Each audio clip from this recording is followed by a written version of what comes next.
show with them? Did they retweet or even respond to tweet? No. That's why they're in the E block. This guy had two.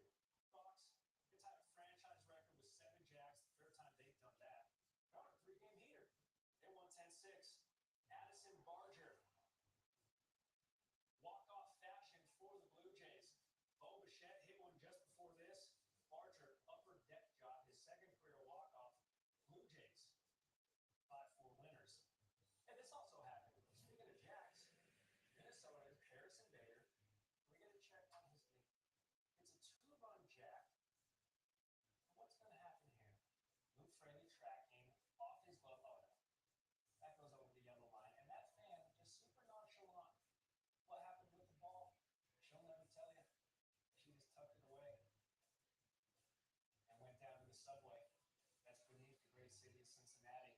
Actually, we never finished the subway. And if you're flying into Cincinnati, you're actually not. You're flying into Kentucky. That's just my 2 Cincinnati fun facts. All right, top plays. The best from around the sporting landscape, Oregon State, Louisville. Cannon Reeder tracking, making the dive. Fantastic catch for the Beavers. One from this game in just a minute. Phillies, Marlins. This could be trouble. Xavier Edwards running over the shoulder. That's beautiful. Edwards covering some distance. And the Fish take care of business against the Vikings. 8-3. All right, Twins, Reds. Struck well. Struck very well with Byron Buxton. He controls center field, and he's bringing that back. Bringing it back like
Good Wednesday morning, everybody. John and Lance along with Del for the next 3 hours here on ESPN 97.5 and 92.5. And we got a kick-ass night last night out of our Houston app. Cam Smith, woo, man, he's now, and listen, and what he wasn't doing early on was he wasn't able to turn on the fastball. He was only able to hit that to right field. He's starting to turn on it now. I mean, he's hitting major league pitch. Well, he is adept and he's a major leaguer. Well, I mean, he was the top prospect in their organization. Yeah. When you traded to the Cubs, traded Kyle Tucker there. And the reason you did it is to go try to hopefully grab a guy like Cam Smith. And you're hoping that while he's not going to be Kyle Tucker right now, is that he extends the lifeline of the above average to very good to superstar right fielder. And honestly, I mean, the way he's playing now, and we're not even to the middle of the season, he looks like a different guy than early in the season, which he should. I mean, he's just a rookie. But wow, is he starting to really have some confidence at the plate right now? Yeah, he looks. Two home runs yesterday. They were shots. He's playing. Defensively, he's not been a problem in right field. Man, I've been happy. I'm happy with what they have in Cam Smith right now. Oh yeah, no. That it looks like they won that. They've won that trade, no question. You got Isak that's playing well. They got Kyle Tucker, and Cubs are one of the best teams. They got what they wanted for sure. Yeah. The Cubs are one of the best teams in the league. The Mets, Cubs, and Dodgers all right. The Cubs are better than the Dodgers right now. Yeah, I don't know that I'd say the Astros won the trade. I think the Astros got what they wanted out of the trade for sure. I think the Cubs got what they wanted out of it too. Yeah, but we'll see. Let's see if Kyle Tucker stays there long term.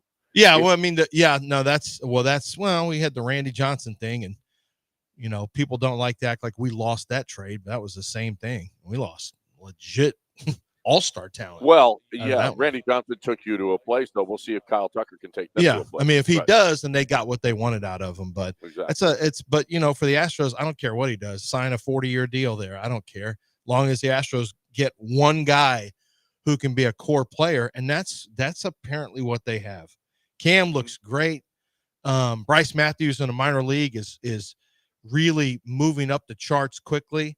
This is it's nice to see. It's nice to see the Astros have some young players who potentially could be the next wave of players moving up. So what was initially? Hold on a second. Wait, Dell's yelling at us. What? Hold on. Where did Randy Johnson take the Astros? To the playoffs, to the postseason. He was 11-1. Dell's got a point here. Win? Yeah, wait. Where did he go? Where did they go other than the playoffs? Out in the first round. The offense shutting down. I'm not blaming Randy Johnson, but you said he took them someplace. Weren't they out in their first series? Yes. Yeah. Against the Padres, 98, but they were the best team in baseball. Well, cool. It doesn't really matter, does it? Who cares? And the Rockets were the second best team in the West, and they got 98 Astros. Well, but here, listen, he took them to nowhere, places. just playoffs. They were going there anyway. Look, you're not a poverty franchise anymore. When making the playoffs and having good runs is good. You won World Series. You didn't take them anywhere. Yeah. In 98, they were a poverty franchise. Said not anymore. You're not poverty anymore. Won a series. Not poverty 98 anymore. was no different than 97. I mean, than 2017 Astros. You're coming off they came off 97. They won the division in 97. They just weren't. They had no hitters other than Bagwell Bishop. They just stepped away up. But yeah, Randy really. Now that you say he had a moment. It was a great moment. Yeah, it was a cool moment. It was cool in a regular season, at least. That was cool. He did get beat by Sterling Hitchcock. Well, I broke the news too, so I'm partial to that one. You broke the news of an average of a movie. Trade. It turns out an average trade. Just an average trade. Bringing Randy Johnson to the city. He got beat by Sterling Hitchcock. No, Sterling Hitchcock didn't beat Randy Johnson. Randy Johnson did lose game one though. He didn't lose game one. The Astros lost game one. And they won game two. Billy Spires with the game-winning hit, but then Sterling Hitchcock. They got Sterling Hitchcocked. There's a reason. Well, they got Kevin Brown, actually. They got Kevin Brown. Yeah, there's a reason people are comping a potential Durant trade to Verlander, not Randy Johnson, because the Verlander trade led to a title. Randy Johnson's a footnote, a great one. Cool. Yeah, it is. It's whatever. It is. Now that you say it, I'm like, oh, yeah, ended in misery. That ended one of the most disappointing playoff losses in Astros history, and he was on the bump for the last game. Yeah. He was on the bump for the last. Oh yeah. But it wasn't his fault. They struck out 13 it doesn't times. matter. He didn't end up doing anything. Kyle Tucker's got a chance to do way more than Randy Johnson. They had now that we look at it. Shaner waiting in Houston. Oh. Yeah. You mean that guy who came up so big against the Braves? He left. The Shaner left and went back. Said, "Okay, I'm going to be ready for game 5." Yep. Anyway, that's neither here nor there. Yeah, both games. Randy took the loss in both. By the way, Randy was 0-2 in 98. Yeah, but so what? No, I'm he was just great. telling you, took him to- we're rewriting. Randy Johnson was 0-2. Now, he didn't. Well, wait a minute, John. 5 innings, 7 hits, 5 earned runs in the first game. No. wait a minute. That was 97. That was 97. Okay. 8 innings, 9 hits, 2 earned runs, 1 home run. Scattered the hits. you. 6 innings, 3 in the next one. The next one was just a pitching battle. I mean, you couldn't hit Sterling Hitchcock. Of Who was course. going to He hit gave Sterling up 2 Hitchcock? runs in 8 innings in the first What game. happened? What did That he was do? all about the offense. Oh, no one is blaming, but It didn't do anything. But it didn't. We lead just to lost anything. Carlos Garcia. We lost Guion Garcia. We lost all-stars for what? For a rental. And the Cubs may do the same thing. Dumb Cubs. Stupid Cubs. Stupid Cubs.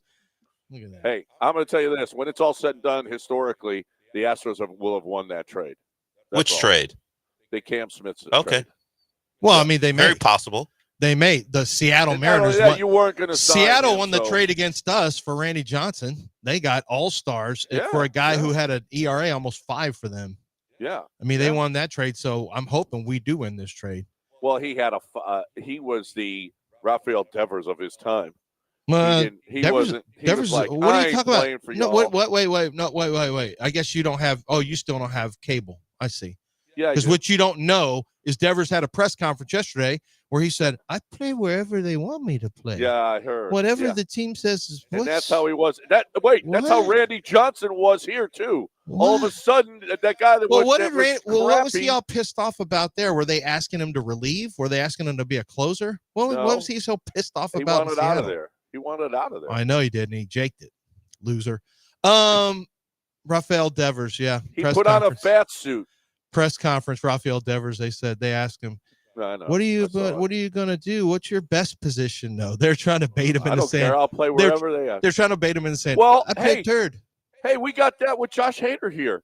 Josh Hader would not work 2 innings. That's all he would do is close in San Diego. They hated him in San Diego. Yeah. He said, and now he comes in here and he's like, "What? How many innings do you want me to work? Huh? I'll work the 4th if you I'll want." start. You want me to be an opener? Yeah. I love when guys act like, "What? What? Wait, hold on. What's the narrative on me? I won't go 2 innings." Yeah. Yeah, you were on our team. You said that. We just saw same thing with Rafael Devers right now. I play wherever they want me to play. What? I'm Yeah. confused by this conversation. Yeah, first base, whatever they tell me to play, I play. I don't know. What's confusing What's you? I don't understand the. I play turf. I play Yeah. tough. That's not It me. was- That's not me. I don't know who that guy is. Yeah. Who? I'm a They great asked me what teammate. position I play right now. And I said I play third. I'm a But- great teammate. But as a Yeah. Giant, I'll play whatever they want me to play. I'll play wherever you And want me to and play. His first Of at course, bat, You're the bosses, not his me. first at bat, an RBI double. And my How favorite about is Devers. Here's the headline from this stupid Yardbarker article. But Rafael Devers' words stinging for Red Sox and what could have been. No, it couldn't have. Rafael Devers wasn't that guy. His words aren't stinging for what could have been. They know he wasn't gonna. He was a malcontent here in our locker room. He already had his contract, so he didn't have to behave. They obviously got rid of him because they thought it was untenable. And then as soon as he gets there, like, I know you got a 5-time Gold Glover there at third already. Who's going to come back? I wherever they tell me to play, I play. Obviously, I'm a great teammate. yeah, I'm a great teammate. I'm a great teammate. Didn't Diggs say that? Wasn't it Steph Diggs? No, he said he was a great guy. I'm a great guy. Why don't great you want guy. me to date my sister? Right. Because No, we know date you're your going to bring her sister. Why on a don't you want boat me and to try do to give her that? that pink powder. I That's mean- why why. is it every player picked him that they don't want his sister to I date? mean, it seems, hey, you know what they say? If you go through life meeting a-holes, perhaps Hey. you're the a-hole. All I know is he's bringing that baggie to the party. Dating. That's all I know. Dating Stephon Diggs. Yeah. I don't want backseat dates with Stephon Diggs. You think for he would? anybody. You think he would make your sister meet him in the back seat? It just seems like Stephon Diggs's dates are not going to be very classy. I don't think he's trying to wine and dine you. Well, I don't know if it. I'm a great guy. No, I'm actually a great guy. no. Well, But nobody want me to date this, is it? well, No. I don't know. It'll be classy. It'll be on a yacht. It just won't. Yeah, It'll be. Has your sister There's ever gonna been be on a stuff yacht going before? on. He's gonna show her new things. Yeah, he'll show her lots of new things. You ever seen this baggie? Mhm. You ever seen this girl? These two girls right here. You're getting ready to see a lot more of them. Steph's got a party. The unfortunate part of the video for you would be your sisters would be like, I'm not surprised. I've seen that baggie before. You're like, yeah, oh, you wouldn't no. like that. Oh yeah, I've seen that. Oh, what? Oh no, this isn't a new experience. Oh, Nikki Zerline. Why are you putting that out there for everybody, Steph? Everybody's seen that bag. Everybody's seen that bag. Dumb A. 713-780-3776, the number to get in here with us on ESPN 97.5. Okay, so we had the Astros 13-3, kick ass. The Panthers, the Florida Panthers are dominant. They won the Stanley Cup. Caitlin Clark, the Fever going to a championship game. Okay, championship game. Commissioner's Cup. The Commissioner's Cup. Okay, and they did it with a bunch of. It got a little. Not a little. A little heated yesterday. Not a little. You know why? Yeah. Because she already knows everyone's making her life worse. Like everyone claims to be a fan, but all they want to do, and the media too, all they want to do is focus on stuff that's just going to that separates her from the rest of the league. She's like, man, it was she got fouled. Somebody pushed her down. And then there was a foul. Sophie Cunningham grabbed a girl, game, yeah. which by NBA standards was not a super hard foul, but it was a flagrant foul. Well, she grabbed her around the neck and threw it up. I mean, yeah, it was nothing. It was nothing. So it got a little testy. Who cares? They're like, Caitlin, did you see what happened to you in the game? Yeah, what? What are your thoughts? They got up and went after it right away. Yeah, good. Basketball, competitive, good. I applaud them for that. Everyone's trying to put pacifiers in her mouth and cuddle her. Let her. She doesn't want that. She doesn't want your help. She doesn't want you guys white knighting in on her. Like, please, someone help Kayla. Listen, she's kind of a prick. She's got a little bleep in her neck. Like, I love it. She's got edge. She's got a competitive edge that's nasty. Yeah. And not everyone's going to like it. A lot of people like that you don't like because you consider them a-hole. She's got some a-hole in her, which is good. I think the Tiger comparison you made yesterday is dead on. It's exactly they hate her at the beginning.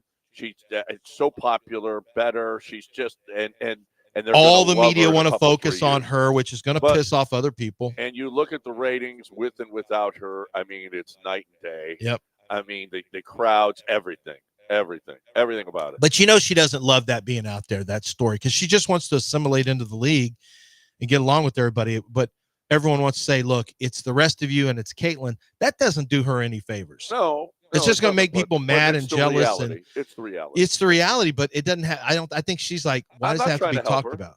I'm not trying to help her. Well, not you, but everyone else is. She just wants to talk about, like, she's like, come on, we're going to the champion. This is what you guys want to talk about. Is did she take up for me with the? They asked, did Sophie Cunningham, was she doing that to protect you? She retweeted the foul, or she tweeted the foul out there and said, you can say a lot about Sophie Cunningham. Boring ain't one of them. So, right. I mean, she was all about Sophie. Well, she also kind of. In 25 years, will the Saudis jump in and take the best women's basketball players and create their own league? Yeah, it's going to be a while. The Saudis have to be. Were you sure the Saudis are going to be looking to add a bunch of women playing? If we're doing the golf parallel, I want to know how far this goes. Yeah. Do they come over and go, they still are doing the sports washing thing and they just throw money and get the best women's players to play 3-on-3 basketball? Yeah. I mean, they could. If Caitlin Clark, 14 million. Well, Caitlin goes over there 25 years from now. Caitlin would outrate. It will not happen in Caitlin's lifetime. Caitlin would outrate Liv if she went over there. Caitlin will. Oh yeah. Oh, absolutely. Well, she'd have to get a TV network, but yeah. What does Liv play on, John? I have no idea. Exactly. I haven't watched it. I literally have watched like 10 minutes of Liv. Ever. I mean, it is so wild that grown men, against their best moral judgment, decided literally to end their own careers not their careers, in their relevance. Their relevance. They ended their relevance just for a check. And now people don't even, you play in shorts. No one knows. I don't even know if you hit off of tees or are these things played at a top shot? Is it on a simulator or a real tournament? I don't even know. Is it on a course? Is there a castle over one of the holes? Do they hit over a castle? Do they hit into an alligator's mouth? What do they do? On the Live Tour? What do they do? What they do is they tee up every shot. They do. And do they have caddies, or is this do they walk, or is it at a simulator? They walk. Okay. No, that's I don't know. I've never tour. seen. That's Tiger's tour. That I've they never. hit in a Oh, simulator. that's right. That's Tiger's. Tiger's magical mystery tour. Right. All right, we got a break. Why are people so bored with golf that they try to make up different golfs? Because Tiger, what are we doing here? This is stupid. I Golf think is Del can fine. answer that one. Del, U.S. you Open wanna was answer that one? excited. I mean, my agenda's been made plain for years now, and Tiger just reinforced it. Look, golf isn't good enough on its own. Let's turn it into a light show. Let's make sure it's inside to keep people comfortable because they wouldn't dare watch this crap outside. Hey, Tiger, I appreciate what you're doing. Just confirming everything I've always said. Let's build a stadium. Let's do climate controlled. Yeah, all of it. Yeah. All right. 713-780-3776. A holiday show. Just getting it started right here on ESPN 97.5 and 92. A Wednesday holiday right here for me anyway. Time to talk for me to talk about Air Team. Time to talk about how hot it is. Time to talk about your air conditioner never going off. I may never ever go off again. It's going to be 100 degrees every day now through November. Okay, so have you checked it out? Have you looked and see what's going on with it? Have you kept it on all of this time and not done anything? You're sitting in your car and going, you know what? I really need to do this. I really do need to check it out to see whether or not, because I'm going to tell you this. If you don't spend that whatever it is, and it's really cheap to have Air Team come to your home, it could cost you $10,000, $11,000, $12,000 or more. Okay, so get your AC checked out by Air Team. I think they're great. I've used them. I really, really appreciate what they did for me, and you'll appreciate what they do for you. AirTeamLTD.com. AirTeamLTD.com. 713-936-5346. 713-936-5346. Tell them you heard it here.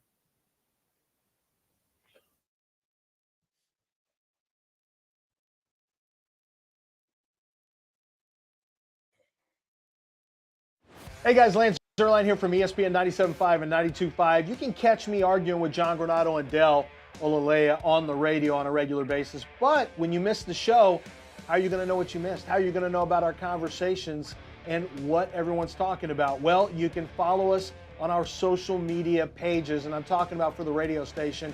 We do a great job at taking all of the show content that you see on our show and all of the great shows on ESPN 97.5 and ESPN 92.5 lineup, and we will recycle and let you hear the best of the best. Conversations about big wins, the most disappointing losses, who's doing a good job as manager or head coach. We're talking about it all. Do not miss it. Listen to the radio as often as you can.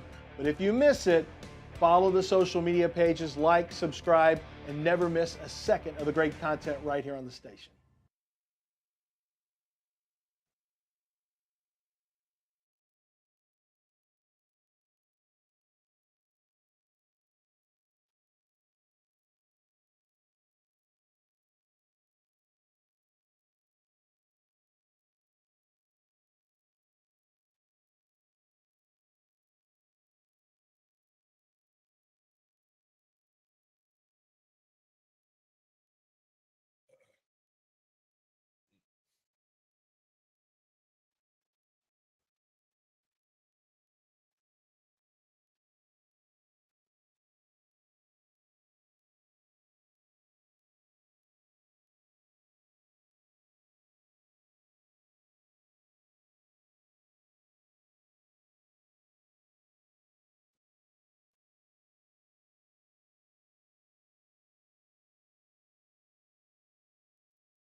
You are listening to Houston's longest-running sports radio morning show. From the Veritex Community Bank Studios, here's John and Lance.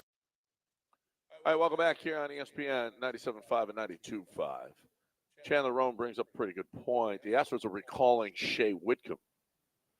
He's being recalled by the Astros, which means he's only been in AAA for 3 days. So he's going to have to replace someone going on the injured list. You can't just yo-yo a guy back and forth to the minor league system without somebody going on the injured list. Do we know who that is? Is that going to be Melton? That's a problem. Another guy, another injury here, because it's got to be an injury because why Guillorme can't go back down? You can't yo-yo Shea Whitcomb without somebody going on the injured list. It has to be injured list. Can't just send somebody down. Yeah, it has to be. My guess it's going to be Melton. Wait. Melton, I think Melton's already on. I don't know. I think I saw him on the list of guys that were on the injured list. I thought he was injured, but I'm not sure he was on the list. Oh, maybe that's what it is. Yeah, I think so. Anyway, that's another injury. I think you're right. I think he's injured, but no. 19 hours ago, they placed top prospect Jacob Melton on the 10-day injured list. Oh, okay. Due to a right ankle sprain over the weekend. So maybe that's who it's for. Maybe that's it. All right. Well, just another injury. Hello. And Jacob Melton I'm high. I mean, we got Bryce Matthews, we got Jacob Melton, we got Cam Smith. Can you imagine Cam Smith and Bryce Matthews on the same field? Israel is going to be the biggest Astros fan ever. Wait a minute, but what about that outfield now? I know. I like it. What about that outfield now? I mean, talk about young. It was in the preseason, we were like, what? The worst outfield in baseball. This is going to be the worst outfield in baseball. Well, of course. So Jake what's Bryce playing in the minors? Is he playing outfield in the minors right now? Bryce, I think he is. Because he played second, short, and third throughout college. Okay. I'm almost positive Bryce has been playing some outfield there. I thought they'd made that move too. I'll just double check. Right, I'm just joking. But I don't care. You know what? Cam Smith was a third baseman. I think Jose Altuve was the second baseman. I'm going to tell you this. He just looks athletic to me, Bryce Matthews. Okay. Cam Smith was able to make an adjustment from third base to right field. Does Bryce have yeah, he's playing shortstop. He's playing short? Well, not for long, Bryce. Not for long, brother. No, Bryce Matthews is going to be our left fielder. And I honestly don't think the Astros think you have to have outfield experience to play anymore. No. I really don't. I mean, Jose Altuve is out there. So third, short, second. He did have center field for one game. I think he played an inning there. Third, short. Yes. Yeah, he's only been in the outfield one time. Well, so he played there for 2 innings. He played there for 2 innings. That's all right. Put him out there. But Cam Smith never played there. Yeah. Hey Cam. Get out the right once field. again, and Jose Altuve never played there. Right. Once again, your outfield never played outfield. We don't care. We don't care about that. Yeah, they really don't care. This is a video game to the Astros. They're like, you can play outfield. What's so hard about outfield? We got Paredes tied up for a few years. We got Pena tied up for a few years. We got Altuve. Maybe that's where he goes. He goes to second base, and Altuve, I don't know, DH, because you got. Or maybe Altuve just goes to center. And, maybe Altuve just stays at second base, and Bryce plays. Jacob Melton in center and Cam Smith in right. This is not unusual. I know my team, Everton, is trying to move Dominic Calvert-Lewin, a striker, to goalkeeper. They're just like, whatever, just throw somebody back there, and he's tall. He should be able to stop all the time. He should be able to stop goals. It explains things, doesn't it, John? Yeah, it really does. Why his team always underperforms. Well, you got to see if he can play somewhere. He can't score goals.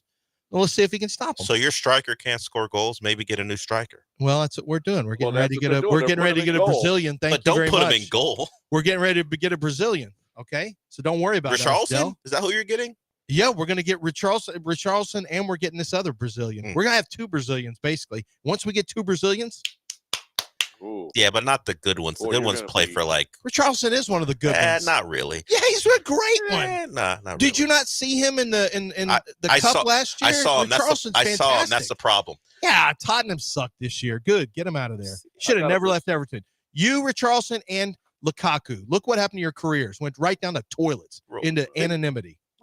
Well, I don't think that's the case with Lukaku. You know but either way, their Astros are better at what they do than Everton is at what they do. That's the point. Fair. I think that's fair. That's true. The Astros haven't fought to stay in the league. I got a Brazilian once. Oh, it was as a striker. Not as it wasn't a striker. Oh, you just got a Brazilian once. Just got a Brazilian. Yeah, I felt clean. I felt lucky. Good. Yeah, I felt good.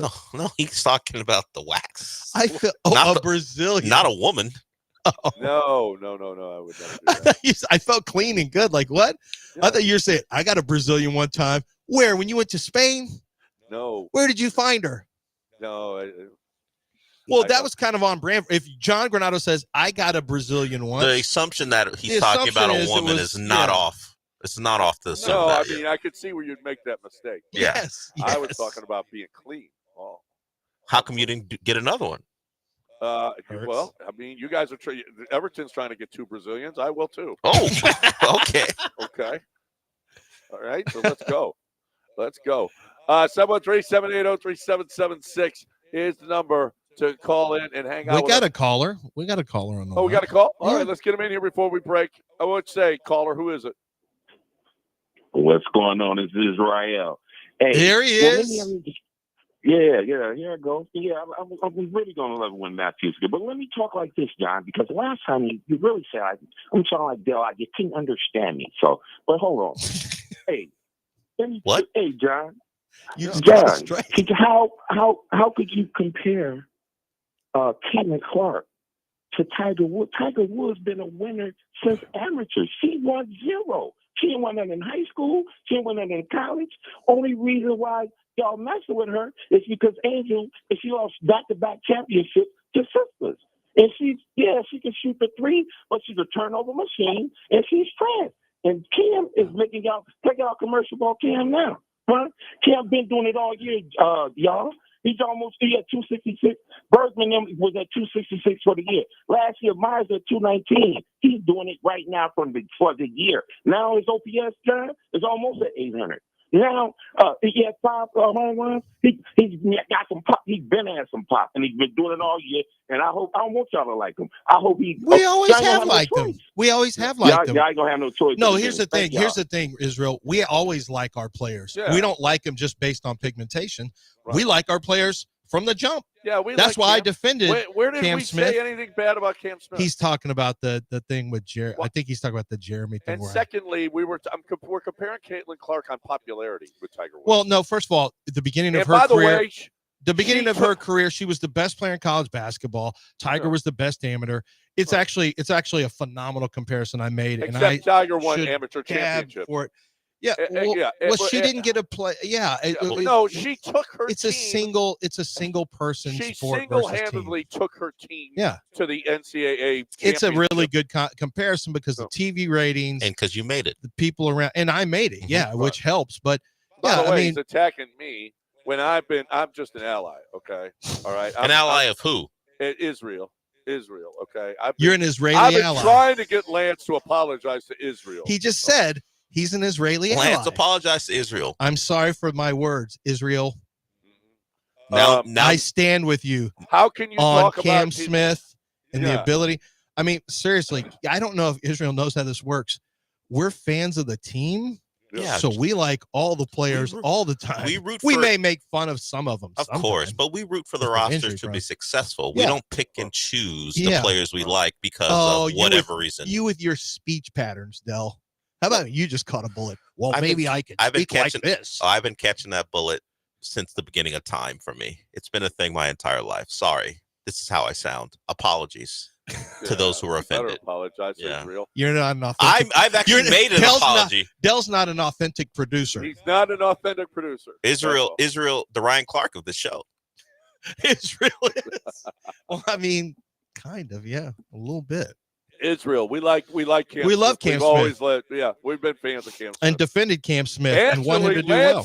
Lance is on commercials defending apparently Cam I Smith. started a beef with another show inadvertently. Okay, I was a little cranky that day. I probably shouldn't have reacted that way, but I did. That's the way it is. But that's because I wanted to give Cam Smith a chance to see what he can do, and he's doing great. And at ESPN 97.5, we're a family. Well, if Jeremy Branham says so, I guess Cam Smith is ass. So, boom, there we go. Jeremy Branham's right. That's stupid as crap. That's dumb, Jeremy. Wow. Dumb. Or not. That was Michael Connor said that. Or not. Michael Carroll. Michael Carroll. How dare you? I know. Michael So, Connor. as you see, my facetiousness, I was in favor of Cam Smith. Israel. Yeah, we've been. Hey, Israel, we're not against your players. And actually, and to we be fair, actually like black players. I know you don't like any white players, but we like black yeah. players. Yeah, this just it. All my favorite players have been black players. I wasn't a Larry Bird guy. You know when they say that, John, you know what that sounds like? It wasn't like my best Well, friend I got is a friend. I don't. Okay, here's the thing. Here's the thing. I know Israel. Alonzo Highsmith. John goes to. I know Alonzo. So my favorite player was Cesar Cedeno growing up. Loved Cesar. Does he count as a Dominican? That's a complicated issue. Yeah, it only counts if he's really good. All right, we got a break. All right. I don't think they would count we that. like just for the Israel wouldn't record. count that. Just for the record, we like Cam Smith. And why? Because he plays for the Astros. Yeah, That's right. because He he's an plays Astro. well, and he's playing well for the Astros. I got a feeling Israel's not a huge Chaz McCormick guy. Well, I'm does not he either like right Ort? Well, no. Does he like To be fair, no one's a huge Chaz McCormick. No, that is fair. That is fair. I'm sorry, Israel. Right. But does he like Ort? Probably not. You don't even like Ort. I like saying his name. I want to know what he thinks of Josh Hader. Okay, we actually got a white guy. That's complicated. Did he see a Hader tweet or two? Yeah, I guess you forgot about the Milwaukee days. Well, it was from when he was young. I guess. Can you get over it? Get over it. As long as he's getting people out. Listen, get people out, and I want you to get out to Chastain Ford on 610 at Homestead, not Hempstead, just 5 minutes from downtown. I want you to get over there and enjoy employee pricing. I know I think all the Ford dealerships are doing employee pricing, which is great, but I think Chastain Ford does employee pricing differently. Okay, I think that you can get employee pricing at other places, and they're still going to jack up the bottom line on your truck. Okay, they're still going to add on. They're still going to want you to tint the windows or leather seats or air in the tires, some kind of air in the tires that they can charge you more for. All of these things that they're trying to get you to do, sunroofs or whatever, they're trying to get you to do those things so that the bottom line is they just add and they make more money. And Chastain Ford doesn't do it that way. Chastain Ford gets you the vehicle the way you want it. Hey, businesses out there, they will customize the vehicle perfectly for your business. They've seen everything. Number one business dealer. But if you're looking for that car or truck and you want the employee pricing, true employee pricing with transparency, I think there's one place to go. Chastain Ford, 610 at Homestead, not Hempstead, just 5 minutes from downtown. Chastain Ford.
You're back in the Veritex Community Bank Studios with John and Lance. On ESPN 97.5 and 92.5. When Cam hit that second homer last night, I said, oh, we got a call from Israel tomorrow. There's no question. We got a call from Israel. And Israel came through as always. And I want to say this about Israel. He is consistent, okay? He is consistent. We always know what side Israel's falling He on. even went after, and what I like is that he also, as we know, Tiger's mom is Taiwanese. Is she Taiwanese? Thai, I think. Just Yeah, Thai. but if And Tiger, I know, like that he backed Tiger. Taiwan. It was not just purely a racial thing. He backed also. Well, it was. Well, But he went after Collie, Caitlin Clark, but then a Thai golfer like Tiger Woods, he was like, but hey. Collie set us straight on that a long time ago. Yeah. You guys need to really press him on things because he's pressing you all the time. So you ask a question and see what his answer is. Do you dislike Caitlin Clark because she's white? He's pressing you on things. He said two girls of color beat her. So you know. So but then you just pose the question to him. He's always on the attack. You guys need to be on attack as well. That's how you wrong foot them, as they say. Hey, you think we like a certain person because they're white? Do you hate them because they're white?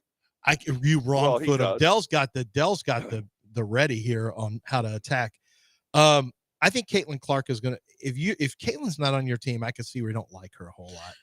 She has really got some. As you said, she has got some sass. She's got some MF in her. She doesn't back down. She does, and I can see where she's like she plays up to the crowd, but I think she does. She's highly competitive, and we wouldn't say anything about a guy who was competitive. None of this would even be a story if it was a dude. It really wouldn't. I mean, we did bring up the Tiger stuff because he was so young, getting all that attention, but then right away he won a Masters. So right off the bat, and Tiger had been coming up since he was 3 years old on Johnny Carson. So we kind of Tiger was a really big deal, but Caitlin Clark was a really big deal coming into this league also. Merv Griffin. It's the same situation. Ratings fluctuate drastically based on whether or not they're playing. Did you guys see that Angel's trying to copyright me bounce? And I think she was successful. She's done that, and I don't think. Well, she didn't create it, but she's trying to take ownership of it. She's trying to take ownership. Also saw that. No, I think she filed a copyright. She file a copyright doesn't mean you're going to get it. No, she'll be able to create it. It doesn't matter. Pat Riley isn't the first to say three-peat, but he filed copyright first, and he owns it now. Did you see? There was a betting group who bet against her making a shot. Apparently, they got hit with a cease and desist. Yeah. So really? Yeah. Oh yeah, they can't. They had to take all their posts down too. Yeah. They took their posts down. Well, because that's WNBA property. I think so. Yeah, and they're not using it. In a post on LinkedIn promoting what a great job they did creating content that spread over social media, those involved said it got picked up everywhere until we received a cease and desist and got pulled. The reason for the cease and desist letter was not expressed, nor do we know on whose behalf the letter was sent. I would have to believe it's your profit. What you're doing is you're profiteer. It's profiting because you have it's once you put it on social media like YouTube. If it's on YouTube, you get paid, and once you get paid for a certain amount of views, which they had a good amount of views, you're profiting off of video that is the WNBA's. The NFL makes you take stuff down all the time. College football makes you take stuff down all the time if you've got a content account. Well, right, and the NBA is different in that they'll let and Major League Baseball too. The NFL won't because Roger's so greedy. But they'll let anybody use their highlights. Major League Baseball and the NBA will let people because it's a promotion. But they're not these guys that are for those of you who don't know, these guys are betting that Angel Reese will miss her first shot every game, and every game it's showing them and Angel miss her first shot, and they just explode and they cheer because they won money off her missing her shot. They're not a news organization, and they're using the content without the WNBA's permission, which they can't do. So you know that John Boy, who used Major League Baseball stuff, that he partnered with MLB. Yeah, right. Did you see that? Yeah. He's now partnered. He's now gone from podcaster to MLB partner. And frankly, it's because he's helped push their product. I mean, he gets a ton of views on their product. There's a lot of eyes on the product, and he's done a pretty good job of, I always have beef with him because of what he did to Altuve, but he's done a good job of creating content off of the MLB. It's pretty well done for the most part. And he's now a literal partner of Major League Baseball. So he gets to use anything and everything, including licensing, so he can sell merch. That's crazy to me. Yeah, absolutely. 713-780. But Major League Baseball wants to reach younger audiences, and that's what his content does. Yeah, absolutely. And you can't blame him for that. 713-780-3776. This Stephen A thing with Ja and Memphis is really – Stephen A is putting himself out there now. He's real – I think he's going to try to run. It would not shock me at all if in 2028 Stephen A isn't. He claims he doesn't want to be, but he wants to be influential. But he doesn't want to run for president. But he doesn't want to get. Let me tell you something. Any and all skeletons will come out of the closet on him. I don't think he wants that. But he wants to be in the middle. I bet you he wants to be like a chief of staff.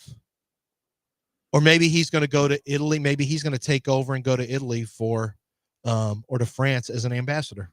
Well, he's already ESPN's Jesse Jackson that you go to for any issue, any racial issue. You have to go to Stephen A and get. You don't have to. You really shouldn't, actually. Well, but that's what ESPN does. So that they have that's what they have to do to make sure that Stephen A has his 2 cents. Do you think he represents the entire black community? Do you think he expects candidates to kowtow to him? Because he talks about influence, kowtow to him and get his endorsement. Oh, I in the future, yeah. I think in the future he wants to wield that kind of power. I mean, listen, if you can prove that you have that kind of power with a voting block, I just don't think he does. But if you can prove that, there's a lot of there's tremendous. I mean, look at Elon Musk. People felt like he had power in terms of helping to deliver votes. If you can deliver votes in a political sense, you have tremendous power. Mm-hmm. I think Stephen A thinks he has that. We'll see. Yeah, we'll see. But okay, when we come back, we'll hear from Stephen A about Memphis. We'll hear on the other side what Stephen A had to say, and there's beef. Time to talk about Texas Card House. Time to talk about poker. I love me some poker. Do you? If you love poker, Texas Card House is the place. Okay, that has become the new premier place to play poker in the city of Houston. It's not even arguable. It's the place. So it's open 24/7. All right, the bar is open till 2 a.m. All right, they're going to be there for you. They have great service. They have wonderful facilities, beautiful, clean. They keep them really, really nice, professional. You get wanded, so it's secure when you go there. There's security staff 24/7 on hand. All right, it is. There's a game all the time. Overnight, you're going to find you can find a game at Texas Card House, Greenridge and Westheimer, or up in Spring off 45. You can also play hijack poker, which is downloading the app. If you can't get to the card house, you can certainly deposit and withdraw money from hijack account through Texas Card House, which makes that a lot easier, okay, to do as well. But if you can't play, you got kids or whatever the case may be, you got to be home. You don't like to play with people in public, you got the hijack poker app as well. So download that, start playing. If you're playing poker in the city of Houston, TexasCardHouse.com.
You're back in the Veritex Community Bank Studios with John and Lance. On ESPN 97.5 and 92.5. All right, welcome back here on ESPN 97.5 and 92.5. So, Stephen A. Well, let's hear Stephen A. talking about Memphis, Dell. Let's hear what he has to say. The Ja Morant thing, the city of Memphis itself. Stephen A. is pretty damn blunt here about the NBA and the city of Memphis. Marcus, listen, I know y'all got to go. You going to tell folks why nobody wants to be in Memphis, or you want me to do it? Oh no! For a player like me, I just don't think that the league, like, if a guy's like me, I love to be in Memphis. I embrace it, but you got to identify those guys, right? And it's not that simple, especially a younger guy to identify that wants to be in Memphis. I want to hear you say, why you think the people in Memphis is a great sports town, great fans, great people. Yeah. But there's an element there where cats like Jimmy Butler and others don't feel it's the safest environment. I'm talking to the local authorities in Memphis. You got to clean some of that stuff up because it's dissuasive to NBA players. They have talked about it. I know, they've told me. All right. Every city has got a dangerous element. I don't know why he's picking on Memphis. Well, he says it's. I mean, a little further on, he says, like, this is coming from guys in the league who have told him this. When he singles out Jimmy Butler as a guy, if you have a criminal element that you feel like targets players, or because there have been some stories about players in different sports who have been, including basketball, who have been extorted, basically by criminal element. And I don't know if this is what he's talking about or not, but that's out there right now. That's been out there. And I want to say some of that came in a Diddy trial. It was one of these trials recently where that was out there.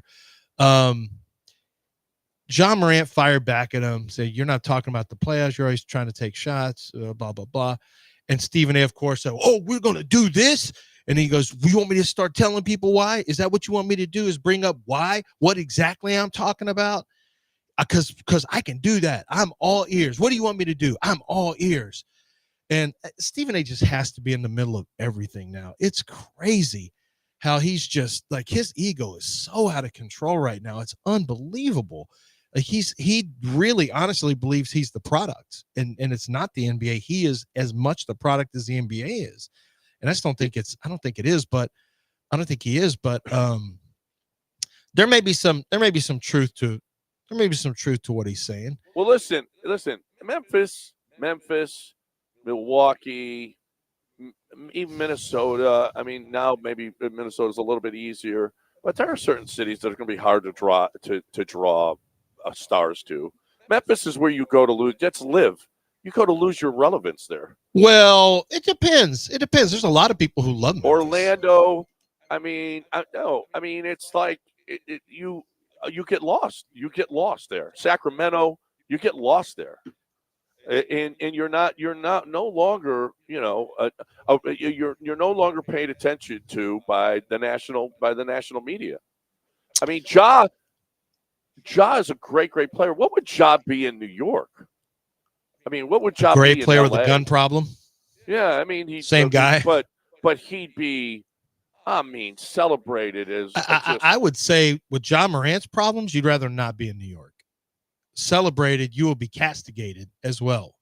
So you'd rather be in a place that's a little friendlier media market, probably, if you're Ja Morant. He still lost 50 games in Memphis. I mean, you go about it the way that Ja goes about it. I'm talking about the talent. I'm not talking about the gun thing. I'm talking about the talent.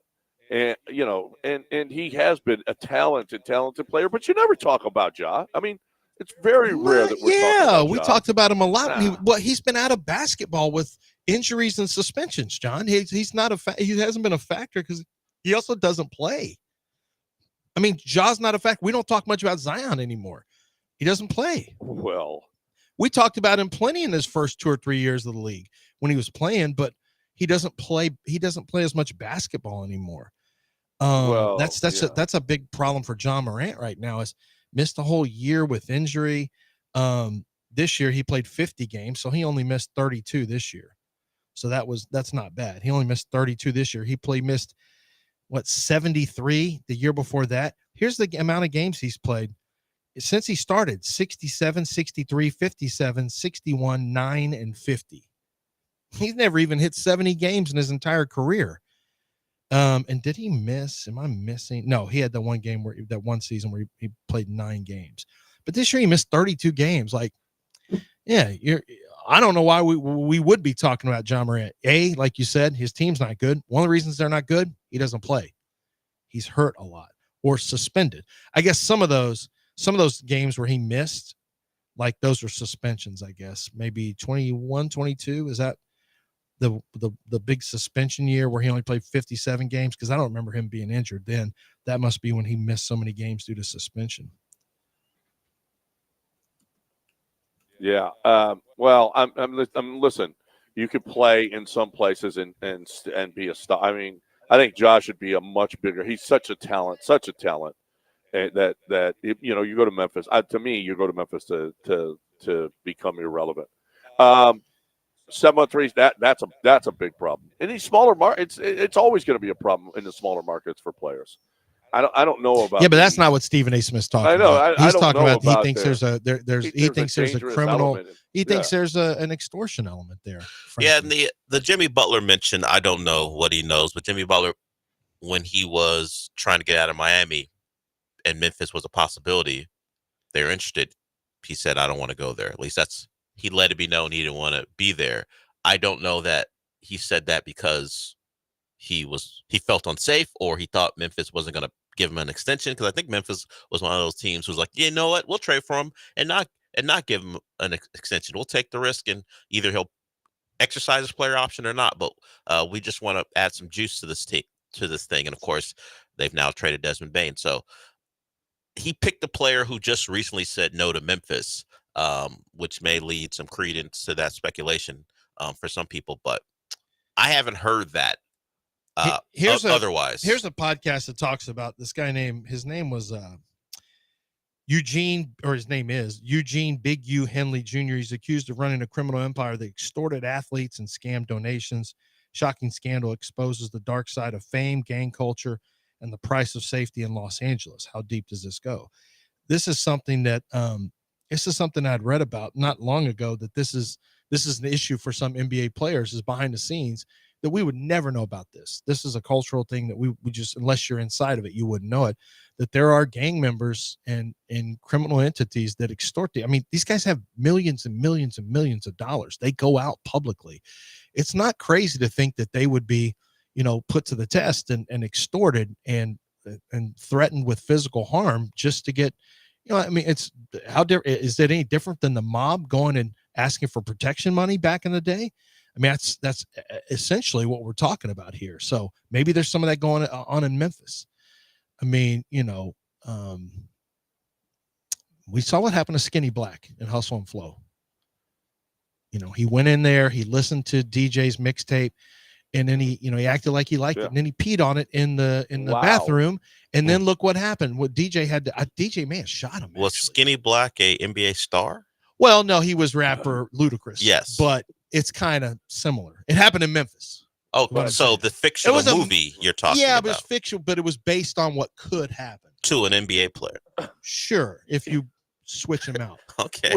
If you extrapolate. All right. That's what I'm saying. You got to project. Like you got to think outside the box. So a movie that I've seen it happen before. So a movie from 20 years ago predicted what could happen to an NBA you player think it's got today. Better there? No, I don't know that. I can't speak to Memphis. Potential. Right. No, he hit it on the head. Okay. So you think it's an apt comparison? Yeah. Okay. No. Got it. All right. I'm with him on this one. Yeah. Thank you. John. Is it as good as Caitlin Clark as Tiger Woods, or better? Oh, wow. That was a good one. I'm with Israel on this. You're not. You don't stand with caller Israel. No, you don't. Yeah, you gotta. You even told him, no, that was a good one. I'm an Israeli. And Israel, like, no, he didn't. No, she didn't win a national championship. You have to specify. It's not an exact perfect overlay, so it doesn't count. You have to specify. Okay. You are a ally to the caller Israel, correct, right, John? That's what I said. Okay. You can be both. It's your choice. It's not a problem. if you're describing him, you can't call him Israeli. No, No. An Israelite from the Bible, you can't do that either. I Well, think. maybe that's where he got his name. I don't know. I mean, it's very possible. You don't know. But I don't know if you can call him that.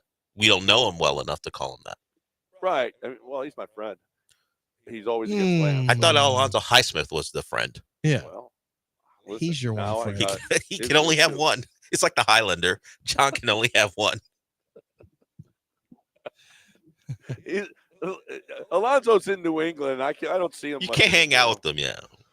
Actually, I saw him last week. Time to talk about Brinkman Quality. And it's in the name. BrinkmanQuality.com. BrinkMann. Family-owned and operated business. Jason took over from his dad. 50 years since the 70s. Brinkman has been fixing roofs in the Houston area. Okay, started the business, and man, I keep saying you don't stay in business for 50 years.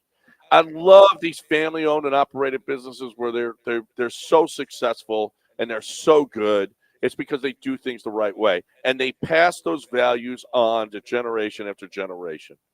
I don't know what Jason's situation is with his kids, but you know what? He took over for his dad, and he's made this roofing company even better. And you know what? Maybe that will continue through the years, but that's because the family values, the philosophies have been passed on, and that's what Jason does.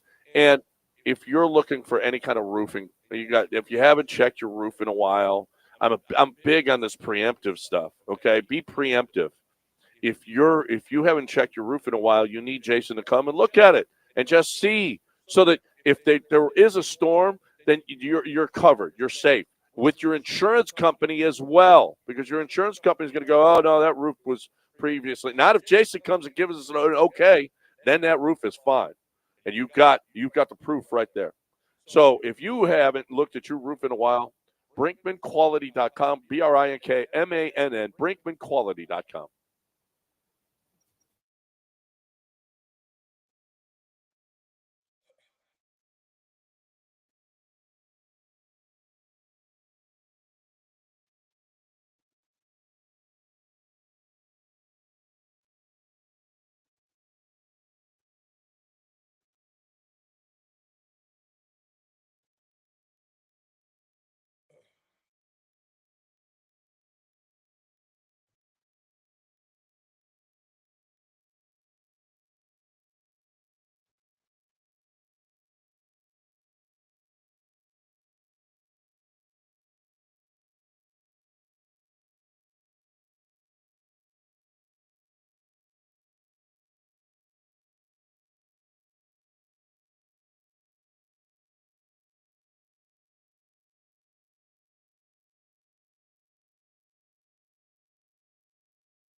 At 22 years old, 22 years, 115 days old, Cam Smith is the fourth youngest player in Astros history to have a 4-hit game with 2 home runs. The 3 to do it younger, Carlos Correa, Joe Morgan, and Rusty Staub. So thank you, Chandler Rome. Did you guys see, and this is the problem, that we know that Lenora Sellers is the quarterback for South Carolina. Apparently, he turned down an $8 million NIL offer to transfer to a different school. You're 19. You don't need $8 million. You're in a great spot. That's what his father told him. Now, if Lenora Sellers never played it down in the NFL but made $8 million, boy, what a great start to life. I'm sure South Carolina's given him something. I don't know what's out, but it's less than $8 million. The problem with that whole thing is he's on South Carolina's team. You can't offer him $8 million. You can't poach players off other teams. Who says you can't? What? Well, you can't. You can. Got to stop. It's not going to ever stop. It's not going to ever stop. It's not going to ever stop because the people in place who are supposed to be the adults can't be adults. They cannot refrain from doing the thing you would expect them not to do. I don't know if that's a coach-driven thing or a booster-driven thing. Let's go after Lenora Seller. I imagine the coach is rubber stamping it. But the people you think are supposed to be the ones controlling this, coaches, refuse to. Right. Because they believe that, hey, if you're doing it to my roster, I got to do it to yours because I got to keep my job, so I'm going to go steal. There's no honor among the thieves in college football. No. Yeah. The pressure to win is so substantial that they won't. You're right. If there was a moral high ground and everyone just said, look, these are the rules, let's play inside the rules. That would be great in a perfect world, but we don't play. The whole country doesn't play inside the rules. Fewer people now than ever play inside the rules. And so you have to have somebody even higher up set sharp rules. And now the fear is the Supreme Court already got us once. We're not going to let them get us again. So you're going to have to try, though. You're going to have to try. You're going to have to put somebody in charge, and it needs to be somebody who's not beholden to any kind of special interest, not beholden to a conference. And you say, this is what it is. You risk there's a fear. I talked to a coach yesterday who said there's a real fear right now that and this guy wasn't in the SEC or Big Ten. He said there's a real fear that anything that is done, SEC and Big Ten are just waiting for you to piss them off so they can have a valid reason, something that they can sell to their people that we're going to leave and create our own thing. And there's a real fear because other people are financially like, you've put this revenue share in place. You cannot afford not to have big TV money coming in. Like you can't afford not to be in the clique. You have to have SEC and Big Ten as part of your deal so you can make some of the money too. And teams outside of that are really, really afraid that they break off, start their own thing, and then they're financially really screwed, these universities, because so much is promised and guaranteed to players now. They have to have the TV money that comes with these big boys. They have to. So I don't know how they do it. Like I've long been somebody said Nick Saban would be awesome in that role. Nick, all right, we're not going to do this. Nick would say, even though Nick did his own little stuff, but you need someone who's strong enough to just set some rules and boundaries. And you need to not have the Supreme Court get involved with deciding what can and can't be done. Like, they've got to be able to have their own rules, the NCAA, but now the SEC and Big Ten are bigger than the NCAA. Don't you think so, John? I mean, realistically, yeah, they can take their ball and go home. Absolutely. And that's not a good scenario where you want to have a central the way power. That they have gone about this. Yeah. There is nothing good about the way that they have gone about this. The NCAA just dropped the ball totally in trying to control and have something that was actually an organization. I mean, it's the Wild West, and it just can't be worse. And I'm a big proponent that the players should be paid. I'm a big proponent, but you have to have some kind of a plan to do it. And they just turned. You went into it without a head plan. In the sand and did absolutely. Mark Emmert will go down as the worst commissioner in any sport ever. I mean, they went in without, like, it moved too fast. Everyone was in such a rush to do this. They went in. If it's not done, it should have been done more gradually so that they could have had guardrails in place, and they should have done it more gradually, but they didn't. Everything was like in 2020, everything was just whatever, just do it. We'll figure it out. No, you're actually not going to figure it out because you have unlimited transfers. That you really want to shut this down, John. 1 year, if you eliminate that and you say, okay, only if your coach leaves, you cannot, you have to sit out a year. If you go back to that, then most of this poaching goes away because no one's poaching a guy and waiting for a year. That's not going to happen.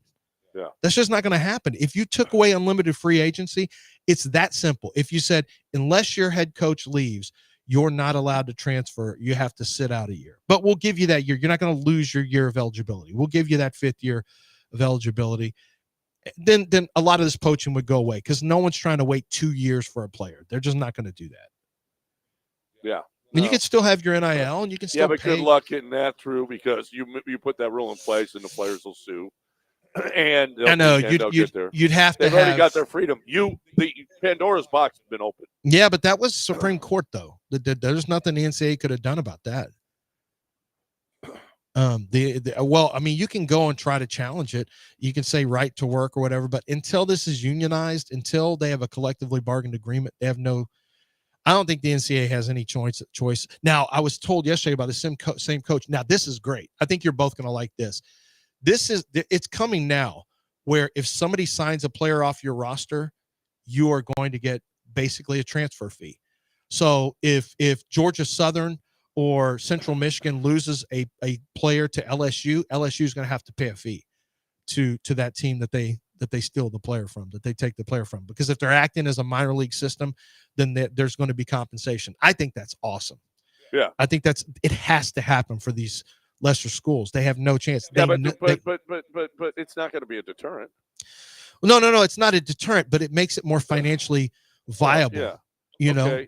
Yeah. Because you're taking, like, they're doing the work, they're finding diamonds in the rough, and then they're immediately gone. Yeah, let me ask you this. Would Texas Southern rather have the good player or well, it doesn't matter. That's not $50,000. They $50,000 because having the good player. Rather have the good player. No, having the good player is not even on the board, and it will never come back. And it was never on the board for Texas Southern based on how they played. But yeah, I see what you're saying, but that's not even an option. Why would you even keep that as an option since NIL? And it's even been before NIL. Teams, LSU's been taken. I remember they took who was that North Dakota State linebacker? Wilcox, but Brooks.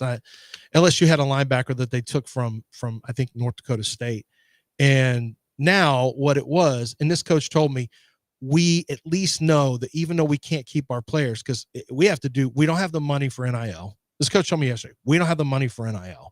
We can't keep our own players. And then we recruit players, and if we do a good job, they get stolen right away. He said, at least this will keep us to where we have a chance to pay our bills. Like if we end up doing a good job with the guy, we at least get we'll get a like if a guy goes for $2 million, I think they get 10%, 200,000. I think that's fair. I think that's good. I mean, they have this system. It's basically soccer anyway. So why not a transfer fee? That seems fair to the team that puts in the work does the work for if you're just going to go and use them as a minor league system, then compensate them as such. Yeah, absolutely. All right. It just pisses me off that Lenora Sellers has got to do the right thing and the adults can't. It just pisses me off that you can't. Dell, you hit it on the head. The adults just can't. They can't help themselves. They just can't help themselves. That Lenora Sellers has to have the moral compass to turn down life-changing money and do the right thing. He has to turn down life-changing money. Yeah. And that's seen as the right thing to do. Yeah. Oh, my gosh. All right. John Daspit always does the right thing. Yeah. Sellers is going to be fine. I think there's a pretty good paycheck for him right now coming in. Don't worry about it. John Daspit does the right thing for the listeners and the people who see his commercials. He's been involved in the NIL space. It was actual real NIL. We went and filmed a commercial in Georgia with McConkey and Carson Beck, and I was there at that. It was really cool. It was fun. He's done stuff with University of Houston, really creative stuff at University of Texas. It's one of the things that he does. He gives back to those universities. He went to University of Houston, got his law degree there, got 2 degrees at University of Texas. He's from here locally. He's a huge sports fan, friends with a lot of different athletes. And this is the community is what he's most interested in serving. Now he's got offices all over the state of Texas, and he does a lot of stuff down near the coastline because there's offshore accidents that happen. It can be very, very serious. But he also has your standard negligence, security negligence. He has, slip and fall accidents. Most importantly, I think for most of you, are those injuries out on the roadway. People are running stoplights more than ever before. I know you see it. You got to wait like 3 seconds after your light turns green. When you're hit by one of those people who doesn't decide to follow the rules, well, then it's time for you to call John Daspit to make sure that their insurance company takes care of all your injuries, your hospital bills, your time missed from work, and your pain and suffering, which can be substantial when you're involved in an accident that causes great injury that may never have you back to the way that you once were. You need someone like John Daspit on your side. 713-CALL-NOW, 713-CALL-NOW, or go to daspitlaw.com.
What? 15 for what? Dell.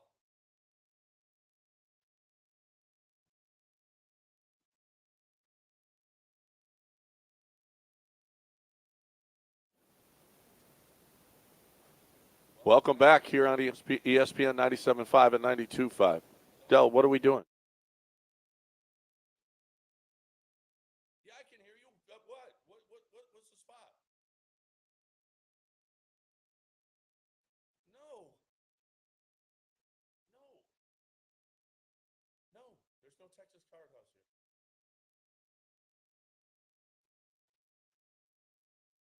You're listening to Houston's longest running sports radio morning show from the Veritex Community Bank Studios. Here's John and Lance.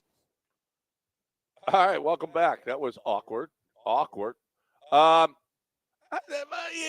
ESPN, the mid-season MLB 2025 lineup rankings. Where do you think the Astros fall as far as lineups in Major League Baseball? I'm glad you asked me this question for a very specific reason. I think lineup ranking, probably not super high. Put them like 12th, 13th. They got them 19th. Well, okay, without Jordan, maybe that's true. Well, but you put okay. You not count Jordan, I guess. Well, I don't know how I count him right now. I don't know when he'll be back. I guess you can't count Jordan. But hey, come postseason, hopefully he'll be back. We'll see. He isn't even hitting yet. So 3 hand injuries. Who cares? Man. Who's counting?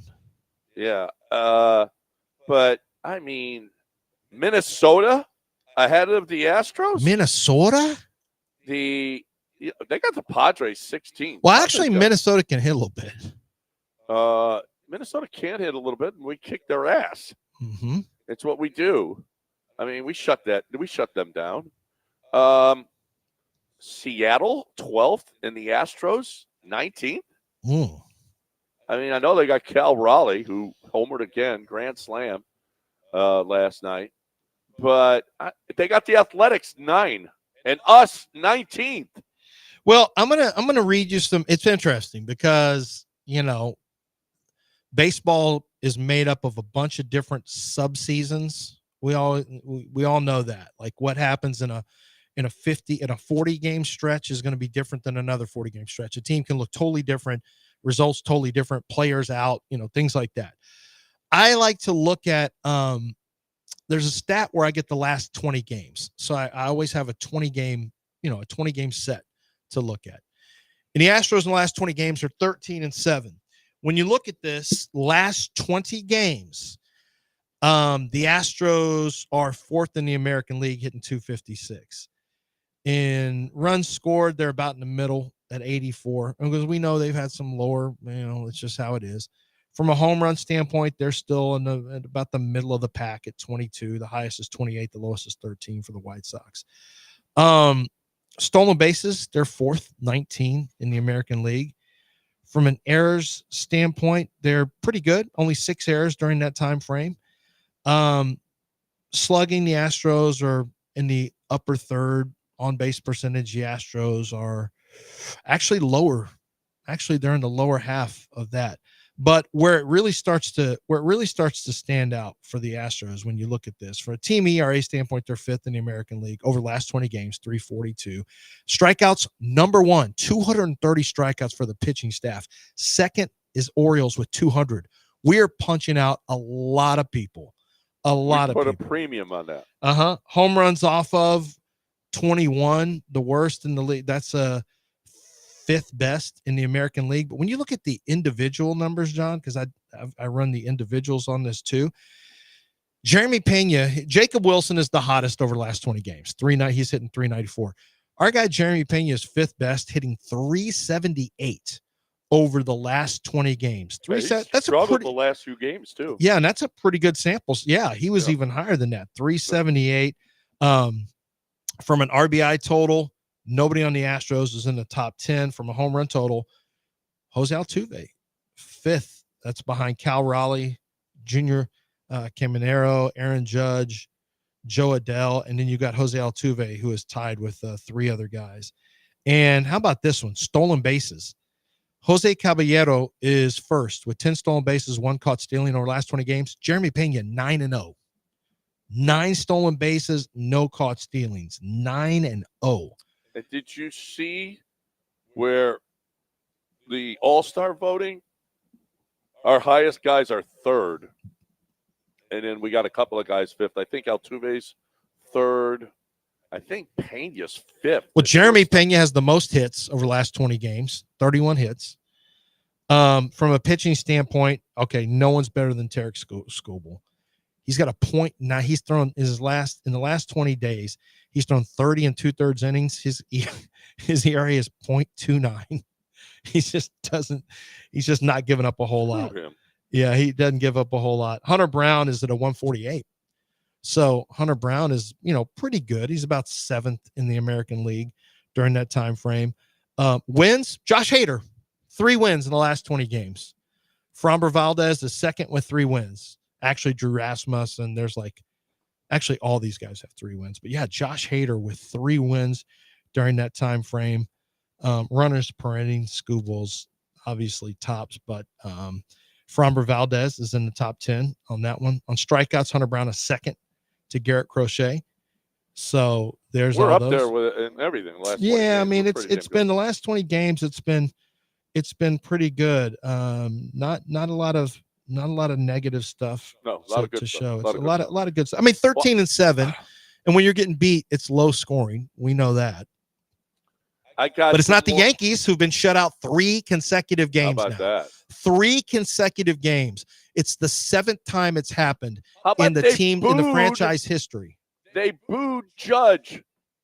They that's booed crazy. Aaron Judge after his third strikeout. Can you last night. imagine Astros fans booing Altuve or booing Jordan? It just doesn't happen. No. They Booing booed Lance Berkman? Aaron Judge is having the greatest season in baseball history right now. And they booed him because he struck out for the third time. No ring on the finger, though. And that Put means a ring something on to it. them. Put a ring on So it. he can do all he wants in the regular season, but if you don't have a title to protect you from a game where you struggle. He's not good in the postseason. Yeah. That's so a real problem. They don't care. Cool. The moments when you hit a home run, we love him. But if you're not going to produce in the postseason, they're going to feel like we have every right to boo you. Well, here's some numbers. 454. That's Aaron Judge's batting average on balls in play, which is incredible. 454. Here's a number, 1.89. Paul Skeens' ERA over his first 38 career starts. 1.89. How good is that? How about this number? 22%. The overall Major League Baseball strikeout percentage. Once every 5 times you're striking out. Once every 5 hitters, strikeout. Shohei, 162. Shohei's on pace to score 162 runs this season.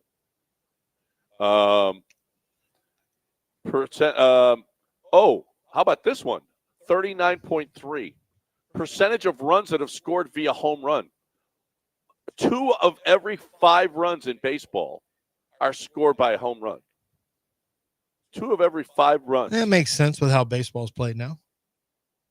Yeah, I guess that's a high. Although we number, are seeing more stolen bases, although that's just putting you in scoring position. But how about the fact that I need to go back and look and see, because I feel like no one's getting caught stealing anymore. Like, it is just so hard to catch guys stealing. Well, there are steal numbers in here, but they're difficult to discern. 6.86%, the percentage of stolen base opportunities resulting in attempts. Which stolen base opportunities and attempts. That's the same thing. An attempt and an opportunities. No, maybe when they can steal, they're only doing it 6.5% of the time, I guess. That's okay. exactly it. Okay. That's exactly it. And caught stealing percentage is up too. 22.6% of attempts. Yeah. Oh, I stand corrected. Yeah. But it's the highest number since the rules were changed. It's still the 3rd lowest mark on record. Okay, well, I don't stand corrected. Yeah. But it is higher than what it was before since they changed the rule.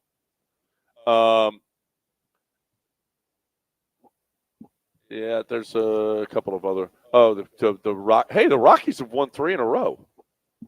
They're still on pace for 127 losses. Still on pace. Yeah.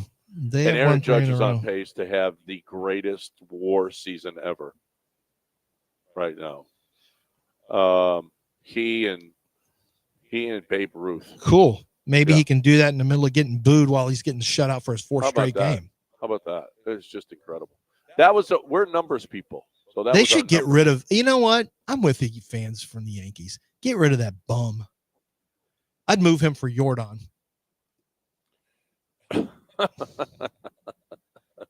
You would move Aaron Judge for Jordan right now. This is in Aaron Why Judge. Are you giving up on our guy? I love Jordan, but his injuries are not like they're becoming a problem. And Aaron Judge plays every year. Hey, you're 11 games over 500. You're a half game behind the Yankees for best record. No, that's great. I didn't League. say the Astros suck. Why are you? What are you conflating that for? Jordan's not here. Coming back. Jordan's not here. And then how long until his next injury? You don't have to make a trade now. Jordan is like a midseason acquisition when he gets back. Every year we get a midseason acquisition with Jordan. I know, it's great. I know. Isn't that great? Right now we're talking about that's like your wife not doing anything with you anymore, and then when you do it again, you're like, man, this is just like the first time all over again. When she just shows up for your birthday or something. Down, when you've been shut down since your birthday. That's not how it works. Jordan can't be a midseason acquisition all the time. I think that's how it works for a lot of guys. I know, and they don't like it. Same way I don't like Jordan having injuries all the time. Well, I mean, there's nothing you can do about that. Yeah, moving for Well, Aaron you can Judge. diagnose the injury first. Yeah, correctly.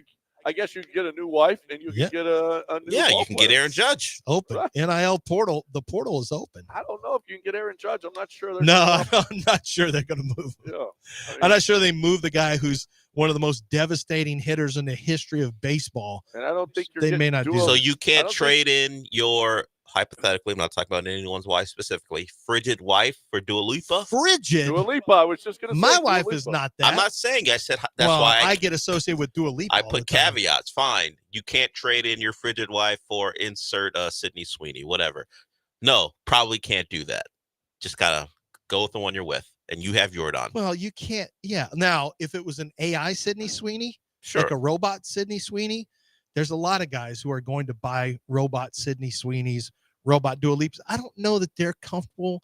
If you're Dua Lipa, are you comfortable with some guy going at it with a Dua Lipa robot? Probably not. That's why name, image, and likeness is a thing. You make a choice. Yeah. You get to make a choice, I guess. It's if you want to use my name, image, and likeness, but it's going to be some terrible things Feels happening like to those it's robots. unlikely the pop star is I've who seen doesn't need that type Westworld. of money is going to exactly. do that. I've Well, seen Sydney Westworld. Sweeney, she ain't afraid to sell her bathwater.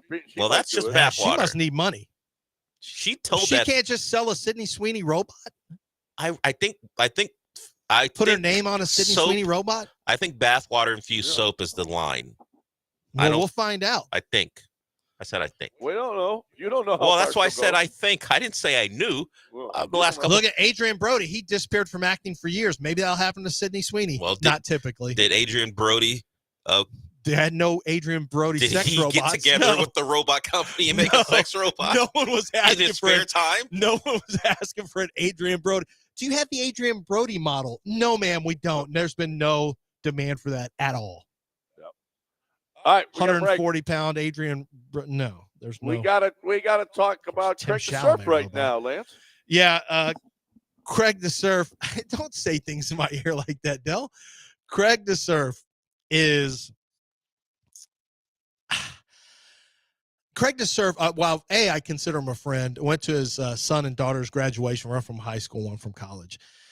And I'm a big fan of what they do because Craig he treats everyone like they're a member of the family. It's standard.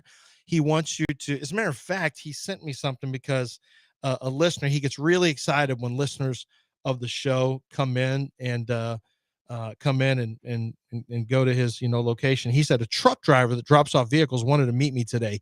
He listens to you every morning. He was awesome. His name is Dean. So shout out to you, Dean. He said we need to give him a shout out next week. He told me when he went in, he goes, I just want to see if you're a real person. He goes, yeah, I'm a real person. And then Craig ended up helping him out with something he needed help with from a vehicle standpoint.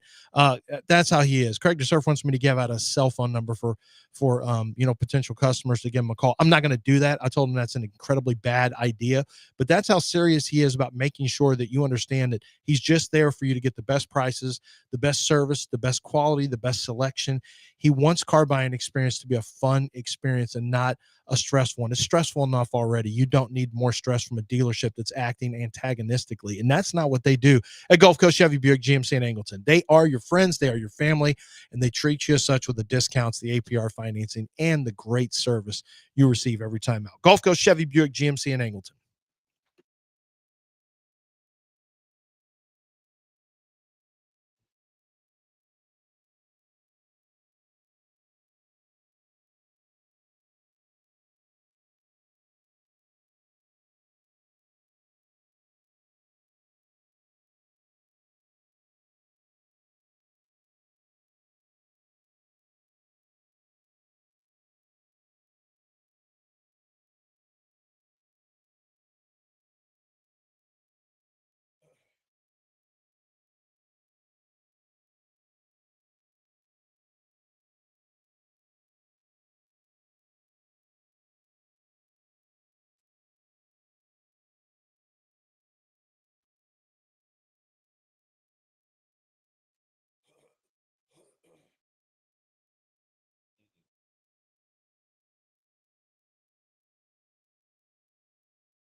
All right, air team, air conditioning. You could possibly have a problem. I'm just going to keep saying air team, air team, air team. The air team over there is tremendous. Okay, it's another family-owned and operated business. It's another one that just does things right. They've been around generation out of generation and passing it on. All right, this is how they go about it. I love the way they went about it with me. I think you'll love the way they go about it with you as well.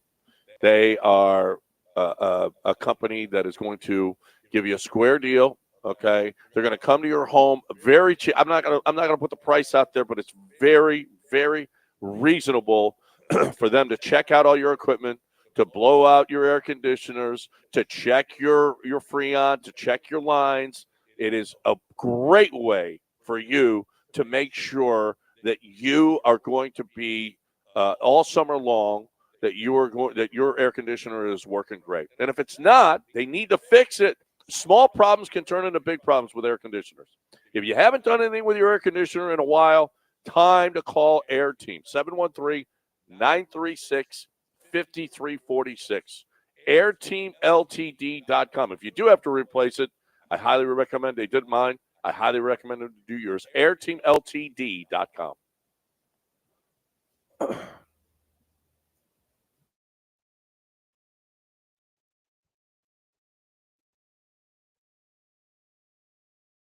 You are listening to Houston's longest-running sports radio morning show. From the Veritex Community Bank Studios, here's John and Lance.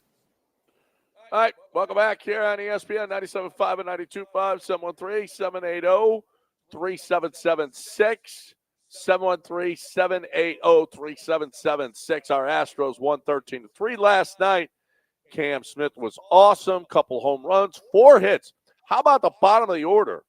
Was 8 for 12. The last 3 guys in the order, 8 for 12 with 4 home runs. I mean, I know Niall told us, and you call him Niles, but Niall told us Cooper Hummel's coming, and Cooper Hummel came last night, and Cooper Hummel homered, Mauricio Dubon homered, Cam Smith homered twice, Christian Walker homered. Love it.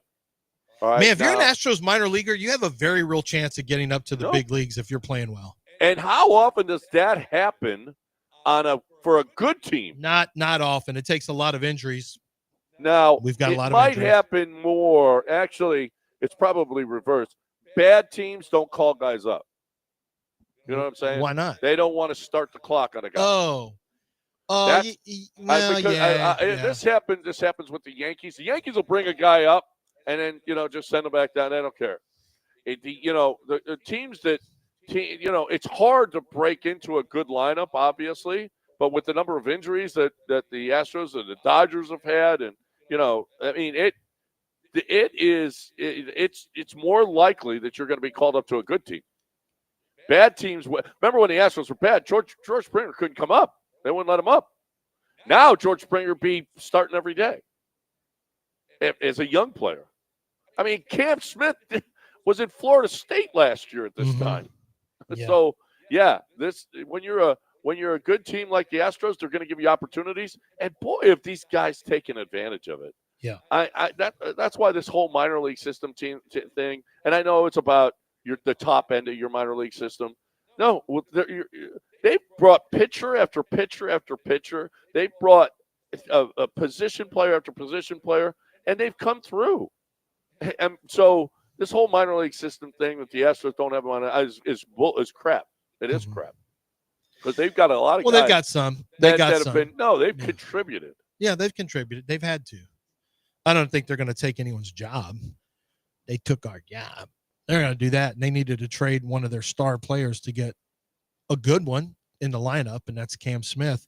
But Bryce Matthews is homegrown. He'll be up by Jacob Melton's homegrown. He'll be Eric Getty's homegrown. I mean, those 2 guys. Melton and we're talking about high draft picks. Melton and Bryce Matthews. That's what you want to happen. Your high draft picks develop and they become big leaguers. That's how you want it. Well, and you had a couple happen. of years where you didn't have high picks because of the trash cans. So So I mean, but whether and that's Forrest Whitley didn't do anything. Well, you had Forrest Whitley, and thank God you did. Thank God you had him in the system because we just got cash for him. That was sweet. He got those 5 innings out of him. You got some cash for him. Did you see that? Who took him on? Oh, it was the Rays. The Rays said, "We'll take Forrest off your hands." All right, how much? They didn't say how much the cash considerations were, but the Astros at least got a little cash for him, so that was good. Got a little pocket change for Forrest. Did you hear that news over the weekend, John? No, they got cash They got cash for Forrest Whitley. So he's officially they designated him for assignment, and then once they did that, they were able to trade him and found a taker for some money. I can't imagine it's a lot. 50? Whatever 25? Whatever it is. Yeah. What were you getting for him? That's No, all no, he's done you were is gonna cost get you nothing. for 9 years. Yeah, you were going to get nothing for him. Get a little something back. I mean, that's like when you sell some furniture with a garage sale. We had a ping pong table. We gave it away for $1. Who wants this? Please take it. When we moved, $1 for a ping pong table. Yeah. I like ping pong. I do too. Ping pong, whatever. Mm-hmm. I like it all. Yeah. Yeah, all the table games. Although we have one at we put it up. The net got all messed up because my kids can't help but break everything that they touch. Everything. Do you know my kids will just take my AirPod? I'm like, why are my AirPods connected to your phone, Mason? Did you use it? Oh yeah, I took. I didn't have mine, so I took him to the gym. Did you ask? My wife hates when I say this because she hates it because I'm always right. Ask for forgiveness, not permission. That's what my kids are. That's what Mason is for sure. And Sebastian's becoming that. Mason is 100% ask for forgiveness, not permission. Doesn't ask for permission for everything. I thought you said I was going. I thought you said I could go and stay out all night. Didn't you say that? I thought you said that. I told you where I was going. No, you didn't. No, you didn't. All of this is a lie. Right out of the forgiveness versus permission playbook is what all this stuff is. All of it. It's getting testy in my house. My wife's already on her 3rd puzzle in the last 8 days. She's just ripping through puzzles. Snacks is back talking everyone. We got a little. It's getting testy in the household. Snacks we may have to send his ass to boarding school. I feel like, and he knows jujitsu now, which is not ideal. That's a problem. Yeah, you get lippy with him. Guess what? Yeah, I don't need him knowing. He'll catch yours too. No, knowing how quickly to get into an arm bar. It's not advisable, especially when you have a bad shoulder like me. I just have to start punching if that happens. I don't want to have to punch, so don't mess with my arms. Yeah, no. Okay, any other updates about how's Marty? Good? Making lots of money, being a babysitter. My other kids can't find jobs because they don't really. I've applied to a lot of places. They just all say no. How come all your friends have jobs? And you're just driving around like you don't have a care in the world. No, just don't start. 18-year-old can't find a job. My daughter's got like $5,000 in the bank. Stupid. Dad, how much can I get on a CD? Monty, why are you my favorite child? How much is a CD going to pay? Well, they got a 4-month at 4.5%. We need to look at doing that. Okay. Mason, I put my job applications out, but nobody's hiring now, I guess. You're not telling the truth. You don't want to work. He wants to work at a chicken place, and that's it. That's all he wants. It's either Cane's or nothing. He wants some place where he can eat food. Well, he'd take Chick-fil-A too, Dell. They're not hiring him either. And he doesn't have to work on Sunday. He did have a job at an ice cream place that he just randomly quit. Ice cream? All the ice cream you can eat? Yeah, he was at an ice cream place just like, I'm not getting enough shifts. I just quit. What did you tell him? No. Oh, you just don't show up anymore? Oh. Well, didn't even call and say I'm not coming in? Forget about the 2 weeks. Didn't even just let him know I'm done? That's what I'm saying. Oh. Well, they knew. They said. At least you've instilled a work ethic. Didn't even have a word with the scheduler? I work. I put my work in. They see it all the time. I don't enjoy this anymore. I'm not coming in. find some. You might need to find someone. Alec to and cover. Drake, Alec, and my daughter all have my work ethic. That's the other two. Well, listen. Well, 60%? Snacks goes and lifts and jujitsu all the time. Mason's he's just catching vibes all the time. Mason's the ultimate vibe child. He's fun to be around and all that stuff. He's like the Rockets from 2022. You know what he's setting himself What up? he's like, just a lot of vibes. He's setting himself up to be the uncle of your other kids' children. He's fun uncle. Who they'll love, yeah. but your other kids will always have to bail him out or explain to the kids why he's not responsible. How come Uncle Mason still has a room at Grandma and Grandpa's, but you don't? That's what he's setting up. Uncle Mason. Yeah, we'll see. Or he'll do really well. He's got a great personality. Yeah, he's going to be fun. I mean, the personality is how if you got good BS, you can do a lot. He's probably the one who's going to make the most. Couch surfing his entire life with a good personality. Yeah. His buddies will keep him around until their wives say beat it. Yeah, couch surfers.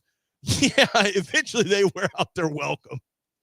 Did you ever have anyone like that, John, that stayed with you too long, or were you a couch surfer ever? We had, when I was growing up, we had cousins that lived about 45 minutes from us. Yeah. That stayed at our house all summer. Ooh, with an invitation? My mom was like, Wasn't an invite? It was my dad's cousins, and my mom was like, "Hey, when are they leaving?"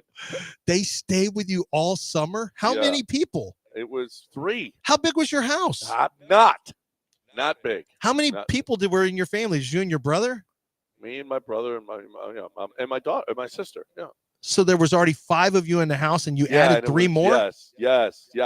It was crazy. Yeah, Mom didn't like that. They had something being done at their house for a week or two, and then they just stayed. We like it way better here in the city. Yeah, right. We got a break. 713-780-3776, the number. Right now am talking about Brinkman. Again, I'm talking about the people at Brinkman. I'm talking about the philosophy of Brinkman. I'm talking about you actually doing something about your roof. Have you looked at it lately? Is it shiny? Because if your roof is shiny, then you got a problem, okay? That means that the shingles are slipping. That means that they're not as, when you walk up on the roof, walking up on the roof and the shingles, they stick. You stick to them. They crunch, all that stuff. When that goes away, now you got a problem, okay?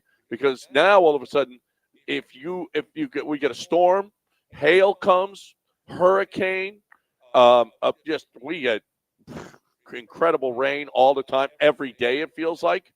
Well, if your roof isn't solid, then you're going to have a problem. And then when all that damage comes, when the water comes through, damages your carpeting, damages all your furniture, ruins everything, your clothes, your electricity, everything, you're not going to have a leg to stand on with the insurance company because they're going to go, well, look at this roof. They're going to come out and they're going to look at your roof and go, no, look at how bad this is. Have you done anything about your roof at all? And if you haven't done anything in years about your roof, you need to. You need to get that clean bill of health or you need to get it fixed. And Brinkman is here for you. BrinkmanQuality.com. Been around for over 50 years. Reputable and will do the job. Brinkman, BRINKMANN, quality.com.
You're back in the Veritex Community Bank Studios with John and Lance. On ESPN 97.5 and 92.5.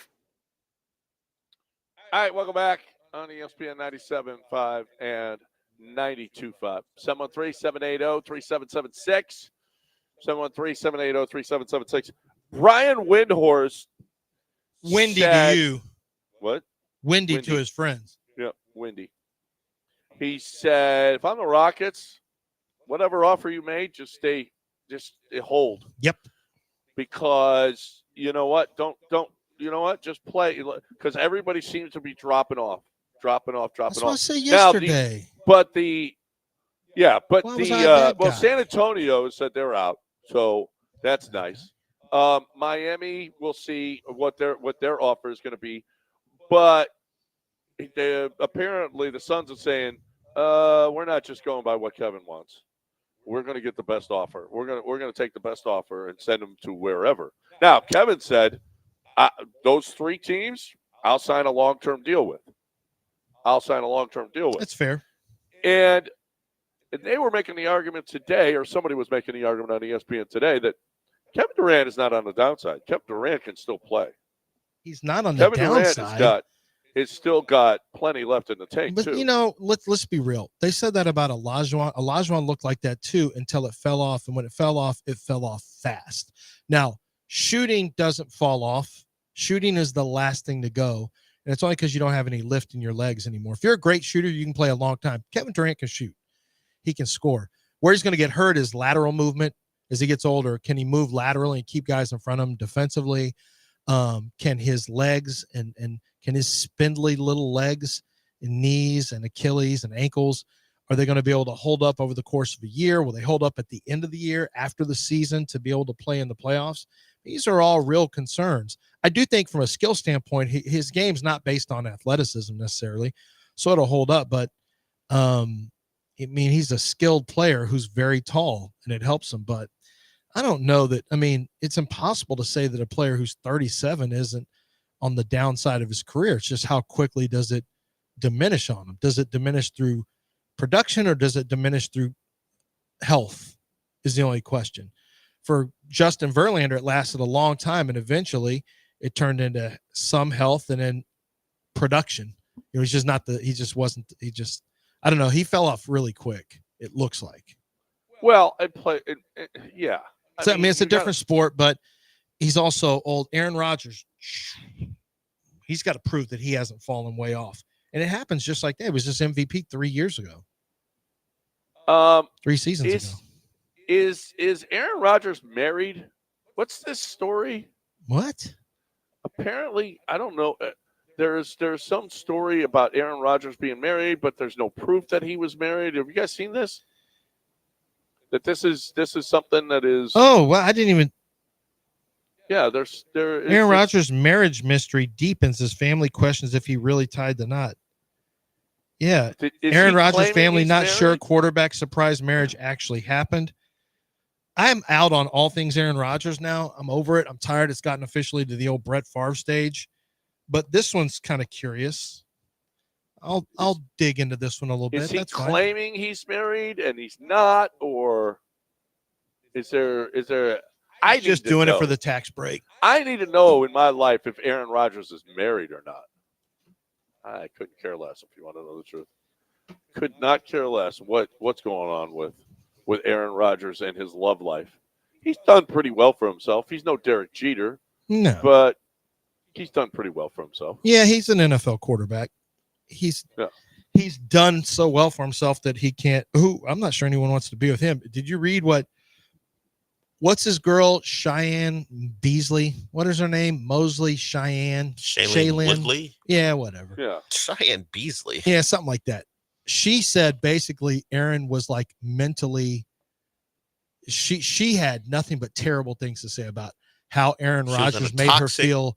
It was toxic. Yeah, she was not. I'm not sure anyone's going to stay married to him long term based on what she said.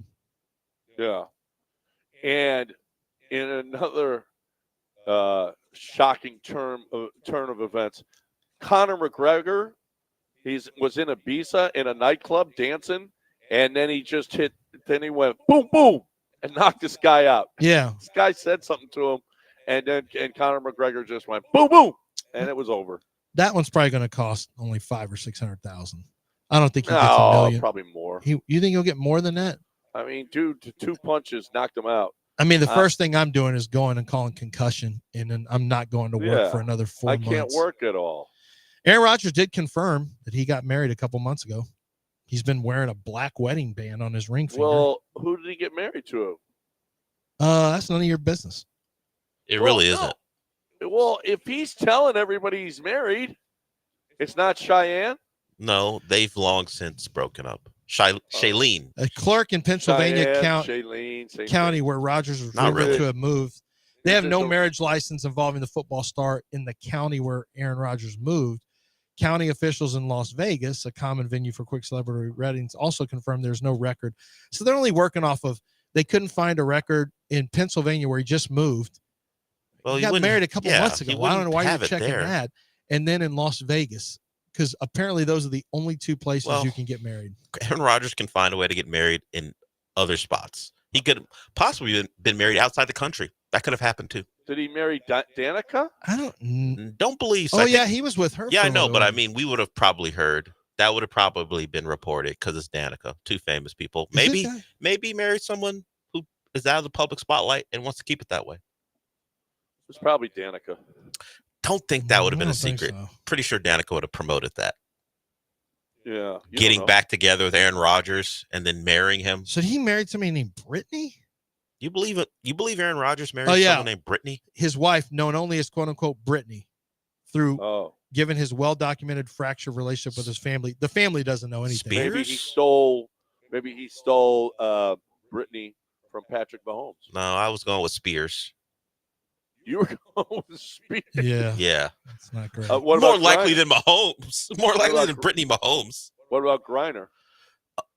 Less likely than Brittany Mahomes. There's very little chance that Griner and Rodgers, that there was a Griner Rodgers, marriage, Amazon, wedding registry somewhere, or like Bed Bath and Beyond has an Amazon wedding registry where you can go pick something up for Griner Rodgers wedding. I feel like my Brittany is more likely than the 2 you threw out there. Yeah, I think yours is probably the most likely. Spears? Of the ones. Yeah. Out of the ones we mentioned, of all of them, Spears probably has the best in the shot. power rankings. Spears up top. Mahomes if she is- decided she Mahomes wanted and to, she and just Griner's loves at the quarterbacks, bottom. and Griner at the very Griner's bottom. at the bottom. What other Britneys do we know? There's not a lot anymore. That's it. No, we got rid of Brittany's Britney. bot. Oh, Brittany's bod. Now that's a possibility. I think that'd be at the top of the list now. Now that we're naming Britney, sure. Yeah. There's not a lot of Britneys rolling around who are famous. I can't Google. I'm curious to see what happened to that cam girl that came on Ken Hoffman's show. Hoffy was he was one of the first to have, basically she would have been OnlyFans, but she was an early adapter cam girl who came in on the show on our live stream and danced on the table. It was for some reason, John and I didn't have that happen on our show. And, for some reason, yeah. And my wife didn't really love some of my behavior at the Slapfest 2 or Slapfest 3, I guess, at the bus downtown, whatever the park was. I was. She just thought I was, as an MC, I was just saying too much. So I'm sure you can relate to that, John. I had that too. Wendy's probably thought you've said too much at times. Oh yeah, no. I've had that. I got a look, and it's one of the only times I've gotten this look like, what the are you doing in public? And I'm like, and I knew it right away when I saw it. I'm like, oh no, I better go. This is a really bad look. All right, 902 ESPN 97.5 and 92.5. 1 hour left in the show. If you want to get in, let's go. Holiday show, basically. It's the because you're not going to be here tomorrow, so you're treating it like a holiday show. I mean, we got the weekend starting tomorrow, starting up right tomorrow. After the Will show. Kunkel. The weekend does not start tomorrow. I know. Will Kunkel joins the show. Will Kunkel will join us Will tomorrow. Kunkel joins the show. We got a special guest coming on. Monty Jones is going to join us at 8. Michael Connor is going to host on Friday. We're still working. We're going to load it up with great guests. And Spencer, you're on hold. We'll get to you when we come back. You All want to talk Spencer Astros? on the other side. Right now, we got Chastain Ford to talk about. I got Patrick. I'm telling you, I just really, really, really appreciate what the Chastains have done for me. And I feel like, that's how they treat everybody. And, you don't have as much repeat business as the Chastains have unless you do it right. And the Chastains just do it right. I love this family-owned and operated business. I love the philosophy at the top. I love that they've been in business. The Chastain's been selling cars in the city of Houston for 80-plus years. That you don't do that. You just don't get there. It's incredible. That's incredible because the car business is tough. But when you know the car business, when you do it right, when people keep coming back to you to buy cars because of the way that you do it, that's what the Chastains are all about.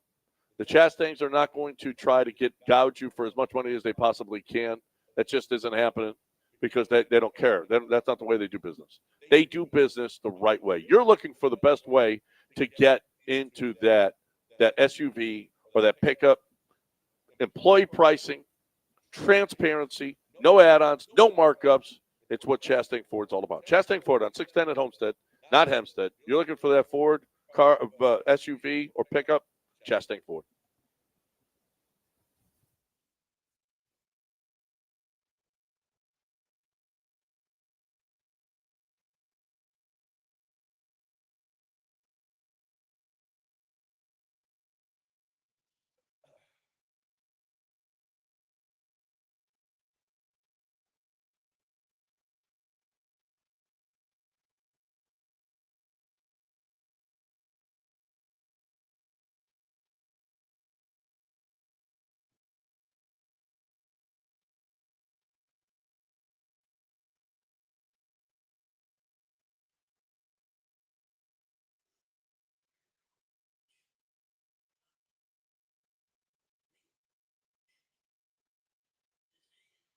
Playing golf. Nothing says like Juneteenth like golf.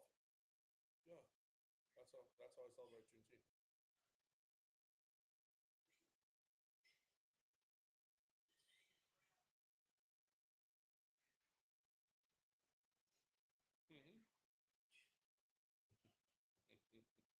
Peace tie. No. Yeah. Calvin Pete. Yeah.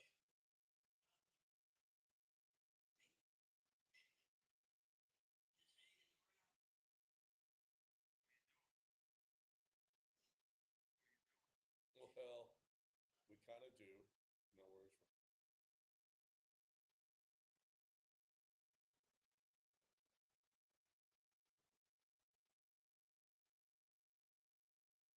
Hey, let's talk about getting engaged. It's a process. It takes time. You got to, especially today, if your girl is somebody who's going to want this really special and want the social media aspect and all that, I'm not going to judge. It's your decision. It's her decision. I know that if you want to have someone help you make it a perfect day, because it starts with not just, it's not just the wedding, it's the engagement as well. That's a memorable moment. I still remember when I got engaged to my wife.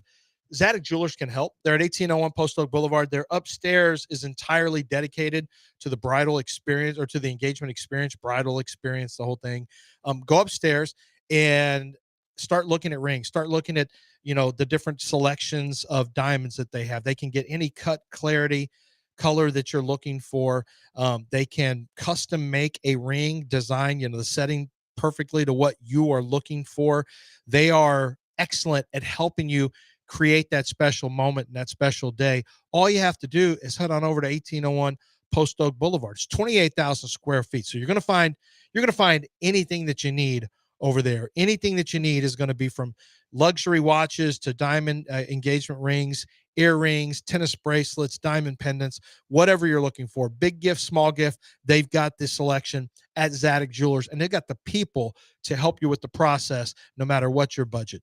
Zadig Jewelers, stop in and enjoy the selection from Houston's finest jeweler. It's Zadig Jeweler.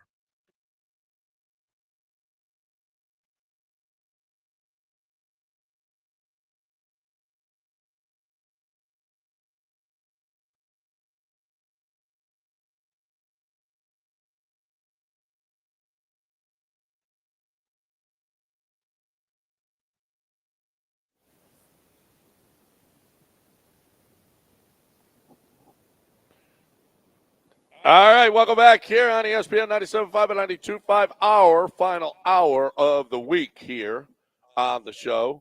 713-780-3776. Spencer was on last segment. He is back. What do you say, Spencer? Thanks for calling the show. What's up? Hey, guys. So if you would have told me in spring training that Eric Getty would break his thumb, Blanco would have Tommy John, Wisniewski would have Tommy John, and Jordan basically wouldn't play for the first 75 games of the season, I would have guessed 15 games under 500 if I had to throw a dart. And, Dana Brown is just an absolute whiz. I mean, I understood the Cal Tucker trade. I was hoping Cam Smith would start to turn it around. And it's not just last night, but, I mean, he looks like a legit hitter. And we have had 11 different starting pitchers this season.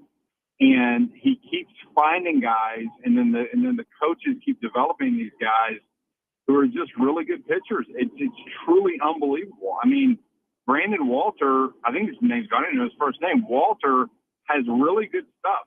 I mean, he has really good stuff. And, I've been critical of Espada. Last year, he did a horrible job managing the bullpen.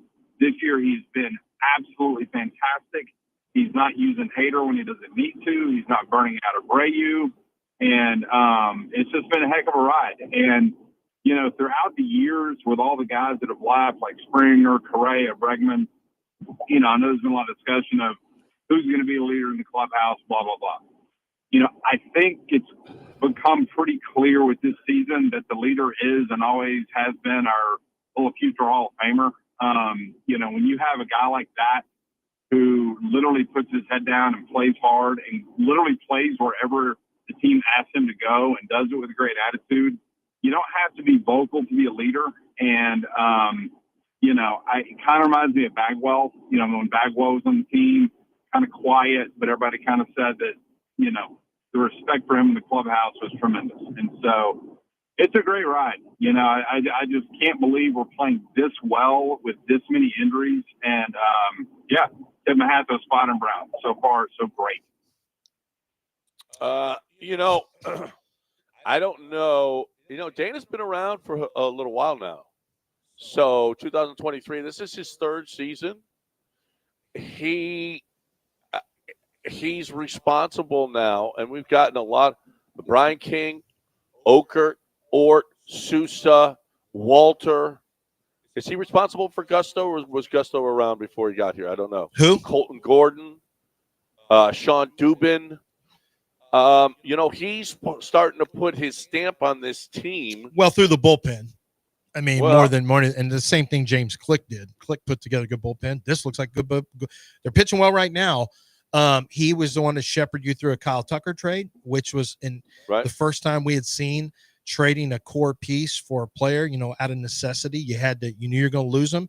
And Jim Crane allowed him to make that decision. So I give Jim Crane, credit for saying, hey, let's not just ride this one out until we have no chance of hanging on to him. And he's done a good job. There have been minor league guys who have been able to step up and up to this point do their jobs from a pitching standpoint, from a hitting standpoint. I'm not going to crown him yet because it's the hardest work is still either to be done or it's still in the process of we'll see how he does. But he's been okay. He's been okay. I don't blame him for any of the bad contracts. That wasn't on his watch. No, actually, he had to clean up the first base mess. Yeah. Right.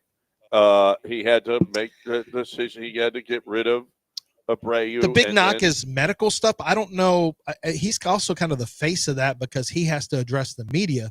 I don't know if that's all on his watch. You know what I mean? Like we think, what the hell's Dana Brown saying now? Jordan's got a fracture. What? Kyle Tucker? They thought it was this, but it ends up being a fracture. Dana's the face of it because he's telling the media this stuff, but that may not really be on his ticket necessarily unless he's intentionally lying.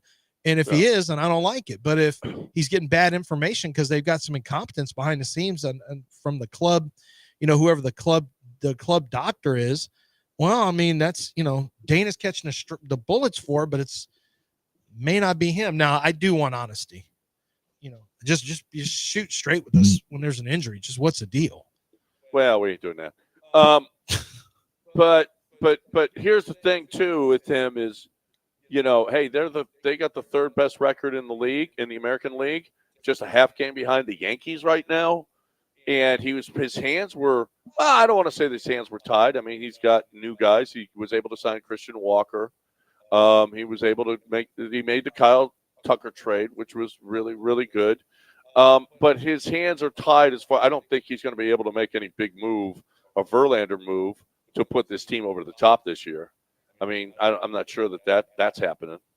He did bring in Josh Hader, and a lot of people were questioning that $95 million deal. And 2 years into it, it's a huge success. So his stamp is on this team. While it's an organization that was obviously put together by Luno and Click did a nice job, but Dana Brown's starting to put a stamp on this thing, and it's pretty damn good.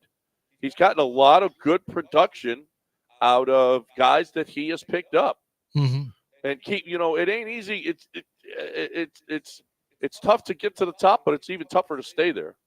And they're staying there. They're and what was a team that, and they start poorly every year for whatever reason. They just start miserably. This team has come together with all of these injuries. I'm not sure that Dana's getting enough credit for what he's doing here. This is nice. This is nice to see. Yeah, it's fair. That they're a really good baseball team. I mean, the roster is his job is the roster. And if the roster is stepping up, and especially the Band-Aids are stepping up and doing their jobs, the Cam Smith trade, early in the season looked a little shaky, but it certainly looks, it's certainly headed in the right direction right now. You're right. I mean, the roster is his job. And so if the roster's doing their job, I don't know that I would have said they'd be 15 games under 500, but I think if you told me those injuries were in place, now I also thought the division would be more competitive, but I would have said 7 or 8 games under 500 would have been a pretty fair to almost maybe borderline conservative estimate. If you told me Jordan was going to be out this amount of time and all those pitchers were out, I couldn't get there with a 500 record, not even close. So, yeah, they're playing above what my expectations would have been. Absolutely. And I think Dana needs to get some credit. I think he and Espada have done a good job. We give Nick his flowers. Sure. For, everything except the offensive line. We give, Rafael has done a really, really nice job with mid first round draft picks. He's been great. Mm-hmm. When you pick up Alpi and Tari Eason. And Jalen has been a good player, and Jabari has been a good player. Yeah. They're not superstars, but they've, they're not bust by any stretch of the imagination. No, and then other than, not the lack of honesty or competence when it comes to swellings that turn into fractures, Dana, who may just be the mouthpiece of that, has done a pretty good job. This year it's showing up. Yeah. I think we're doing pretty good with our general managers here. And our coaches. Yeah. No. We got it going on. We're not one of the poorest. No, we're not a poverty-stricken organizations when it comes to. We're not one of the sorry people. Yeah, we're not the sorry people. No. Not the sorry people, but you're not in a high rise. Yeah, we are. New York. Your coaches. New York's been some of the sorry people. Let's break down your current coaches. Divisional round is where you top out at. D'Amico, great person. Sure. Your current manager. Press a lot. Did he make it out of the first round of the playoffs yet? Who? Your current manager? D'Amico, yes. No, D'Amico I say your manager. I didn't say your head coach. Your manager. Yes, he was on that team with Dusty. He was the right-hand man. As the manager. He gets that on his ticket. As the manager. You have a ring? As the manager. He has rings. As the manager. He has 2 rings. As the manager. Did he make it out of the first round? When his first opportunity to manage small his team, sample size. But did he make it out? Tiny sample size. I thought he's been there to the fight. He's been there all the way to the top. It's not data dredging. Just what happened last year. He's had champagne sprayed right in his face. Did your head coach ever have champagne sprayed in your face? Have you ever had champagne sprayed in your face? I don't like alcohol. Oh, it sounds like you didn't get out of the first round. Your NBA head? I won multiple championships in soccer as a kid, so I did get out of the first round. Since you're asking questions about championships, Did your 6-year-old soccer don't count. older than that? Did your You sounded like Trump. I've won multiple soccer championships. We were actually a dynasty, won 4 in a row. Thank you. And you're failing manager. As we got older, Joe we kept Espada. winning. Continuity, we kept winning dominant. Just telling you right now. As far as like the Celtics, as when there far was as no your black head, as players. far as your NBA head coach, has he gotten out of the first round with this team? He went to the finals, the NBA I finals. said as the head coach manager, with your team. Well, he had a lot to clean up. So as I said, you're not actually in the sky. You mean number 2 in the West? So he got upset in the first round. Beans don't burn on the grill. Took a whole lot of terrain. Your coaches don't have you in a high rise. Get up that hill. Burn. At best, you're living in a moderately sized home when it comes to your coaches. Yeah, we got one coach that got out of the first Moving round. on One coach. up. Yeah. D'Amico. Yeah, I said that. A divisional round. We got one coach. I said got out of the first you're round. at best with your coaches. You're living in a moderately sized home. The lawn's pretty nice. Yeah, it is. Some brown patches, but it's fine. Yeah, we're not house poor. No. We can afford our But mortgage. you can improve. Well, we can't afford a mortgage if we don't do commercials. We got to do one here. Please tell me it's a dream rate. It is Golden Nugget.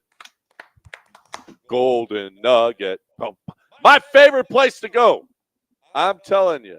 When you're only 2 hours away from everything that you love in life. Well, if you bring your wife with you and your kids and your granddaughter. Everything that you love in life is right there, okay?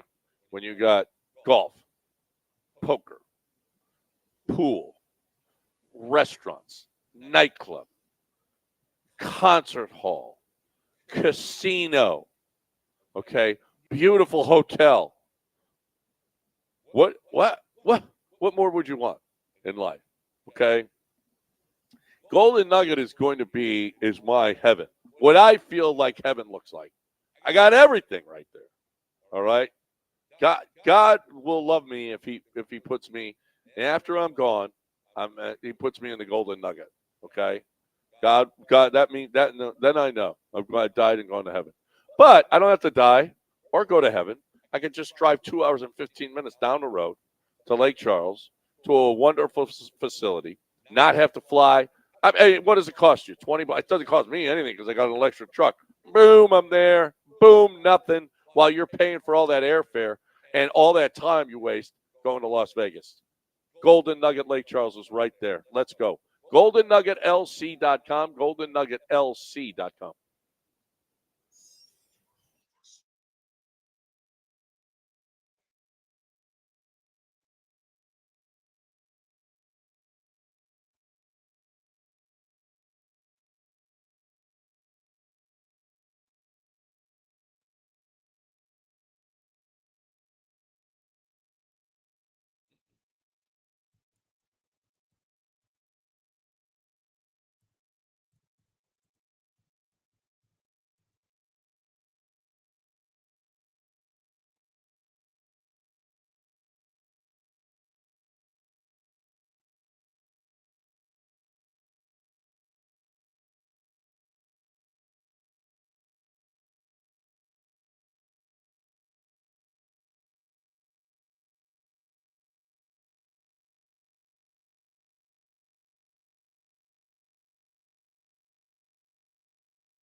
You are listening to Houston's longest-running sports radio morning show. From the Veritex Community Bank Studios, here's John and Lance.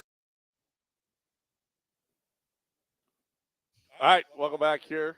ESPN 97.5 and 82.5. 713-780-3776.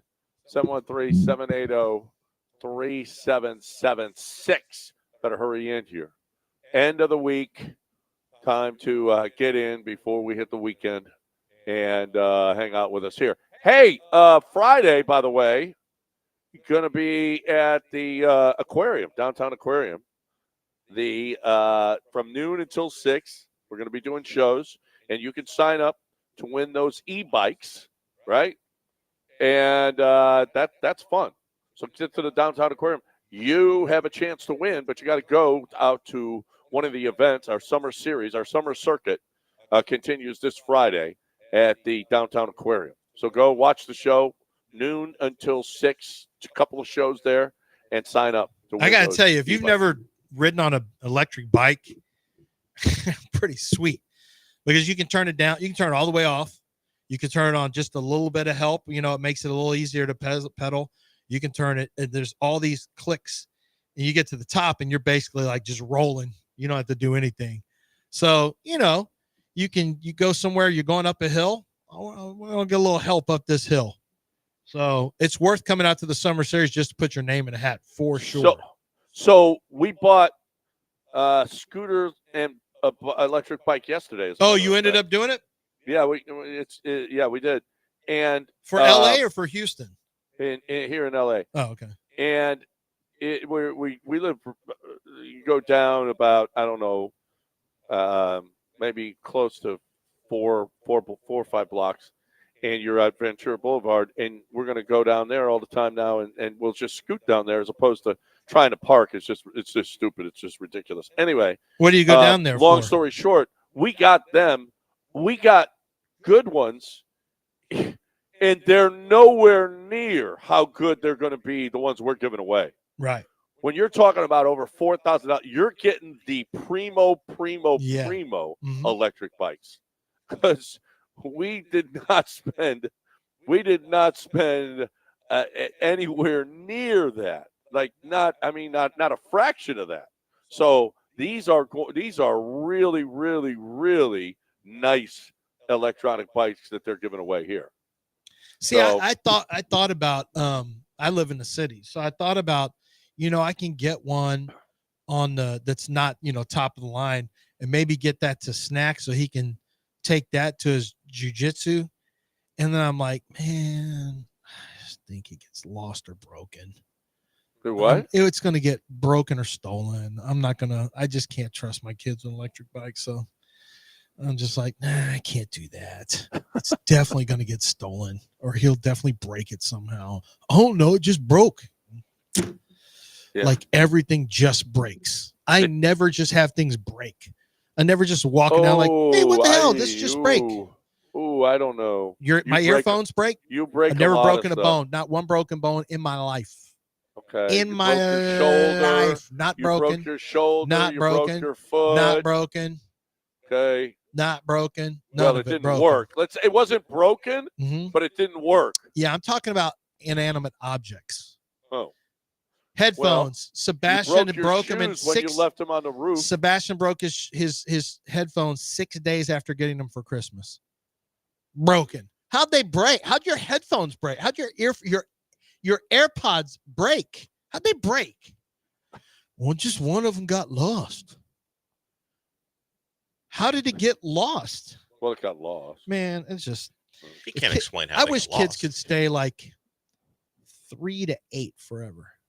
Ooh, except they be with me forever. No, then you got to watch them all the time. They're much better when they're 28. Oh, well, that's fine. Yeah. They still pop up. There's still things that pop up. Yeah, but then they go. Then they leave. They're great. I can tell you this age is rough. Mm-hmm.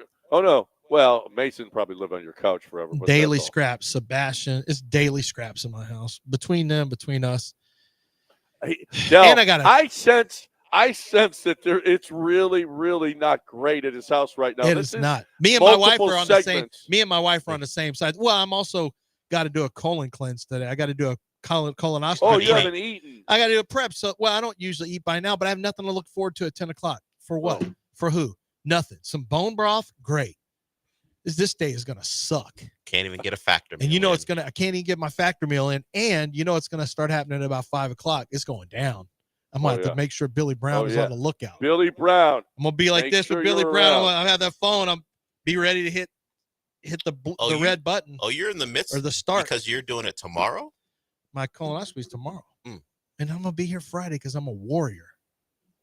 Or is because they say just don't operate machinery for Yeah, it's not really. It's not that big of a It's deal. not that big a deal. No, you it's not actually get a really good sleep. Yeah, I'm being Get a honest with good you. old nap. I get a good nap. Oh, like no. I actually look forward to it. One if of I'm the being best honest. naps I ever took was after a colonoscopy. Do you know that's the you know You're this all cleaned out. It's yeah. awesome. Yeah, you know the stuff they give you is what killed Michael Jackson because his doctor gave him too much, kept upping the dose. But oh no, it's super dope. You just oh yeah, this is the best sleep ever. This is great. Awesome. Almost like when I had my eye the surgeries on my eyes, the where they put the new lens in. Man, they give you a liquid, they give you some kind of IV drip, they give you a Valium, then they give you an IV drip. I'm like, man, I wish I had 5 eyes so I could have this thing done 5 times. Other than have to put the drops in the eyes all the time. That wasn't. This is so dang cool. Is that how you feel after? Yeah, man, it was great. It is weird because you're awake the whole time and you can feel them pulling on your eyeballs, it feels like, and it's like, but you don't care because you got that IV drip. Yeah. As long as they keep that drip in, I'm good. Man, I hate Josh Hart. Why do you hate Josh Hart? Well, because I'm watching a video of him, New York basketball. They put out a video of him playing the 18th at St. Andrews. Wait, Josh Hart, the basketball player? Yeah. Oh, okay. Why does he get to play the 18th at St. Andrews? Because he matters He's and famous you don't matter? and you aren't. Because he's You rich. don't matter. He's He young matters. and rich. Wendy can go play the 18th. You can't. Yeah. If she wanted to. He's a Hall of Famer. That doesn't count for anything. No. He can't play No, people at St. don't give me Andrews if you're a nothing. radio Hall of Famer. People don't give me nothing for being in the Hall of Fame. Nothing. I wish you could go on like I think I should get free dinners. show up at conventions and sign stuff because you're a Texas Radio Hall of Famer. You know, go to like Midland. Just tour Texas. Go out to Beaumont. Go up to Beaumont, Midland. Maybe make an appearance in Jasper and just sign stuff for people. Hey, we got John Granado coming. Radio Hall of Famer. Jasper. Hey, John, do that thing you do. What thing? You know, who does it? John, Come head on. out to Vider. Who does it? Head out to Vider. Your people want you. What? Like, let me hear that catchphrase, John. What are you talking about? You know the thing. Do it. You know that thing I'm talking about. Do it. Hey, don't act like you're better than guys. us. Come on. You want to hear me do it? You want to hear me do it? Who does it? Who does it? And everyone loses their mind. Yeah, You don't it. know. That's not the phrase anymore. Well, who does it's the classic? That's the classic, but That's the the new old- one. that's playing the old hits. one. That's the old one. That's what you start the show you with don't or know. close it with. It's you don't know. You don't know. Oh, he did it. He did it. And spin around. Turn around. Not guilty. Say it, John. Turn around. Say it. Say not guilty. Say not guilty. Yeah. Catchphrase. You need to go to radio conventions. Well, I'll tell you right now. If Sophie Cunningham got a flagrant, right? Got kicked out. I would have said not guilty. You would have let her. You would have allowed her to stay in the game. She No stays in the suspension. game. Yeah. After further review, Sophie Cunningham stays. it does The not rest get of you- elevated. The rest of you is out of here. Sophie Cunningham. It can does not stay. get elevated. Sophie, you stay. The rest of you beat it. And the other girl deserved it, right? In a way. In a way. In a little bit of a way, yeah. Well, that wasn't the girl that pushed her down. Was that the girl that pushed Caitlin down? That she's was the one that poked her in the eye. Yeah, that's the one that hit her in the face. Oh, okay. Yeah. And then, and then they got into it a little bit. Yeah. Time to talk about Air Team again. My people over at Air Team. Listen, this is the time of year that you have to think about this. You have to think about your air conditioning. You cannot go without air conditioning now. And if you are somebody who has not done anything in a while, that is dumb. That is going to really, really come back and bite you. Okay, so you need to go to airteamltd.com and check out what they're doing. First of all, they'll come to your home. They'll check out all your system. They'll make sure that your system is working great. And if it's not working great, they'll fix it. Or if they have to replace it, which is a last ditch thing that you have to do, then Air Team is going to do that too. And Air Team did a great job with me. You need to know that you can rest easy knowing that your air conditioner is running smoothly. But if you haven't done anything in a while, you check the Freon, check the lines, cleaned it out. There's leaves in there. There's all kinds of stuff. The wires, everything is working great. If you haven't done that in a while, then you're just playing with fire because you could have to replace it when it could cost you like, I don't know, $70 for them to come out or $10,000 to replace it. Come on. It's not even arguable. This is the way to go. AirTeamLTD.com. 713-936-5346. 713-936-5346 or AirTeamLTD.com.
I like to play poker in one of my favorite tournaments. I was there when they first started it over at Texas Card House. They said, let's do a Friday noon for 50 and over. And whoever does the best over a series, a bunch of tournaments, we're going to send them to the World Series of Poker and put them in the senior event. How fun is that? How good is that? Let's start it with just a few guys. Now you go there, there's probably 70, 80 players. It's awesome. It's good money. How fun is that to be competing? And it's not young, crazy guys. It's 50-year-olds and up on Fridays. But they've got all different tournaments all week long at both locations in spring off of Highway 45 and on Westheimer at Greenridge. But they've also got the app, the Hijack Poker app. Texas, it's for Texans by Texans. It's on your smartphone or computer, only available in Texas, backed by Texas Card House, no bots, cash games, and daily free roll tournaments. Credit card deposits also accepted, or you can go deposit in person at Texas Card House locations. Look, you're looking for a great way to play, the place to go, Texas Card House, the premier poker in the city of Houston, TexasCardHouse.com.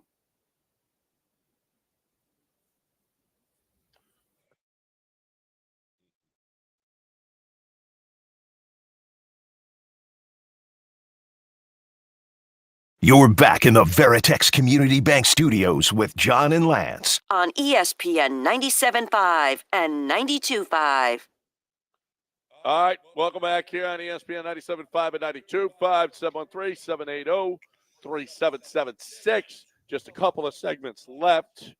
We barely touched on the Florida Panthers winning back-to-back turning into they hated Brad Marchand, and Brad Marchand came aboard this year, and we love him. And they win the title again.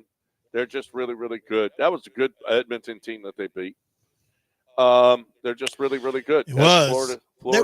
Florida's great. I went back and looked at it. They were a small dog. Edmonton was a small favorite heading into that. To me, it was crazy because Florida was smashing people in the postseason. But but yeah, they win, and so that's good for all the people, the great longtime hockey fans who live in Florida. Yeah. So you're one of those people. No. I think it's great. Great hockey tradition in Florida. Yeah, that's good. You're one of them, huh? No, it's fine. Yeah. It's fine. Oh, Eddie Shore hockey. They were in Florida. They were in Tampa. Eddie Shore, Gordie Howe, Bobby Hull. I don't even know who Eddie Shore You is. need to be a long-suffering fan for your championship to matter. You just need to be cold. No, you don't. You need to be able to get cold. Yeah, you need to say, man, it's I'm cold. sorry. It's cold outside. I'm sorry. You can freeze ice anywhere, so I think we're fine. Oh, yeah. You Well, need it's harder to to do it, at least have somebody, you need to at least have people in your community that says, yeah, it's pretty cold outside. You want to go? Like people who fight just to stay warm. Well, you're going to have to talk to the entire country because Canada hasn't won anything since 1993. Yeah. Has it been that No, they long? can't win. Yeah. We can't let them. 93? Since Montreal beat Canada's favorite son, Wayne Gretzky, Of course, was playing we've for the Gallant. stolen a bunch. The Kings at We the have time. stolen a bunch of their teams over the years. So Yeah, but That's they true. have some up there still, and Edmonton was the Quebecs. for the second year in a row. Can't get it done. And, Toronto can't get out of the Eastern Conference, long-suffering Toronto Maple Leafs fans. Sorry, hockey is an American sport Speaking now. of Toronto, you I guys don't know if you've heard. Yeah, it is. It is an American. And Yeah. it may be a Houston sport. We may take over that one too and have a really good coach and general manager with our hockey team. You don't know. Up to this point, Okay, coaches. we've got the best coaches and general managers of any city. general managers better than the coaches. Of any city, ours are the best and better than New York, better than Chicago, better than Philadelphia. Boom. Yeah, better than Philadelphia. Yep. Better This than- actually checks out everything I'm saying. Better than LA, better than Better than LA. better than Miami. No, it's Oh a yeah. fact. It's not even It's a an fact. opinion. Is there Chargers. Is there a current coach in this city who's won anything? Yeah, he may went to a champion. Yeah, Kelvin Sam. Nope. And Chancellor's still Interesting. alive. Interesting. All of a sudden, your arguments start to fall. No, we just need more time. Okay. Oh, we just We're started with positioned. these We're guys. really Got it. well positioned. Got it. Oh, 2 years? What? Yeah, What do you mean? 2 years. You're Yeah. supposed to win in 2 years? Some people do. No. No one does. Never been done. Joe Mazzulla did. You don't know. No, I Yeah, just because gave you one. Gravy trained off of the hard work that Ime put in. Oh, well, Ime couldn't win one when he was there. That's a bunch of You crap. just got there. He didn't win it. Joe Mazzulla did. So your argument out the window. You can win it pretty quickly. You act like winning is everything. Yeah. What about culture? What about culture? I mean, we got culture. Is on the our team. culture supposed to lead to the winning?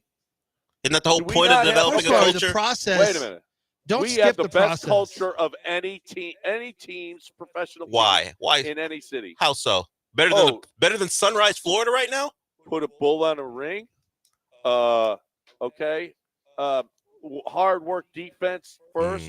Okay. You got that No- swarm get that- thing you get do. That, Swarm. Get that smirk off your face, Kent Whitmore. That's the way we go about it. All right. Okay. We got Jose Altuve culture. I mean, that's all. Nobody has culture like we have it. I'd rather have culture than championship. That's not what I would say. Well, championships come and go. Yeah, culture. And if you don't win championship, then you go. That's kind of how the life of a coach goes. You don't win, you go. No matter how good your culture is. Yeah. Ask Bill O'Brien. Well, I don't know if that would be considered good culture. Ask Steven Silas. We don't put up with that crap.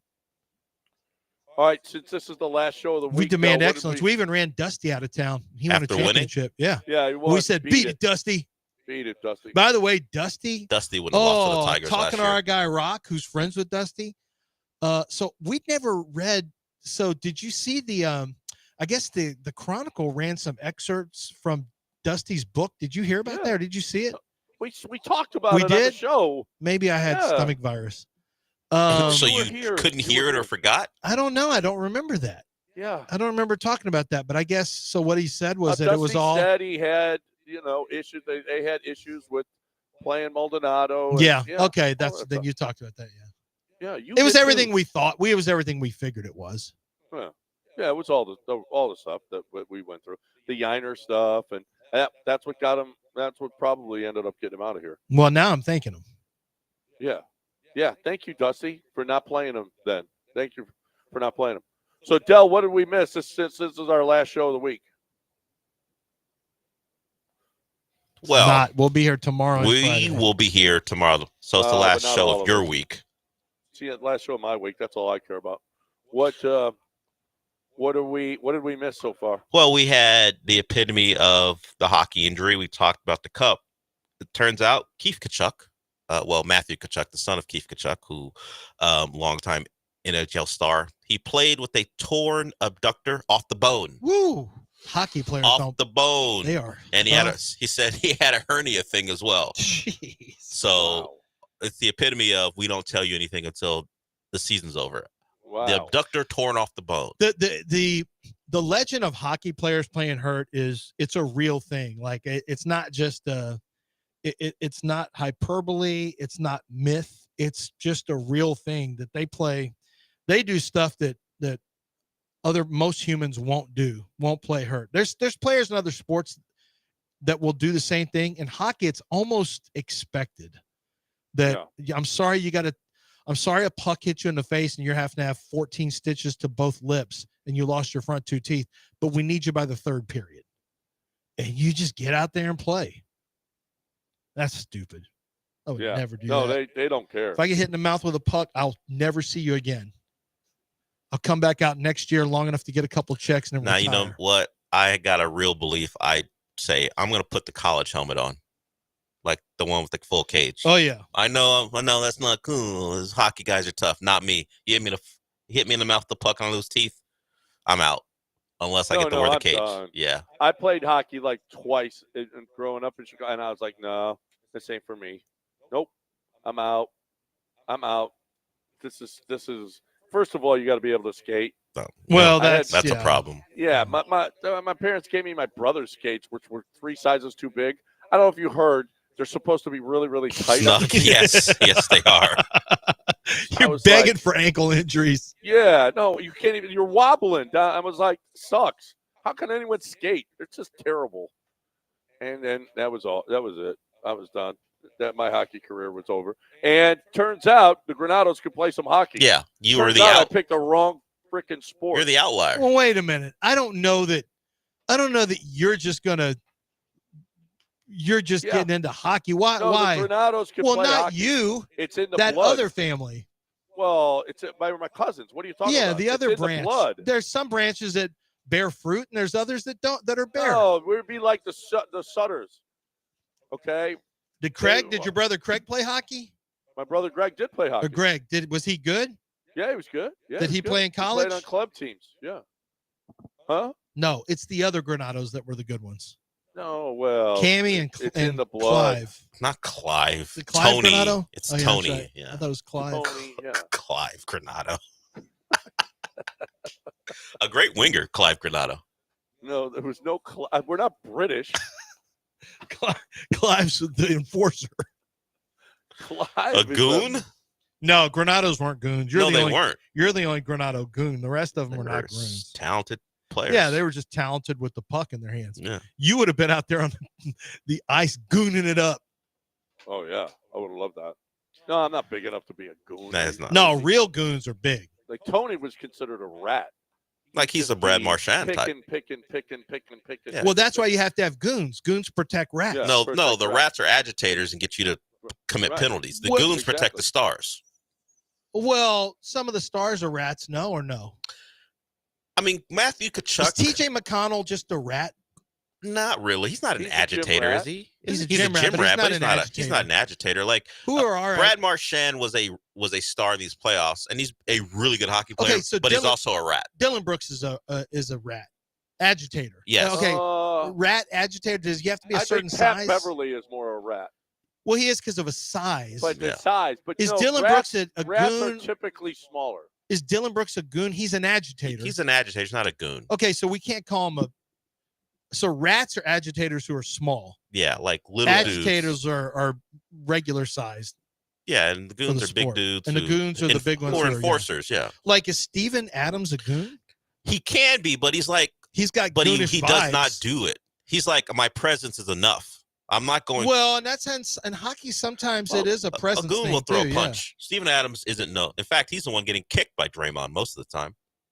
Like Steven Adams, I feel like he is our. He's like, hey buddy, hey, but he'll put his hand on you. Hey buddy, we're not doing this because he's so big and strong. Steven You're not Adams play with is him. a deterrent, though. Yes, he is. He's not a goon, but he's a deterrent. He's out on the floor, and okay, Steven's out here. Is Ahmed Thompson a goon? He's kind of a goon. Yeah, just because he's skinny doesn't mean he's not a goon. He's got goon behavior. He's got some of that in him. Like, if you want to start something, we can, and it's not for show. Look, I don't. Ahmed is not for show.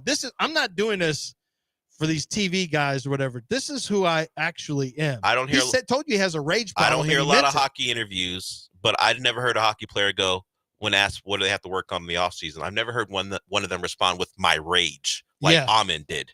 And he not in a playful, joking way. He meant it. I got to work on that thing.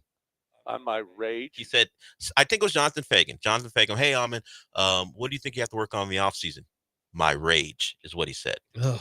He does. He's honest. He does. He got issues. Dude has issues. All right, we got a break. We got news of the weird coming your way next right here on ESPN 97.5 and 92.5. I'm talking about HR&P. I'm talking about your business being better. I'm talking about you doing things better. I'm talking about you not doing something that you don't know about, payroll. You don't know how to get payroll to your people as well as HR&P does. You don't have the technology that they have, which is awesome, awesome, awesome. You don't have, and it's proprietary too. It's their technology, which is, that's something. And people have been trying to grab that from Mike Holly. He's been offered multiple times. Hey, I want to buy your technology for your payroll. Nah, I think I'm going to keep on doing what I do. I help people. I help businesses. I help them with their HR. I help them with their payroll. I help them with their taxes. I help their business be better. Better. We're better for HR&P. We're friends with HR&P. We love what HR&P has done for us. You've heard multiple testimonials about HR&P on our station because they're so good. You don't have to say nice things about people that you work with. We do because we want to, because it's the truth. HRP.net. Make your business better. HRP.net. 281-880-6525 or HRP.net. No.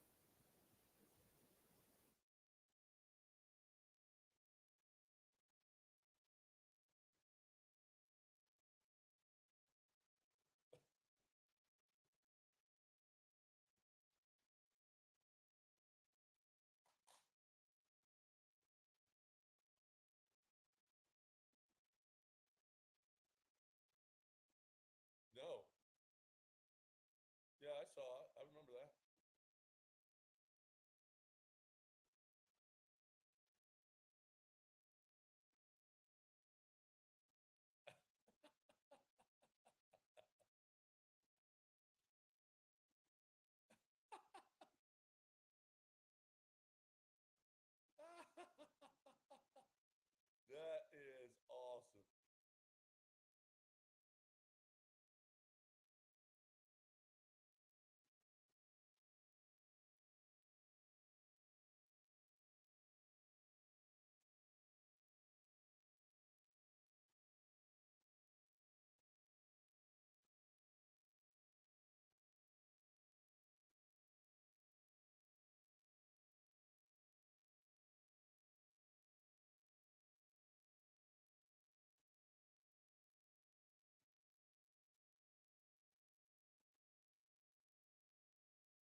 You guys ever go to the beach?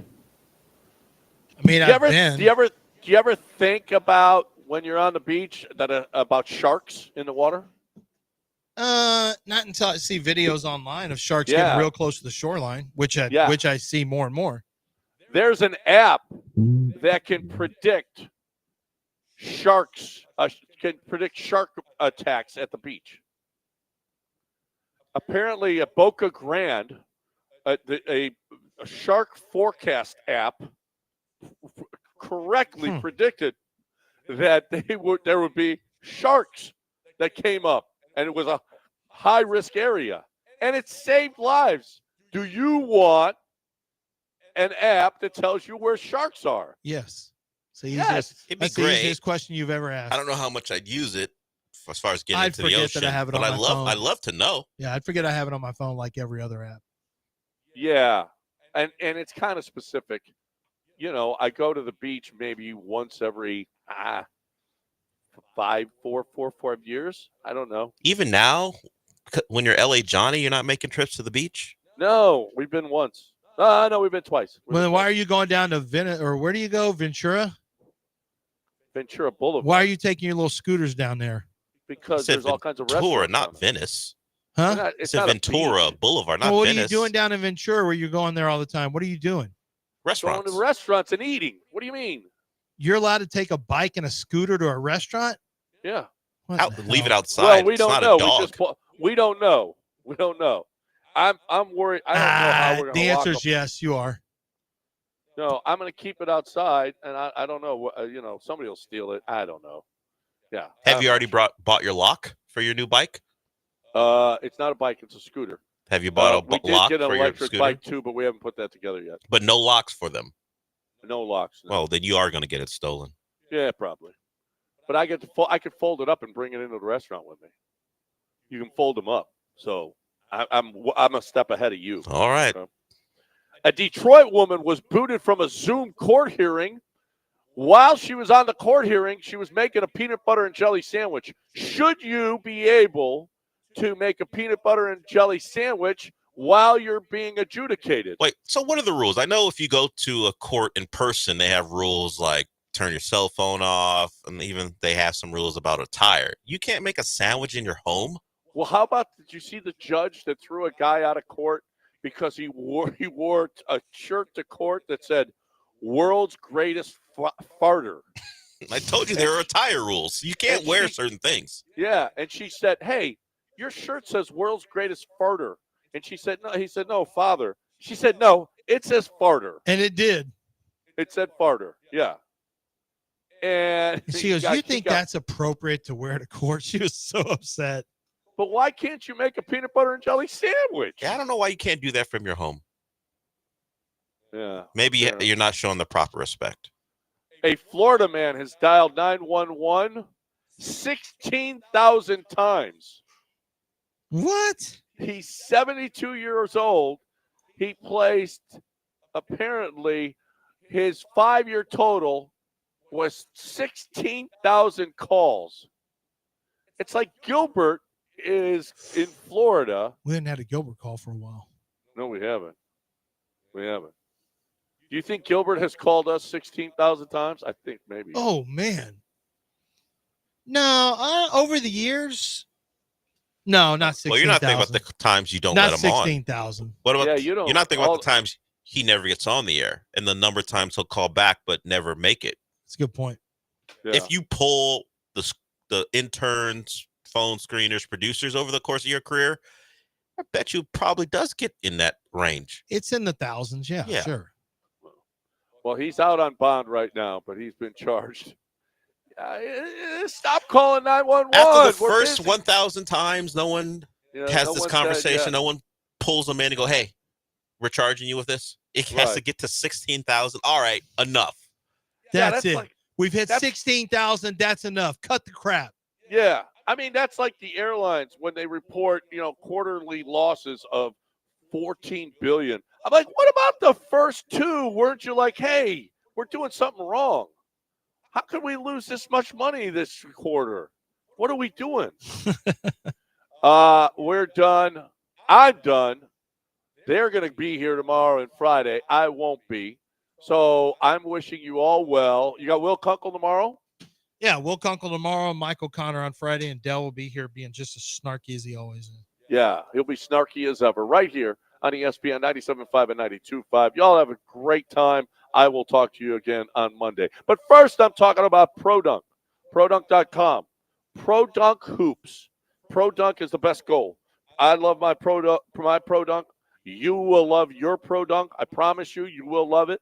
It is a promise because it's the best goal that's in the history of goals. There's never been a better goal made than the ProDunk goal. It is tempered glass backboard, unbreakable rim, stanchion that won't rust. The installation is second to none. The kids will love it because you can raise them. The technology is second to none. Raise and lower the goal with a push of a button. Wife will love it. You'll love it. The kids will love it. It's outside. They can actually play. They can actually enjoy the goal. It's the best way to go about this thing. Don't buy one of those box store goals with the sand in the base. Just terrible, Dad. Do something great for your family. The ProDunk goal is great. ProDunk.com. Tell Keith Tate you heard it right here. ProDunk.com.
So normally when your highly touted, just acquired prospect, biggest offseason move of your team's offseason so far, or the offseason so far. The offseason's long since passed. But the Cam Smith or Kyle Tucker trade, depending on how you want to describe it. Normally when the crown jewel of that trade goes off for 2 home runs and is part of a big victory over the A's, I think that would be the story. But the fact that the Astros found a guy who hadn't started a major league game since 2022, and he delivered a quality start in his first start. By the way, not pitching since 2022, at least starting since 2022, is a very Astros thing. Usually it's because of injuries. This guy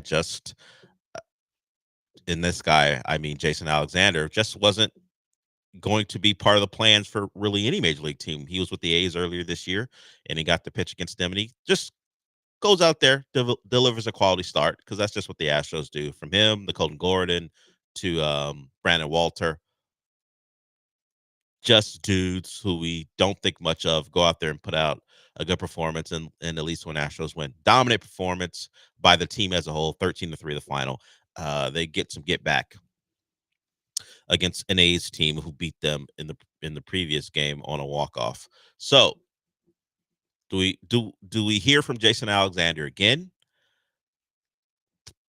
Probably, just because of the injuries the Astros are dealing with. So does he get another start? Maybe I'll even throw it in the probably realm. But will he pitch the way he did?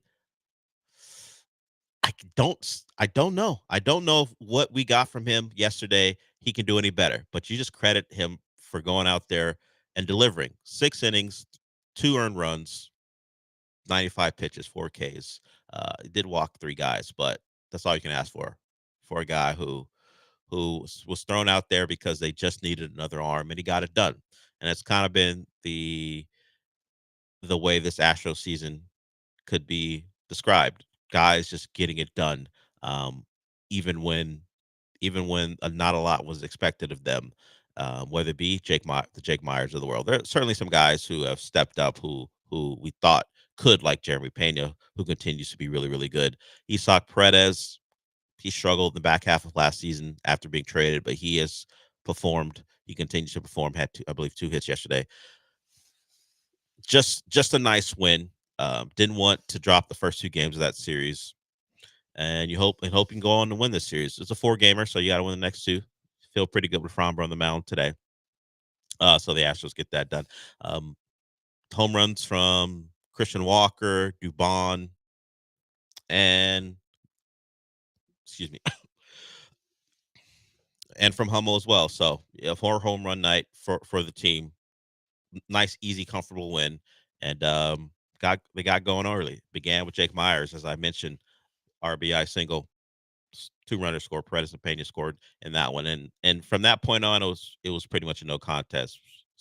You had a home run from Cam Smith in the next inning, and he pulled a ball off speed pitch, drove it to left center field, and got his night going, and they take care of business. So as they are now 42-31, 4.5 games up on the Mariners, with the Rangers and the Angels close behind the Mariners and the A's. We know, worst team in the division, and all you can do is say or ask the question, how does this keep happening, particularly when it comes to the what you would say guys who may spend most of their career in the minor leagues, at least so far. They continue to show up and show out. So applaud Jason Alexander. When this Astro season ends, however it ends, I'm going to remember Jason Alexander mostly because of the name. It's a very, very memorable name, considering that other guy. Yeah, I think that helps him stand out in the 2 first names, Space City or Sugarland Space Cowboys back into the rotation that we got with Colton Gordon, Brandon Walter, Jason Alexander. Yeah, it is 3 guys. It is 6 remarkable names. that all 3 of them have 2 first names. But Jason Alexander, I mean, come on, he's Costanza. I didn't want to do it because I'm sure it's been done But yes, all the time I'm thinking about George. I even I just wanna have call the him boom, George. boom, boom, boom. Yeah, I want to call him George, but he has an actual name. Just happens to be the name of the actor as well.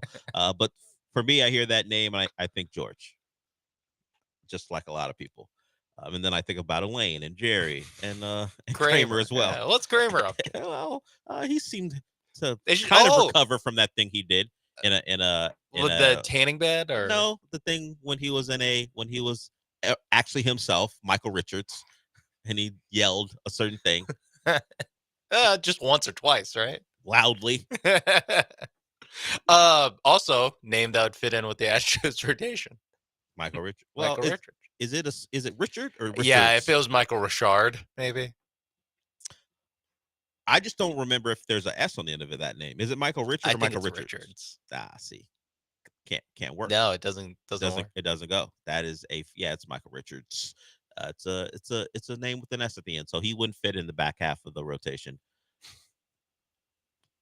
But honestly, he fit in the bullpen if considering what Hader tweeted years ago. Hey, what? It's years ago. We forgive him, right? He's forgiven, right? That's something we don't have to worry about anymore. So, hey, just keep getting guys out, as it was said earlier in the morning. Yeah, just I was like, oh, is that all it takes? But no, I think time means more than just him getting out. So she's done the mea culpas. I'm sorry, I was young and all the things you do. Yeah. Josh Allen got to marry a movie star. It has the same tweets, so yeah, no one brings those up except for Sean Mapes. Hey, I wouldn't have brought it up if he didn't marry Haley Steinfeld. It's true. You gotta have something. I should send that to Spider-Man. Crash Out Spider-Man. Be like, hey, you see this? I don't want to get that guy riled up. I do. I know you do. We got great content no, you for like 3 days. You send that to her and see what she thinks. Oh, all that stuff about being in centers and that open up your mind. This is who you marry? This is who you marry? Wow. This is what would happen. You leave Smoke and Stack for this? Come on. Well, I know those are fictional characters, so because one of them turned into a vampire. So I'm not gonna use that. No, that's in the trailer. It's not even a spoiler at this point. That's in the trailer. One of them turns into a vampire. But no. That's what you do if you just want to try to make Josh Allen's life miserable for a minute. Oh, Haley Steinfeld, so progressive. Look what you did. It's not what we're about here. Yeah. Maybe I'll wait until the Texans play the Bills. That's when you do it. Cause as much disruption as you can during game week and see what happens. Okay, in preparation for it, yeah. Yeah. I was gonna say if he beats them, then afterwards, vindictively. No, you like, dig up. Everyone's celebrating this guy. No, you dig up the tweets, and then you find the pictures of their wedding, and then you put those alongside his tweets, and you go, oh, okay, look how lovely this all is. During game week, and see if you can go viral and see if it picks up. Okay, that's all. That's how content creators go about their business. At least if you want to call them that online. We won't do that. We'll just hope the Texans defense gets after them, and we will have sound about Will Anderson in a little bit, because if you remember, and I think I've talked about it here on this show, the Will Anderson trade, the whole Texans operation during that draft was questioned because everyone thought they would be bad, and they thought that pick that went to the Cardinals was going to be super valuable because not many people thought CJ Stroud was going to be capable of what he did in his rookie year. And of course, new head coach, the Texans were pretty much a joke going into DeMeco Ryans' first year. That certainly flipped. So we'll hear some commentary, because a lot of the NFL media, a lot of them were saying that's an awful decision. Why would you make that trade? You're going to be bad. Turns out they're all wrong. So we'll hear one particular media outlet recognize how wrong they were and talk about what Will Anderson and the Texans have become since that point. So we'll get to that. We also will get into our hate of Canada being validated once again. Canada takes another L. We'll get into that, and mostly because hockey, as that game ended, they do not care about the rules. Like, I was thinking about it, and we'll get into it. Like, if that wasn't NBA referee, like if Mark Davis or Scott Foster was out there, no way the Panthers get away with what they got away with at the very end of that game. So we'll get to that. A lot of stuff to get to. In fact, Michael Carroll will join us at 11:30, because much like John, he is out on Thursday and Friday, which begs the question, What's going on there? Why are those two out at the same time? They got golf to go play together? I'm not sure. Flip me over, Mike. Yeah, we all remember. We all remember that. We don't. I didn't, but now I do. It's still very funny what John said to Michael Carroll. So Michael Carroll can explain himself, why he and John are taking 2 days off at the same time, who's getting flipped over, who isn't. A lot to get to as we're just getting started here. If you want to call in, you can. 713-780-3776. It's me and Sean till noon. We will be back.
This is the Del Olaleye Show, on ESPN 97.5 and 92.5. broadcasting live from the Veritex Community Bank Studios. Here's Del Olaleye.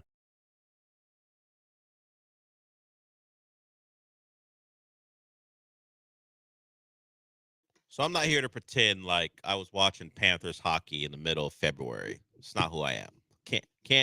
Can't be someone who's watching hockey, watching all 82 games and going, you know what, living and dying with what Barkov and Kachuk are doing when they're playing the Capitals on a Saturday afternoon in February. But it's the Stanley Cup Finals. What else am I going to watch besides the Astros? So you split screen it there, and the Astros started a little bit later. So it was fine. So it was a runaway. Panthers win their second consecutive title. They beat the Edmonton Oilers for the second time in the Stanley Cup Finals 2 years in a row. And at the very end, the game was well in hand. So it's not like what happened at the very end affected much. But with like 8 seconds to go, the entire bench jumps out onto the ice to skate, and the hockey traditions go celebrate with the goalie. So these guys with about, I don't know, enough time that it's noticeable are all skating. Like 20 guys are skating towards the goalie. I'm like, the celebrations, they throw up their gloves, throw up the sticks, the helmets come off. And I'm like, wait a minute. What happened? What happens? Do we not stop the game here? Do we not tell these guys to get back on the bench? No, you don't, because it will just be a disaster. The fans are throwing, because they're rats, if you don't know. Back in the 90s, I think a Panther player found a rat in their old building, and it spurred them on to a finals run. So now, in celebration of big moments, Panthers fans throw rats onto the ice. It's just their tradition, like plastic rats. Plastic rats. Plastic. Like the Halloween decoration. It's not rats that they feed the mice. It's the rats they feed the snakes. It's just plastic rats. They all go to the pet store. Yeah, they go to a pet store before the game for this moment and carry a dead rat with them. No, they're plastic rats. They throw them out there to honor a tradition that's been going on since the 90s. So those are out on the ice, and the team is out there. I'm like, okay. That's why I said earlier in the first segment, Mark Foster's not allowing this. No. They're whistling those guys get back on the bench. Or Mark Davis. I combine Mark Davis and Scott Foster. That's right.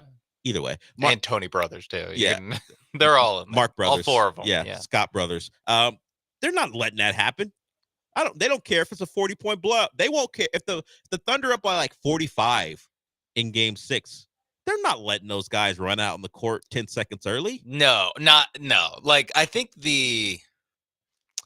the end of the 2016 finals, Game 7, I think that it might have been Kevin Love. One of the Cavs ran out like a half a second too fast, and like I don't think anyone like said it. It was just something that people noticed. Like people online were like, "Hey, Kevin Love ran out there way too fast." Yeah, and it was like within a second of the horn going off, he was early. I can't imagine if they all start. If tomorrow night they all start mobbing SGA.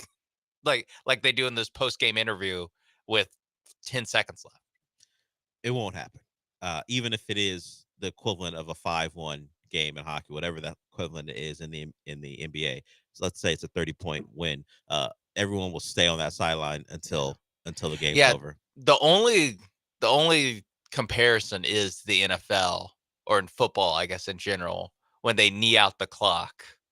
And so, there's actually 30 seconds left. The Gatorade is hitting the coach. It's on the actual playing field. Both sidelines are meeting in the middle. Yeah, and they're all walking out there. Oh, yeah. I was using Super Bowl as a comp, but even just a regular season game, once the game is clearly over, people walk out. I had never seen. I've watched a lot of hockey final elimination games, so I've seen enough of them, and that one was pretty noticeable to me. I guess because the 5-1 final certainly led to it, because last year it was 2-1 and no one was out on the ice. I think it does have to be a blowout. It has to. Even if it's a 3-1, I think they're staying on the bench. But at 5-1, it's like, because even the Oilers have stopped playing. Yeah, they know for an hour that they're winning. Yeah. It was so much of a blowout when it was it 4-0? I think it was 4-0 that the Oilers coach took the goalie out of his net with like 7 minutes remaining.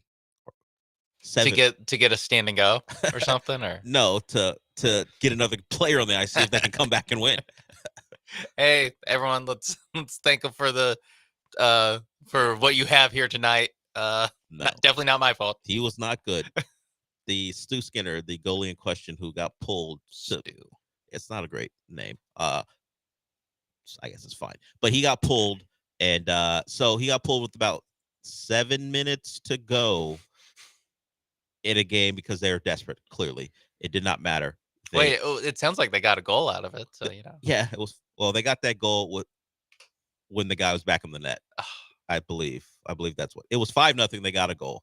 I was gonna say it is crazy that Florida didn't immediately start scoring with a period left of empty net, but okay, they put someone else back there. Yeah, they got him back in there. I don't remember exactly what it was. I think it was 3-0. They're desperate. Then he threw him in, and he scored an empty netter. Then they scored another empty netter. What? Either way, they should have done it like when they have a power play or something. So it's like, however many guys on the ice. There were no power plays either way.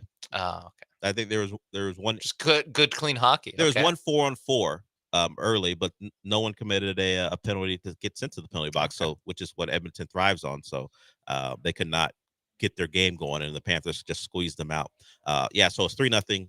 They pulled them with like 7 minutes to go, made it 4-0, and they tried it again, and they scored another empty net goal to make it 5-0. And then the Oilers coast. Okay, that's enough. All right. That's enough. All right, we're done here.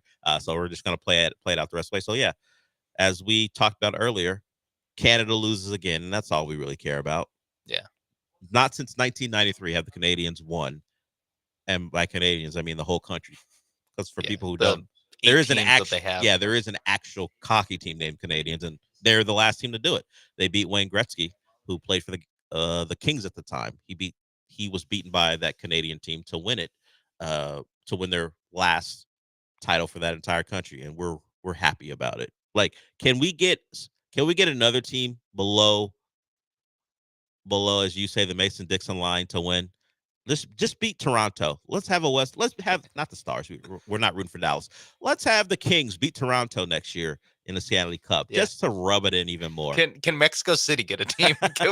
How far south can we go? Yeah. How do you say goal in Portuguese? Can a Brazilian team beat a Canadian team for the Stanley Cup? The Honolulu hockey team. Whatever it takes. Let's go. Yeah, whatever nickname you want to come up with, the Honolulu Waves, whatever it has to be, just beat Canada with as non-hockey cities as much and then you can just leave. Like, we don't need you. Yeah. You can move to somewhere else. That's what you do. You bring back the Atlanta again for the NHL. Then they win the cup. Then you're like, all right, let's just this same franchise. Let's move them further south until Canada wins. Yeah, can the Dominicans support a hockey team? Yeah. Let's see. Let's see if they can. Santo Domingo, welcome to the NHL. And then if because I can't say when now, if Canada ever wins another Stanley Cup, we'll take that team away from them. That team then just moves to Saskatchewan or whoever doesn't have a team. I don't care. Either way. What after that? I'm not interested. I think I'd become less interested in hockey if Canada starts winning. I do like. Yeah, the streak is fun. It's so much fun. It's fun to. I don't know a world without it. I know you haven't been alive the last time. You weren't alive last time Canada won something in that sport, really. And let's hope this streak continues until hockey no longer exists.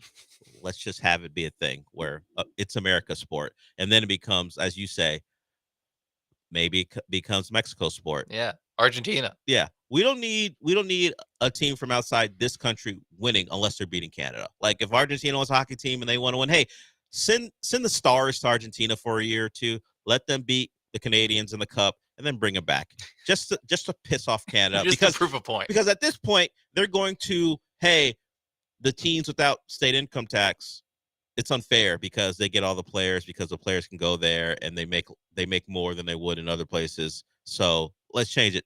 But you guys are losing to teams no matter what the tax situation is. So what are you guys complaining about? Yeah, it's 30 years. Yeah. Like It's not always Florida who Yeah. beats you. It's not always a Texas team who beats you. Yeah, I'm sure California team snuck a couple at. That's what out Gary of Bettman said.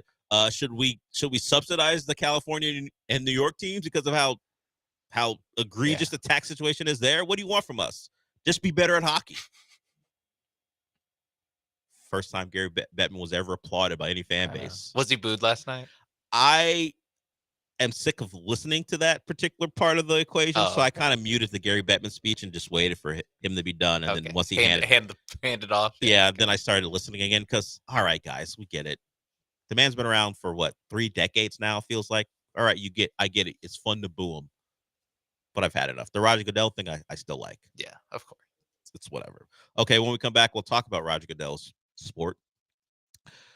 We'll play some sound from Pro Football Focus. A couple guys talked about the Will Anderson trade and the Texans as they were when the trade happened and their thoughts on it and what their thoughts are now, because that trade has at least initially people thought would backfire on the Texans. It has not. It has proven to be one of the foundations for what this team is. So we'll talk about that when we come back.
You're listening to the Del Olaleye Show. On ESPN 97.5 and 92.5. Live from the Veritex Community Bank Studios, here's Del Olaleye.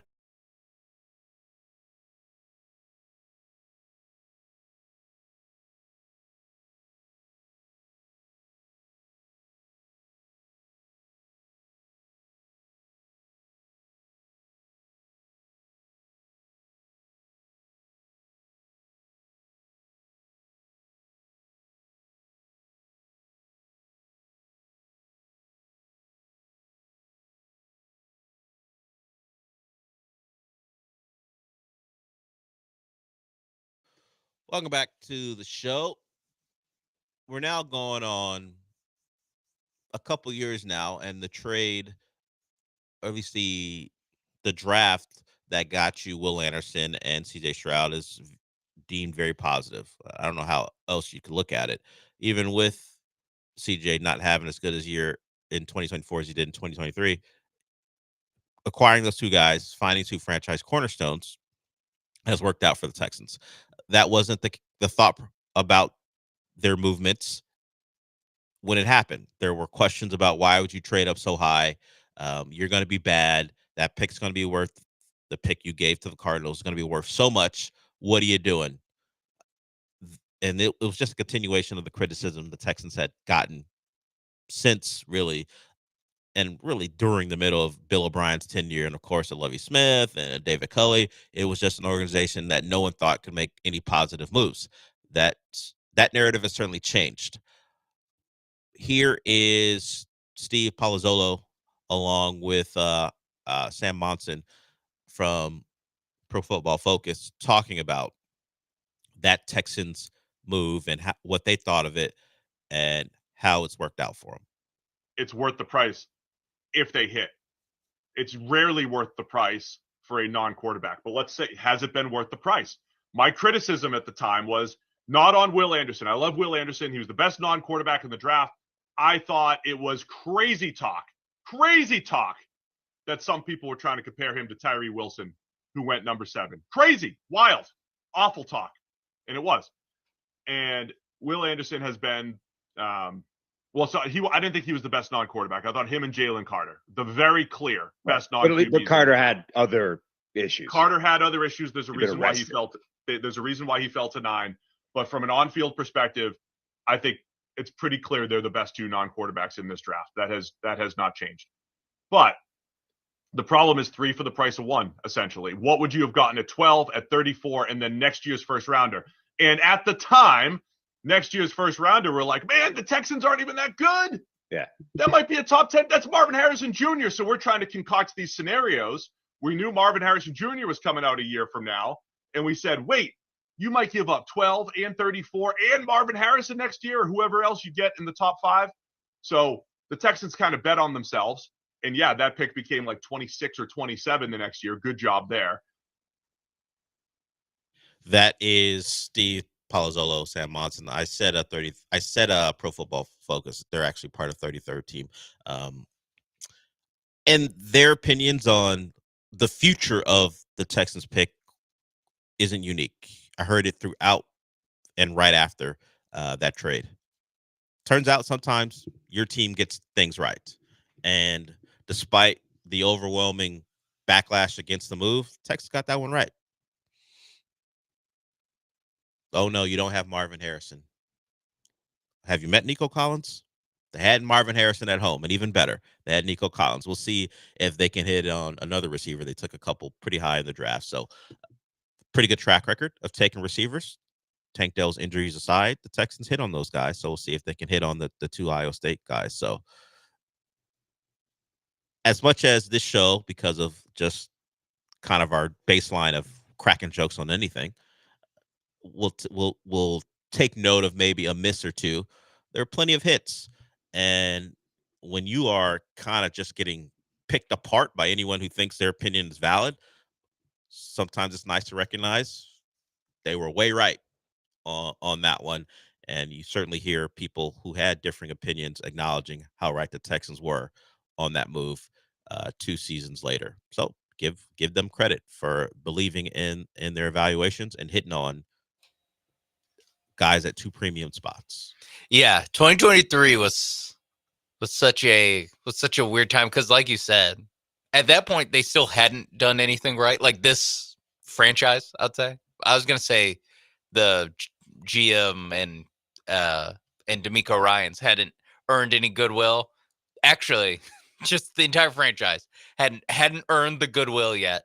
And so, yeah, when that trade happens, it was just like, oh my God, what are these guys doing? Like, they obviously, what it felt like to me is that the football people, Caserio, obviously D'Amico Ryans, like they wanted Anderson at 2, but the McNairs were like, man, there's no way we're not getting a quarterback here. So they kind of split the baby, and they actually were just like, okay, let's try to. We both get what we want. All right, like let's do it like that. There was a That's what it felt conversation like. about like a power struggle and who gets what. The owners were really pushing for Stroud, and it's crazy to think about it now.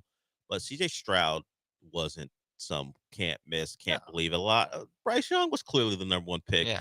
Of course, we remember being pissed. At least people were pissed because Lovie Smith went forward. He wanted to win the game. He ruined the franchise. Turns out, like maybe not screwing with the football gods worked out for you, I guess, if not purposely tanking. But yeah, this was the owners getting involved and saying we're taking a quarterback, and the football people allegedly going, no, that's dumb. We're not doing that.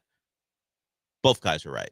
Yeah, turns out if you know what all this teaches you is that if you pick players and they turn out to be really good, doesn't matter. Doesn't really matter the draft value. Doesn't really matter the like. But at 12, you could have then packaged that, and then you could have gotten this, and it's like, or you could just gotten Will Anderson.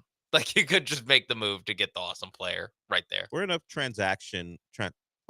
a love of transaction sports culture where the hypothetical value of a trade almost means more than the players you pick. Like, well, yeah, he's pretty good, but think of what you could have done if you would have held on or traded down. What all the things that make up draft conversations. Yeah, I think it's especially bad in football because everyone does do a draft. Everyone except for you, Dell, does do at least. I do refuse to do a draft. At least one draft every season, so they get to pretend like they're a GM and understand value, and they manage. Oh, I manage a team. I know that the fantasy production drops off after 30. So now in real life, I don't want any 30-year-olds on my football team. Well, Mike Evans is pretty good. No. But they drop off after they turn 30, Dell. So you have to trade them at 29. No. But then everyone knows that they drop off at 30. So really, you have to trade them at 28. Feel like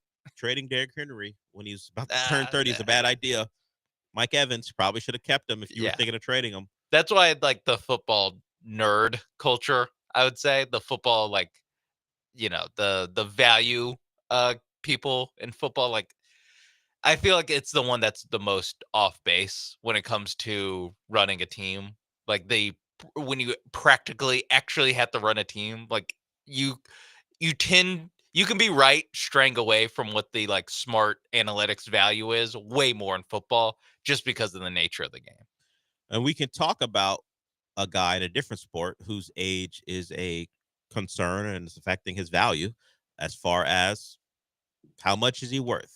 We'll continue the Kevin Durant discussion. Not that there's anything new, but I do think we can piggyback off of this conversation, talk about what happens when you're 37 or near 37 years old. You're still you're an elite shooter, and the rest of the league is like, we wouldn't even throw in Jeremy Shohan to get you into our building. That's where we are with Kevin Durant. We'll talk about that and let you know if there's any Rockets updates when we come back. But first,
Broadcasting live from the Veritex Community Bank Studios, it's the Del Olaleye Show. On ESPN 97.5 and 92.5. Now back to Del Olaleye. The news on Kevin Durant is that the teams who are interested in him may pivot to DeMar DeRozan if they can't get Kevin Durant. At least that's according to one Sacramento reporter who may have an insight into what Sacramento is involved in. So it's the Raptors, the Rockets, and the Heat are being reported as teams who could pivot to DeMar DeRozan. And the biggest problem for DeMar DeRozan is I thought we were getting Kevin Durant. Like, he's fine. I mean, he's still scoring over 20 points per game. Efficiency's fine, shooting over 47%, nearly 48% from the floor. Doesn't shoot well from three, about 32%. But it's a real come down. All right, you're younger, but you're also not Kevin Durant. He's about, I think, 2 years younger, 35 years old. I don't know if he's going into his 36-year-old season. But the thought of the Rockets acquiring DeMar DeRozan, if that's even a real possibility, it's not exciting. What are you giving up? Probably less for Kevin Durant, although I don't know how much lower the Kevin Durant packages can get. He'll be 36 when the season starts. Okay, so he'll be 36. Kevin Durant will be 37, so he's a year younger than him. 1 year. Yeah. 1 year younger, and you're DeMar DeRozan. He was drafted in like 2009. He's been around forever. Yes, I know. Yeah. If you love the mid-range, he's your guy. A lot of people do. A lot of people love the mid-range. People love a real hooper. Yeah, they hate threes. They love mid-range until you make a team full of guys that can't shoot three. Then they're like, "What the hell is this? Yeah. What am I watching?" Yeah, that was a Daryl Morey's thing. I'll take a mid-range shooter if he's like Chris Paul in the mid-range. Yeah, he basically just first day of training camp, he walks in and goes, "You're allowed to shoot mid-range. Exactly. You're allowed to shoot mid-range. Everyone else," and then he goes, "You back up a couple feet. You tall guys, get under the basket, please." Yeah, get in that dunker spot. That's what we're looking for from you. So I'd rather them do nothing than acquire DeMar DeRozan. Yeah, I mean, honest. If it's like DeMar DeRozan for like nothing, yeah, if you're giving, if the Kings just want to get off of DeMar DeRozan, and they're willing to take anything real, I feel like you will be the second place finisher for, or for DeMar DeRozan to the Heat, or do you say the Spurs? So it's literally just the top three. It's the Raptors, the Spurs, and the Rockets. Oh, no, Raptors, Heat, Rockets. Raptors, Heat, Rockets. Yes, okay, those are the teams. I thought for a second I was like, wait, did this reporter just say the top three of the Kevin Durant? Did he just mix up Durant and DeRozan? So DeMar DeRozan's contract's a reasonable one.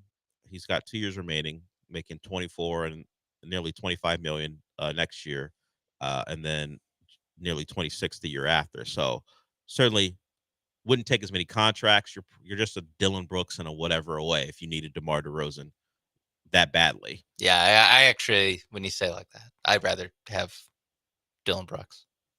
He's the best shooter on the team.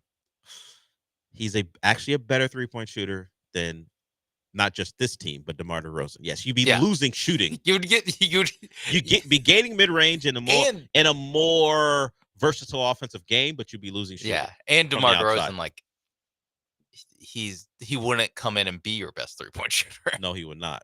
He's not someone you would want to feature in that role you'd at all. Still be like, all right, still want Fred and Jalen taking them. Yes, and that can have its ups and downs, certainly. So just another name to throw in, and like I said, this is a Sacramento reporter. I don't know if he's known for breaking news, but he's on a radio station there. He covers the Sacramento Kings, and of course, DeMar DeRozan is in Sacramento right now. Yeah. So he is asserting that the information isn't even being hid that well, because according to him, the Kings say they'll have a draft pick in the 20s. Who has a draft pick in the 20? The Miami Heat. So he's, I guess, connecting the dots. I was going to say he feels more like the Heat backup plan. Well, they've chased him for a little bit now, but it's never come together. Yeah, I don't feel like he is a Rockets backup plan. I don't even know that Kevin Durant's the Rockets' primary plan. It doesn't sound like they want him that bad. Yeah, Kevin Durant may be the Rockets' backup plan as they maybe wait for someone else to shake loose as we're not even done with the season. That might begin, or at least the offseason might officially begin on Thursday night, although you can make trades as long as your player's on a contract currently. Yeah. If tomorrow night the Thunder win and SGA is the MVP, if I'm Jalen Williams, I'm demanding a trade to the Rockets. I just want to go. I will play for nowhere else but the Rockets. That's what I would do. I'm sure. Personally. And by the way, these are two different Sacramento reporters. One Sacramento reporter is saying the Rockets are on the list for DeRozan. The other was saying is that the Heat could give up a first rounder if Kevin Durant is someone they can acquire. So the two different people in that area saying DeMar DeRozan is on the block, which isn't surprising. I am a little bit surprised that the Rockets would be a team who look to be a suitor for him. It seems like a move that the Rockets would have made like 2 years ago. Like that's what he seems like he would have been most useful for this team, is to be like he'd be 33 instead of 35. And B, it would be more of like, he's going to help shepherd these young guys along who aren't ready to run an offense, and he'll just kind of be the offense. It's like at this point, you want a guy who can. That's why Durant, in theory, is so interesting, is that he can take over in the 2 minutes, but also you can run your offense normally and he can just provide spacing, and he's not, compounding your weakness. He is actually alleviating it. But when it's DeMar DeRozan, it's like, actually, I would rather just live and die with Alperen Şengün and Jalen Green learning how to run late game offense for the second year. Like I would actually just prefer this than having to live the other 46 minutes of the game with DeMar DeRozan, no one guarding him at the 3-point line. Yeah, I'm not a run it back guy. I don't really believe in that, considering I don't think NBA windows are as large as people think they are currently.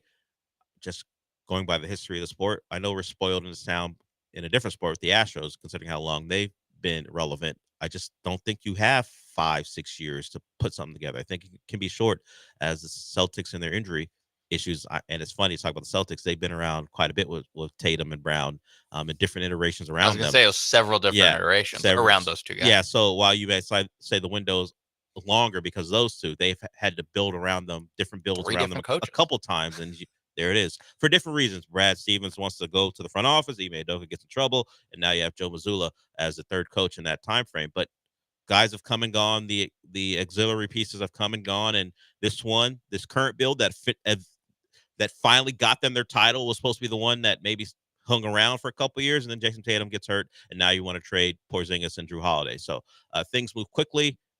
But all that being said, I'm not changing the construction of this roster for DeMar DeRozan. Yeah, I think the move that they should be looking for, and I think Kevin Durant would have been, or would be, I guess it's still possible, would be the, Ferrari version of it. But you're looking for the moves that like the Thunder made, where last offseason, what they do to put them over the top. A, they got a little bit, all their young guys got a little bit older. And two, they went out and they got Alex Caruso, who's been huge in these finals, and Isaiah Hartenstein hasn't been huge in these finals. Bigger during the run, obviously huge during the regular season when Chet missed all that time, that they just had a starting center. They had two starting centers, so they could just start the other one.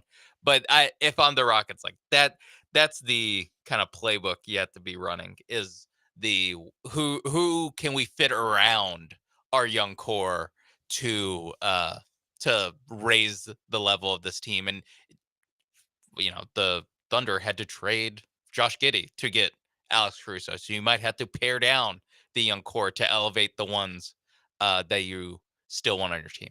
Yeah, it might be like a kind of a shock to think of trading a young player you drafted in the top 10 for a Caruso type of player. Yeah, everyone was like, I can't believe they got Caruso for only Giddey. Yeah. For if the Rockets make that version of the trade, everyone's going to be people upset. are going to be sad. Can't believe we traded whoever you think the Giddey of this people team don't want is. to trade Jabari like Smith for Kevin Durant. Like if you traded Tari Eason, let's say the contracts were enough that you didn't have to add anything, but this is just a hypothetical. Like if you traded Tari Eason for, I'm trying to figure out what player would upset Rockets fans, although it's a really good player. Yeah, like it'd be like Jalen Green for Drew Holiday. That one I would understand, because I don't know if Drew Holiday is washed or not, but he was not good in the playoffs. Yeah, that's what it is. It's like something where even the go to the better guard on the Celtics. Would you be, if you traded Tari Eason, part of the Terror Twins, for Derek White, because you think you needed more stability in the backcourt? would people be bothered by it? I think in some ways they would, just because of loyalty, and he was one of our own and all those type of things. And although Derek Wright's a better player, he's older, but you'd be better in 25, 26 with him than with Tari Eason. And I think him and Caruso are like almost the same Yeah. age. So that's also a part of it, is that you're getting a win now role player. Yeah, who's 30 years old. And people don't like to get older when it comes to their teens, but sometimes you need it. We will see. I'm sure there will be another name that pops up that will upset people. The one right now, at least from what I've seen, keep DeRozan. A lot of people are saying keep DeRozan away from my team. Would be funny if he just went back to Toronto, though. Yeah, just for the vibes. I know we betrayed you, at least in your eyes, and traded you away for Kawhi Leonard. Yeah, but now we're trading. Now we're trading Emmanuel RJ Barrett quickly for you. You want to come back and play? All right, we'll go to break with that. Hour 2 when we come back. Michael Carroll will join us at 11:30. He'll join us today instead of Friday because he will be out. He'll tell you not just what to watch this weekend, but what you should be getting ready for throughout the summer because of the prompt that Apollo gave us a couple days ago. I gave Michael Carroll that same prompt. Give people some shows they should be getting ready for this summer. Summer TV and movies, actually. He did ask me, just TV? Movies too, Michael. You can give him some movies as well. So we'll get to that in the second hour. But before we do all that, we'll talk about Monument Chevrolet. It's a great place to go to if you need a really great car. So if you're looking for something new, they got it for you. If you're looking for something pre-owned, it's there for you too. Maybe you are a business owner, just starting a business, or you got one that's solid and you need another vehicle, they're there for you too. They've got a large selection of fleet vehicles for you, and that doesn't even speak to what they might do for your car if it needs something fixed, or they have a good department as well. So they've got great salespeople. When they see you on the lot, they understand the car buying process is not something that should be rushed, but they also know you don't want to be out there forever looking for a car. So they'll meet you, they'll talk to you, they'll figure out what you want, and they'll get you in the car as quickly as possible, make it as easy as possible to get the car that you love. You can check out all those cars first at monumentchevrolet.com. So maybe you don't know what you want, but you want a Chevy. That's the place you go to check out the Silverados, the Trax, the Blazers. They're all there for you. Maybe you want an EV as well. Check them out. Check out the website, and then go on site in Pasadena off of Beltway 8 and 225. Check out that lot and see the car that you saw online and get it and drive away in it. You got to buy it first, but you get it. The car, you buy it, you drive away in it, and you're happy. They've been serving generations of family in Pasadena for 50 years. 50 plus years now. They celebrated 50 years last year. So they've been in business for a long time, getting people in their perfect car. So monumentchevrolet.com is the website. And remember this, Chevrolet, together, let's drive.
So we've have Hall of Famers here, and admittedly, we've over celebrated them. Like at some point, okay, we get it. You guys did a radio show for years. Knock it off. But the fact that a mascot can make a Hall of Fame, maybe a bit much, considering multiple people wear that mantle, much like a comic book movie or TV show or just comic book lore. Not everyone is the same Toro. Or excuse me, it's not the same Toro every time you see that bull somewhere. Toro's made the Hall of Fame. He's made the mascot Hall of Fame.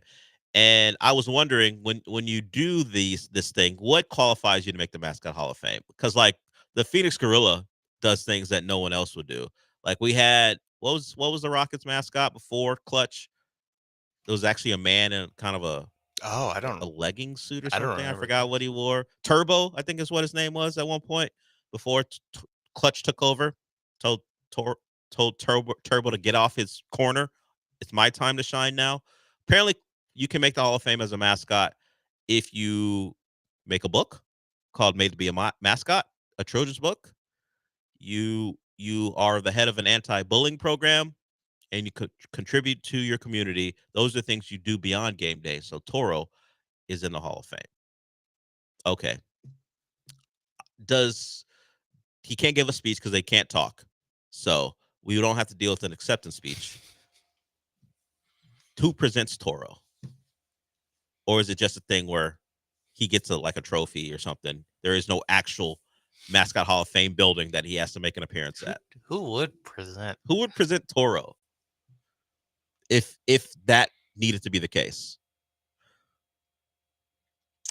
would it be a fellow mascot that he's a friend with? Yeah, that's where my head went. What's the name of that cult? That horse in Indianapolis? Are they friends? Yeah, Jackson DeVille. Is that the name of that horse? No, that's the name of the Jaguar. Oh, the Jacksonville Jaguars, Sir Purr from I love Carolina. Sir Purr. Because the thing is, division rivals, there might be beef there. True. Well, there's beef there with Toro, but there might be conflict there. Yeah, you're right. Maybe of course it's just called Blue. That's the name of the Colts mascot. Blue. Go Colts. Maybe that guy should. Can't wait for that guy to come back. I can't wait for football season for that guy. You're right, because as much as the songs don't matter, the fact that he makes one is what matters. And then makes a horse noise and puts them out there for people. And has I don't know if it's lack of shame or just a lack of care to keep doing it, knowing that the only reason people are paying attention is to make fun of him. But he's like, you know what? This is what I love. Yeah. And I appreciate that. Yeah, he's the hero we deserve and not the one we need. Well, same could be said for that Superman movie. Maybe. We'll see. We'll see how it the plays same out. was literally said for The Dark Knight. It's true. Maybe Michael Carroll, when he comes on at about 11:30, will recommend that Superman movie. I don't know how I feel about that trailer. I don't know, man. The Superman trailer's not getting me going. Well, and also Superman was never a character I cared that much about. See, that's where I started at, and it's grown on me. This movie's grown on me because I started at Superman. Like I'm just not a big Superman head, Yeah, in some ways, this would be the perfect movie for me to root for because DC's in real trouble. They need this one to work. Underdog. Yeah, DC Comics. DC Comics, an underdog. Even with Marvel struggles, DC Comic an underdog. And I almost want to just root and hope for this movie to be good because DC really, really needs it or they're going to get dunked on so hard. Superman's supposed to start a whole new thing. They got a Supergirl movie coming up that they need to work to. Let's get them a win under the belt. Yeah. Let's not have it be DOA. Yeah. I remember the Tom Cruise Monsters Universe thing when he was supposed to be, he was in the Mummy movie and what's his name? Russell Crowe was going to be, he was in it too before he was going to be like Mr. Jekyll, Dr. Hyde, whatever. Dr. Jekyll, Mr. Hyde. But the movie didn't get the universe off the ground. So they had to cancel it, the Monsters universe. I don't need Superman to follow into that same path. I just need it to be okay because I love a universe of IP. I'm a sucker for it. I just need James Gunn to deliver with movie one, and then we'll go from there.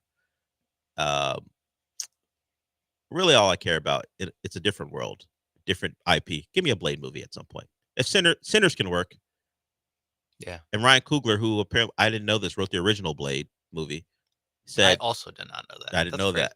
He said he was talking about the development of Blade and going, I don't get it. Blade should just kick ass, should be R-rated, a lot of violence. Let's go. Shouldn't be that hard. And yet, You're right, Ryan Coogler. It should be pretty and easy. yet, we're still waiting on Mahershala Ali's Blade movie. We'll see if we ever get that as Mahershala Ali continues to get older. Now it's kind of tough to talk about the never aging vampire if the guy who's literally having to play the role can't get past the first movie because he's going to be too old to play the part. So that's where we stand there. But also, congratulations to Toro. Much more congratulations to you than to John and Lance. You've done more for the city than they have. What anti-bullying campaigns have they been a part of? Have they written a book? That is true. I was just thinking of hours of entertainment. I think John it probably leans their way. Hours of good entertainment. Toro's way. Back even. Yeah. Back. Yeah. You could talk me into. And he didn't even talk. Yeah. Just goes out there. Like, if Toro's making an appearance, people get excited. I've been at events where those guys are. Just like Niall and two other people might be excited. Hey. It's true. I was at East River 9. Christmas party. People are welcome. That's true. But that's just about getting drunk with other people. It's not really Still, about. It's you not. Look, it's the thing Mariah that gets Carey. them all together. The Mariah Carey. John and Lance get everyone together, but it becomes less about them because no one's actually paying attention to whatever the show is at that point, unless there's a prize to be given away. It's about everyone coming together and celebrating. Hey, I was here 5 years ago with the Christmas party. You were too. Let's get a drink. People become friends at those Christmas parties. They hang out. John and Lance is just like the ingredient that gets everything started. Then they become less important as the years go on. Unlike Toro, who's always important. For 20 years, he's been right here. He's been grinding, suffering along with the rest of us. Now, I know. Now, how much bad football he's had to watch through his mouth hole. Because that's where the actual human looks out. That's true. No, he's not actually looking through the bull's eyes. Yes, those eyes don't actually give you any vision at all. The nose. That's true. Yeah. It's like I don't know even how to describe it, but if you've seen one of those things, you don't see anything through the eyes. Yeah. Because the eyes would suggest you're like an 8 foot tall person. Yeah. When Toro's generally like 5'4" or something like that. But congratulations, sir or madam, whoever's in that thing currently. You're in the Hall of Fame. Hall of Fame mascot. Do you think that they waited until Andre Johnson was in the real life Hall of Fame so their first Hall of Famer isn't a mascot? It would be a smart decision to avoid the joke you just made. Let's just hold off. Let's get an actual Hall of Famer, and then we can put Toro in. Boom. Yeah. Toro made the Hall of Fame before J.J. Watt did. It's a travesty, honestly. J.J. Watt's been retired for how many years now? I think like 3 or 4. Just maybe logistically it's impossible. Yeah, no, that's what it is. Yeah. It's just because he hasn't actually finished his career. I think was 22 his last year. I want to say 22 was his last year. Because 20 he was on the Texans and he apologized to Deshaun Watson for wasting one of his seasons. Last game after the last game, both of them wouldn't he played love for to the take Texans. that back? Apologizing to Deshaun like Watson of all people. clip. Amazing. And then 6 months later, we're like, ugh. Yeah, he retired at 33 years of age at 22 years old. Yeah, JJ done a lot of great things, doing a pretty good job on CBS. You're even fine on SNL. The Deshaun apology, not one of your best moments. No, Deshaun apology, not one of your best moments. And maybe Toro can introduce J.J. Watt when he makes the Hall of Fame. No, that's Andre Johnson's job. If we're gonna have a Texans related person do it, like, because Andre can talk. I mean, to me that would be better. Just again, a guy if he's just gesticulating and going, and just miming his arms, miming what he's saying about J.J. Watt. Maybe he brings out like cue cards and flips them. I don't know. Are you gonna make a joke on the Hall of Fame now, Sean? Is that what you want to do? I mean, we're making a joke of the actual mascot Hall of Fame, and rightfully so, but not the Pro Football Hall of Fame. Oh, I'm sorry. That's disrespectful. Yeah. To Canton. It's a little disrespectful to suggest that a fake, made-up mascot for an NFL team should introduce one of its best players. I don't know who JJ will ask. Maybe one of maybe TJ. Maybe TJ will do it. Again, that's why you have to wait until the Texans get a real life Hall of Famer before you put the mascot. So into the Hall. mascot isn't on the When list. do you think they're ready? When do you think that the committee had seen enough and they're like, man, this Toro, he's a Hall of Famer already. See, if we really want to dive deep in how dumb this is, we can. But we've already done it for like 10 minutes of what went into it. I told you, he wrote a book. That's what got him over it? That's what's part of the reasoning in the article. Okay. I would just loved if they would have said, like, and man, his 2015 season, something we'll always talk about. His record Him riding on that ATV was amazing in 2015. Yeah, he made Brian Hoyer football fun. Yeah. Almost. I think he almost made Brian Hoyer football. Like, we have Todd here who made sure John and Lance got in the Hall of Fame. John McClain's job is to make, or at least it was, to make sure local Houston athletes get into the Hall of Fame. Who was stomping for Toro? Was it just someone? Clutch. Maybe it was Clutch. It was Clutch the Bear. As I assume he's already in the Hall of Fame. As a Hall of Famer. Something you'll have to look up because I'm not going to do it. There are things I will look up that I refuse. You do that. Click, click, click. I can hear it during the break. We're going to go to break right now. Get away from Toro introducing J.J. Watt when he eventually gets inducted, which is a guarantee. At least the J.J. Watt part. Toro, not so much. All right. We got one more segment to go before we're joined by Michael Carroll. He is the host of Comicast. You can hear that podcast on ESPN 975 and also wherever you listen to podcasts is there for you as well. He does that with Jong Lee. He'll be on, tell you what you should watch. Get ready for a summer of content. Michael Carroll will be there for you to get you started. But we got one more segment to go before that. We will be back.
Broadcasting live from the Veritex Community Bank Studios, it's the Del Olaleye Show. On ESPN 97.5 and 92.5. Now back to Del Olaleye.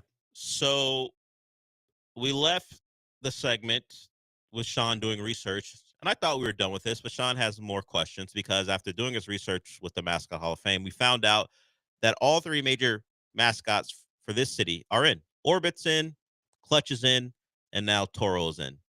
Which leads you to think what, Sean? I mean, no disrespect. This Hall of Fame is not that big. There's what? I believe there are 33 total mascots in this Hall of Fame. So 10% of it. And the Houston teams have 3 of them. It's a good job by those guys. I'm going through. Yeah, Orbit. What is that the one you draw the line at? Orbit shouldn't be in? Yeah, I mean, when you look at his resume, he was born on November 2nd, 2012. He got inducted in the class of 2024. Well, okay. Toro's been doing this since 02. 02. Yeah. I was going to say, I think he was since the inception. And he had to wait this long. That just doesn't sit right with me. Well, I think there's some politics. Is it based off of team success?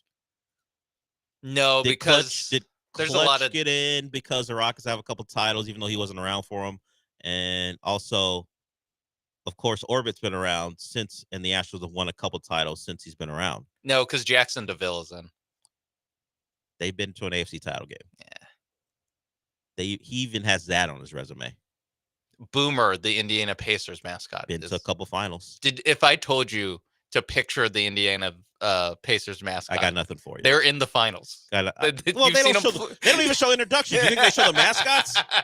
I'm just saying, I would thought you know. No chance. He's a Hall of Famer. No chance. I'm surprised there isn't, they don't talk about on the ABC broadcast how the Hall of okay. They barely I can't talk, argue with they the barely talk about basketball on that broadcast. Think they're gonna get to Boomer? I don't know. The Creighton mascot's in. Yeah, the Blue Jay. Oh no, wait, Delaware. The Blue Head is in there? Yeah. Okay. It's called UD. Oh my God, for University of Delaware. Not that creative. While you continue to, this research class of 06, by the way, he didn't have to wait. With the Delaware mascot? Yeah, that thing's been around for years. What do you mean didn't have to wait? I'm just saying that they started this Hall of Fame and they're like, first up, Delaware mascot. Yeah, I don't know. That stinks of corruption. Look, we don't know what the real qualifications are. Maybe you got to pay to get in. And the White Sox mascot is in. Maybe paid. I don't know. I'm not sure how that works. I didn't know the White Sox had a mascot, and he looks like a Fanatic ripoff. I'll trust you on that. I have the mascot website pulled up. I just don't have it on my active tab because I'm looking at John Morant versus Stephen A. Smith. Oh, do you want to get to because yesterday we talked about the sound of Stephen A. Smith going after the city of Memphis, saying players don't want to play there. He referenced Jimmy Butler as an athlete, an NBA star who didn't have any interest in playing there. And Jimmy Butler, around the trade deadline, when the Heat were trying to move him, Memphis was a team that seemed like they were interested in acquiring him. Maybe not giving him an extension, but acquiring him and letting him make a decision if he wanted to exercise his player option for the following season. The reporting came out that that Jimmy Butler had no interest, and so Memphis fell back. So when you reference a player who most recently said he didn't want to play in Memphis, it kind of adds a little spice on top. John Morant didn't appreciate it. In a couple tweets, he called out Stephen A. Smith for talking about Memphis when they weren't even in the finals. Called some of what was being said cap, and then Stephen A. Smith went like, "I got things in the tuck you don't want me to say, or do you want me to say? Where do you want to take this?" That was his threat on Twitter. Is he at a point where, look, he's not going to get called to the carpet by ESPN, but he's using, hey, I got things to say. You don't want me to say them, so stop questioning me. Like, I got all this dirt on Memphis, and maybe even you too. Why players don't want to play there. So you better watch yourself. Look, he's now a wrestling heel at this point, right? I was trying to think of an apt comparison because he's no longer just a journalist, which is what he was at one point. He's an entertainer / wrestling manager / heel, right? That's what he is now. He's Paul Heyman. Yeah, he's one of those. Yeah, Bobby the Brain. He's one of those guys. Mouth of the South. Yeah. Yeah. At this point, when you are using info you say you have that could make a player look bad in a back and forth, and you don't want to try him, is pretty much what he's saying. You better watch it. He tried that with Halliburton too. I'm not going to go anywhere. Yeah. Yeah, he's done it 2 times in the last 2 weeks. Maybe he's got a problem with point guards. No, he went on a 2-week media tour about the LeBron thing. Like, this is just what this guy does. I don't look. They're paying him a lot of money. The ratings will tell you, not just ratings. He'll tell you about the ratings on his show, how good they are. So people are willing to watch him, and it's very profitable. I just don't really understand using alleged inside info to try to quiet a player down when he's having a disagreement with you. What's the word I want to look for to say what I think? It's Bush League. It's crap. You're having a conversation, but look, this thing I won't say, you better quiet down or I'll say it. And of course, no one knows what it is. It could be nothing, but Stephen A has dirt on John Morant and the Memphis Grizzlies, so John better back off. All right, man. Yeah. Cool. If this goes on for like another, for the rest of the week, let's just say, do you think Stephen A is going to bring up MLK? No, people have though. Okay. About what do you mean about violence in Memphis? About notable people dying in Memphis. I think he knows better. Oh, okay. I think. Okay. I think he knows better. I think that is something that you leave to the random anonymous person on Twitter. And by that, I could see him trying to make it. And by that, I mean someone who tweeted our show, not our show, the morning show. Stephen A. No, I can't. I can't. Okay. It made a reference to what's happened in Memphis. Yes. Over the course of time, I can feel it. Famous people, and I can imagine him bringing him up in, by the way, a debate with no one on the show, because no one on the show pushes back on him. Yeah. It is interesting on debate show where one guy gets to pick everyone who's on the debate show, and they never push back on him on anything that isn't like, I think Dak sucks. I think Dak's good. Like, they don't push back on him when he does this stuff. They don't push back on him when he's going after players, like, personally, with the, like you said, the Halliburton or like LeBron stuff. Everyone always just silently nods. He's operating. Wait for him to finish and Molly to go to break. Yeah, he's operating like a mobster with words. Like, I could really make your life difficult if you don't watch what you say to me. It's what he's doing. Be a real shame if something happened to you. Be a real shame if a report dropped about you doing this or stuff like that. It's ridiculous. As people have pointed out, you're not the star, although he kind of is at this point. But when it comes down to it, at least I do. Maybe I shouldn't speak for others. I care about the guys who play the games far more than I ever care about the guy who plays solitaire while they're playing the games. Even though he says he did it during a break, and there's video clearly showing otherwise. Yeah. So we'll see. We'll see if the John Morant, Stephen A. Smith thing will continue, or is it over after Stephen A. Smith let John Morant know he could ruin him, I guess, and the Memphis Grizzlies as a whole. Yeah. Before we go to break, I do want to mention that in the class of 2023 in the Mascot Hall of Fame, you're still on the side. Slugger from the Portland Sea Dogs, a AA team, made it.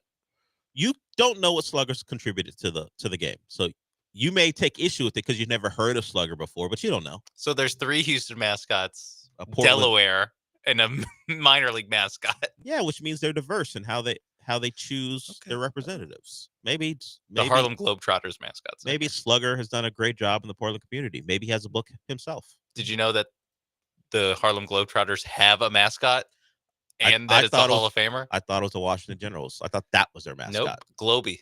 That's a terrible name. No, that's a Hall of Famer name. They're Big Red from WKU. Yeah, the Hilltopper. Yeah, just because they watch This is Sports Center commercials, he's in the Hall of Fame. It's good enough. What are the standards? It's probably well above what other guys have accomplished, or excuse me, other mascots who are genderless have accomplished. All right, we'll come back and get somewhat back on track. Though this normally happens on Friday, it's a staple of the show. It'll happen in a couple of minutes. Michael Carroll will join us, give you his thoughts on the best things that are coming up, not just this weekend, but throughout the summer and maybe into the fall. We had to talk about that off the air. He may stretch his list into the fall. But before we do that, I want to talk to you about Aqueduct Plumbing Company. It is the company, the plumbers you go to when you got a problem. Look, plumbing problems pop up out of nowhere, and be honest with yourself, you don't know how to fix it. Sometimes it could be small, like a leak. Sometimes it could be big, like a repipe. It's all there for you. You don't know what to do. The people who do are the people at aqueductplumbingcompany.com. So maybe you need a water heater brought in and installed. They can do that for you. Or maybe you just need something looked at on your water heater because you don't know what the problem is. They'll do that for you too. Could be as simple as a pilot light. You don't know. Let them take a look at it. And you can always get a free price quote from them. Just go to the website, aqueductplumbingcompany.com, and check out all they have to offer. They have a very nice drop-down menu that shows you all the services they provide. They also have reviews of satisfied customers that show you that you won't be the first person to go there, and you won't leave disappointed because everyone who deals with them is happy. You hear John and Lance talk about what they've done for them, what Billy Brown and his company's done for them. Why don't you be a part of that too? So just go to the website, aqueductplumbingcompany.com, or you can call them at 281-488-6238. That's 281-488-6238. It's Aqueduct Plumbing Company.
Michael Carroll's here 2 days early. He's got things to do, so he can't join us tomorrow or Friday, but he joins us today. I'm sorry I messed things up with the schedule. Didn't mess anything up. Good. You just took part. Well, not really. You were just sitting there while we were having our back and forth because Sean. It's very hilarious. Was in between the breaks. Was really pushing for something, and I connected the dots and realized this is all his agenda because of his recent pass on a video game. Sean Mapes pushing an agenda? Yeah, I just realized. Like, why is he backing? Why is he backing Chief Osceola and Renegade from Florida State? Oh, he coached that. I feel like they're team in mascot Dynasty Hall mode. of Famers. Sorry. I'm sure you do. Sue me. Yeah. How about you don't? I think they're better than the famous chicken. Well, the San Diego chicken? It just says the famous chicken. I don't know. okay. I don't know if the chicken's never Class taken of 05. The chicken's never taken a poop on a football field like Chief Osceola. Well, not Osceola. The horse did. Renegade did. Osceola rides the horse. So either way, when the San Diego chicken does that, maybe you have a real complaint. Should I have made a top 5 mascots list Nah, before this walking came out in? of nowhere. Okay. Yeah, no. Okay. Nah, don't Good. worry Okay. about it. I didn't prepare. It's not our proudest moment. We have plenty of those. This one is right up there. Speaking of Hall of Fames, Hall of Fame of our not proud moments. This one is going to go in. Eric, I see you. You want to talk Superman? We'll get to that in a little bit. But Michael Carroll, he's here. He's the host. Hello. He is the host of Comicast. You can hear that here on ESPN 97.5 and also wherever you listen to podcasts. Michael, it's a little earlier in the week than normal. Have you gotten that most recent episode in? Not yet. We're actually going to record it today. So the one we record today, you'll be able to hear on ESPN 97.5, of course, tonight at 8 p.m. Okay. And then on all your podcast apps Thursday morning. Right now, the plan is, of course, final preparations ahead of Comic Palooza, which is happening this weekend. Again, we're podcasting live from there from 3 to 3:45, but now actually maybe a little bit sooner because of Brad Gilmore. He's also there. Happens to be the podcast scheduled right before us, so there's a whole thing with that. We may be actually starting earlier at 2. Okay. But we'll be talking about that. I watched 28 Years Later, but I am under embargo until 4:00 this afternoon. So more bad timing for us. Yeah, more bad timing. Could have Yeah. gotten that review later in the week. Now the Killer Bees will get it. Sadly, I'm sorry. I can't do it. Like, they sent a reminder email, like, don't say nothing until 4:00 today. So I will hold my judgment for tonight's Comic Cast if you want to listen to it on ESPN 97.5 and 92.5. And of course, on all your podcast apps tomorrow morning. And then James Gunn's recent interview about DC. He dove into a lot of things, obviously personal stuff, but also a lot of what they're planning for the DC Studios universe. So we'll be diving into that in the latest issue. It's a perfect way to close out your opening comments because Eric wants to talk about the biggest name, in at least as far as characters are concerned, in DC. He wants to talk Superman. What's up, Eric? Hey, Dale. Hey, MC. Yeah, I heard Superman is mostly getting positive reviews. I hope it does. I hope it's a great movie. Also, I know a prolific horror screenwriter, I think Michael Flanagan. He's writing Clayface for the Clayface movie next year. I'm excited about that one. And also, the Supergirl movie is coming out next year. I heard she's going to be a big booty. She's going to wear a thong outfit. Is there any proof to that? No, there's no proof of that. In fact, I ain't nothing listen. Supergirl. That's lies. As I roll my eyes, and for people who can't see, I was with Eric up until there. She is going to be played by someone. If you've watched House of the Dragon, you're familiar with Millie Alcock, which might lead to another Eric joke. But as far as big booty thongs, unlikely. I'm going to say for Supergirl. Doesn't feel like the thing James Gunn would do. No. Also, it's based off the comic Woman of Tomorrow, which was I forget the writer now. I want to say it's Tom King, but Woman of Tomorrow is more in line of she is celebrating her birthday, but in a way that reminds me of True Grit, where an alien girl approaches her about getting revenge on the person that killed her dad. So it's a very interesting comic. It's different, and so that's why I'm very excited for that when it comes out next year. And then, of course, like Eric said, Mike Flanagan is writing the Clayface movie, and by all accounts, everyone loves what he's done with it so far. And I mean, Mike Flanagan, horror, suspense, all that, right up everyone's alley at this point with everything that he's done so far. So looking forward to that as well. Yeah, he's got coming an out next year. Exorcist film on the agenda as well. So the Clayface stuff right in his bag. And I've talked about it a couple of times now. Life of Chuck, which he just wrote and directed as well. Like that's phenomenal, and not in the horror genre, but it's a showpiece for his writing and what he's able to do. He's really good. And Clayface is not a project that I expected, and I don't think DC Studios expected. But when Mike Flanagan comes in with the script, and I think you listen at that point, and seems right to do so. Yeah. Clayface currently most prominently known from the Harley Quinn TV show. Yeah, at this point, obviously different take on Clayface. Very altogether. goofy take on Clayface. Yeah, Clayface is a thespian in that show. We'll see what Mike Flanagan does when he brings him to the screen. I think that aspect will be present again, like because that's like his big deal, his deal in the comics. But the horror nature of how he becomes Clayface, and the horror nature of almost, I guess it could be like an Elephant Man sort of situation with it. Mhm. So you could kind of quantify it in that way. So I'm very curious to see what he does with it. So Eric mentioned Superman. That could be on your list. It may not be on your list. He also mentioned Clayface. I'm going to guess maybe not on your list considering how far away it is. Yeah. But Michael's here to tell you beyond what you should watch this weekend, more about what you should watch or get ready for this summer. Some of his favorites, some of the things he's excited about, because we got movies and TV shows. It's summer. That's when a lot of these things that we generally love come out. So, Michael, you can pick TV or movies or go back and forth. Doesn't matter. What's up first? So when you talk to me about this list, I was like, well, it's very easy for me to slot in just the month of July in terms of Jurassic World Rebirth, Superman, and Fantastic Four. So I tried to avoid that just because I think that's just known. Yeah, those are my most anticipated. Hard to things. avoid those things being exactly. out. And then also because we talked about it on the most recent issue, one of the most recent issues of Comic Cast, Stranger Things, like that. I'm looking forward to it. Don't love the release schedule and all that. We've gone down that hole before, but what I am looking forward to, and I did it. I listed it not necessarily in most anticipated order, just in release date. And that is Squid Game season 3 comes out on Netflix on June 27th. So just what is that, next week, I believe. So we have that to look forward to. Curious how they close up the story and wrap up where that world goes.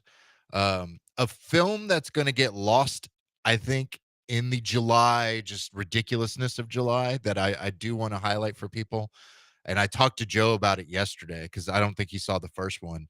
And I don't know if you've seen it. The Old Guard. Did you watch Old Guard? I love a Charlize Theron vehicle where she's playing an action hero, so I watched it. Well, the sequel is coming out July 2nd. I did not like the trailers so much, but I'll still watch. Yeah. No, the trailer, whatever. But yeah, the second film for Old Guard, or Old Guard 2, I should say, comes out on Netflix on July 2nd. Okay. Again, that's going to get lost in the Jurassic World time of everything.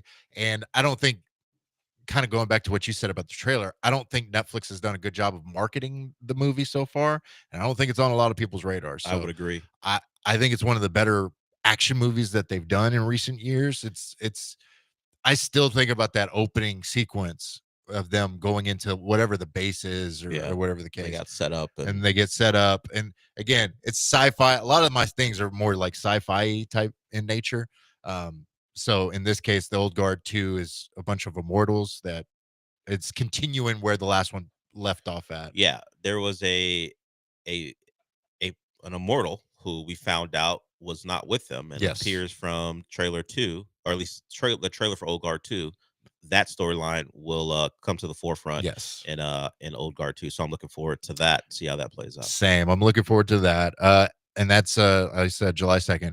Alien Earth season 1. Talked about that yesterday. Talked about that. But I think it looks cool. I'm like, I don't know. I think it's just because of like Alien Romulus last year.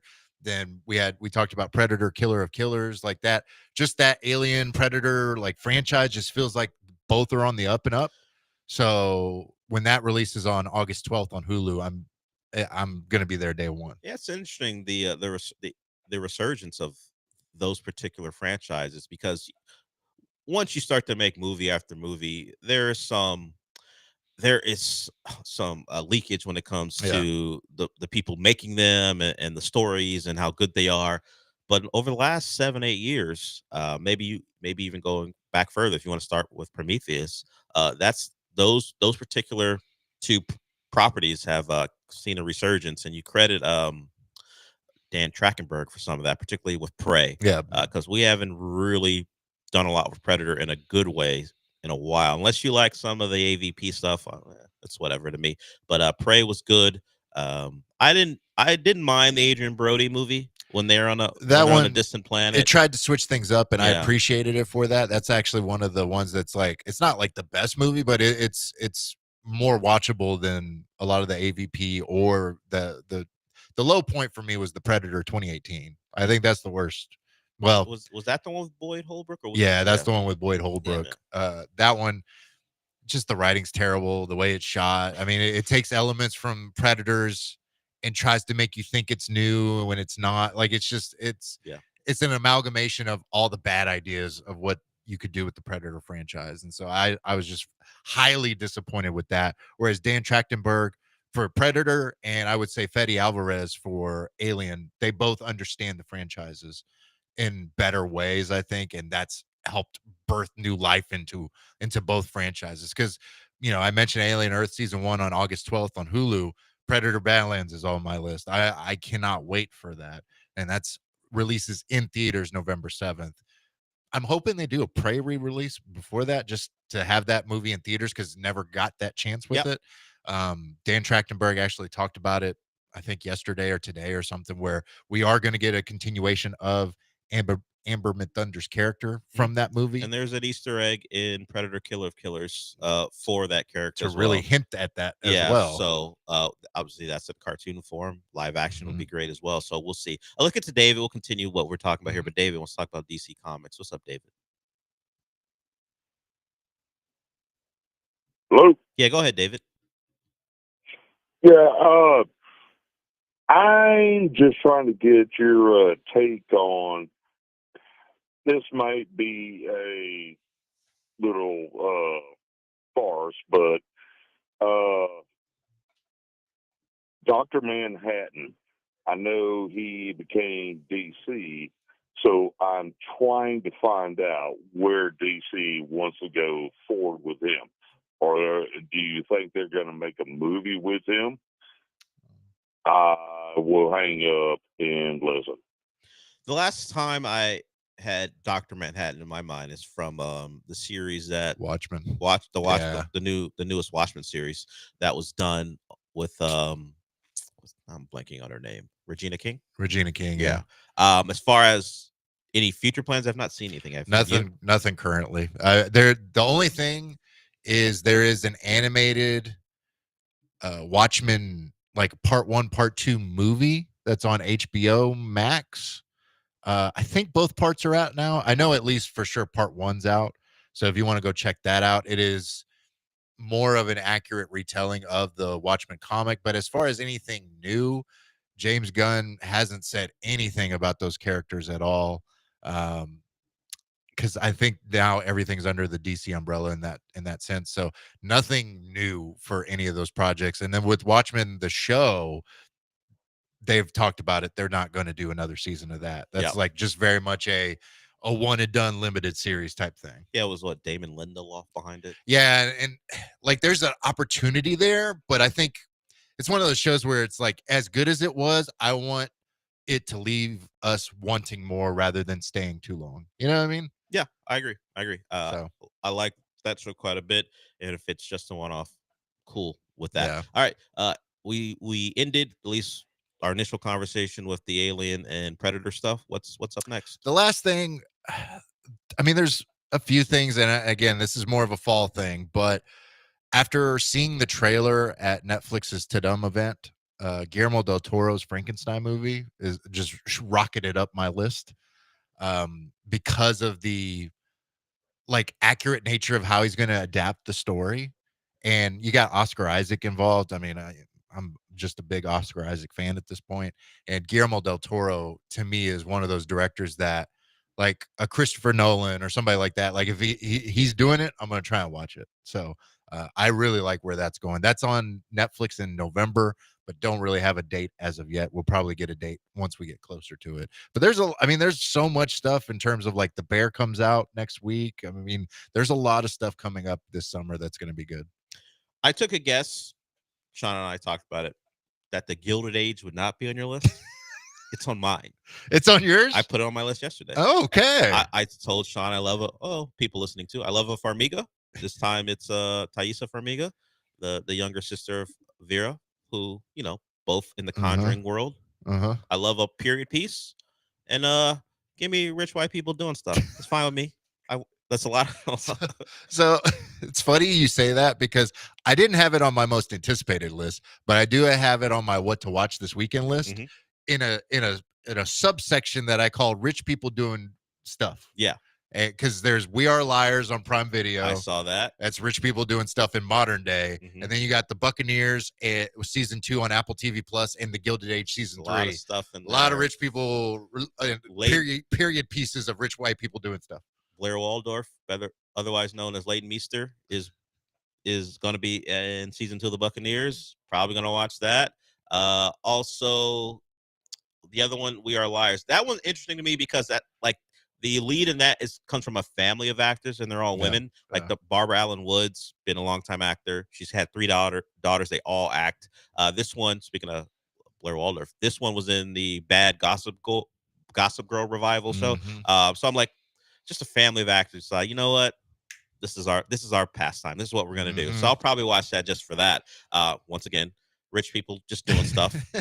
I don't mind it. It's all 3 shows. There's not a ton of reviews right now, but all 3 shows: We Are Liars, 83%, Gilded Age, 100%. See, and Sean, The Buccaneers, 71%. You laugh when I mention The Gilded Age. No, because the way you brought it up.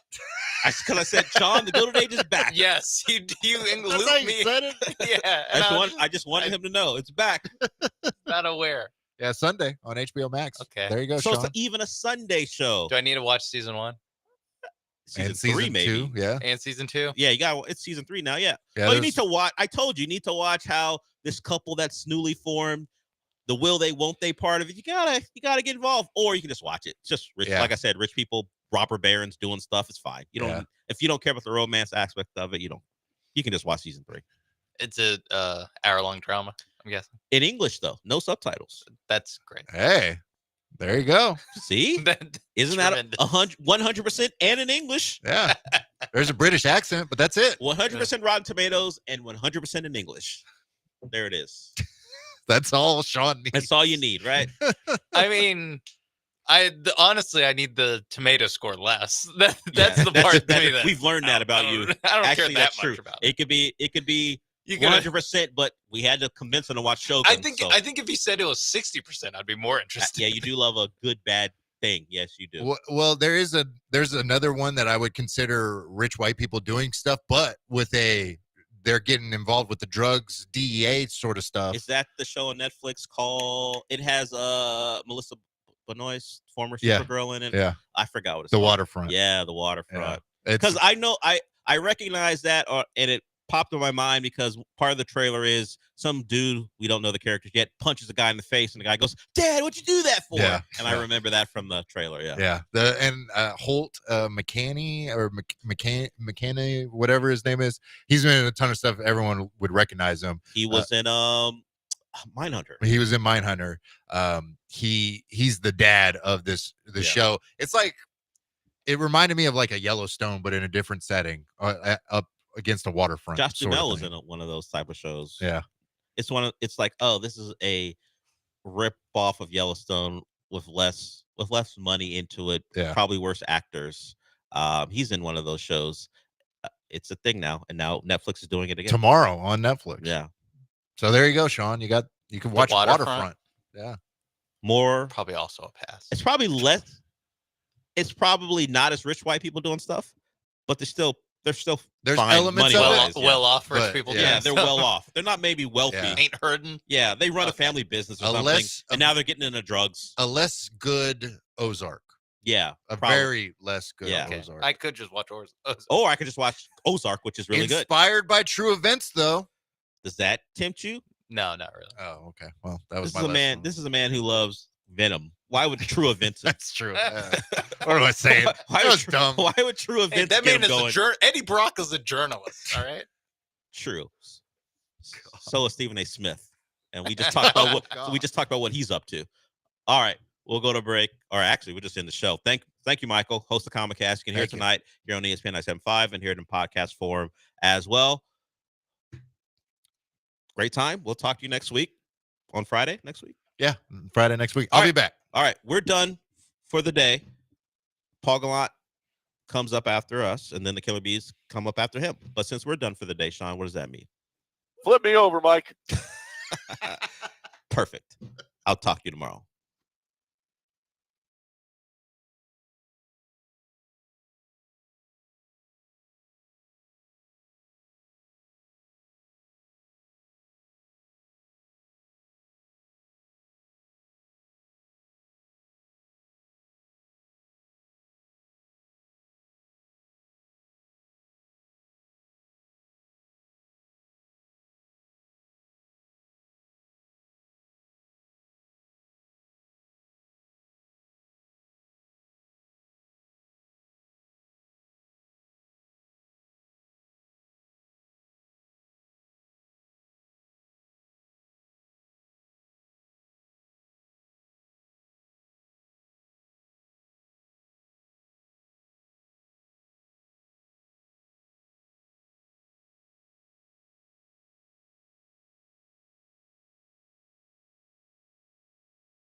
He drills one high and deep. Forget about it. Back-to-back jacks for Cam Smith. And the Astros lead 4-0. Dana Brown said they'd come in bunches. 2-2 at bats. That was a bomb. Cam flexing. Tuesday night, the Athletics offended not just the baseball gods, but God's favorite team, the Houston Astros. They threw at St. Jose Altuve. They flipped a bat in the midst of a walk-off win despite being the second worst team in the American League. They're homeless. They cannot throw from behind a glass house because they do not have a house. They did all of these crimes against the Astros on Tuesday night. And as it said on the wall of the warden's office in Shawshank Redemption, his judgment cometh, and that right soon. Last night's 13-3 massacre by the Houston Astros was vengeance. Was the big guy or gal and or unseen entity upstairs calling upon this to happen? I believe so. I believe God willed the vengeance and the destruction that the Athletics of No Home had upon them last night. God wills it.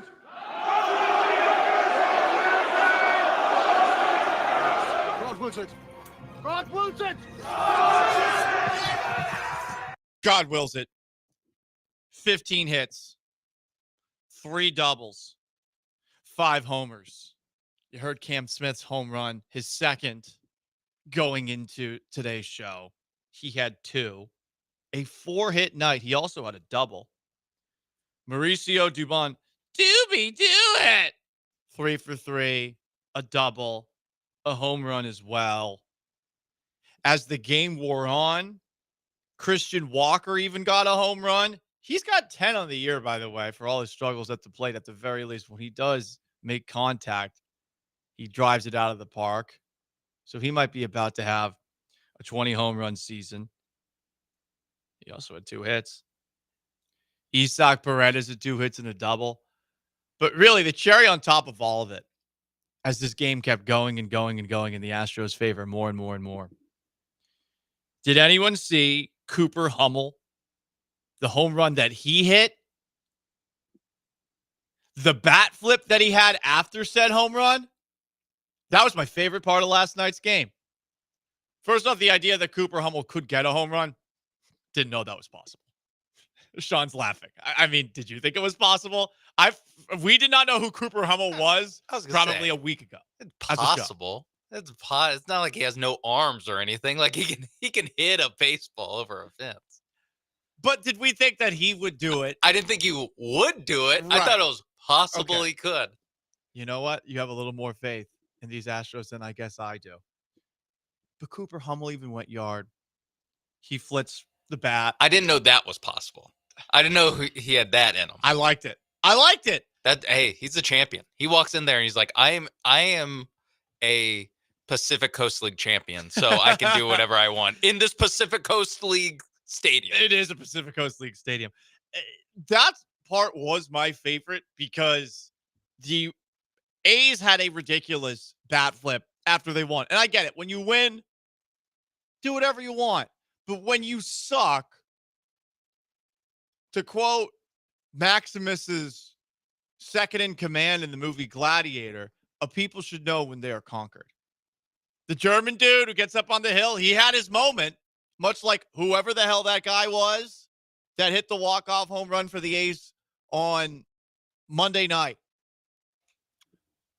But do we remember that person? Do we remember their name? No. The German guy who gets up on the hill and goes, ist der Une, holding up the Roman emissary's head before throwing it down a hill. We don't remember that guy. He was cool. The A's who hit the home run, He was cool. Vengeance. Vengeance was wrought upon the A's last night. My favorite part, because the Astros definitely seemed more locked in last night than they perhaps did on Monday night. Not just the Cooper Hummel bat flip, but also, did you see Jason Alexander, who had a great game? But what stands out to me isn't the game that he put together. What stands out to me by Jason Alexander, who threw into the 7th inning, 6 innings pitched, 2 earned runs, 4 strikeouts, 3 walks. He seemed pissed.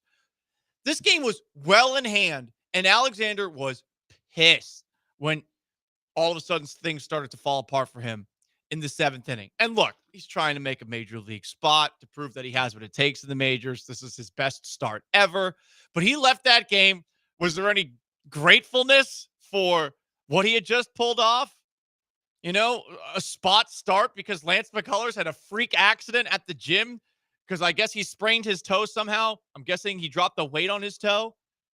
He steps in. He has a great start, and he leaves the game, and he's pissed. The Astros were locked in on a level that I did not know the A's could pull out of them in last night's game, and I loved seeing it. Really loved seeing it. And look, the best part about this was I didn't have to pay that much attention to the game because the Astros ran away with it so quickly. Thank you, JP Sears. It was a late night game on the West Coast. They took care of business early. This one was never in doubt. So me and the girlfriend, we watched the movie Chasing Amy, starring Ben Affleck and that other guy and that girl from Big Daddy and Jay and Silent Bob. I'd never seen it before. Very interesting end to the movie. Well, I would not advise that approach if you are dating somebody and you somehow convert them from being lesbian. I would not advise the way that that movie ends for you to go about a relationship with somebody that you may have changed the sexual alignment of, you know? Sexual orientation. But to bring it back, beautiful win by the Astros last night. Vengeance for what we saw on Monday. I like how locked in the A's of all team made them. And Sean sent me this graphic last night. I'm not sure 100% where it came from. I think it's an athletic piece, but I don't know who wrote it. It said the 5 teams that should win the World Series are the following. Yeah, it says we already know who's going to win the World Series. It's one of these 5 teams. The Cubs, Kyle Tucker. Sure. In the playoffs, He'll fall back care. there. The Padres, the Tigers, the Yankees, and the Astros. Oh, we are back. We are so back. God wills it! God wills it! God wills it! Amazing. I'm so excited. I didn't even read the piece. I got what I needed. Astros are going to win the World Series. It's over. Yeah. Cubs, whatever. Padres, sure. What was the other one? Tigers. Yeah. Yankees, got to go through the Astros. Come on. Just Plan the title right now. Let's just plan the parade. Super Sim to October. Let's just talk football from here on out. Sean May is behind the glass and Paul Gallant. It's the Paul Gallant Show, most interactive sports talk show in Houston. 713-780-3776 to call, to text.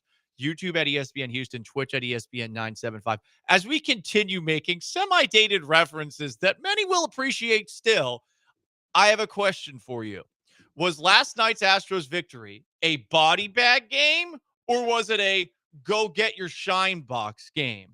And who will be the next team to break a drought that still continues in a country that should be better at this sport than anyone? We'll talk about that. Stick around. The Paul Gallant Show on ESPN 97.5 and 92.5.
You're listening to the Paul Gallant Show, on ESPN 97.5 and 92.5. live from the Veritex Community Bank Studios. Here's Paul Gallant.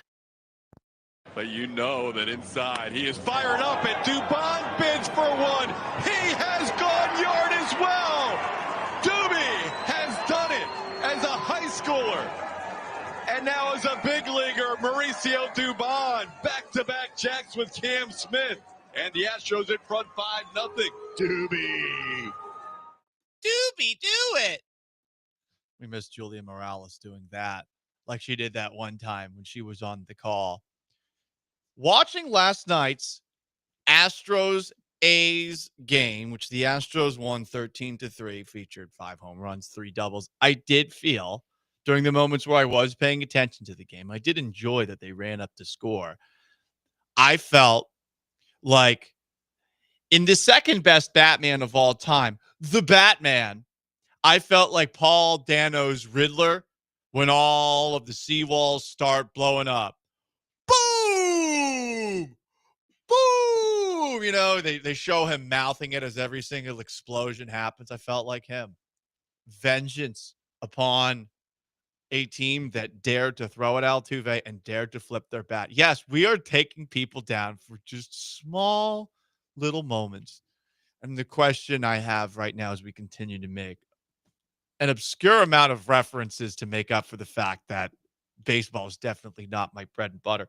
Was last night's game more like this quote from the movie The Karate Kid, where a member of Cobra Kai wants Johnny Lawrence to kill the Karate Kid? Get him a body bag! Yeah! Do you know what sucks? We never see the person close up who says that line in the movie. You hear his little cackle at the end there, but you never quite see his face.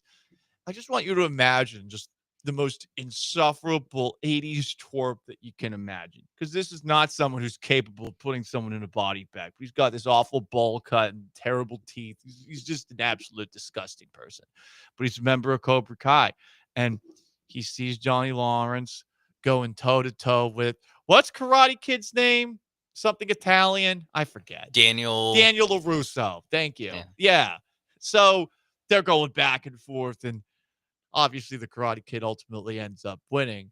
But was this a body bag game, or was this more of a Billy Bats go get your shine box game, courtesy of Goodfellas? Now go home and get your fucking shine box. Oh!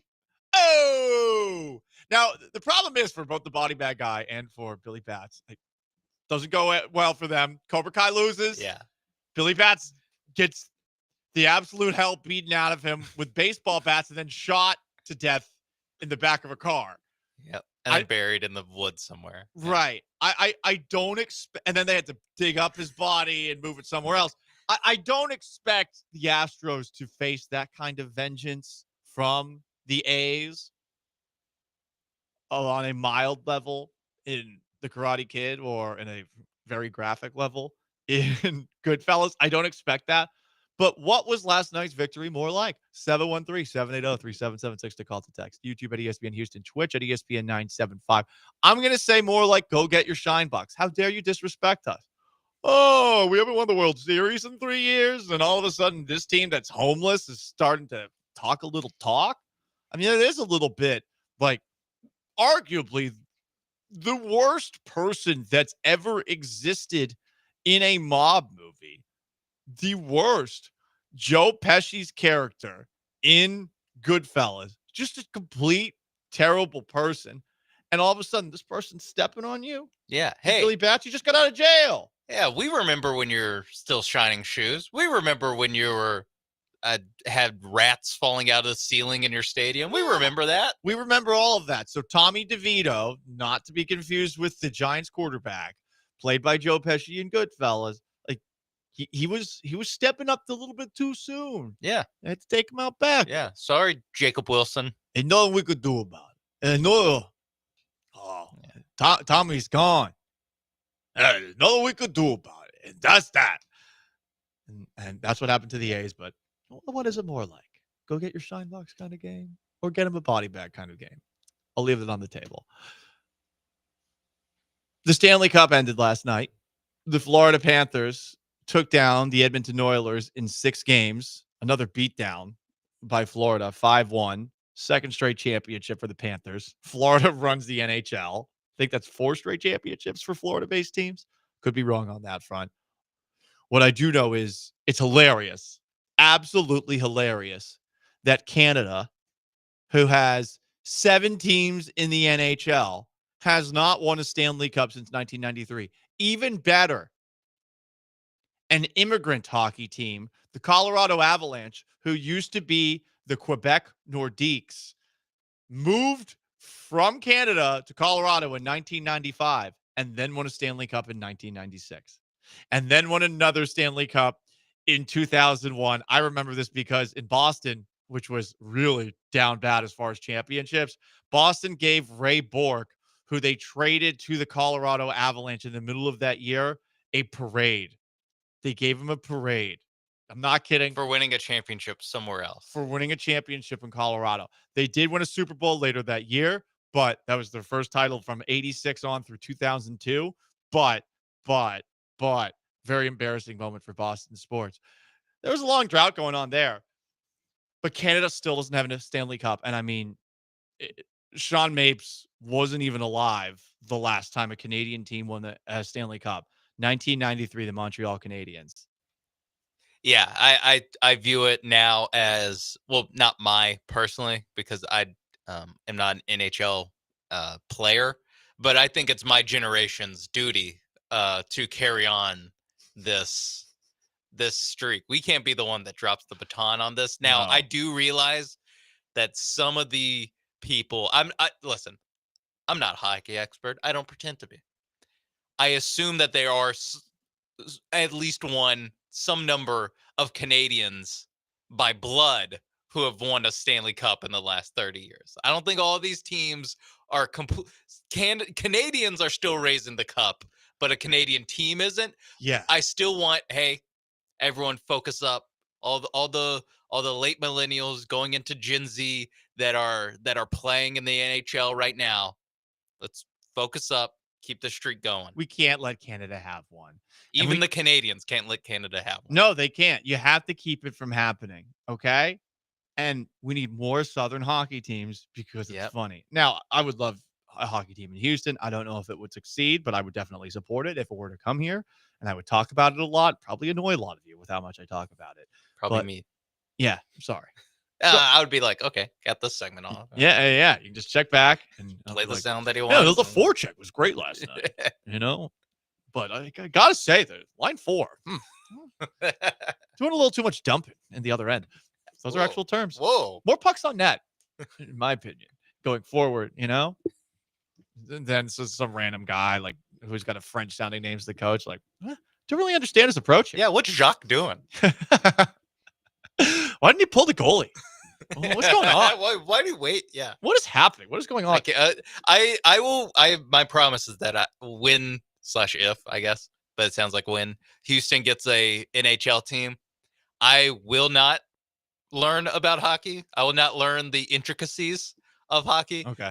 But it is my solemn promise as a radio producer. I will still have violent opinions about the game. Good. As a I want it. casual. Good. I want to be a casual. I do not want to learn anything about the sport. I think I want to be a diehard. Now, there's a lot of long championship droughts in sports that are going on right now. You've got all of these teams who have never won championships in American sports. The Rockies, the Brewers, Padres, Mariners, and Rays in baseball. In the NBA, it's the Nets, Hornets, Pacers. Oh, it's a bummer for the Pacers. Clippers, Grizzlies, Timberwolves, Pelicans, Magic, Sun, and Jazz. Suck at Jazz. The NFL, the Arizona Cardinals have never won a Super Bowl. They did win an NFL championship as the Chicago Cardinals back in 1947. That's the last championship they won. There's the Falcons, who only made it to a couple of Super Bowls, 28-3, and also got smoked by the Broncos in Super Bowl 34. The Bills, who lost 4 Super Bowls in a row. The Panthers, who've lost 2 Super Bowls. They lost to the Broncos. They lost to the Patriots. The Bengals, who have lost to the Rams and 49ers twice. The Browns, who have never been to the Super Bowl at all. The Texans. And if you want to count Houston football has one of the longest droughts in NFL championship history. I know they had a couple of AFL titles at the beginning, but no one counts those the way that they count the NFL titles.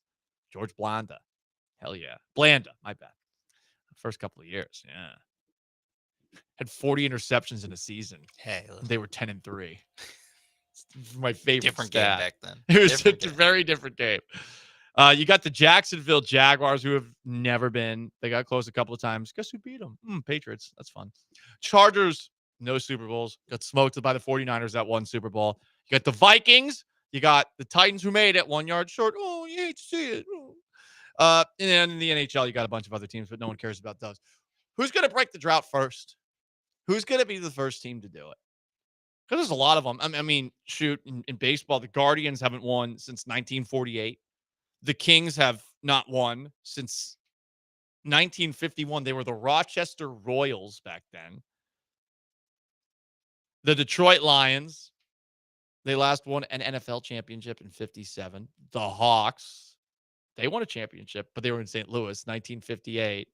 Who's going to break it first? 713-780-3776 to call to text. YouTube at ESPN Houston and Twitch at ESPN 975. The Bills, in my opinion, are closest of all of the football teams out there. Bills or Lions. That they jump out to me as like they're the team that probably is the best on that list right now. Definitely. Lions did win an NFL title, so a little asterisk. We don't count the NFL titles That's for whatever reason. It is kind of weird that we don't, because the NFL, but it's also weird that we don't count the AFL titles too. As far as basketball goes, it's pretty tough. Timberwolves are the closest, I guess, but like, yeah, they lost, but they're not like. It's just hard to take them seriously. Yeah, the Thunder, and their 15-year drought since 2008. Yeah, that's gonna end tonight, or not end tonight, but in the series. They probably count like, well, actually, we started in Seattle. It was 1972 when the Celtics won a championship, and blow it out your ass, OKC. So who's going to win it next? Could it be the Houston Texans? 713-780-3776 to call the text. YouTube at ESPN Houston and on Twitch at ESPN 975. Coming up next, 12:30. That means soft boys. Who's been soft in the world of sports? We dive into that next. Stay put.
In honor of the time that Ime Udoka confronted LeBron James in the midst of a Rockets-Lakers game and called him a soft-ass boy because LeBron was complaining about language that Ime was using on the sidelines every single Wednesday at 12:30, we tell you who's been soft in the world of sports. I believe this texter thinks that we are soft, Sean. From the 409, you guys pissed me off. Hockey is basically MMA, which I hate. But these guys will play with broken jaws and limbs simply for a trophy. I don't think we called out hockey players. I just think we find it amusing that Canada, which prides itself on hockey more than any other sport, does not have an NHL team that's won a Stanley Cup, the most hallowed trophy that has Canadian roots in 32 years. Yeah.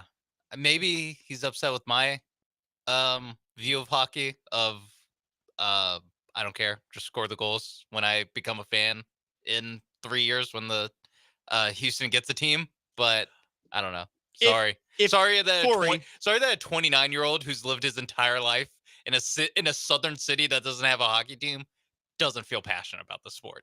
If they get a hockey team, I will study up. I promise you that. I actually will. I'll watch some games. I do really like the sport. It's just I haven't lived in a city with an NHL team for over half of my life at this point. Tampa? Well, I was in Syracuse for 4 years, Houston for probably 12, Seattle for 2.5.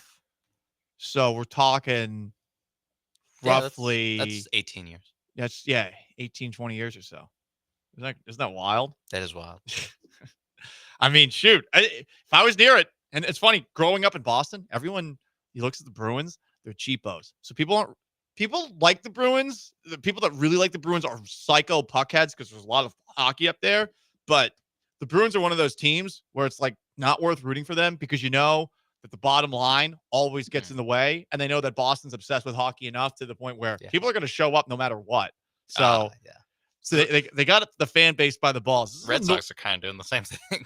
It's a Northeastern conundrum, and ever since I've left, I realized, the Red Sox are doing exactly the same thing, Sean. You're right. Ever since I've left, I realized, damn, I'm glad I'm out of the Northeast because my entire identity was based off of the success of the sports teams up there.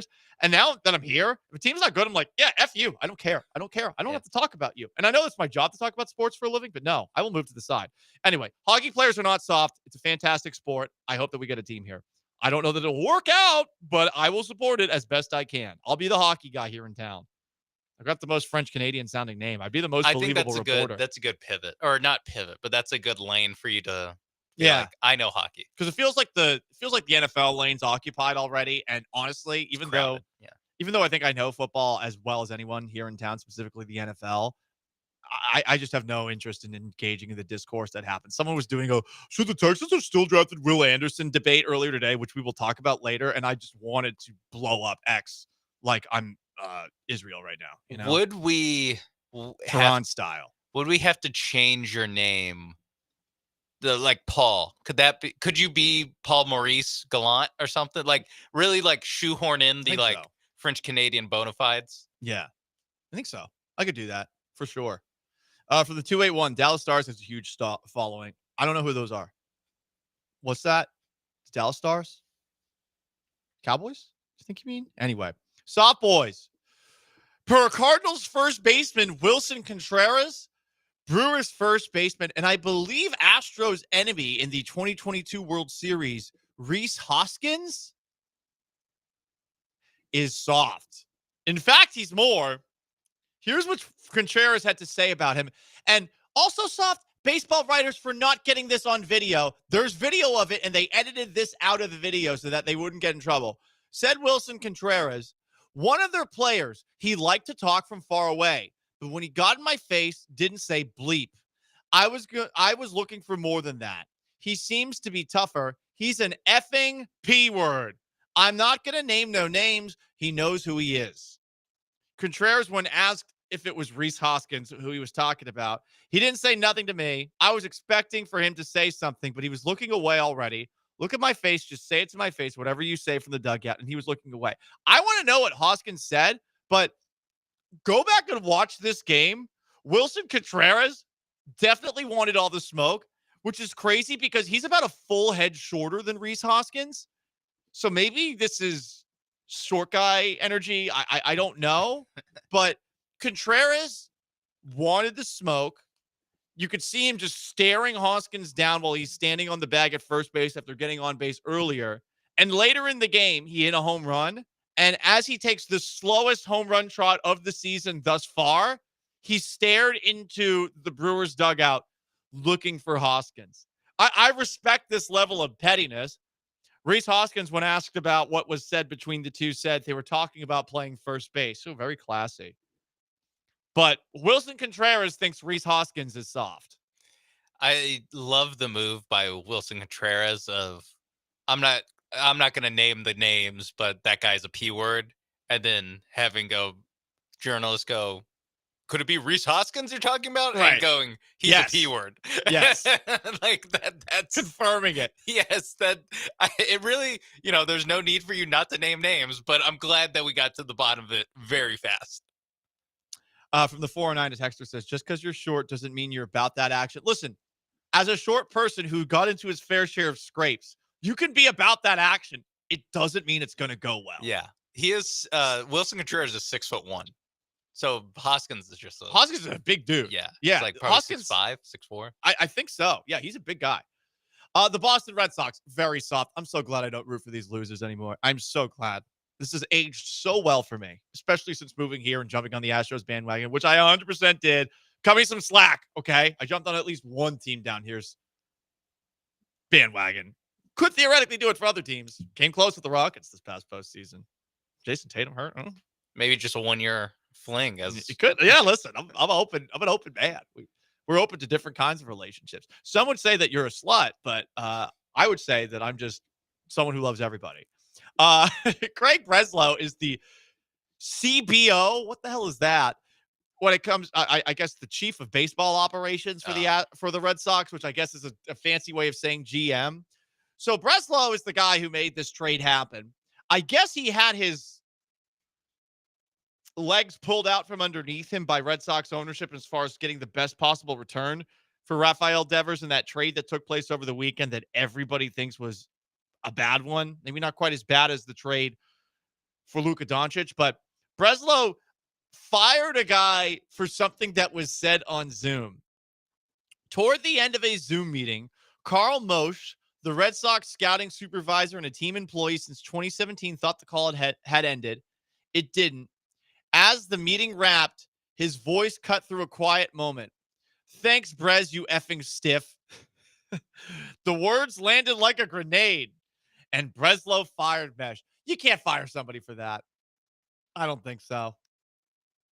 You got to respect chain of command when it comes to baseball. This guy's been here and was a part of the team that, won a World Series in 2018. He gets fired for a comment like that. Like, the Red Sox haven't operated like the team that they used to be. This is the team with the most World Series since 2004. They do not act like it. And it's really, I think, pathetic. They have money. They make tons of money. They charge astronomical prices for tickets at that rinky-dink ballpark that they play in with the seats that give your ass splinters if you can actually fit in them. And I'm small. I'm size 31 waist. I could barely fit in those seats. Rafael Devers, also soft. Devers, and this is part of the Red Sox smear campaign now that he's gone.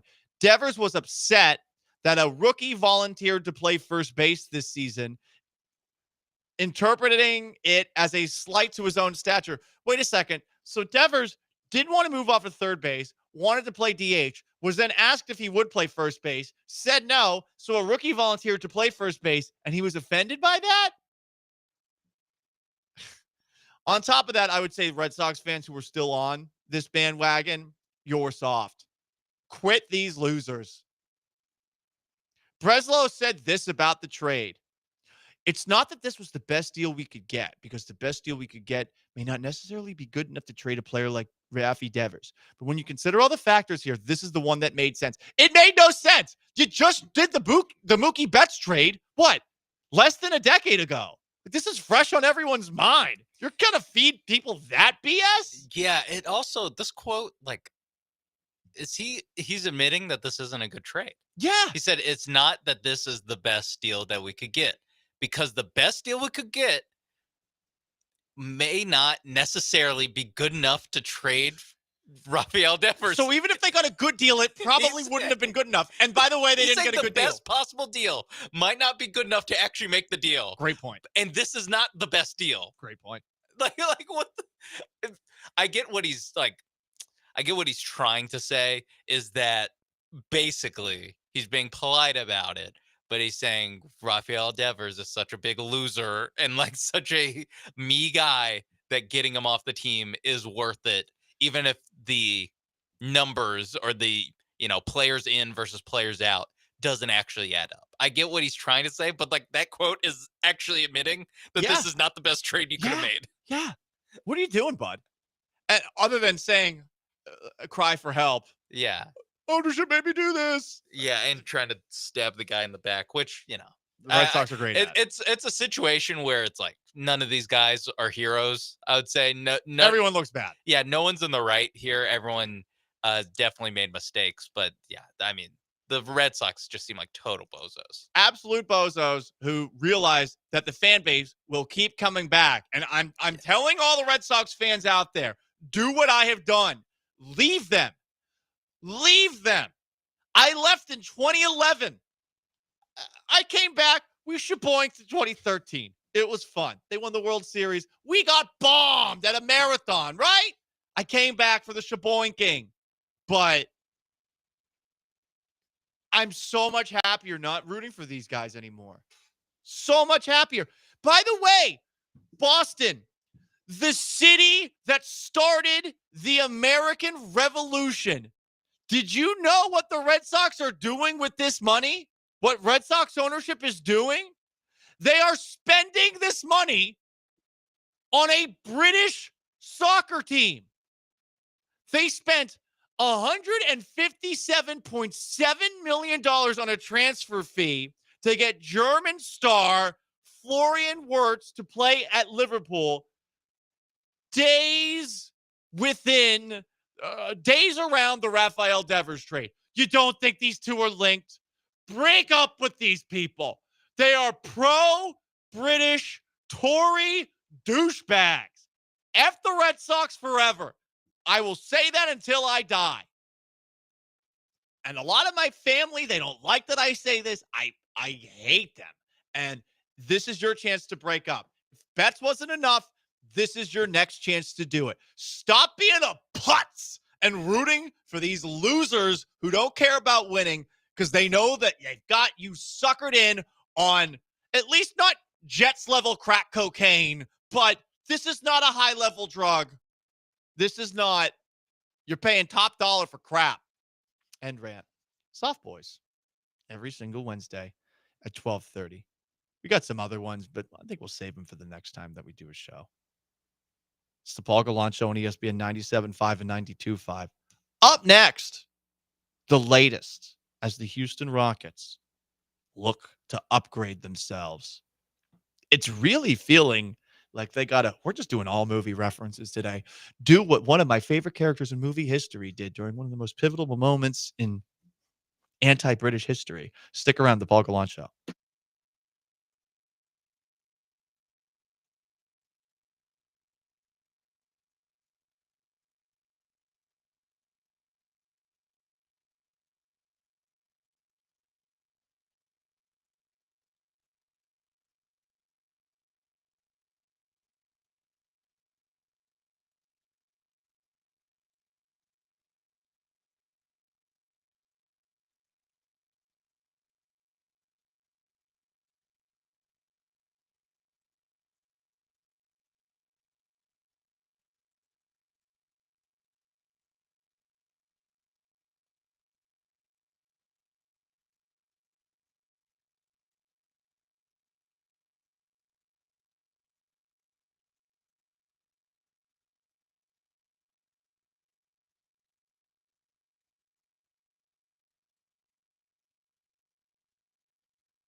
This is the Paul Gallant Show on ESPN 97.5 and 92.5. from the Veritex Community Bank Studios. Here's Paul Gallant.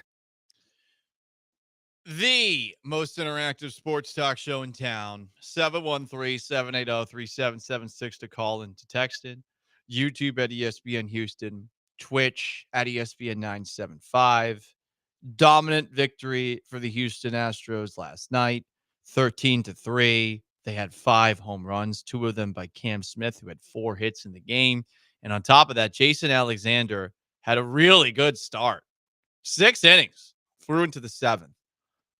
This was a vengeance kind of game for the Astros after Monday, where you make up for Jose Altuve being thrown at, and you make up for the bat flip by what's-his-face McFellapants, who hit that walk-off homer by just bludgeoning them, putting him in a body bag, forcing them to go and get their shine box.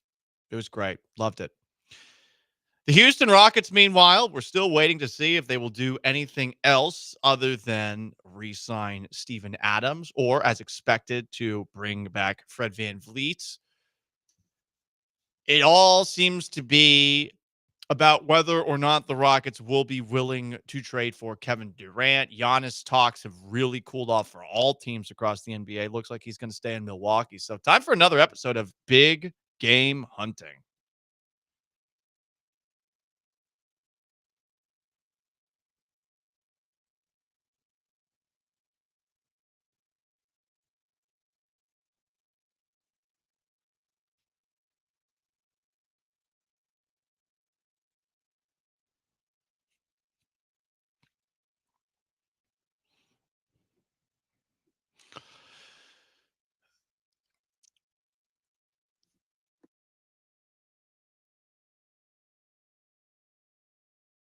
I have advice for the Houston Rockets.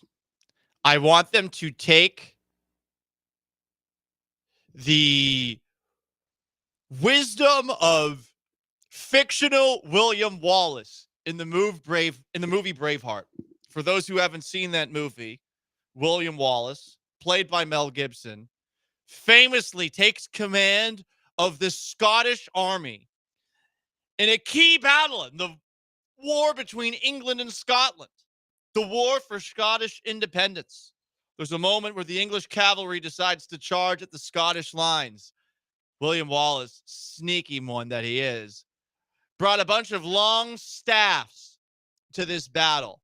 And as the English cavalry bears down on the Scots, William Wallace has some very important orders for his men. Hold! Hold! Hold! Hold!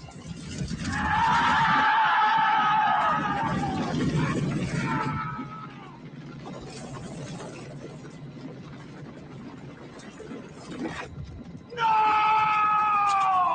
But don't do the now thing. Don't do the now thing. Keep on holding.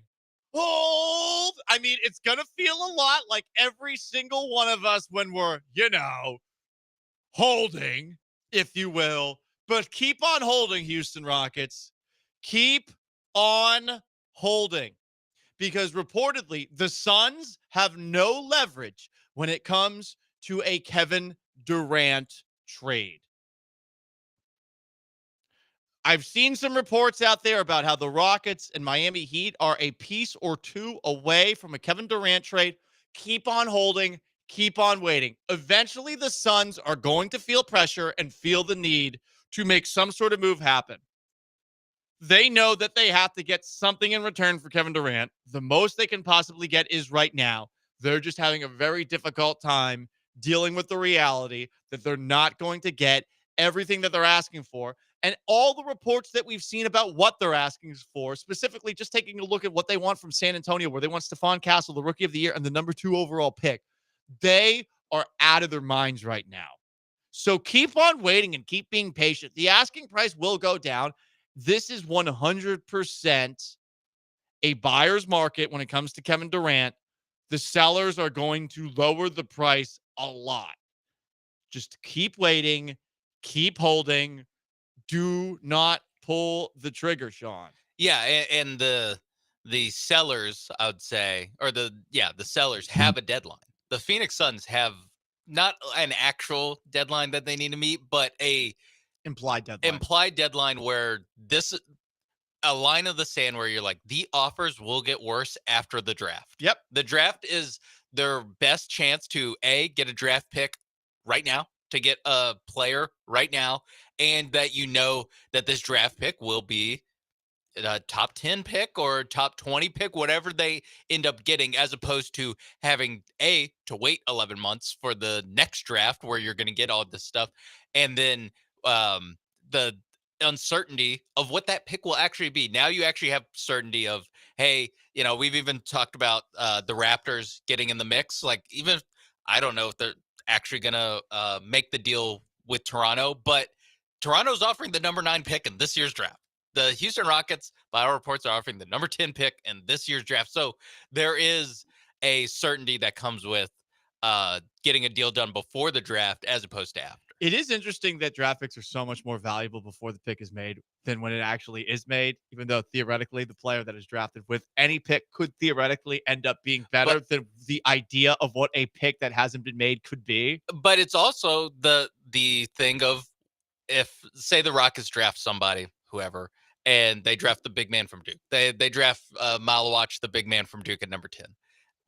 What's stopping the Suns being like, yeah, we looked at this guy, we hated this guy? Right, exactly. I get it. Like, if because you're not, the Rockets shouldn't and won't be drafting for the Suns if there's not already a Durant trade. No, you're right on that front. I just think it is interesting how much more value a pick that hasn't been made has, because no one really knows what the hell they're doing in the draft. Cooper Flag might be the exception this year, and we'll see. We don't know, but the deadline will be when the draft begins, which is Wednesday, June 25th at 7 p.m. Central Time. So it's a week from today. Yeah. We have a week until this thing actually goes down. If it goes past it, that's when it, like, I don't know what happens. Like, I don't know, like, what kind of deal that they're like. At the very least, the rumored Toronto deal should be enough for and there's a Phoenix area sports radio host who's well connected in the Suns organization. We've mentioned him a couple times this week because he's breaking, or at least providing insight on a lot of the things happening. Gambadaro in Phoenix, and he was going through the Raptors trade, and they should make the Raptors trade that he's reporting, where they get a pretty good starting center, they get the number 9 pick, and one of the young guys for the Raptors. Like, that's the realistic. That is about as good as they can do right now. Yeah. Until the Rockets or the Heat or the Spurs want to start upping their offers. And to bring it back to the Rockets, I think they should hold. And you know what's funny? I think something's going to help them out here. I saw Kelly Iko was, I believe, with Brado and Biased Houston on their podcast. And I think he said that one of the reasons the Rockets are, I think, resistant to trade Jalen Green is because Stone has an affinity for Green, because Stone selected Green. And this is very consistent with that story about how Kevin Porter Jr. was Stone's guy. Stone's ego might help the Rockets out here, because he wants Jalen Green to work out. I get why he wants him to work out, but there's a chance that he might not work out, Yeah. Green is the asset that you could trade that, sure, you might miss when he's not here, but I don't think Green's ever going to reach his potential here. I think he's going to be a great 6th man someday, and I don't think we're at that phase where he's accepted that that's what he is, because he's just not consistent enough on a night-to-night basis from a scoring perspective, and it does feel like sometimes things get a little bit too big for him. But this helps the Rockets out a little bit if Stone is looking at Jalen Green and has a not misplaced loyalty towards him. With Kevin Porter Jr. was misplaced. It was just psychotic. an outsized loyalty.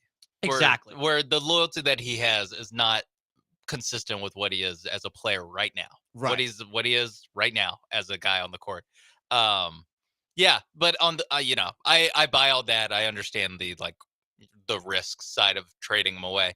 I will also say there's a chance that we look back and this was the offseason where his stock was the highest. We talk about the element of driving a pick off the lot of, the number 7 pick sounds really good until you draft the number 7, the guy who goes 7th in the draft. Right. And at least some people would just go, don't really like that guy. That guy's not that good.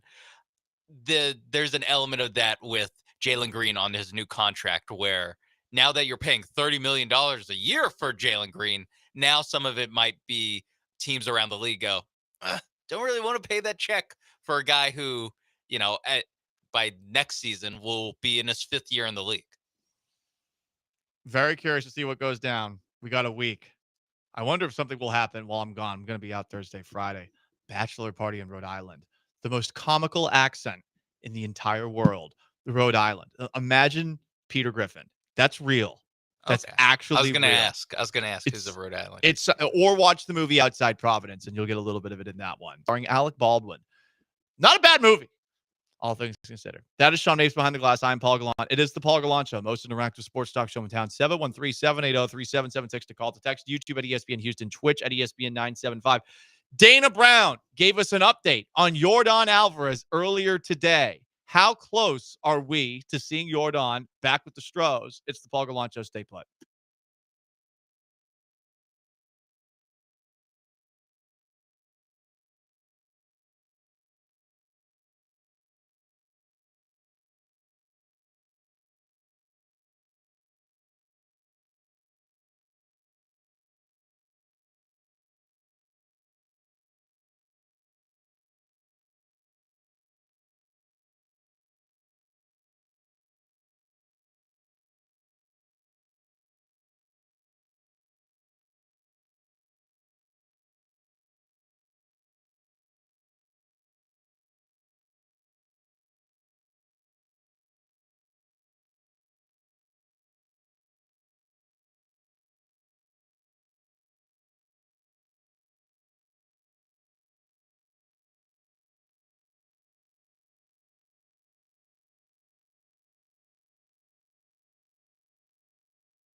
That ball's launched high in the air. Is it deep enough? Back goes Soderstrom to the wall, and it's gone! Christian Walker with the Astros' 4th home run of the night. Hits number 10 on the season, and he just launched one, a towering home run to left to make it 7-0. Yeah, that's skywalking right there, elevating and letting it carry 382 feet. The Astros turning Sutter Health Park into a bruising experience. Bruising. A deserved bruising. They were cruising for a bruising Monday night. They were cruising for a bruising. Bat flip on the walk-off. Sorry, you guys suck. And you're homeless. Throwing at Jose Altuve, jail. He deserved all of those 5 home runs and 3 doubles and 13 runs. Every single one of them all over your face. And yeah, tonight, guess what's happening? That, again, with the added bonus for the Astros, they're not throwing Jason Alexander out there. And Alexander looked really good. Got to give him a lot of credit for that. Dana Brown is on the Astros flagship once a week. We generally will react to some of the things that he says whenever that interview takes place. So Dana spoke today. What's he have to say about Yordan Alvarez and his status? Are you down with Dana Brown?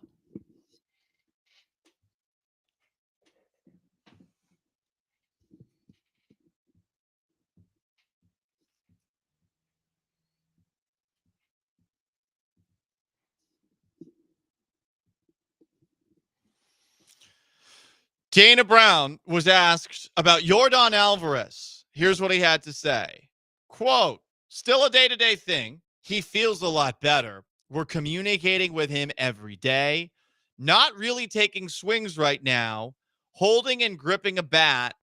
He doesn't feel anything pain-wise. Okay, but where's my percentage? I wanted my percentage. What the hell, Astros flagship? Whoever's asking these questions, I respect y'all over there. I do. Yeah. But I need my number, okay? Because I'm amused by the fact that over 10 days, Yordan's fracture that we just found out about when the 60% update was given, it's 60% healed. I think it's hilarious that 10 days later, it was 80% healed, but I need a percentage. I need a percentage data because technically, if 20% healing takes place over 10 days, a week after 80%, we should be at roughly 94%. Okay? I want to hear 94%. Thank you. There's not many times that I wish that we were the show that got to have Dana Brown on air. Weekly. I think he would ask off. No, just for you specifically for the past 2 weeks to be like, how's Yordan Alvarez doing? Remember, Dana, please give it to me in a percentage. Yes. It's the simplest way to explain Yeah, it, it is to an idiot like me. it. But I want a percentage. We need to pass that along to the morning show. Honestly, I will send Dan a text. Because I do want to know the percentage. I need to know. More on Yordan Alvarez from Dana Brown. Are you down with Dana Brown? We've had multiple MRIs on him. Once he feels good for a certain period of time, I just threw a chair. Yeah, Paul just threw his chair. Once he feels good for a certain period of time, we'll get him to take some swings and give him more baseball activities. Okay, so this is a ways away. He feels good right now, though, right? He's pain-free, gripping the bat. He doesn't feel anything pain-wise. Now, he might not feel anything at all. Yes, but also pain-wise. So maybe he's making progress on that sometime. Oh, did Paul break the chair? I didn't break the chair. Okay. Because Continue. he still has it. Okay, Continue. you're fiddling it with No, it for a my while. headphones got caught in the Oh, okay. The time that he's already spent feeling good with his hand, so he might be closer, if I want to be charitable to Dana Brown for some reason, that he needs to feel good for a while before they have him swing, which I say, good idea.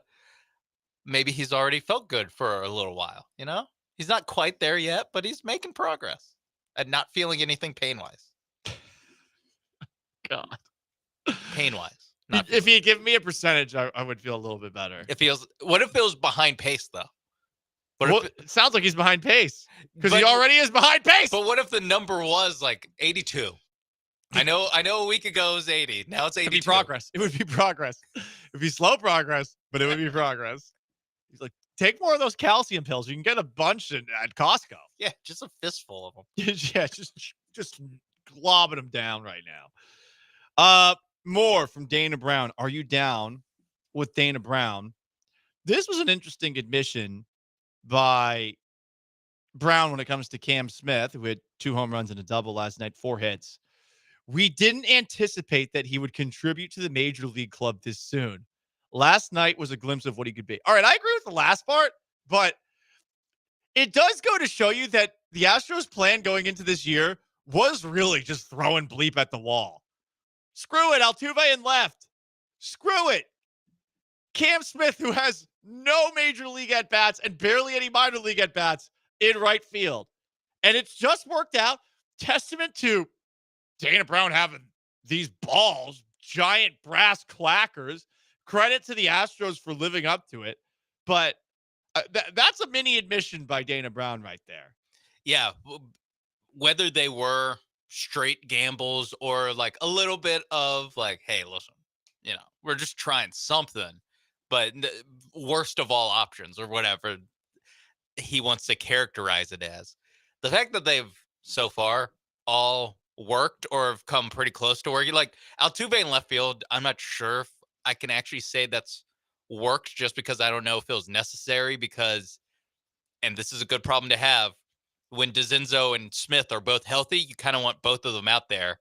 The easiest way to do is put one in right, one in left, and Altuve at second, especially because second base has been a position so far that's been the worst probably. For sure. Just as an entire group on this team. So that is the only one where Altuve moving to left hasn't been a bad move in itself, but it ultimately looks like it was unnecessary. Yeah, I agree. For this year's team. I agree. They are dealing with a lot of injuries at this moment in time. Yeah. And it looks less bad now that DeCinzo's hurt. True, but I mean, I'll say this. And Melton. Dubon needs more playing time, and Dubon had a great night last night too. Yeah. And he's been on a little mini roll. Dubon at second, Dubon in the outfield. Let's make this an everyday thing. Yeah. More from Dana Brown on Cam Smith and trading for him. We envisioned it would pay off sometime in 2026. We knew we wanted to compete in the present and extend this into the future. Okay, well, they are ahead of schedule with Cam Smith. So that's at the very least nice. More from Dana Brown on the Astros flagship. Are you down with Dana Brown? As far as Christian Walker goes, and Walker did have a home run last night. He has 10. It's the same thing I feel like we heard last week. We're on repeat with Dana Brown on Christian Walker. He's been having really good at-bats. We just have to be patient. We really feel like he's on the verge of breaking out. This is clips of coming attractions. I don't know. This is like seeing the same trailer in a movie theater every single time you go for an entire summer. Yeah. And like one of those that comes out in like late August. Yeah. So like you've seen it since June. Yeah. Yeah. I can't think of a off the top of my head, but it is something like that where you're just like, listen, I understand that you're pushing this, but I'm not exactly feeling it right now. Either it's a bad trailer or it's like, I heard some bad things about the production of you fired like 3 directors to make this movie. That's where we are with Christian Walker and the false starts, I would say, on the incoming hot streak that we've been hearing so much about. It's coming. Home run last night. It's coming at some point. The point, though, is that it's at some point. Yeah. Couple other tidbits from Dana Brown as far as injuries go. Spencer Arrighetti is about to throw off the mound in West Palm Beach, so he might be close-ish to a return. Okay. Chas McCormick keeps doing baseball activities. Christian Javier, JP France, Luis Garcia are continuing to work towards a return. So very vague. Very vague. Chas McCormick, I'll be honest, Paul. I'm cool without him. Well, I forgot that he was hurt. Me too. It just when you started a sentence with Chas McCormick, I didn't know where. Like, yeah, old Puddin' Pop. I guess he's not there. Oh, old Puddin' Pop. Dana Brown on why the Astros have been able to win. We have a culture here that's where expected to win. We're very proud of how our guys are stepping up. He is right. Yeah. And I do think the culture Dudes just do it. is a big thing. It's a big thing right now. Yeah. Anyway, that is Are You Down with Dana Brown.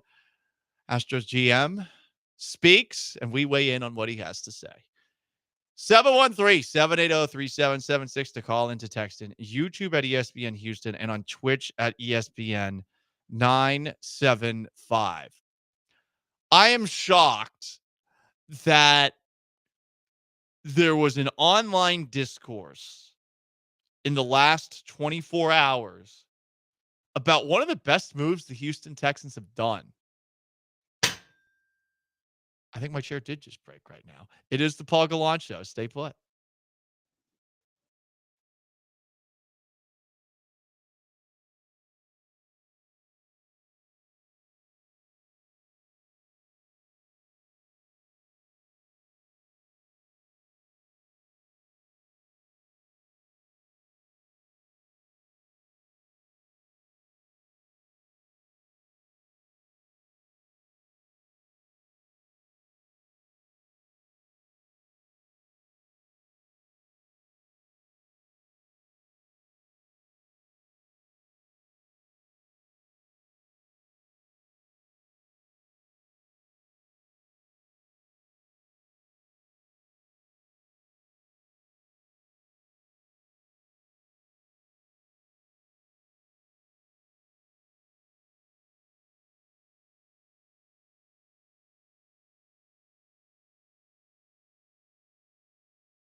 This is the Paul Gallant Show On ESPN 97.5 and 92.5. from the Veritex Community Bank Studios. Here's Paul Gallant. I hope they're right and I'm wrong. They should be the ones that are right, and I should be the one that is wrong. So if they're right, we'll look back at this in 5 years and say, wow, what a job by Caserio. But if this fails, this might be the worst day in Houston Texans history, man, and this will live in infamy. No, don't say this. It's This possible. isn't Pearl Harbor. It's in play. Jeremy Branham and me, after the first round of the 2023 NFL Draft, live at Valencia's Tex-Mex Garage. That was a fun party that we had, as the Houston Texans did a lot that night. They drafted CJ Stroud second overall. I don't think anyone expected them to take a quarterback as we got closer and closer to the draft kicking off. And then in the biggest shocker of that night, the Texans traded pick 12 that they had that year and the 33rd pick, a second rounder, plus a first round pick and a third round pick in the next year draft to move up to the third overall pick and take Will Anderson Jr. I forgot it was that much. It was a lot. I forgot about the 33rd pick element of it, where that's like basically another first rounder. Like that's one pick away from being a first rounder. I think it's very fair to say that this trade was a home run. Anderson, through 2 seasons, has 18 sacks. He's coming off an 11 sack year in a year where he played 14 games. And it stands to reason that as he gets older, he will get better. Texans defensive coordinator Matt Burke said this offseason that he has added a new move to his repertoire. Both Anderson and Daniil Hunter believe that they could have had more sacks last year, that they will have more sacks this coming season. It's a very fearsome 1-2 tandem. I think Anderson's attitude is infectious. I think he is exactly the kind of player that you want to have leading your defense. And I think when the Texans made that trade, they knew that that was something that they were also getting in addition to his play. And I think that in retrospect, the move clearly a home run, not a day that will live in infamy. Jeremy did at the very least say, hey, like, I hope that I end up being wrong here. And it's great that we can say that just 2 years later.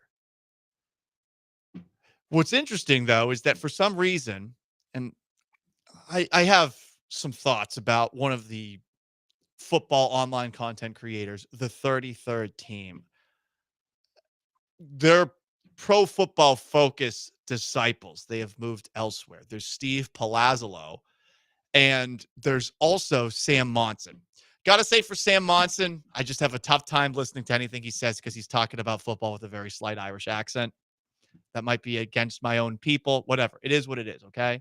He also was very, very cocky. If he was less cocky and condescending talking about an American sport, I think I would take his word a little bit more seriously. I just don't at this moment in time. But that's me. That's a personal thing. For whatever reason, these two decided to have a conversation about, in retrospect, was that the right move for the Texans to move up and go get Will Anderson? I think this is definitely an indictment on the ability of NFL content creators to create content during the offseason. I'm way better at it than them, but that's fine. I'm not going to continue to pat myself on the back here. Why are we having this debate? It's not a debate. It's over.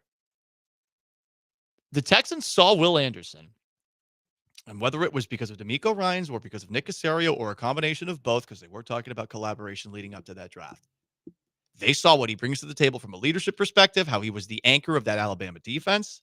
They clearly saw his skills, and they said, you know what? We're going to get the quarterback, but we're also going to get the guy that we like more than anybody else in the draft. And that was the rumor going into the draft for a team that's pretty damn airtight when it comes to leaks coming out. It was that the Texans like Will Anderson more than anybody. If they trusted their process, they should have done what they did.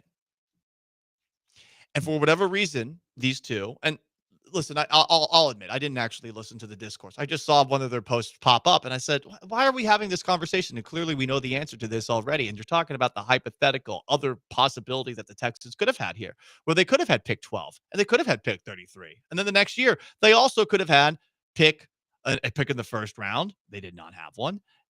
They took Kamari Lassiter with their first pick. I think it worked out okay for them. And they also had a third round pick. What could they have gotten out of those 3 picks that they traded to go and get Will Anderson? And it's a weird hypothetical conversation because you have to involve a lot of captain hindsight when you're having it. And I hate that. I really despise this about pre-draft conversation. And if you've heard me on the air, you've heard me bitch and moan about NFL pre-draft conversation because I generally think it's pointless. But there's too many people that talk as if they are an authority figure about the draft leading up to it. And then we just forget what they were saying about specific players leading up to the draft. And it's not to say that all those people who are talking about it aren't right about some things. I'm sure they are. And I'm sure that some of them put in the homework. But very often the guys who put in the homework are wrong. NFL teams are bad at this. And it's weird to have this idea, hey, the Texans drafted one of the better players on defense in the league. They traded a lot to go get that guy. He looks like he could be a perennial Pro Bowl kind of player, if not an All-Pro at some point. But what would have happened if they had used their picks on other players? Here's what would have probably happened. They probably would have swung and missed a couple of times, like they swung and missed with Kenyon Green. So why are we having this conversation? Why is this conversation blowing up, and why is it occupying so much space on my timeline? Well, yeah, that's a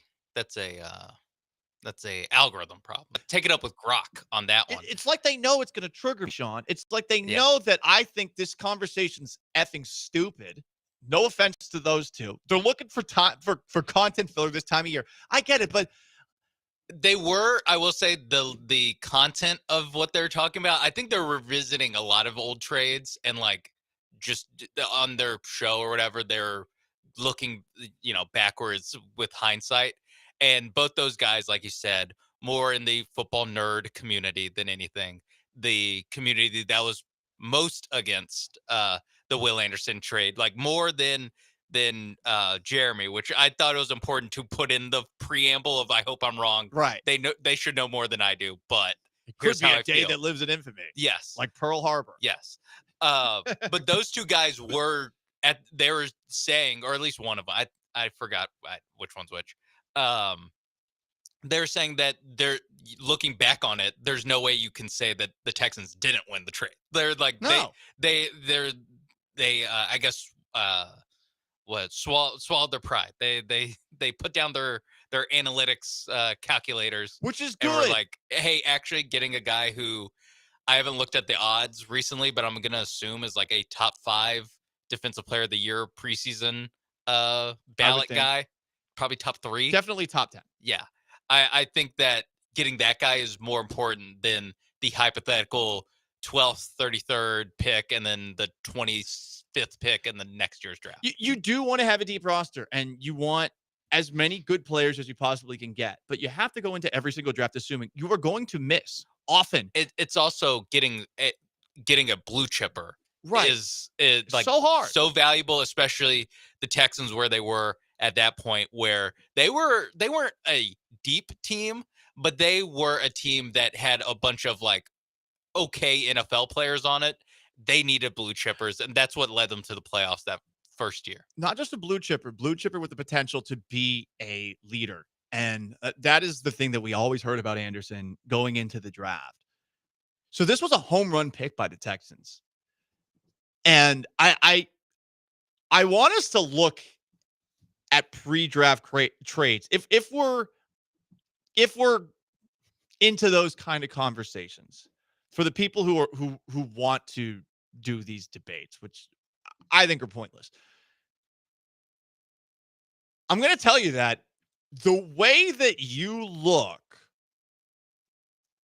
at draft pick value is incorrect. It just is. It's currency. And guess what? Sometimes, say you're buying a home or something like that, you are going to spend more than you think for something that you really, really want. If it's over that line of what you think the value is, do you walk away every single time? And sure, sometimes you're going to swing and miss, and you're going to make purchases that don't work out so well. But it's a weird thing that regularly happens where you are looking at somebody else making a purchase, and you are second guessing the entirety of what they bought based off of the consensus opinion of picks and how valuable they are. Pick 1, pick 2, pick 3 versus pick 33, 34, 35. And that's not how anyone that's actually in the game really looks at it. And sure, you're comparing mock drafts, and you've got that draft pick value chart. You've got all sorts of tools that a decade ago we didn't have. Yeah, or only teams had. Like the Jimmy Johnson value chart was not like a thing that media people talked about and harped on, where now everyone is playing a GM. Exactly. And that part is cool if you want to do that, okay? I'm just tired of the immediate reaction to big trades that involve a lot of draft picks is always to assume that the team that traded a lot screwed up right away, right out of the chute. And it's why I do not like pre-draft conversations. I used to. And then I learned I'm going to be wrong a lot.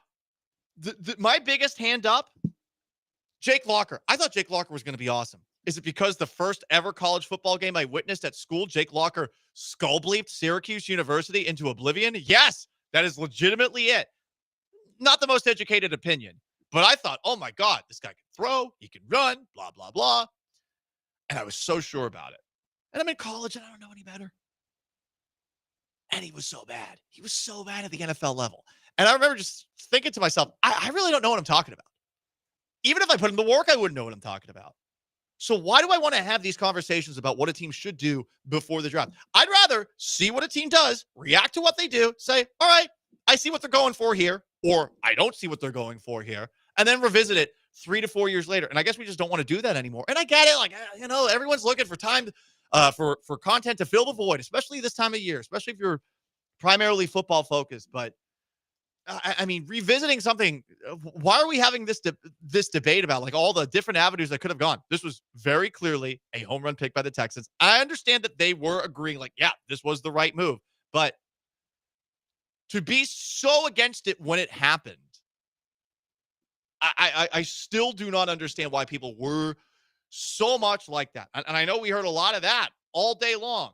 And it's kind of amusing to me on the Texans and the things that people have really overreacted to, whether it was winning the last game of the 2022-2023 season, which gave the Texans the number 2 overall pick. Everyone was freaking out about that.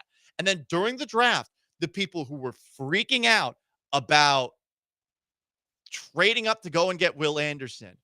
I just think it's really funny how a lot of the overreactions that we have seen locally have aged so poorly when it comes to this team. And I do think it is a reflection that they are just under better stewardship at this moment in time. Whether you want to credit Hannah McNair for that or Nick Caserio for that, like that's totally up to you.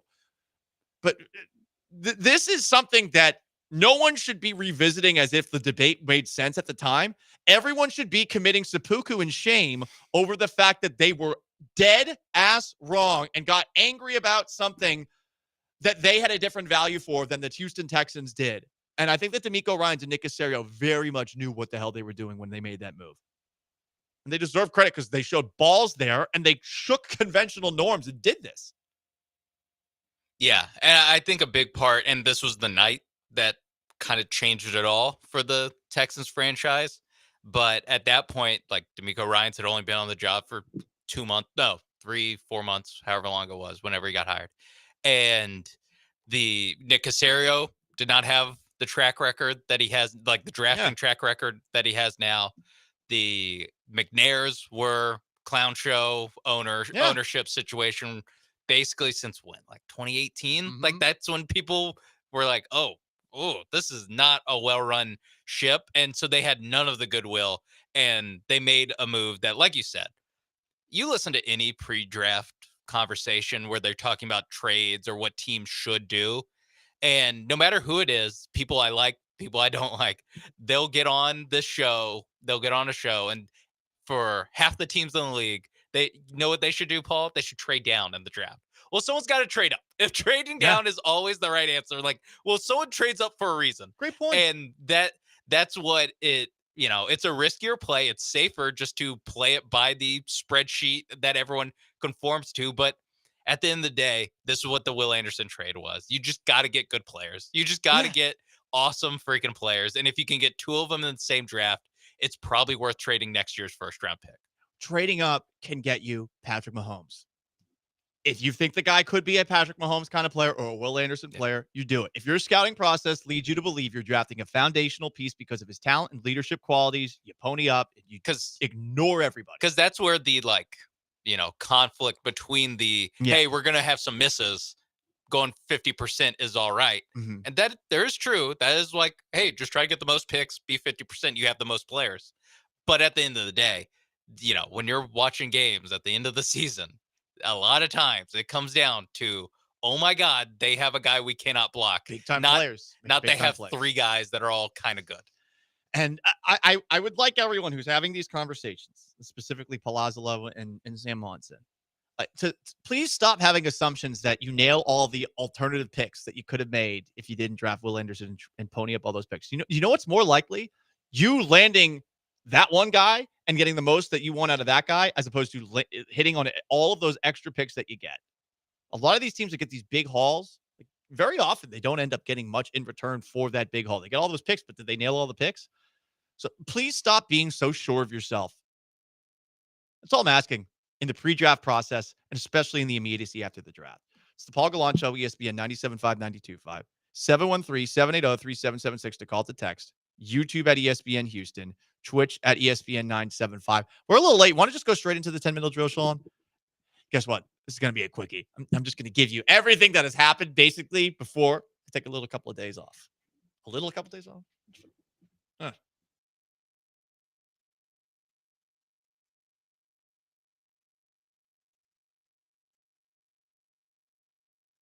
A couple of days off? What? Did I say that? Yeah.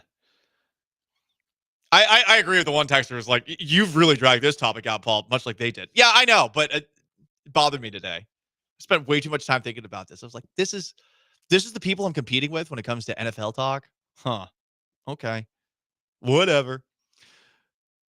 I'm just going to give you a bunch of things really quickly as we are 78 days away from the start of the NFL season. Bruce Smith, greatest ever, number 78. He had 200 sacks. Larry Tunsil, the greatest ever, 78 for the Houston Texans. By the way, there was a report that came out of Washington that said, yeah, a lot of people around the league think that Tunsil gets bored from time to time, but he's really good. All right, well, they don't have that anymore. But here is a bunch of stuff really quickly that's important.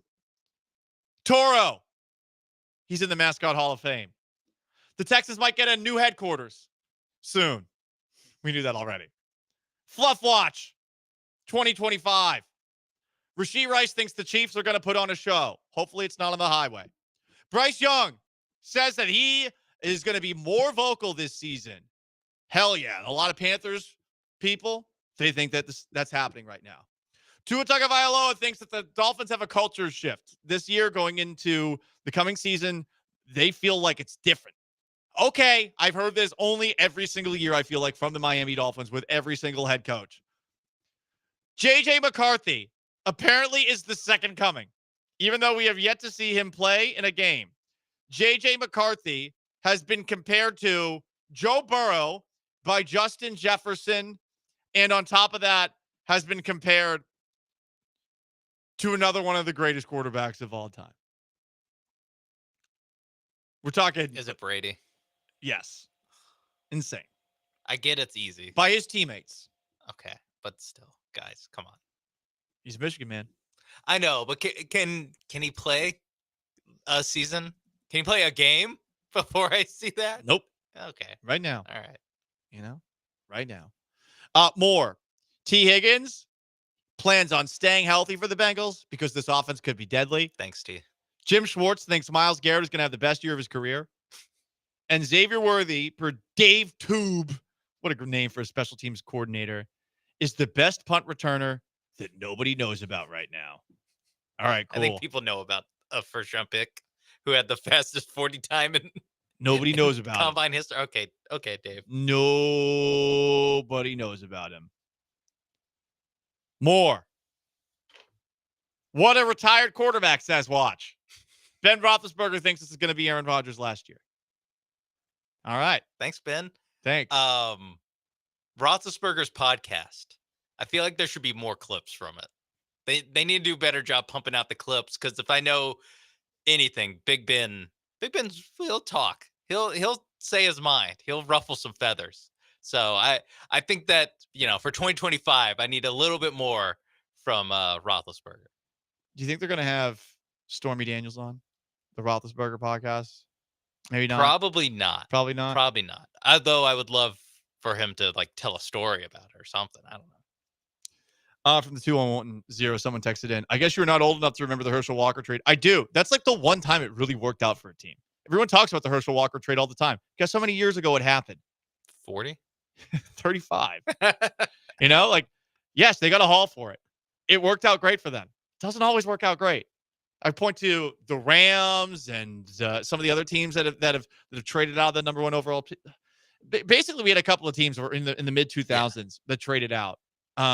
Didn't really get anything. I think the Titans did it. There's been a couple. Yeah, the Titans trade out of number one with the Rams, right? To get Goff. That was it. Thank you. That was it. Yeah. What did the Titans do with that? Oh, nothing. Yeah. And then, what a surprise! I think number 2 traded with the Eagles. I forgot who number 2. It was for Carson Wentz. Right. Wentz. Exactly. Yeah. These hauls they're great.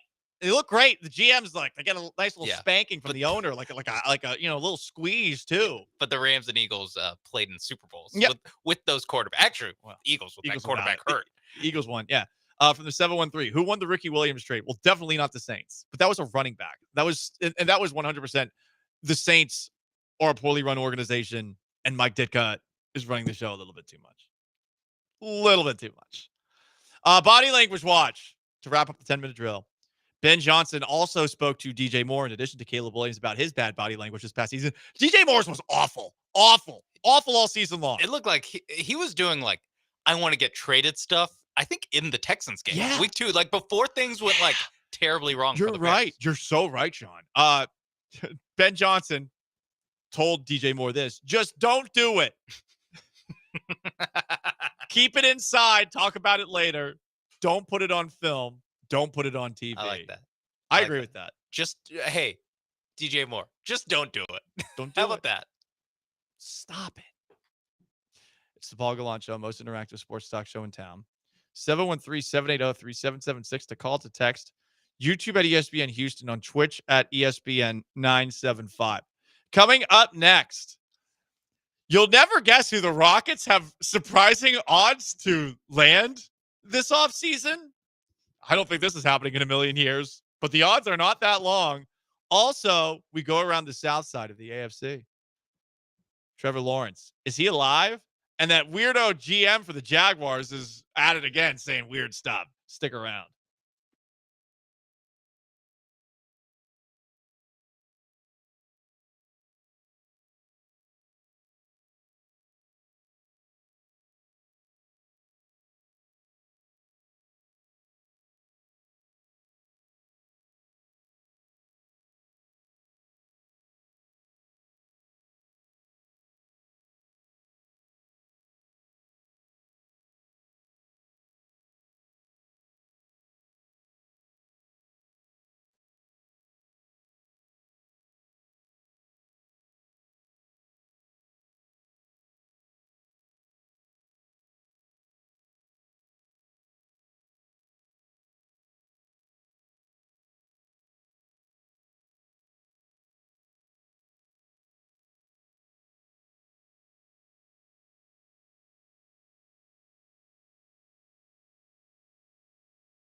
It's the Paul Gallant Show, on ESPN 97.5 and 92.5. live from the Veritex Community Bank Studios. Here's Paul Gallant.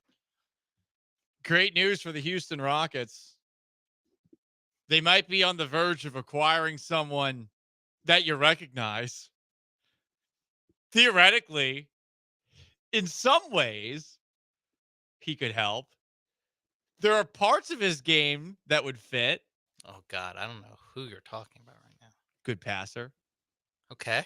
That could help. Really good defensively.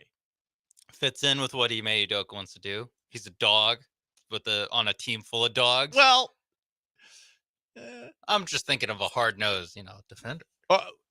He's got length. Grit. I don't know about grit. Okay. I don't know about grit. Does he have that dog in him when it comes to off the court? In some ways, yes. In some ways, no. Okay. Who am I talking about?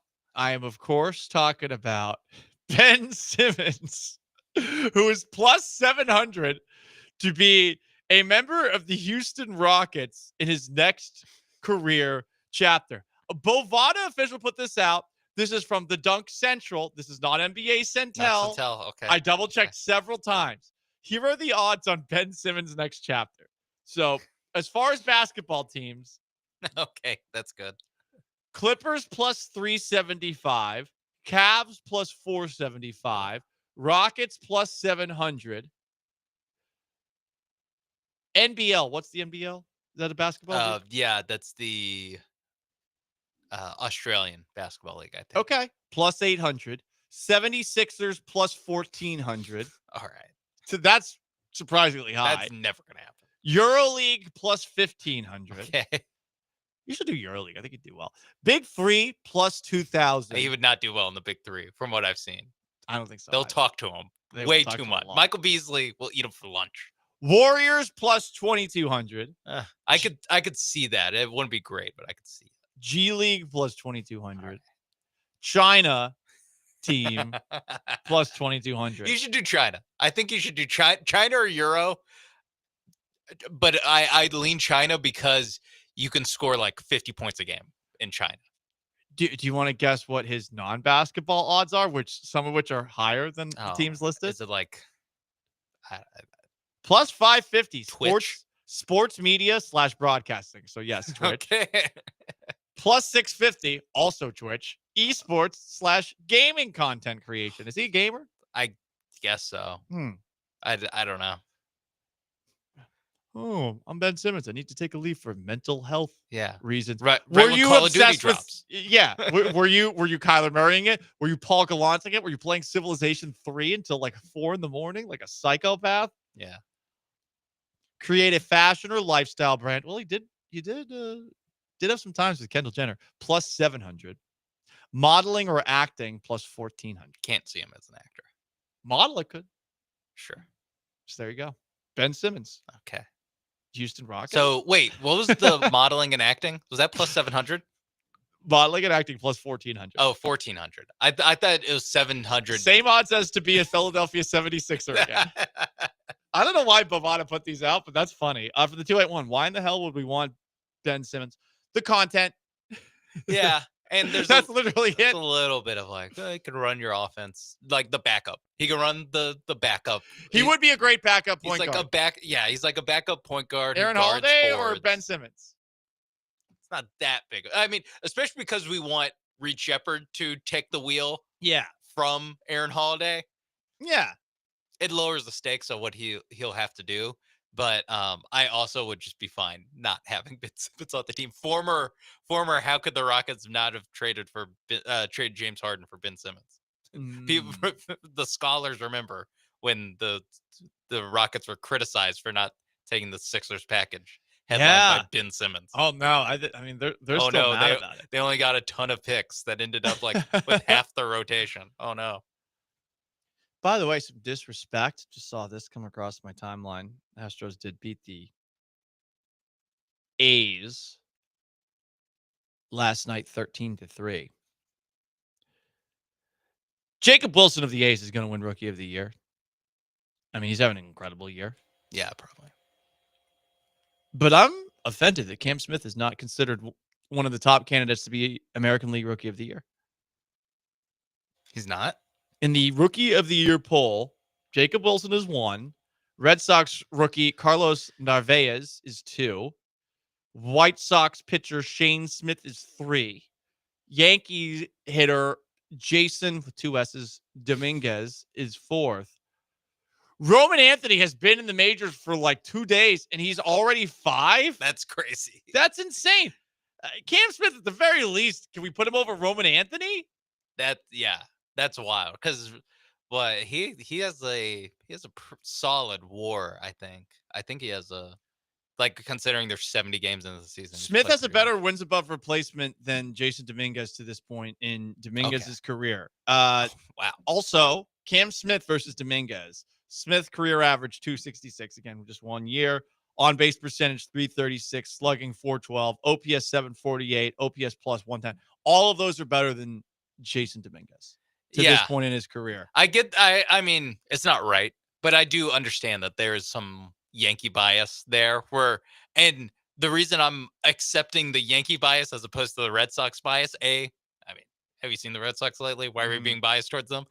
2 is that at least Jason Dominguez has like played.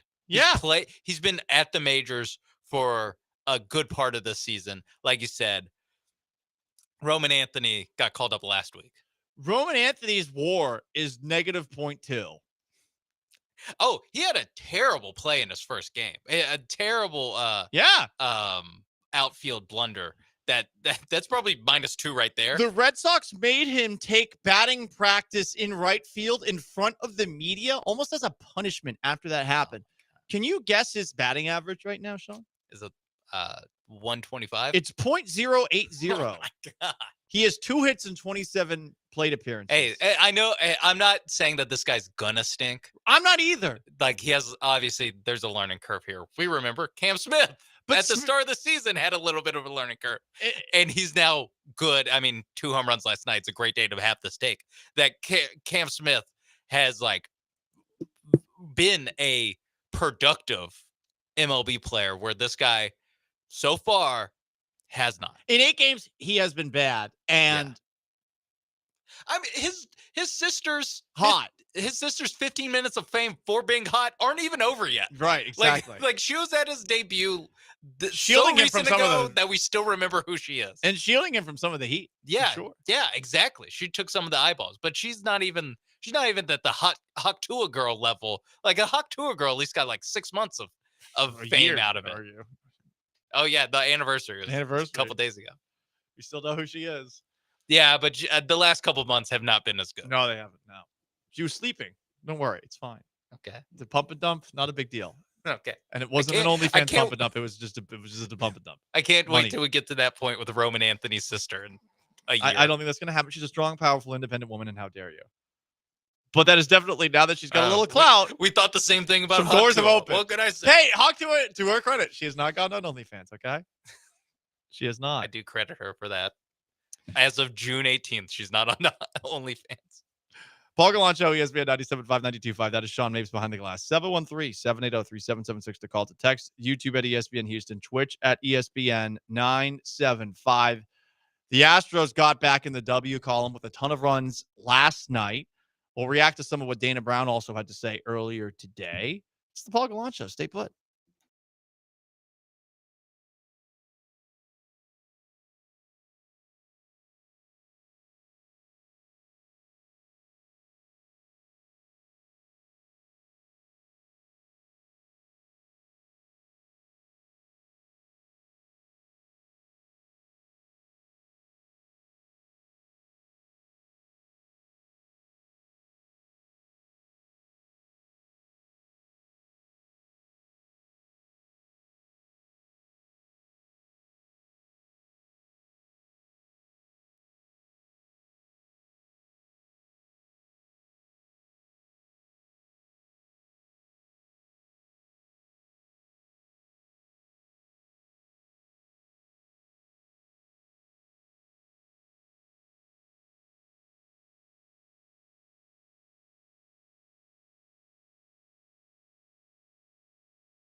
The Astros smoked the A's last night, 13-3. They had 5 homers, 3 doubles on top of that. And it was a really nice start for Jason Alexander, all things considered. He went 6 innings. He left in the 7th. He was pissed.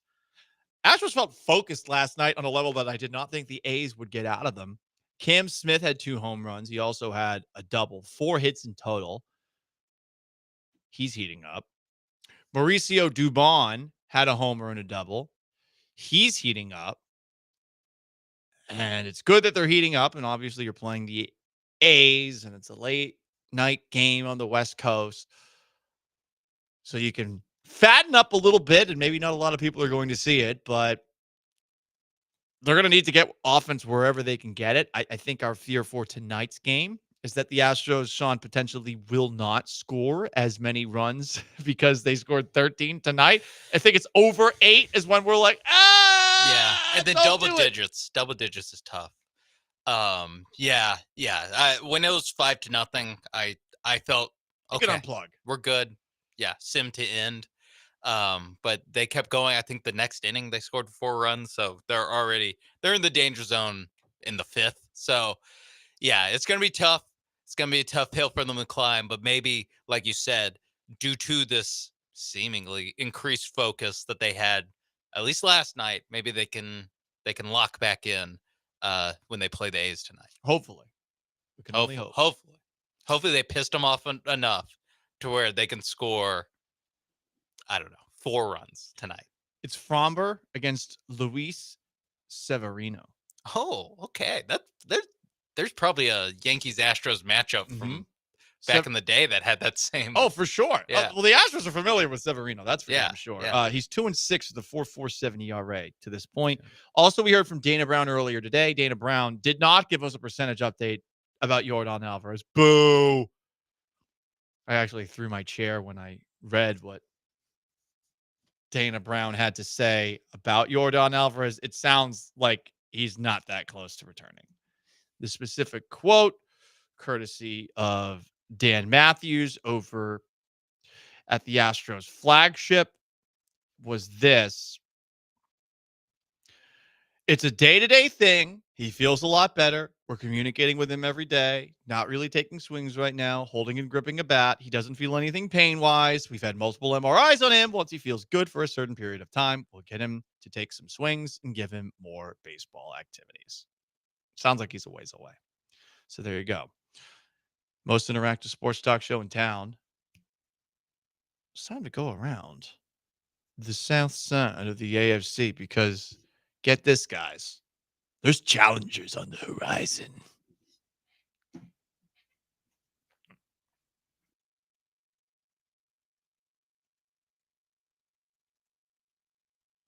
Yeah. Everybody. Yeah. Raise your hands to do the south side.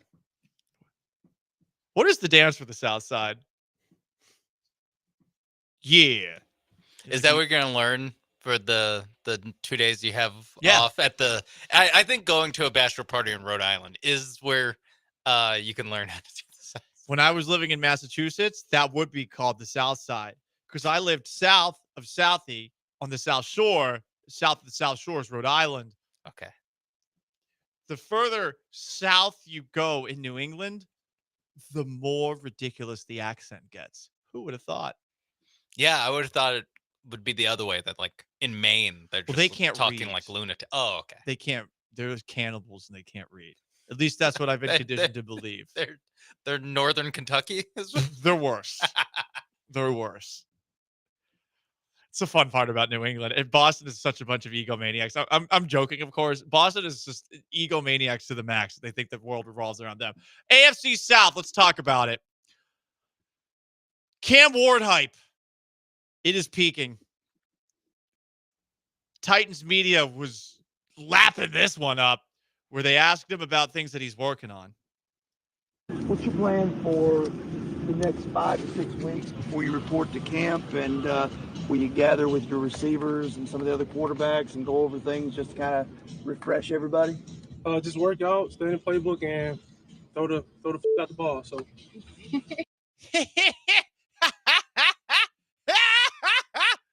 Well, at least the Titans media has something to get excited about. I feel bad for him a little bit. A little bit. Yeah. I mean, Cam Ward should be the, like, he should be the, I guess, reason that they want to go into work every day, For because sure. They finally have some reason to have hope. I mean, a couple of years ago for us, I was going to NRG Stadium to watch Texans games, and I specifically remember how Titans fans must have been feeling that Texans-Titans game where it was Davis Mills, and we knew what Davis Mills was at that point. Oh, and against Malik Willis. Oh, boy, that was rough. That was rough for all of us. Shared collective experience for all of us. We could, the Crips and the Bloods could hold hands. Holding up the two different, the one side's holding up the Oiler blue, the other side's the Houston blue. Hey, it's Titan blue Titan blue. But but yeah, the hope, and because Cam Ward is willing to say stuff. I like CJ Stroud, where CJ Stroud, part of the reason that we were so smitten by him early, the reason that you asked him about bringing a winning mentality, even though they were 0-2 at the time. That he was so interesting that rookie year is that he actually would say stuff. He would. Good guy of the year, enough to be good guy of the year. So Cam Ward seems like he's in the same boat there. For those who don't understand what Sean was talking about, good guy of the year, the Pro Football Writers of sorry. America give out the good guy award to the guy who helps out the media the most, and Stroud won it his rookie season As a rookie. for the entire NFL. Huge honor. Huge honor. I did assume that everyone knew what this huge honor was. It's a goofy award. It is We make fun of it. DJ Bieneme, our guy, is the president of the local Pro Football Writers Association chapter. So it's just funny. I love giving DJ crap about that. We'll see what Ward is. I mean, you could argue the Titans are due. I'm open to him being good. He's not a guy where I'm just I do not see it at all. This is I can see it. I do think that he's going to have to rein in the turnovers a little bit. They weren't as big of a deal in Miami, more fumbles really in Miami. But when he was at Washington State, and I get it, he was playing at Washington State in the Pac-12 that was really good at the time. So he was outmatched most weeks, but he was throwing the ball all over the place. I do wonder if that comes back now that he's on a team that isn't more talented than everyone that they're playing like they were with the Canes. They have never developed a quarterback that they drafted. Vince Young, they pulled the plug on. Jeff Fisher wasn't the biggest fan.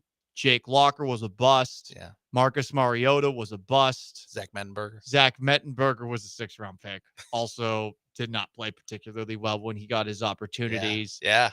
I mean, Tannehill's the best one of the recent. Will Levis, and he was a 100%. They traded for him. Titans culture with Mike Vrabel and with their offensive coordinator at the time, Arthur Smith.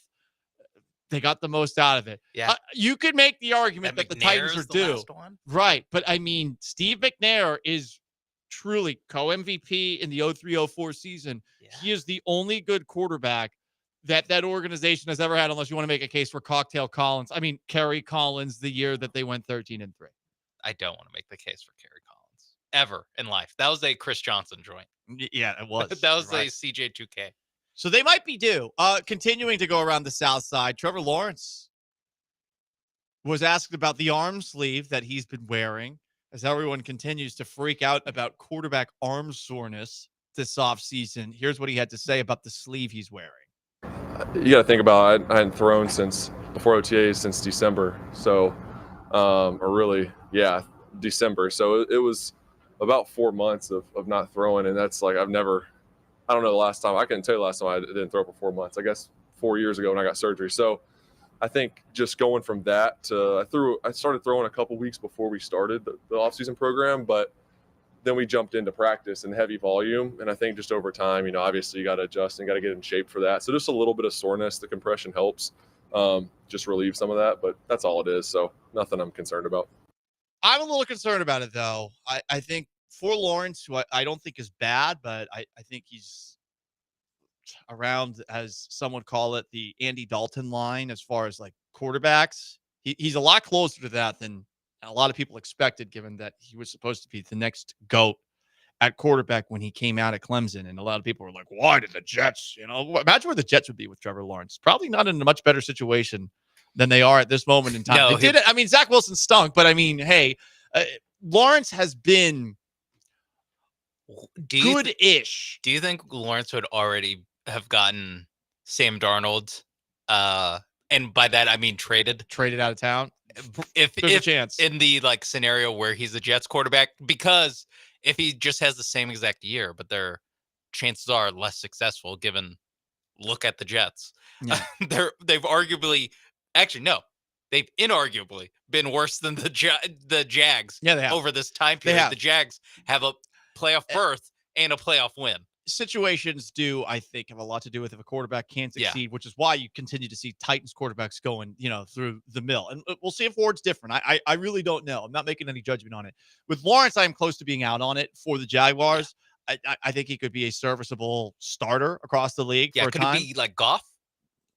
I don't know. That's because Goff did reach his potential a couple of times. Yeah, that is true. I forgot about the when he was good in LA. Lawrence's swan song, that's premature, but Lawrence's greatest moment was he threw 4 interceptions in the first half of a game, and they came back and won that game. Yeah. And I think a lot of that had to do with the Chargers charging more than it did with Trevor Lawrence and what he is. Lawrence does have all the tools. There's no denying that he has the tools. His accuracy is an issue, always has been. He sails passes a lot, and his shoulder is now a question mark. So, hey, listen, I don't think that the arm injury is that big of a deal now, but for a guy who I've always wondered about, like his accuracy at the NFL level, I do look at him and wonder, okay, now that he's coming off of that, this likely is not going to improve, So that's Lawrence. James Gladstone, GM of the Jaguars, who's an interesting guy, uses a lot of big words, speaks in LinkedInese. Here he is talking about Travis Hunter. A lot of people are wondering, is Hunter actually going to play both sides of the ball? Gladstone's making it sound like it will happen. He does not tire. He has got a spark. He has got the energy, the capacity from a physical standpoint, just to be able to do it is certainly there. It'll be in terms of one game to the next. Where does it fit? Where does it make the most sense? Certain game plans might dictate usage differently. So time will truly tell, and I don't know that one game to the next is going to be the exact same, but putting a number on it at this stage is, I think, probably premature. But look forward to seeing how it really plays itself out here and him earning his spot on both sides. Certainly going to be an opportunity for him. Got to take advantage of it here down the stretch. That first part was interesting. He does not tire. Okay, I don't know if I buy that and how you can have that read on Travis Hunter. I don't know in how the you can. offseason. Yes, that's what I was gonna say. I don't know how you can read into that based off of minicamp. I will say, just like looking at his resume, he does not seem like he's a guy that tires, considering he was playing by far the most snaps out of anybody in college football, and for I guess half those games, a little bit more than half those games, he was doing it at elevation. He was doing it in Boulder, Colorado. So I understand that he probably does have extremely good cardio, but I don't know how James Gladstone knows that based off of not wearing full pads yet in practice. Also, keep in mind he was in the Big 12. So That is true. That the wear and tear probably is less going up against Big 12, I guess, offenses and defenses versus an NFL. His natural athleticism shines, but that little edge, that little bit could make a big difference in the NFL level. Also, wrapping up the South side, multiple AFC South players are on bust watch for a CBS Sports list that was put together. Trevor Lawrence is there. That makes sense. Anthony Richardson already is a bust. It's over. Yeah. In Indianapolis, it's over. It is. It's over in Indy. I agree with you. I think it's over. And Treylon Burks, remember him? Remember when what are we watching with this guy? Treylon Burks, remember when the Titans traded A.J. Brown and then they drafted Treylon Burks? And Burks has been hyped up as like maybe being one of the best number 4 wide receivers in the league, like best case scenario. But when he first came into the league, there was just stories about how he was puking at practice. I feel bad for him. I feel bad for guys where it doesn't work out. It seems like he's working hard, but I always feel bad for guys that get put in the position that Burks gets put in, where you're expected to replace someone who's awesome. You get traded, like you're the replacement. Yeah. You're the replacement for A.J. Brown. So you're getting compared directly to one of the best players in the league. Like that is just like it's tough for anybody because AJ Brown's like a top 10 guy in the league, but to be what Traylon Burks has been so far, I'm surprised he's even on bust watch. I don't know what we're still waiting for. I'm with you there. I'm with you. It's over. But he's still on the roster. Yeah. So that's nice. Yeah, I guess it's not over until it's over. That's Sean Hayes behind the glass and Paul Gallant. Paul Gallant Show, ESPN 97.5, 92.5, 713-780-3776 to call to text. YouTube on ESPN Houston, Twitch at ESPN 975. Are the Texans guilty of tampering? Maybe a little playing with the boys, too. It's the Paul Gallant Show. Stay put.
Broadcasting live from the Veritex Community Bank Studios, it's the Paul Gallant Show. On ESPN 97.5 and 92.5.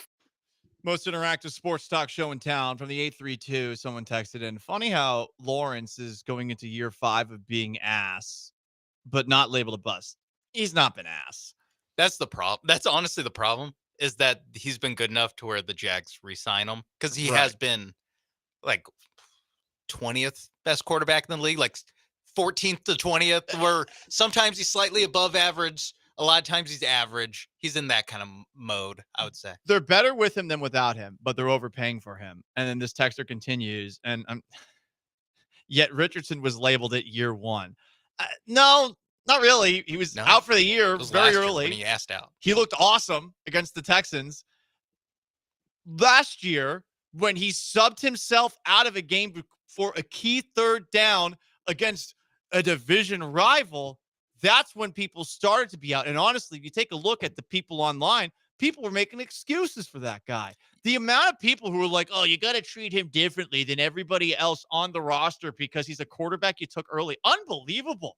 Can you imagine an organization operating like that? The Colts were a play away from going to the playoffs CJ Stroud's rookie season. They were a drop pass from Gardner Minshew to that guy. And you got this guy in year two, a team that was very close to making the playoffs, and he's subbing himself out in the middle of a game.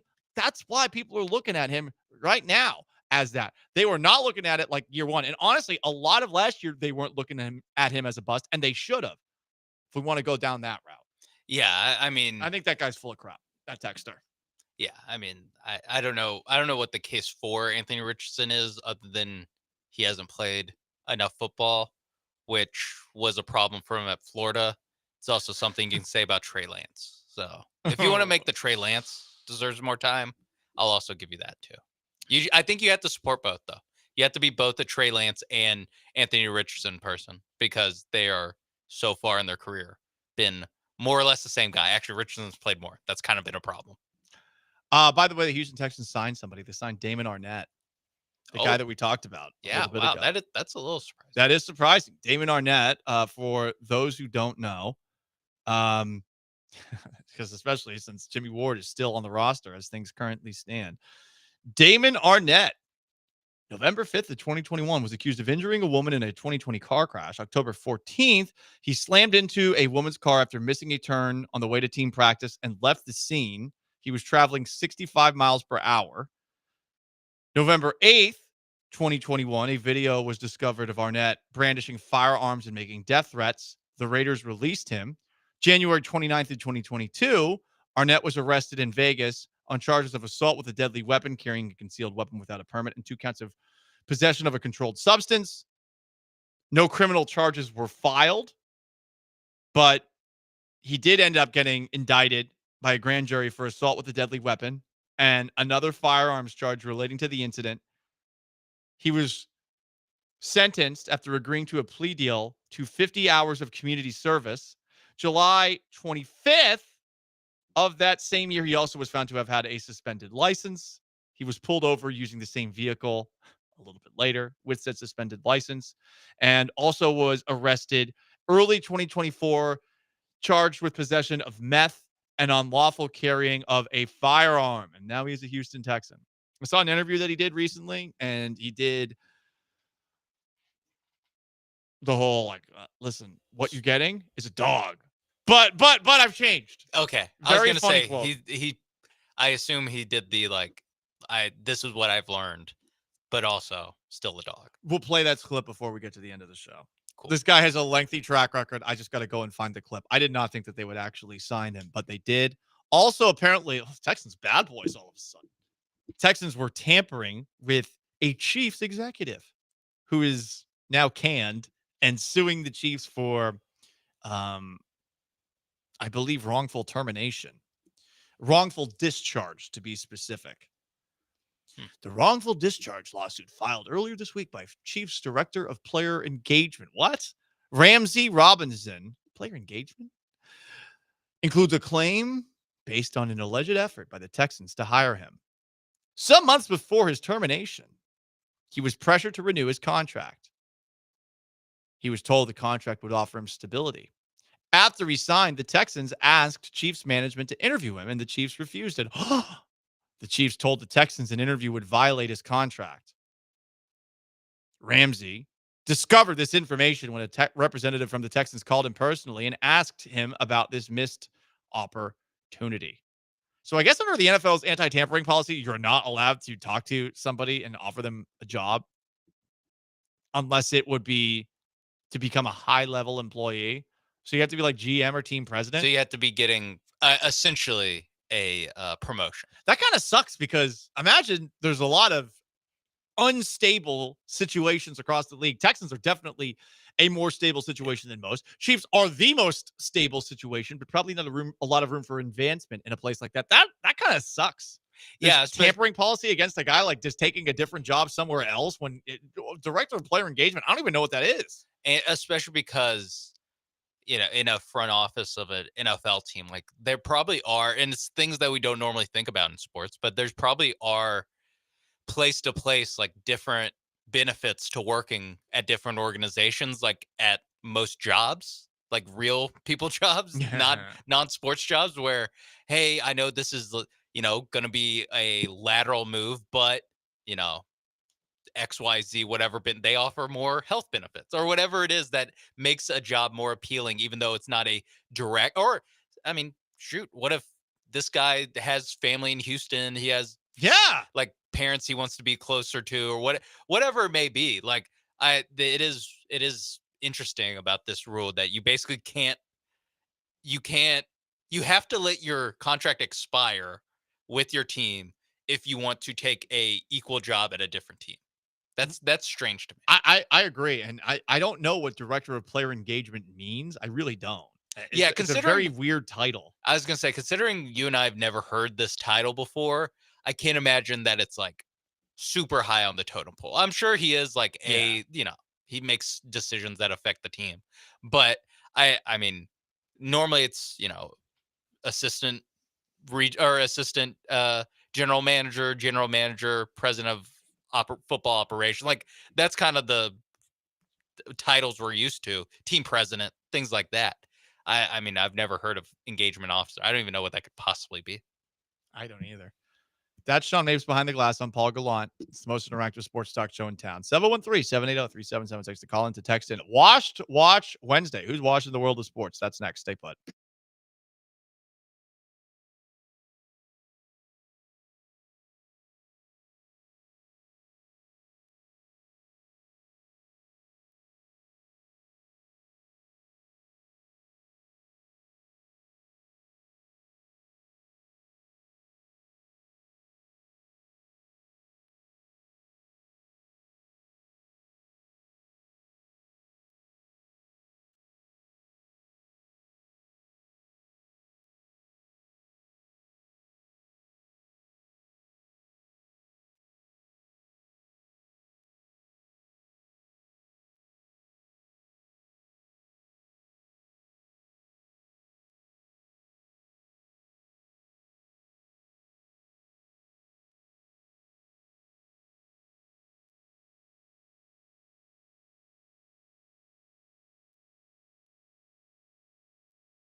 This is the Paul Gallant Show on ESPN 97.5 and 92.5. from the Veritex Community Bank Studios. Here's Paul Gallant. Damon Arnett is the newest Houston Texan. We just gave you a long list of his recent offenses. This is a former first-round pick. The Texans have taken flyers on a couple of former first-round picks at cornerback specifically. We saw it last year with two different guys, with C.J. Henderson, who we didn't really see a lot of, and Jeffrey Okudah, who we saw some of. Neither of them worked out. But Arnett, another one the Texans are taking a shot on. Okay, let's see if he's got something left in the tank. He played for the Roughnecks most recently. He did an interview with Aaron Wilson, and this quote shouldn't have made me laugh as much as it did, but he was asked what the Texans would theoretically be getting if he were to sign. Dog. I feel like I'm a dog on the field. I'm a dog outside the field. Actually, I say a professional. Like I'll switch that, and I say I'm more of a professional now than I ever was before. I wasn't a professional before. I was just a dog. I was just, rabbit. And now that I found professionalism and a calm state of mind, I feel like I'm the best version of myself that I've ever been. I hope he's right. I thought it was just really funny how in the middle of that answer, he realized, wait, crap. Oh, God. Yeah. And he pulled up, and he did correct himself and say, oh, no, I was more of a rabid dog. Now I'm professional. A professional dog. Yeah. Like Dog a Dalmatian at a firehouse. Got it. Dog on the field. Don't say dog off the field. No. You're a lot better off the field. Hopefully. No. Which, again... Freak in the sheets. Very normal in the sheets. Let's get to year 2 without an incident before we're saying dog off the field. Like it wouldn't even been that much if he would have said dog, but on the on the field would have been okay. A focused dog, because the Texans love dogs. Remember, exactly. Every single Houston Texan has at one point said of themselves or another team, dog. That guy's a dog. That guy's a dog. So yeah, that's why if he want to say he's a dog, that's fine. Honestly, I'm okay with that. I get why he feels he needs to walk it back a little bit with his laundry list of off the field issues. At the same time, though, I wasn't thinking that I wasn't like, is this guy too much of a dog? Like because of what he does on the field or off the field, that's going to affect on the field. I think that for the most part, they're separated. It's just, hey, stop doing the off the field stuff. Yeah. Just be a dog on the field. Also be good at football to the point where you're not getting cut as a first-round pick because of the off-the-field stuff, which goes to show you that he really was not very good with the Raiders, who were horrible at drafting players early on for a while. Yeah, the Mike Mayock era. Yeah. And Gruden, but it was rough. Collaboration. Yeah. A rough few years. From the 281, he found professionalism. Where was it? Aisle 3. Hey, that's not nice. He found semi-professionalism with the Houston Roughnecks. I was ready for him to say like God or something. I think professionalism. I think in the interview he did credit that, and the interview's on Aaron Wilson's YouTube channel if you want to watch the whole thing. Listen, I am rooting for these guys to be better, not just as players, but as human beings, and I'm wishing him the best. This is more just a funny pivot to have 20 seconds into an answer. That quote made me laugh. Dog on the field and off the field. I mean professionalism. I found professionalism off the field. I was a rabid dog off the field. There's a little reflection there. It's funny, innocuous moment. Hopefully he works out. He's definitely got an opportunity here. That's for sure. Yeah. CB4? CB3? Not really, because Petrie kind of plays that slot, so yeah, it's CB4. It's CB4. That's why everyone knows having some of the discourse online. The nitty gritty. Jair Alexander off the board, by the way, going to the Ravens. Oh, yeah. Damn, not going to be a Texan. Now I kind of want him. if he signed with someone that stunk, I'd be like, okay. But Yeah, the no. Ravens do it. Now, Ravens are we're one of gonna- those teams where you're like, we're oh gonna yeah, lose that's to gonna him in work out. January. Yeah. All right, guys. It's Wednesday, 2:30. Time for Watch Wednesday.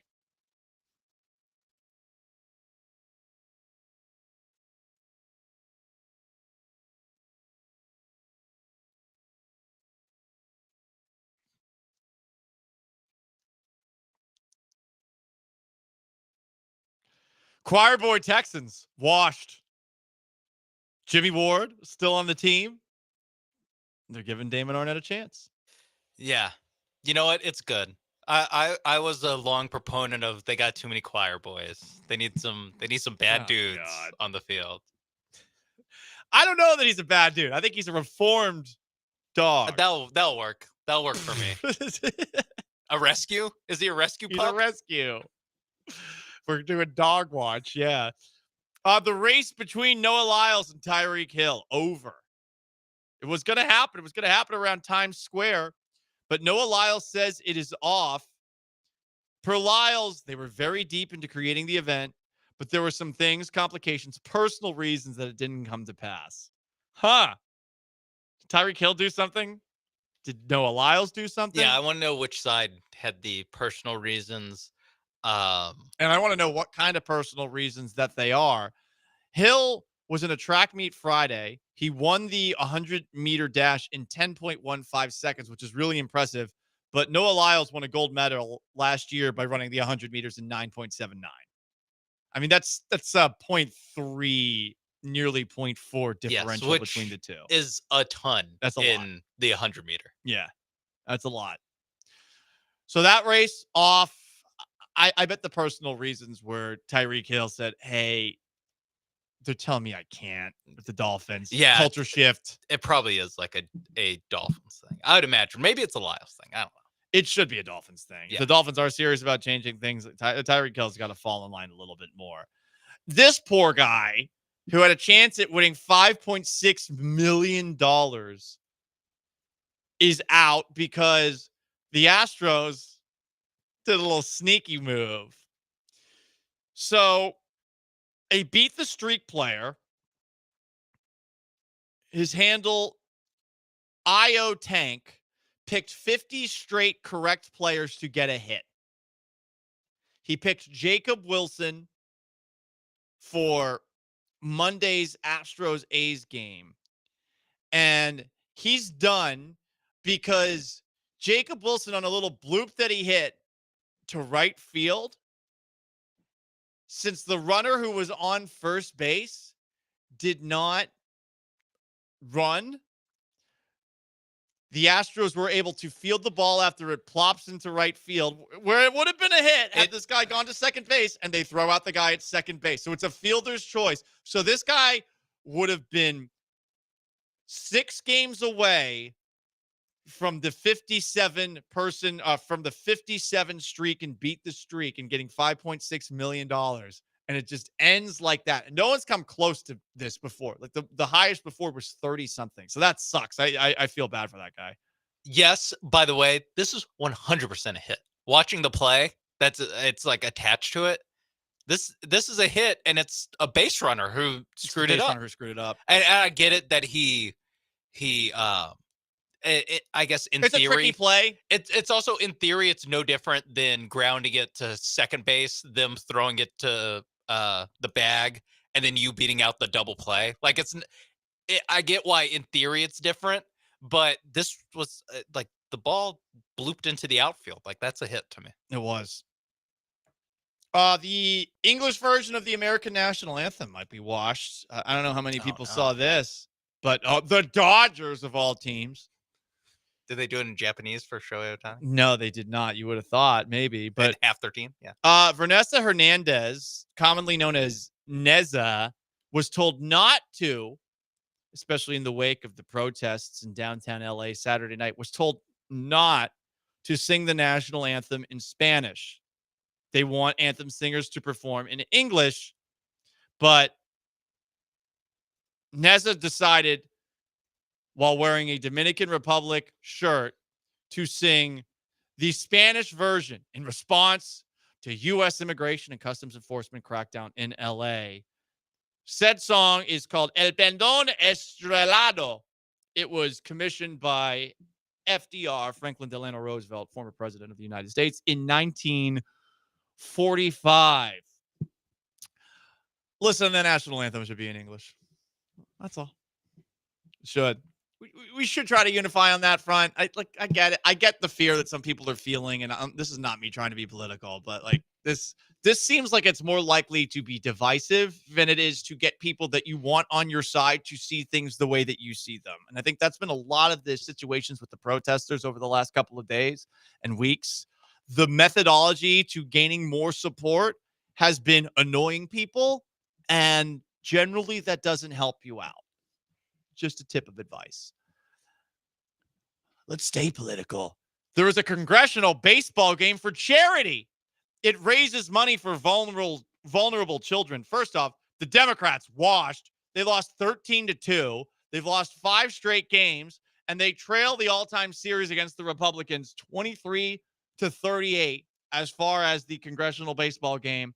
And I choose to believe that this happened per a post that went viral on X. The Democrats used ghost runners. So basically, they had a guy in the batter's box swinging, looking very underwhelming, and they had someone to the right of the batter's box basically lined up in a sprinter stance, ready to run the bases for them. This is washed and soft and embarrassing. This is how you fix the issue with the governing class being all 70 plus. Yes. You have to run the bases in the game, in the softball game that we have in June. You should have to be able to play all 9 American baseball and all 9 in order to still serve in Congress. How about that?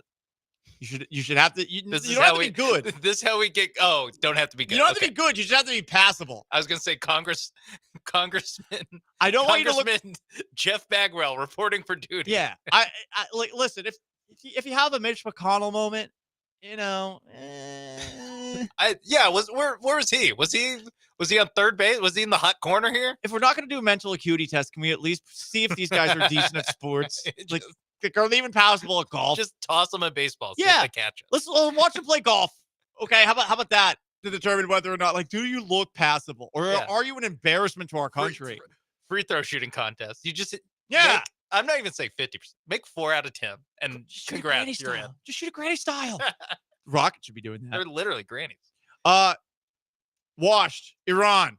Oh, a great surprise. What's going to happen last night? I stayed up all night. Yeah. Washed. I was waiting for the Shams Charania tweet about Kevin Durant. Or Adam Schefter tweeting. About, Adam Schefter, it might have been about that. Israel has bombed Iran. It might have actually been about that. He was thinking about it. I was ready for a coach to get fired. I was ready for some big news to happen. It would have been better if it was not war related. Mm-hmm. But it also not being war related, or nothing war related happening. Yeah. That's kind of a bummer. Come on. At least give me something. Give me this guy beating the streak or something. Yeah. Not washed. Big 3 basketball. No. We had a fight between Lance Stevenson and Dwight Howard. Last week, we had Michael Beasley and Lance Stevenson basically talking about wanting to shaboink each other. Yep. You had Michael Beasley getting in the face of Dwight Howard all game long. I mean, big 3 basketballs. I will say it's not bad. I'm glad it serves a useful purpose, which is Michael Beasley and Lance Stevenson, and to a lesser degree, Dwight Howard, are all personalities that are interesting enough that they should be on my television some way, somehow. Yeah. Even if they can't play at the highest level in basketball. Let them use their talents of being basketball players to still entertain me now, just in 40-second clips that I see after the game. I'm with you. Because it is hilarious. And I think more guys should play in it. It should be all fun players. Hey, remember this guy? Hey, look at him. He's back. Yeah. Hey.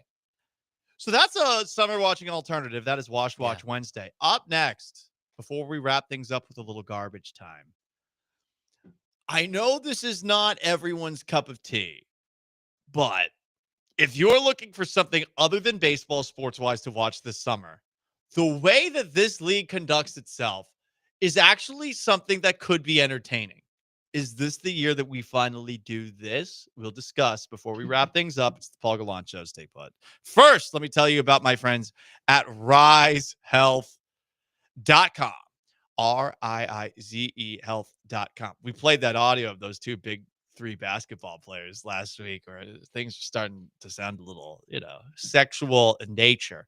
Well, if you want your man downstairs, or maybe it identifies as, something else. I don't know. But if you want old fella McFella pants, downstairs to get back up, to rise up, then you want to go to risehealth.com.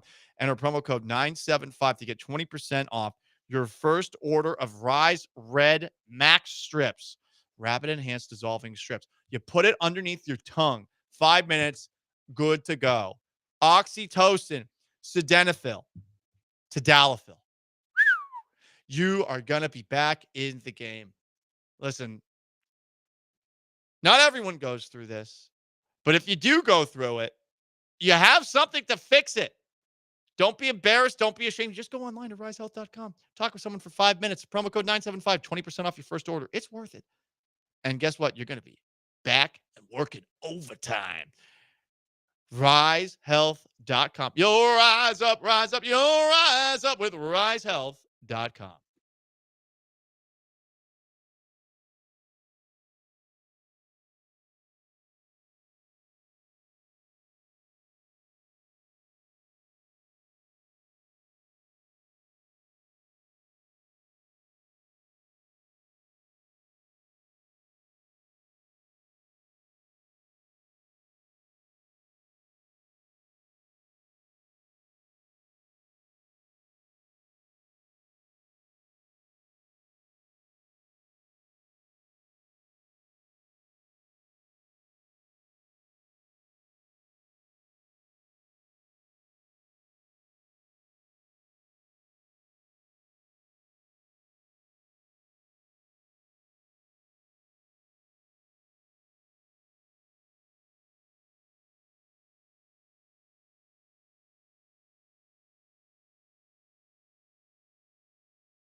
It's the Paul Gallant Show, on ESPN 97.5 and 92.5. live from the Veritex Community Bank Studios. Here's Paul Gallant. Last chance to answer the Paul Gallant Show. I find discourse about this league to be insufferable in our industry. Paul, are you sick of another topic in your industry? Wow, what a surprise. Fair enough.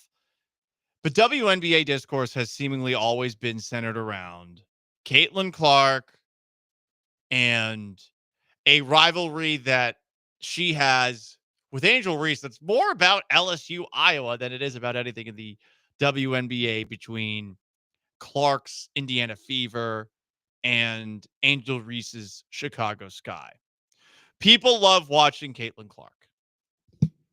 And I do not blame them for enjoying Caitlin Clark just given her first game back with her dead dog sneakers on, where she scores 25 points in the first half. I mean, she's doing Steph Curry-esque stuff out there. And there is certainly a jealousy factor towards her in the WNBA. And I think a lot of people that are now paying attention to the WNBA, they feel like Clark is being singled out and that the way she is being treated is different than everybody else in the WNBA. To a degree, that is true, but it's only to a degree. But if you want to make an argument against it, you probably point to a game that took place last night in the WNBA Cup, and you're going to say, what are you talking about, Paul? Look at this. No, this is a reason to watch it. If you care about sports not called baseball and you want an alternative to watch this summer, I'm telling you, there's a circus element to the WNBA where it kind of feels like wrestling. So I'm not going to go out of my way to watch it, but the physical basketball everyone claims they want with all the flopping BS out, it's the WNBA. In this WNBA Cup game between the Fever and Sun last night, Caitlin Clark gets poked in the eye by J.C. Sheldon. Clark shoves her away. Sheldon chased after her. I don't know why. And Marina Mabry bumped Clark to the floor. Sheldon got a flagrant. Mabry did not. Mabry should have gotten a flagrant. The second girl? The person who came in at the end, Dex Clark takes her. Yeah. She should have gotten a flagrant. I don't even know that J.C. Sheldon should have gotten the flagrant. The eye poke could realistically have been accidental. An accidental thing. Now, chasing after her right afterwards, that was weird. Exactly. It was weird, and that's why she got the flagrant. But Marina Mabry should have gotten the flagrant. Go watch it. Like she checks Clark. You could say Clark flopped. Maybe she did, maybe she didn't. All I know is like she came out of nowhere and it was completely unprovoked. She escalated. How dare you shove somebody away that poked you in the eye? So here's what's even better. Sophie Cunningham. Anyone know who she is? By the way, strong, powerful, independent woman. Sophie Cunningham, with the Fever up big with 46 seconds to play, sees J.C. Sheldon on a breakaway layup. And you know what she does? Takes her the F out. It was awesome. Yeah. Cunningham gets ejected.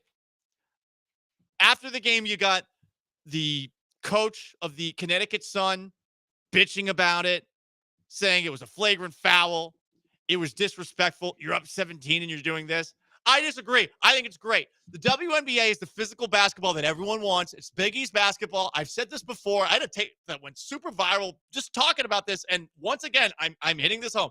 There's not a lot going on in the summer. Watch this. It is at the very least, if you're looking for anything other than baseball to watch, fun. And I get it. A lot of people are like, oh, Caitlin Clark is being victimized out there. Maybe, maybe not. This happens all the time. WNBA players beat the absolute bejesus out of each other. And I kind of like it. I like that side of it. It might not be the prettiest. There's no dunking and all that stuff. And yeah, sometimes the offense, it's laborious at best. But these people actually give a bleep. They bust their asses, and they are willing to squab with one another. And I think it's great. Yeah. I mean, essentially, the sell is, at least right now, watch the Indiana Fever, because you'll either see Caitlin Clark absolutely go insano mode, hitting threes, getting triple doubles, or you'll see someone try to fight Caitlin Clark. And they had two like actual altercations. Yeah. The first one with Clark and the two Connecticut Sun players that kind of it became like a full hold me back, like the game has to stop while the refs get control of the situation. And then the second one on the fast break too, where it was like one of those where they both like grab each other and they're throwing each other into the stands. Like it was a pretty rough scene. There's some mean girl stuff going on with Clark, but I mean, I've seen a girl, excuse me, not a girl. I've seen a WNBA player get a moving screen against her, and as she fell down, throws her leg up and kicks somebody. I mean, and this was not Clark related. This league is so physical, and if you hate all the flopping in basketball, you will actually enjoy this, at least to a degree. So whether it's an Indiana Fever game or any other WNBA game, I'm not going to go out of my way to watch it, but I like how much more physical it is in the NBA. And on that note, that's going to wrap up today's edition of the Paul Gallant Show. Going to wrap up me for the week. Oh, surprise guest tomorrow. Tune in for that. It'll be a lot of fun. In for me, I am going to Rhode Island. Hopefully I survive on a bachelor party and also landing at Newark's airport that apparently doesn't have air traffic controllers. That could suck. Just know that if this is my last show, you can laugh. It's okay. And on that note, that's going to wrap up today's show. Big thanks to Sean Mapes behind the glass, texters, callers, YouTubers, and Twitchers. I'm Early Paul Gallant. So long, farewell. I'll be back Monday. Some fun the next couple of days. Stay put. Peace.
What up, H-Town? Hey, how we doing? He's Blank. I am Branham. It's Brian behind the glass. It is a Wednesday edition of the Killer Bees on ESPN 97.5, ESPN 92.5. Lots to get to today. Another day of a Durant of our lives. A lot more saga going on. Forced to talk Texans, so we'll figure something. They did sign a corner today. I guess we could talk about that a little bit later. That's your computer there. So lots to get to. Happy that you are with us. Astros leveled the series with a victory in Sacramento. Almost said Oakland. Yeah, you did. Somebody got mad at me that I said Sacramento, not West Sacramento. Is that a thing? It can't be. Are they being kind of Sacramento's pretentious? not big enough. Yeah, they said it's West Sacramento, not Sacramento. Okay. I can't imagine. What are they going after everyone in the national media on MLB Network too? Like no one's saying West Sacramento for them. I don't remember where I just heard it. I remember when we used to go there to play the Kings, and we'd stay. The capital of California is Sacramento. Some people don't know that, but we stayed right across from the capital. The whole city basically shuts down at about 9 p.m. or earlier. It was like a scene from Michael Jackson Thriller. If you went out and walked the streets after 9 p.m. And then as we took the bus to get out of town, way, like I guess West Side, there's a bridge and there's a baseball stadium with nothing around it. Yeah. So anyways, Astros won. They run-ruled the A's yesterday, 13-3. There is nothing greater. I found so much enjoyment out of this. This might have been my favorite June 17th baseball game of all time. My favorite June 17th blowout win of all time. I was irritating bunches and bunches of people, first and foremost. But Jacob Wilson gets drilled. Let's go, Costanza. Let's go. Yada, yada, yada. We'll talk about that later. But how about Costanza? The Sacramento A's have the worst ERA in the American League. They are dead last. They are the worst pitching staff in the American League. They waive a pitcher from the worst pitching staff in the American League, and then a couple of months later, he starts a game for the American League West leading Houston Astros and shoves against you. How rich is that the worst pitching staff in the AL waives a guy, and then he starts against you later and dominate you? Yeah, I mean, we talked about it before the show got over yesterday, and I would have been happy with 3 runs in 5 innings and was crossing my fingers that was good enough because I had no idea what to expect from this guy. The fact that he gave up 1 hit through 6 and was just absolutely dominating the A's all night long was not something that I saw coming. And credit to Dana Brown and his staff and everybody for bringing in another guy that's been able to kind of bridge the gap and keep the team going. And they got another win. I think between now Alexander, Gusto, Gordon, and Walter. I think they're 11-10 overall. 11-10 with the guys that you're just plucking off for the minor leagues and off the waiver wire. The Astros pitching machine is the best thing going in Houston. It's incredible. It's incredible. It's the summer of George, too, apparently. This is going to be my time. Time to taste the fruits and let the juices drip down my chin. I proclaim this the summer of George. Costanza yesterday's tasting the Sacramento fruits and allowing the juice to run wild down his chin as he shoves against the team that waived him. Not only the team that waived him, but the worst pitching staff in the... I found so much joy in that. I found so much joy that they waived this guy, and the Astros turn him into a dude that's dominating you.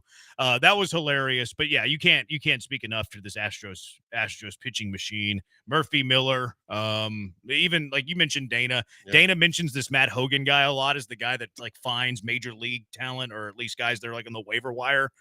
It's unbelievable. It really is. The guy had an 18 ERA coming into the game. Now, that was one bad outing where he gave up 9 runs, but still, he's a journeyman. We might not ever see him pitch for the Astros again. In fact, if all goes well, if the Astros are like healthy the rest of the year and get guys back, there is a probable chance that we never see Jason Alexander with the Houston Astros ever again. Yeah, and it's crazy because, you look at the guys that they brought up that have stuck and are doing what they need to do for this team right now in the rotation. But you look at a Blue Ball. Blue Ball was the guy that came up that got 1 start, had a horrific start, and they just basically said, yeah, he doesn't have it. We haven't seen him again.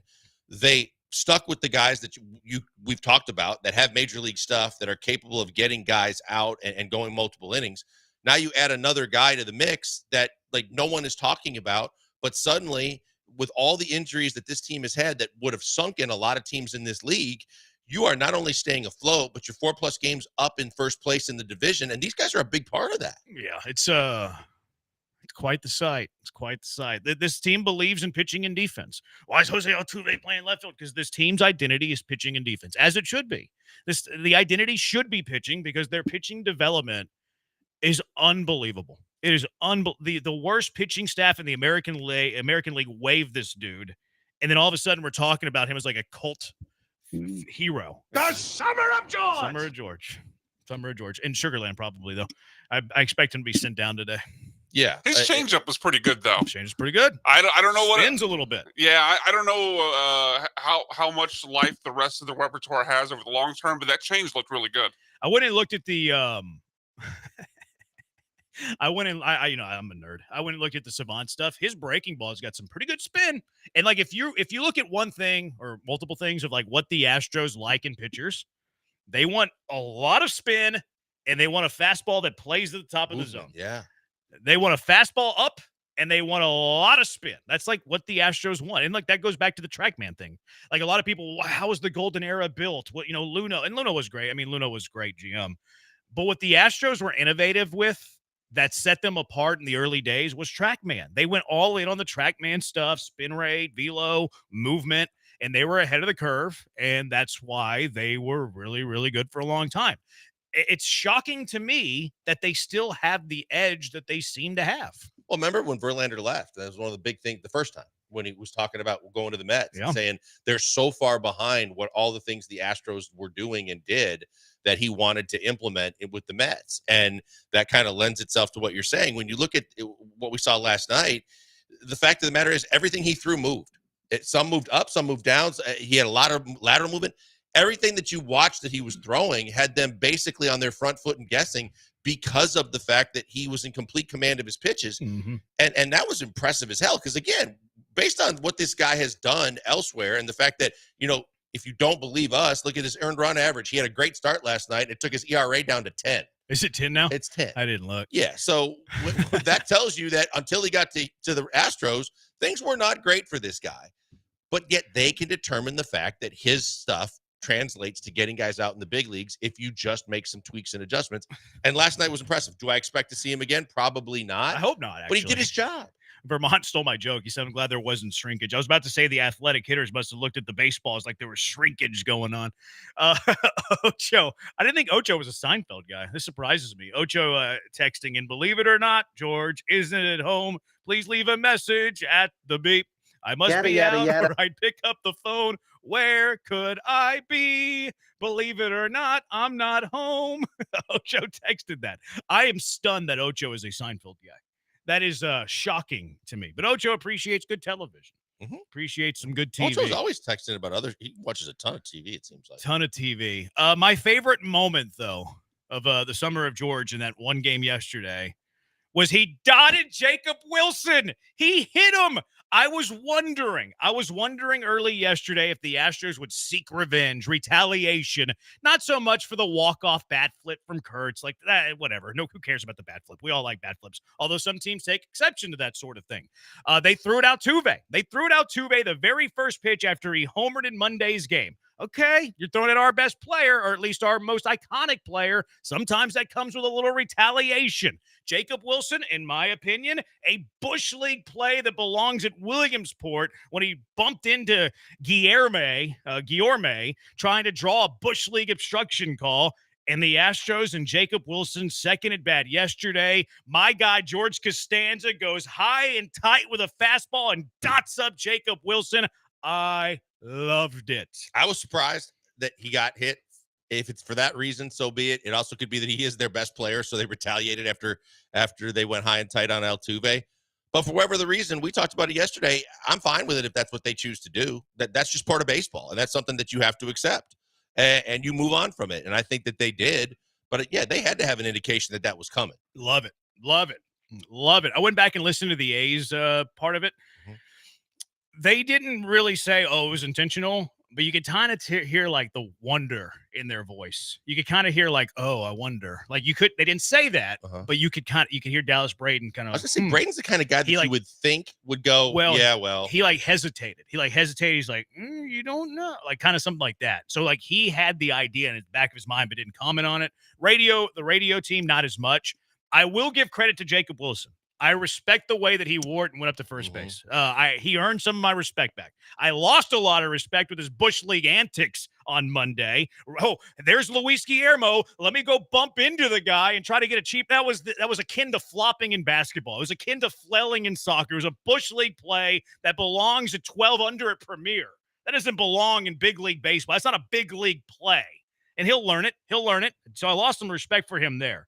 But I earned some respect with the way he took that fastball and just got up to first base. Tip my cap to you, sir. I'm surprised from a Braden perspective. I don't know that. I mean, I don't think there's anything wrong with it if you're doing the game as an analyst of being able to say that might be intentional. Well, I think that there was some doubt. Like he wasn't sure, so he didn't want to put it out there. It sounded like that. If I'm reading between the lines here, that's the way that I felt. Yeah, because I would say the best way to handle that is to say, hey, that we don't know if that's intentional or not, but after everything that happened last night, there's a good chance that in the unwritten rules of baseball, that's just something that you expect is going to happen, and you just move on. I loved it so much. I loved it on two fronts. I loved it because you took care of a Bush League play. All right, let's see if he does that again against the Astros. Run into my third baseman like that, you Bush League play. And then secondly, you defended Jose Altuve, man. Like you're going to go high and tight to Altuve first pitch after he homers against you? No, you're not doing that to Jose Altuve. So I tip my cap to George Costanza, earning some respect in the clubhouse by going after their dude. I loved it. And then they won 13-3. That's why I found so much joy from that game. And then I riled up a bunch of people. They're so mad at me on the internet right now. Are they really? Yeah, they're like, this isn't a Bush League play. You don't know ball. No, you don't know big league ball, bro. That's what you don't know. That stuff that's not becoming of that's why they're playing in a minor league park, because they're not big league ball players. You don't do that stuff on the big league field. It's Mickey Mouse. It's Bush League. It's Williamsport. The same thing, right? Hey, college is fine. College, You can do that in college. Know college ball, and you cover college. College baseball, the same baseball rules apply. There's no. I think it's different. Much different. It's much different once you're in the mix. Oh, I thought you meant like trying to get an obstruction. No. I'm saying that the unwritten rules of baseball. Like if you're going to do that kind of stuff or try and pull that kind of stuff, I would think even in college that teams would have an issue with it would dot the guy. Probably. Yeah, probably. Like you were talking about your softball team the other day and like how that team against you was like trying to run into obstructions and you thought it was Bush League. Yeah. That stuff belongs on the 12U fields. Softball, that does not belong in the big leagues. Veterans don't do that kind of crap. And that's why Jacob Wilson got dotted, is because big leaguers don't do it. So you loved it on the softball field. I was kind of trolling you. Okay. No, I thought it was Bush League there too. Yeah, but that's annoying to me. I mean, from the standpoint of why it's an unwritten rule of baseball, you let the players decide the game. You're not going to try and win on a technicality. No, I thought that was Bush League there too. Like people were like in my comment, he's trying to score. No, he was not. Jacob Wilson was not trying to score. He was trying to go bump Luis Guillermo and try to get a call.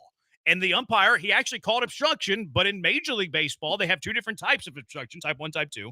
And you get to decide where the runner would be based on like the egregiousness of the obstruction. And that's why Mark Kotze was arguing with the umpire, because the umpire is not falling for Bush League tactics. All right, I'm off my my high horse here. 713-780-ESPN HRMP listener line. You can comment on that if you'd like. You can comment about the summer of George. It's going to be great. That one day on June 17th when the Astros won by 10, when he shoved against the worst pitching staff in the American League that also happened to release him. Israel's already on the text line as you imagined he would be. The Killa Cam breakout last night. Let's discuss that. 713-780-ESPN. We're on the YouTube at ESPN Houston. Brian's not on the YouTube. I don't know what I'm talking about. We're on TikTok at ESPN 975. I'm at Jeremy J. Brand. I'm on TikTok. Brian's got a user-generated name. We're on Twitter at ESPN 975. Blankers at Pac-Man Joel. Brian at Sack by BMAC. I'm at Jeremy Branham. It is the Killer Bees on ESPN 97.5 and ESPN 92.5.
or not, George isn't at home. Please leave a message at the beep. I must be out before I pick up the phone. Where could I be? Believe it or not, I'm not home. The Summer of George! You're listening to the Killer Bees with Joel Blank and Jeremy Branham. On ESPN 97.5 and 92.5. Broadcasting live from the Veritex Community Bank Studios. Yeah, Summer of George. He's released the guy. They waived the guy. Summer of George! Jason Alexander shoved against the A's. Not only shoved against the A's, but he plunked Jacob Wilson, and he deserved it too. I'm going to be spending the breaks arguing with the thousands of people who are trying to tell me I don't know ball because I thought Jacob Wilson's play was bush league. One troll trying to do film study like you're Jeremy Branham. No, trying to make but everybody think that you know ball. It's a Joe no that really bothers me there. I can handle the posturing. It's no, I can't be Branham. Have you really brought that up bothers me. while you record the Icebox with Joe? I think he's aware. Of that. But yeah, I just one troll's like, give me the link to your show. I'm gonna listen to see how big of an idiot you are.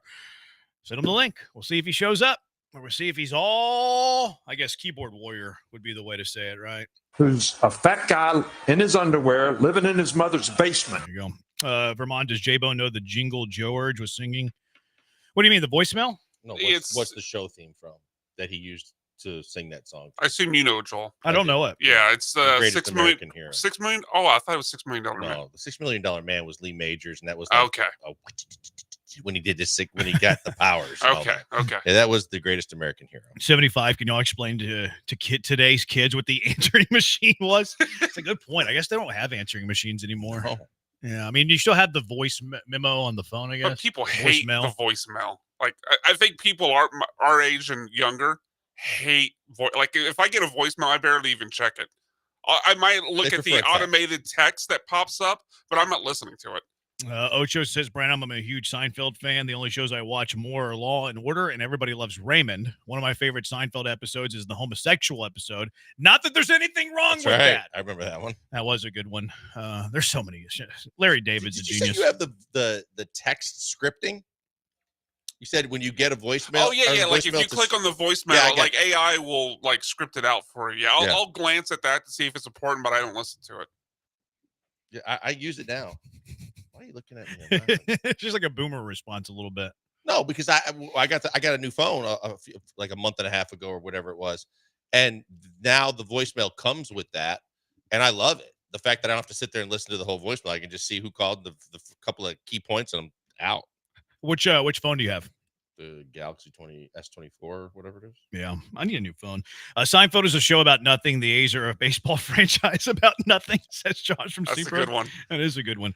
Is the Astros pitcher nickname going to be T-Bone? No, he's going to be Costanza Bone. Costanza The Bone. Summer of George! Summer of George, baby.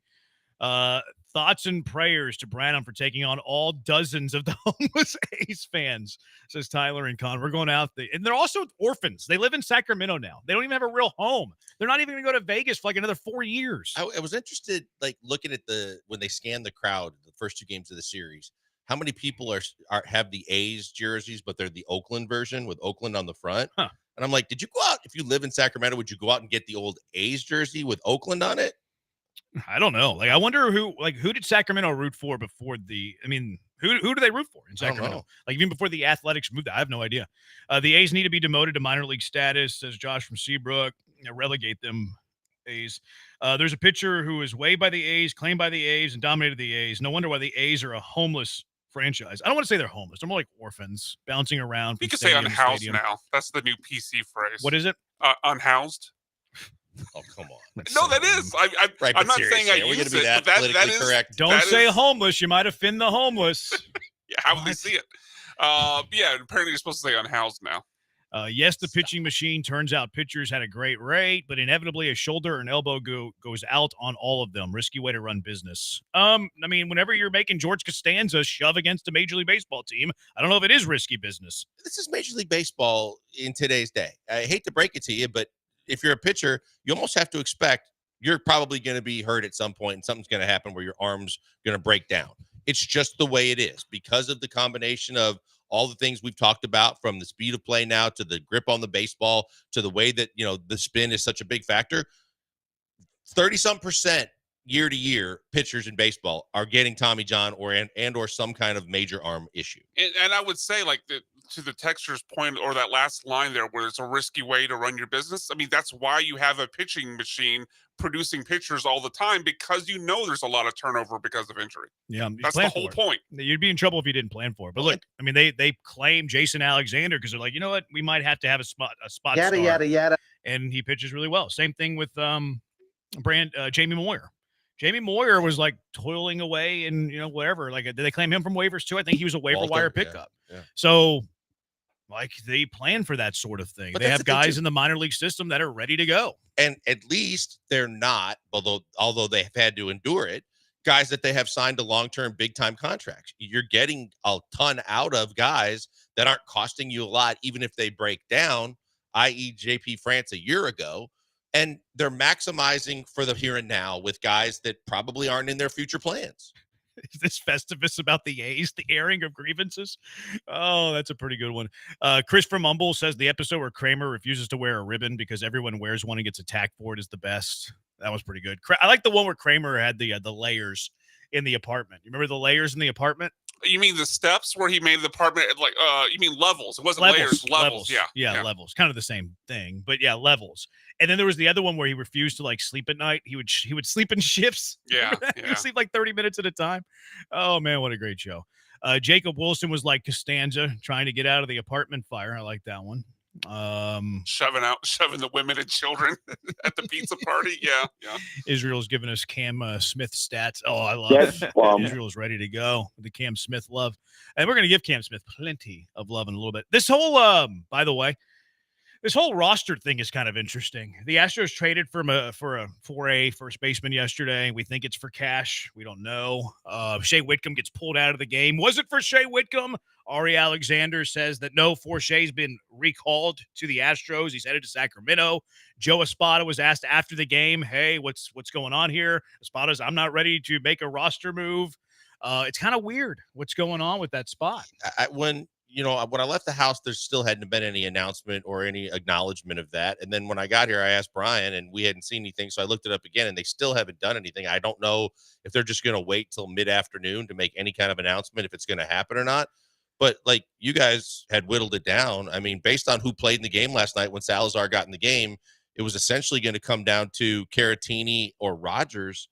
And I guess you could spare Rogers, but Caratini, unless we just completely get blindsided, he's fine. Well, it would have to be an injury because Shea Whitcomb didn't spend the prerequisite number of days to be called. Now, I've changed I've went through a range of emotions with what could be going on. Like, initially, it's okay, they traded Shea Whitcomb for this guy. Okay, well, it's not that, because Ari Alexander, who doesn't miss with minor league news, is saying that Shea Whitcomb being called up, again, recalled. So, okay, if he's being recalled, it would have to be for somebody who's hurt. Then I start looking in the dugout, okay, was Brendan Rodgers traded? Is Brendan Rodgers hurt? He's in the dugout. He's fine. Salazar's in the dugout. He's fine. I'm like, okay, did Guillorme get hurt on that lunging, diving play? Oh, he comes into the game late. So if it's an injury, the only guys who didn't play yesterday were Brendan Rodgers and Victor Caratini. So if it's an injury, it's one of those guys. Now, I wonder, and I don't know the rule on this, I wonder if you can recall a player who didn't serve the amount of days required for a guy that you placed on the paternity list. I don't know that. I don't know. I would assume that you could. I don't know, but I would assume that you could. So maybe somebody's pregnant. I was going to say, whose wife is having a baby? No clue. Don't follow them. Huh. Yeah. I don't worry about Astro players' wives. But I mean, I just thought when you brought that up that you might have heard something, or maybe they had somebody did mention in the comments that Walker might have a pregnant wife. Okay. That might be due. I don't know. It feels weird to know that kind of stuff. But then you're getting, I guess that makes sense. Position player. So I don't know if that would apply, but I would assume that it would, without knowing the rule for sure, that you could recall a player even though he didn't have the amount of days in the minors for a guy who's going on the seems to paternity make the most sense, right? Yeah, it's no brainer, right? Yeah, that just seems like common sense and the logical response, especially with all the guys that played last night. Because I just think that Caratini got the night off, but we hadn't heard anything at all or seen anything on the field at all that indicated he might be dinged up. He was in the dugout, and he's been such a big key to what they're doing right now because of his bat and where they're playing him all over the place. It could even be like they're going to put him on the taxi squad until somebody goes on the paternity list. Like it could be something like that. So, I mean, we'll hurry up for the news. Hopefully it's insignificant. And I do imagine it is insignificant. Joe Espada was asked by Chandler Rome, like, is there a roster move coming? And Espada's like, I'm not ready to do that. Why do you ask? Well, it's been going on the internet, Joe. Well, I don't keep up with the internet. And then somebody else asked him if everybody on his bench is healthy. And Joe said, yeah, everybody's healthy. Why do you ask? So hopefully everybody's fine, and it's just somebody's going to give birth here in the next few days. It's a very Casario moment from Espada. Well, like to pretend like he doesn't know what's going on. Fair that he doesn't. Fair, but I don't think he wanted to announce a roster move yet for whatever reason. I think it was strategic. He could tell us like we're not ready to announce it yet, but to pretend like he doesn't even know what's going on is kind of Casario-ish. Yeah, I can see that. I don't think it was as bad, but it does hint on it for sure. You don't think that there's the possibility that if they're hanging on to it for a little bit, that they might be working on some kind of like minor deal? They could. And throw someone in there? They could. It would just be weird. I would think Rodgers would be that guy. But my hang up there is, why was he in the dugout? Simply because the deal wasn't done yet, but that's who they were focused on. So he didn't play because of that. Maybe. And they're not making a move because there's a chance he's gone. I think it's in play. Yeah. I wouldn't have it on my betting favorite, but I do think it's in play because my mind immediately was like, well, I wonder if they traded. Whenever they said Shea's going back to the Astros, it's like, well, they traded Rodgers, and then like first thing when the TV comes on, it's Rodgers is in the dugout. So I guess that can't be it unless he's just having one final day with the boys. He wanted to see Jacob Wilson get plunked. All right, 713-780-ESPN. Killer Cam. What a night for Killer Cam. Let's discuss next. Killer Bees, ESPN 97.5, ESPN 92.5.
You're back with the Killer Bees on ESPN 97.5 and 92.5. Live from the Veritex Community Bank Studios, here's Joel Blank and Jeremy Branham. A big night from Killer Cam.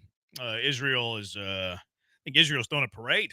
Chomping at the bit, I'm sure. Yeah. Killer Cam, flex emoji, flex emoji, flex emoji, clap emoji, clap emoji, clap emoji. I think he's dropping bars through the text line, Israel. I mean, he had to be just in seventh heaven last night watching all that. Yeah, that was an impressive game from Killer Cam. Double dong. He hits a pair of home runs every time he hits homers, it seems. He has 5 home runs of the year. 4 of them had come in 2 games. It was his first homer, by the way, since his double dong game, which happened on April 11th. That's over 2 months ago. 147 at-bats between the game yesterday and the game back on April 11th. It's crazy. But again, we were just talking about this the other day, where the power hasn't been there. It's not that we don't anticipate that at some point in the future it's going to show up, whether it's this year or not. I don't know, but I thought that, it was not an indication of what he was going to be for the rest of his career. But the fact that he goes double dong again, 4 hits, and looks like the guy that continues to just get more comfortable, and with that, his stats improving every single game. I think it was Ben Verlander put it out there, but since May 16th, he's hitting 317 with an 836 OPS. I didn't expect that from the slow start that he got. I thought he was going to be mid, just trying to figure things out. It's been great what he's been able to do lately. Yeah, he's he's been really good for a rookie. I mean, he's been really good, period. He's been good, period. Really good for a rookie. If he finishes with these averages the rest of the year, like, how would you define his rookie year? 266 average, he's 748 OPS, a 110 OPS plus, and that's before we even talk about a defense that could flirt with being a Gold Glove. I'd be extremely pleased. I mean, that's a huge success for the Astros, because again, when we go back to what we were considering might the starting outfield for this team might look like this year, if it was Jake and Chaz, I was extremely worried. And the fact that if you get that out of him, especially with the way he started, there's no reason to believe it's only going to get better. But if that's what he does the rest of the year, I think it's a huge success. Yeah, I'm not going to bring up the whole they could have brought him up later and did the whole thing. I'm not going to bring that up anymore. I'm not going to try to put the toothpaste back in the tube. That ship has sailed. But no, he's I would obviously take that. He's been really, really good. Like the whole, how are you going to replace the Kyle Tucker? How are you going to replace the Bregman? What I think what we're seeing here is that Cam Smith is not really replacing the Kyle Tucker production. He's actually replacing the Jeremy Pena production that we got last year. And Pena is the one that's actually replacing the Kyle Tucker and or Alex Bregman production. So like Pena was at this level, like here in the middle. Kyle Tucker was here at this top level. And what Pena has done this offseason is go up to top level production. Mm-hmm. Cam Smith then replaced Pena's above average production. And that's what you're getting. Well, like, that's why you're seeing this result. So it's not like a trade for trade. It's not a right field for right field. It's Pena's going to replace Tucker's production, and then Smith's going to replace the Pena production that was just voided. And then you could take it a step further and say, and then Paredes, I think he cancels out what Bregman would have done anyway. Ish. So, yeah. So Paredes becomes your Bregman because Pena has become your Tucker, and then Cam does what Pena did a year ago, and you're the same baseball team, and with the same results. And again, credit to Dana for not only making the trade with the guys that he got and the decisions that they've made so far. He's pressing all the right buttons for this year. Say what you want about last year, but what they're doing right now, we just talked about the pitching staff too, but it has been the perfect storm of positives and turning negatives into positives this entire season. No, he's Cam. It's been fun to watch Cam. And then everybody wants to talk about the trade whenever Cam has a double dong game. And I mean, the trade's been great. Cam Smith and Isaac Paredes alone are going to outproduce Kyle Tucker. And then, Kyle Tucker's going to be a free agent at the end of the year, and you weren't going to re-sign him anyways. And then you have 5 more years of Cam. You have 2 more years of Isaac Paredes, and then whatever Hayden Wesneski gives you is a great trade. I loved it at the time, still love it. But don't you also think the Cubs fans love it too? I think they'll let's see what happens in the offseason. Yeah, true. They do have to end up re-signing him, but I think they weren't going to have Cam on their major league roster this year. Wesneski wasn't the guy that they were going to have, I think, this year. He would be in their pitching staff, probably, maybe not in their rotation. Yeah, I don't know. And then Paredes was a disappointment last year for them, so they weren't too keen on him in terms of, especially the fan base and everything. I would say the Cubs are happy that they got Kyle Tucker and whatever they got out of him, and the Astros have to be ecstatic with what they got for him. I don't think the Cubs will be happy if Tucker's only there for a year. That's fair, right? Yeah. And that's the truth with any any franchise that goes out of their way giving up a ton to get a guy and then you're not able to re-sign him, then that's on you. You took that risk and you knew what you were getting into when you made the move. Yeah. So that's one of the things I think about, though, is like, what if the Astros would have done this with all the players that left them? What if they would have done Kyle Tucker, final year, we're going to trade you before you leave for free? What if they did this with Springer? What if they did this with Correa? What if they did this with Bregman? Cole. Cole's a little bit different yeah. because he was kind of like I thought he was more of a hired gun, like, hey, come help us win. And he was only 2 years of club control. So like you trade for Cole, he pitches a year and then you trade him away. Like, I don't know if you could have done it with Cole. You wouldn't have won the World Series, but he never won a World Series. I was going to say, because they didn't anyway. No, he so, never won a World Series. But at the same time, he was a big reason why they got as far as they did. But you're right. I mean, it was a shorter term deal where you knew he was basically gone at the end of the year. But if you would have traded him at the deadline, I think it would have hurt the team. Yeah. But if you do this with every player that left you over the years, like you have a bunch of different Cam Smiths, like you're in a better spot today. Do I think it majorly impacts your winning or losing? I really don't, because you still had the one in 17. Who would have been gone on the 22 World Series? No one. Like no one would have been gone in 22 that you desperately that was helping that team. No, I don't think because no one really left you in free agency. I think they were already all gone, right? Cole was already gone. Yeah. Bregman wasn't gone yet, but he still had an extra 2 years. Yeah. Correa was gone the year before. That was the Pena year. Altuve was a guy that we're going to commit to long term. Jordan was I can't remember when they extended Jordan. I think they did Jordan maybe that year. It might have been that year because Click did it. Click signed Jordan, and then Click was fired after the World Series. So Jordan was already signed to an extension before you won the World Series in 2022. There was nobody on that team that left you in free agency after winning the World Series that would have bothered you. So you would still have 2 World Series because you would have won 17, you would have won 22, and your roster would be in a way better spot right now. Like an alternate reality, I wish that they would have done the Kyle Tucker trade with George Springer, with Carlos Correa, with Alex Bregman. Yeah, I mean, would you have had the playoff success that you had, regardless of whether you won the World Series? Maybe not. Maybe not, right? Because I think that's the only thing where the detriment would be is that, from the overall golden era of Astros baseball, would you have had the long runs that they had in some of those years, even though they came up short in the World Series? Probably not, just because of the fact that those guys were impactful in all those runs that the team was on. But if the end result is just winning the World Series, you would have had your 2, and you probably would have been a lot closer to starting either another window run or keeping the window open for the foreseeable future. You'd be in a better spot today, and you're still in a very good spot, but I think you would have a loaded roster. 713-780-ESPN, HRP listener line. Paredes Bregman is a wash. Same patience at the plate, same pop in the bat, and defense, Bregman is only slightly better based on what we've seen this season from Paredes. I think Bregman's a better baseball player, but I don't think it's that great of a gap. And I'd much rather have Isak on his salary than Bregman on his salary. And then you can also throw in the equation that Bregman could opt out at the end of the year. Isak has at least 2 more years of club control. And then you could also add in the fact that Bregman is currently hurt. I'm just say the injury factor is the first thing that came to my mind. And we know that Alex has had injuries. But, yeah, I mean, the salary, the injuries, all of that says that if Paredes even comes close to what Bregman's doing, then it's a huge win for the Astros regardless, because there's no way that the Astros should have even considered, and I'm glad they didn't consider paying him what he got from the Red Sox. No, that was too much. Hindsight, not trading Correa and Springer were okay moves because they needed those players in the postseason. Bregman definitely should have been traded. See, that's not – I'm not going to argue that they wouldn't have helped you in the postseason. There's no doubt about that. And do you take it temporarily, short-term loss? Yes. Does it help you long-term gain? Yes. We're seeing it currently with the Kyle Tucker trade. Now, Correa's final year, you did not make the World Series. You lost in the ALCS. 2021 was his final year.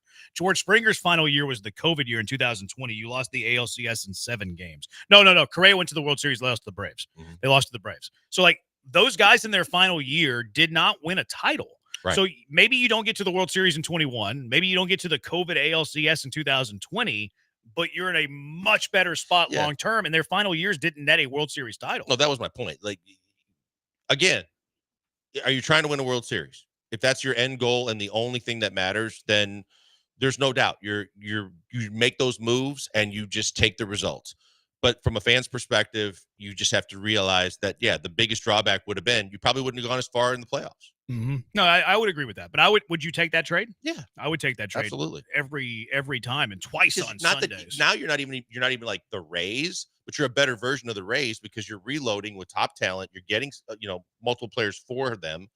And then you're still keeping the Altuves. You had two plus years of Bregman. You're keeping guys around. You signed Yordan, as you mentioned. That you're better in the current format of whatever your team is from the next couple of years, but you're way better in the future. Yeah, I like this is something I've always advocated for. And people are like, you're nuts, you're crazy, you're so dumb.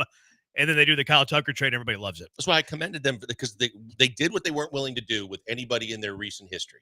They finally did it with Kyle Tucker. And now the fact that you're seeing the rewards of it, it's right to be able to look back and say, well, then why the hell didn't they do this more often? All right, 713-780-ESPN. Let's compare the great Todd Callis with the equally great, what's her name? Jenny Kavanaugh? Kavanaugh happy yesterday. 713-780-ESPN. Summer George. Killer Bees, ESPN 97.5 and ESPN 92.5.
Coming to you live from the Veritex Community Bank Studios, it's the Killer Bees. On ESPN 97.5 and 92.5. Here's Joel Blank and Jeremy Branham. Arguing with people on Twitter during the break. I'll probably do that the whole show. One of the people I'm arguing with went onto the YouTube, try to talk, but he was there for like 2 seconds and he was out. He said he doesn't read the YouTube comments, does he? No, I read them. But he's gone now. Soft boy is what he is. I've been blocked by about a dozen people in the last They came at 8 you and then hours. they blocked you? Yeah, and you know me, I don't get that bad. Like I don't cuss on the internet. Like I'm not going to do that. Like I don't say anything that bad. Like the most I'll do is be like, "Hey, your team stinks." Like that's the worst I'll do, and they can't handle it. You know what the play is too is they'll like write something that has nothing to do with the argument. They're just trying to insult, which it's elementary insults. Like I don't care what some random jabroni on the internet is calling me, which they call me everything, and it's quite funny. And then they block you. See, that's what I don't understand. Like if you have all that coming at you, and you instigate all of it, then how the hell are you going to block the guy that you came after? I just laugh at it, but it's like I'm going to say all these mean things about you that have nothing to do with the comments because I'm triggered and I want to insult you, which it's elementary insults. I wouldn't have been insulted by that past the age of 8, and then you block. It's the biggest soft move ever, but I'm enjoying it. This post that I have about the Jacob Wilson Bush League play, it's approaching 800,000 engagements. Damn. 800,000. I posted the home run of Cam Smith yesterday. That's over 750,000 engagements. Your boy is a social media star, an influencer even. Just throw this crap out there to get clicks. The best take Renato's ever had. He's 100% right. He was right about that. All right, 713-780-ESPN. Ocho Isak is only 26. Bregman is 31. So you got the 8. Isak looks about 36, but we'll take it. Mm-hmm. In either of your opinions, what dollar amount per year has Paredes played to so far this year? Ooh. 20 to 25 mil. 20 was the first number that popped in my head. I was going to go north of 25. Like if you're top 15, he's probably making 30. I mean, he's giving you Bregman results. He's making 40. Yeah, but I'm saying, like, I think Bregman got a lot of that on the back of the baseball card. I think that if you just look at the back of his baseball guys for 2025, I'd say and you're taking out some of the guys that are like legit, like an Arenado type guy. But I would say 20 to 25. The average is probably more upwards of 25 to 30. Yeah, I would say 25. I would say under 25 is light. I think. Like I'm trying to pull up just off of this year, or if he repeats it again following years. No, just based off this year. Like if you were going year by year with every player in Major League Baseball, and you look, okay, everybody that's currently producing whatever, doing their thing, they're a free agent at the end of the year. How much are there? How much would they get on the open market? I think Isak's easily above 25. Easily. Probably. I think I'd be more comfortable at 25 and below, and probably would let him walk if it was above that number. But you're right, open market, he probably gets above 25. No doubt about it. Like Bregman got 40, and Bregman was a higher value than Isak would be if he hit free agency today. Although I'm not sure. I mean, Isak's numbers are pretty good this year, and he's younger, as Ocho pointed out. Anthony Rendon's at 35. Mm-hmm.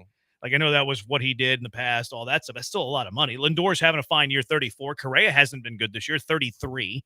Corey Seager, 32. Arenado, 32. Machado, 32. Devers, 31. Betts, 30. That seems pretty light for Betts, actually.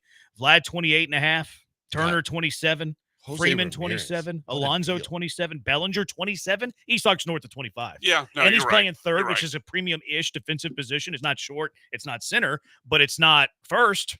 It's not left. I'm just looking at just third baseman alone, and AI's top 15 third baseman in 2025 average salary would be 29.5 mil if you were top 15 in the league, and that includes Rendon. But Arenado's at 32, Machado's at 31.8, Chapman at 25.2. This number drives me. This unbelievable. Jose Ramirez. Yeah, he signed the team-friendly deal to stay in Cleveland. Yeah, what a steal that is. Well, remember, Cleveland wanted to trade him because he was going to be too expensive. He's like, no, don't trade me. I'm going to sign a very team-friendly deal. And he did. That was a massive bargain. But they're Jordan. Just looking at these contracts, this is why you don't pay free agents top dollar. Like, none of them live up to the contract. Very, very rarely do they live up to the contract. Soto's making 51. He's not playing like a $51 million a year player. But I would say Isak's north of 25, close to probably around 30, I think. 713-780-ESPN, master of the house, keeper of the zoo, ready to relieve them. He's giving Costanza quotes here. Also showing those guys you're willing to trade them might have changed a mind or two. Knowing that if they turn down your offer, you and your family might have to uproot for a year makes you think differently. I don't know what that means. Like, does that mean they have less of a chance to sign them? Like, they didn't sign them anyways. Why does that matter? Is it because because you show you're willing to trade them and you don't show like loyalty and desperation to keep them, that should fear a player and his family from having to move and live in a luxury apartment for a year so that they can get a luxury salary? No, I don't get it. Oh wow, the Bus family agrees to sell majority ownership of the Lakers. They're selling it to us. You're listening to the new owners of the Los Angeles Lakers, the Killer Bees. That price tag? I mean, $1 billion. $5 billion? I don't know. Here was Todd Callis yesterday on the first home run from Cam Smith. Cam hits a high fly ball deep to left field. Cam Smith may have just hit his first home run since April the 18th.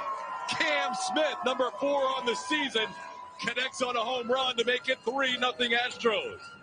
I said April 11th earlier. My bad. I cheated him a week. That's a 10 out of 10, I think. Look, Todd's the consummate professional, and I just love the style constipated that he uses. I give it a 9 out of 10. Here was Jenny Kavanaugh calling Cam Smith's first home run yesterday. Big swing for Cam Smith to left field. This ball is going back and gone. Cam Smith with a homer to lead off the second gives the Astros a 3-0 lead. That's his 4th of the season. I think that ball was like 395 feet, and she didn't realize it was a home run until it hit the back wall. The long and, yeah. She had no idea. Her voice is just like nails on a chalkboard to me, though. Someone texted the other day. It was a woman. She's like, I'm a woman. I don't want to hear a woman call my baseball games, which I didn't say that. That was the text. They have a female PA announcer, too. Do they really? They're very progressive in Sacramento. Here was Killer Cam's second homer of a double dong night. He drills one high and deep. Forget about it. Immediately. Back-to-back jacks for Cam Smith. And the Astros lead 4-0. Dana Brown said they come in bunches, 2-2 at bats. What a call. You can listen to Todd on with us Friday. What a call. 10 out of 10 for Todd Callis. All right, let's listen to Jenny Kavanaugh. Cam Smith sends one to left, and this one's going to get out of here in a hurry. Cam Smith with another homer here in the game makes it 4-0. She was ready to clock out at that point. I mean, I understand the whole you're the other team's announcer, but you still got to at least put something behind the call. That is, she mailed it in and then some. Texture says I want to hear Israel's call on the Cam Smith home run. I would love that. Israel, will be your call to kill a Cam.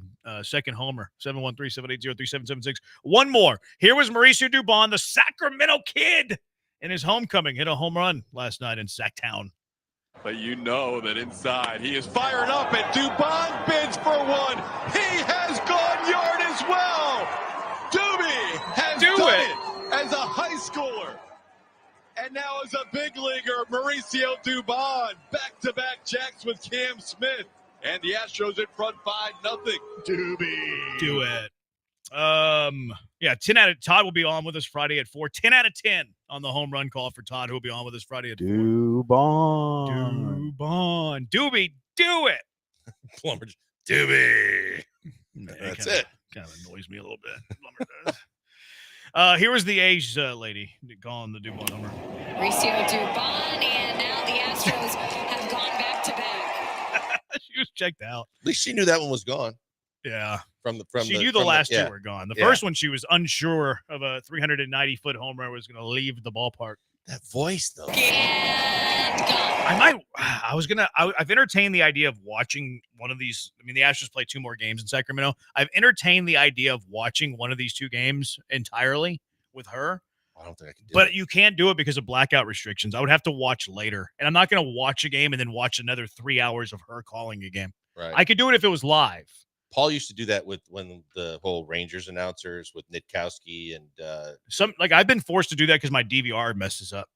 Yeah. Like it's set to record the game and like it confuses my DVR and it's recorded the Bally. I think they've changed it since. I think it's now FanDuel maybe. They've changed the network name, whatever. But my DVR would mess up and I would have to watch the Ranger broadcast. Yeah, Paul used to do it just to find little tidbits that he could be annoyed with. Yeah. This one I don't think I could do. Her voice is just look, whether whatever you think of her talent level, her voice to me is just tough to listen to. I would do it for the show. I would do anything for the show. I'd do anything for you guys. I'd do anything for the Hive. But I can't do it because it's blackout restriction. Like, you can't. I have MLB TV. I can watch any Major League Baseball game that it's on. Right. But I can't watch Now, the Astros on a different network in Houston while it's live. Is that even on Unless I have your a VPN. computer or phone? Because I know what the TV restrictions are. Both. If you're able to watch the game on the TV, It's both. Okay, because the reason why I asked was if you have a hard time, or basically on the streams or other options, the other carriers that you might have with your TV carrier, if you can't get the Astros, you can't get the Shin, then they should be able to provide for you the home team broadcast. And I'm not going to sit there and watch the A's broadcast on crack streams. I'm just not going to do that. Like, I'm sitting here on my, and I'm not going to put crack streams on my computer because then it will die of AIDS. And I'm not going to do it on my phone because I'm not going to watch an entire baseball game on my phone. Right. Go to crack streams, have pop-ups every half inning to listen to Jenny Kavanaugh. Not doing it. If they didn't have the stupid blackout restrictions, I would watch one game of Jenny Kavanaugh. I'm not watching it after the fact. Yeah, I like, I think, Lisa Byington does the Bucks games. I think Lisa Byington, her voice and what she does, she's fine. But yeah, this Jenny Kavanaugh is tough to listen to. 713-780-ESPN text line has they want to weigh in on this. We'll discuss that. We'll also get to the Kevin Durant stuff when we come back as well. Killer Bees, ESPN 97.5, ESPN 92.5.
big swing for Cam Smith to left field. This ball is going back and gone.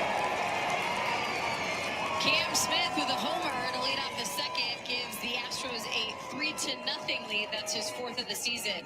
Coming to you live from the Veritex Community Bank Studios, it's the Killer Bees. On ESPN 97.5 and 92.5. Here's Joel Blank and Jeremy Branham. Way back, gone. Sit on the and gone. Yeah, she didn't know it was gone. She didn't know it was gone off the bat. It was a pulverized mistake home run.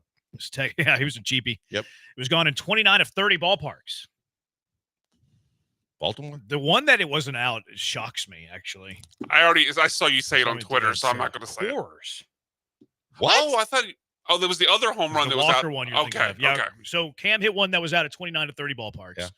The one it would not have been out of it was Coors because it's very deep in left center. Now, Coors home run factors really aren't crazy. It's the run factors because it's so big that there's more room to get base hits and stuff like that. More room to cover. I was thinking, like, we had talked about this earlier, and I think Baltimore was the one that we really they tried to leave an altar where the wall is, but it's hard to hit a home run. Now they've moved it up in recent years, like maybe the last 5 years or so. But that is usually one of the more difficult left fields to get it out of. But no, the one that was Christian Walker. Walker's home run was out of 29 to 30 ballparks. The one that it was not out of would be Truist, which is the one in Atlanta. They have a deep left field. So it depends on where you're hitting it. And apparently, I didn't know this, apparently StatCast tracks for the wind, the weather conditions, and the altitude. Really? Yeah. I don't know how they do it, but again, I'm not writing the code for my it. thoughts initially would be like Arizona and Coors Field would be like launching pads. It just seems like, and I do think Arizona has a pretty high rate of home runs. I think the ball travels really well there. Yeah, but the Coors thing is crazy to me with the altitude. It's just such a big park. And again, their home run factors aren't nuts. It's just such a big park that there's a lot of ground to cover and a lot of cheap base hits and stuff like that. You think the humidifiers work? I think a little bit, yeah. Probably do, because otherwise I would think the home run numbers do go up. Texter Bo, can you guys find her walk-off call for Monday night? Did we use it? We'll get to that in a minute, Texter Bo. We'll do that maybe at the end of the segment. A few texts on this. I want to hear. We already read that. Here's your call. Never forget when she said, "Hey Siri, it's not your night," and he proceeds to hit a home run right after that. I forgot about that. That's right. I forgot all about that. Hey Siri, it's not your night, and then Siri drops a bomb. My phone just heard that. My phone thinks I'm talking to it after I said, "Hey Siri." Have y'all seen the AAL Rookie of the Year odds? Last I saw Joe talking about it. I think Cam's still plus 5,000 to win the American League Rookie of the Year. It's going to be very difficult for him to win. Jacob Wilson's way ahead of the race. The travesty was someone put out their top 5. I want to say it was either MLB.com or somebody. Yeah. MLB. And they moved up the Roman Anthony to number 5. How do you do that when he's got a week and a half in the big league? Well, you know how they do it. Big market. East Coast bias. Like he has a negative WAR. That's why I hate power rankings and stuff like that, though. Like it's irrelevant. And what are they doing? They're trying to get big markets to read their story. Corey Double hitting a home run at the ball, or Doobie rather. Doobie hitting a home run at the ballpark in high school, minors, and majors is pretty cool. He did the trifecta. That's definitely very cool. It is a cool story. And again, to your credit to about how good Todd Callis is, to not only have a great call and work that into the call, credit, tip of the cap to Todd. I feel like he kind of forgot about the minor league one there. He omitted he did admit it, yeah, but at least he was on it. He just forgot the minor league one. He almost landed on Bad Take Boulevard yesterday. Todd Callis did. There was I can't remember who hit it, but it was a base hit into left field. Cam scored. Dubon was at second. He came in to score. And Callis thought off the bat it was like a no doubt 2 RBI single. He's like, oh, yeah, 2 runs are in. And then all of a sudden there's a play at the plate, and Doobie goes in standing up, and he was called safe. And Kotsay actually challenged the play. It was that close. They said that he was safe, which he was. Upset Dubon didn't slide there? So what I'm upset about is where's the on deck hitter? Yeah, telling him to get down. That's Where's he at? Like that was probably to me. I don't. Who would have been the hitter there? I forget who it was. I don't know who it was. It might have been. Was it not Jake? I wonder if it was Altuve. Was it Isak that hit the 2 RBI single, or was it Pena maybe? But somebody was. Paredes. So Paredes hit it. Yep. So it was Altuve. Yeah. Altuve. Kind of makes sense. That tracks. Kind of makes sense. Altuve, kind of aloof in the on-deck circle, doesn't get up there to tell the runner what to do. He needs more time, Jeremy. I mean, he was working. He might have not even been in the on-deck circle. He might still be out in left field. It's our Jose Altuve. He needs more time. Yeah, that's a fine in kangaroo court. So they were talking about fines in kangaroo courts the other day when Altuve hit the home run and didn't thank the bullpen. Yeah. And then $500 someone on one of our social medias came in and was like, he was taking a bow. No, he wasn't. They made sure that he was aware that he forgot, so he went up on the top step to wave to the bullpen. Altuve, man, not telling the runner where to go. That's what a veteran does, though. That's what the icon of the franchise does. And he doesn't need to do that. That's beneath him. When he's not getting picked off and making bad base running blunders. Texture, her face kind of matches her voice too, annoying looking. Come on, that's mean. We're not gonna read mean text about her looks and how she sounds. We're not making fun of her play-by-play. We're just giving the opposing. We're journalists here. We're unbiased. We have to see what it sounds like on Houston TV and how it sounds on Sacramento TV. We're journalists now. Journalists. Oh, okay. It's an interesting development. Journalist on this show. Hard gotcha journalism. Big J journalism. We ask the hard-pressing questions. Brandon T. Astros have moved from the 8th best odds at 2,200 to the 7th best odds at 1,500. That seems low. 7th best odds to win it all? I would have them higher. I mean, they're the 3rd best team in the American League, and they're a half game back of the Yankees. And last power ratings, they're in the top 5, and there's 3 National League teams in the middle. The Tigers are 1, the Astros are 5. So the second best team in the American League right now in terms of the power rankings. I would say Tigers, Yankees, Dodgers, Phillies. Dodgers pitching is kind of sus. Yeah. I mean, they might get Ohtani at some point. He pitched the other day. Oh, that's okay. There you go. 2 innings. Yeah. No, 1 inning. Sorry, 28 3 pitches. outs. And then they had the Ohtani rule where you can remove the starter, and all of a sudden he's the DH. Something like that, but whatever. Yeah, I would probably put him at 5th, I think. Texter, she ain't bad looking, just annoying looking. That's all I'm saying. We're not going to read any text on the appearance of Jenny Caviera. Not going to read text about her looks. It's Bush League. It's Bush League by the Hive. Hindsight, if Dubon tried to slide, he probably would have been tagged out. I don't know. I think Dubon also went in there because he didn't see Altuve. He's like, oh, it's an easy. I don't think he was aware. I think he thought he had an easy run. And he went coasting in. If Altuve's like, come on, get down. I think Dubon has a burst in him. We didn't talk about it earlier, but that was one play that irked me. The other one was Jake Myers getting himself thrown out, trying to steal second in the first inning when they had a runner on third. Disagree, dude. It led to Cam Smith hitting a home run. Yeah, which, I mean, if he hadn't tried to steal there, maybe Cam Smith hits a 3-run bomb. 2-strike count? Nah. Actually, that should have been a strike too, by the way. Yeah. It was in the zone. The umpire could have easily called that a strike, and you don't have a second inning home run from Cam Smith. It was in the zone. It was a bad call. Yeah. But it was a terrible attempt at a steal. I just don't get stealing when you have a runner on third. Like, what are you trying to move up the second for? It's the 1-2 count. They're expecting breaking ball there. Cam Smith's odds of getting a hit on a 1-2 count aren't great. You feel like you have a really good chance of stealing second, and now you have 2 runners in scoring position. I didn't mind the timing. It was a really poor attempt, though. I do like the fact that the professional approach that Blummer and Todd used to a strike that is, or a ball that's called a strike is, he didn't have to call that a strike. Yeah. Walker has double-digit home runs now, by the way. Does. He's on pace for over 20. Oh, Walker's the worst thing in the world. He's on pace for an over 20 home run season. That's why I was like, I hope his wife's not ready to have the baby just yet, because if he's got a chance to get on a hot streak, let's see it. Jose Abreu had like 90 RBI that first season, so let's have fun with stats. How many home runs did he hit? No, I mean RBIs though, you're dependent of other players being on base. Home runs is independent mostly. He had 15 to 18, I think. I'm looking. He had 18. Yeah. He had 18. Walker's on pace to shatter that by a few. By 2.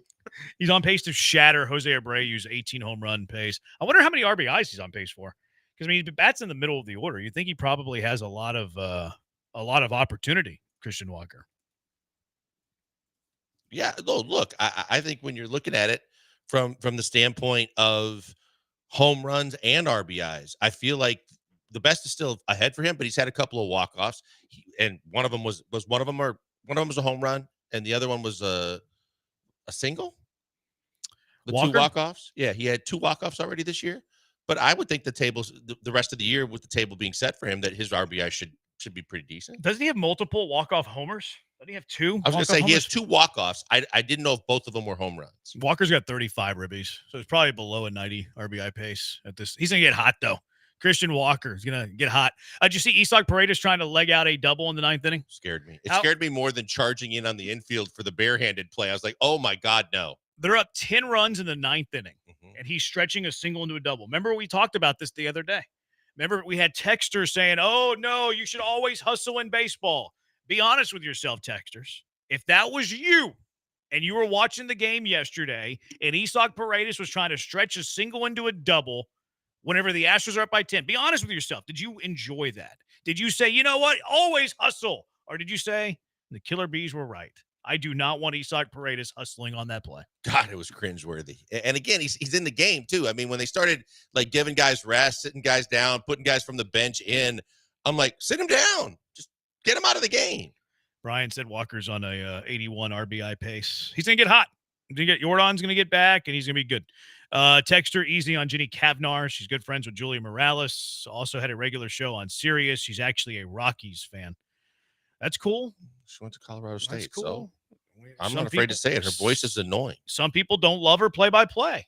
I didn't say I was one of those people. I said her voice is annoying. We just feel like we have to be fair and balanced as hard-hitting journalists like we are on the Killer Bees. Here was the Jenny Kavnar home run the other day from Nick Kurtz.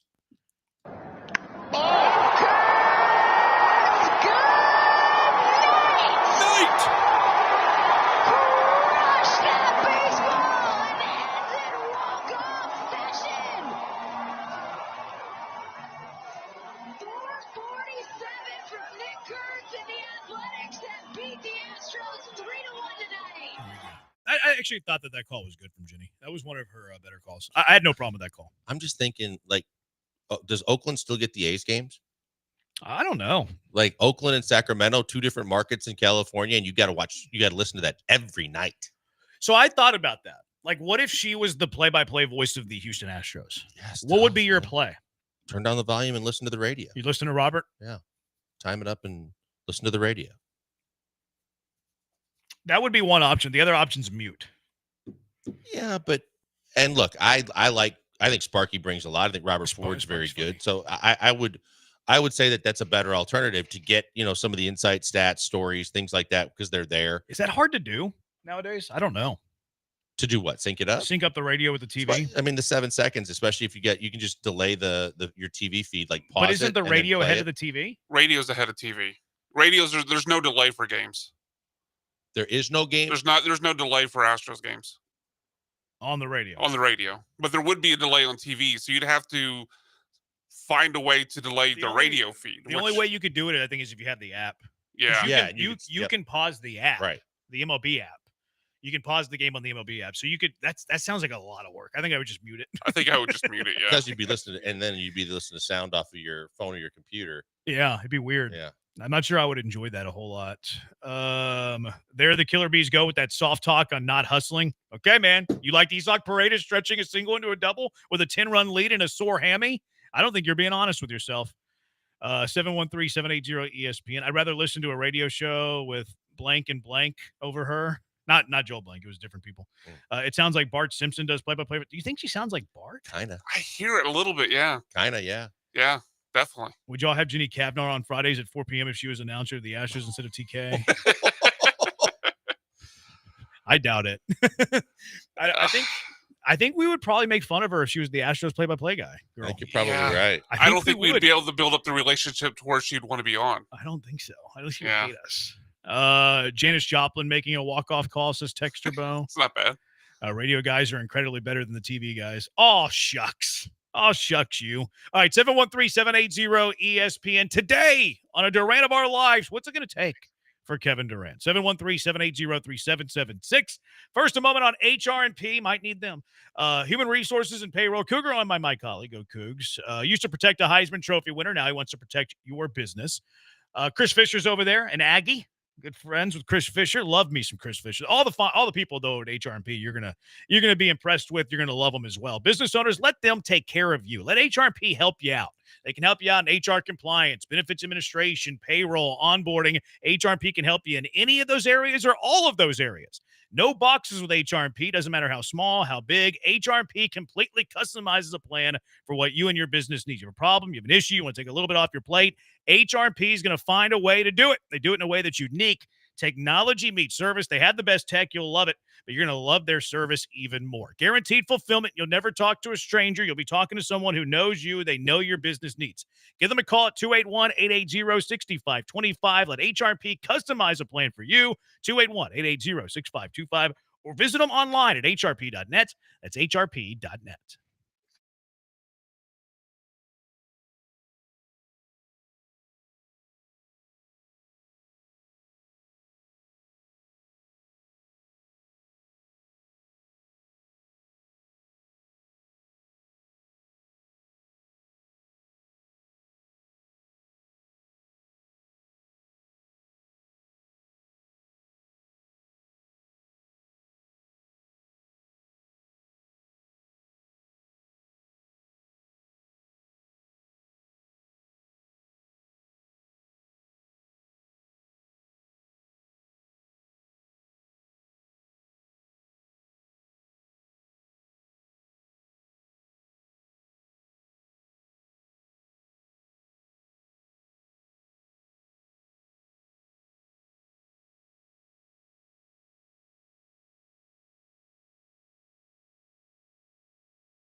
You're locked in with the Killer Bees on ESPN 97.5 and 92.5. Live from the Veritex Community Bank Studios, here's Joel Blank and Jeremy Branham. The internet trolls that I invited to the YouTube have arrived.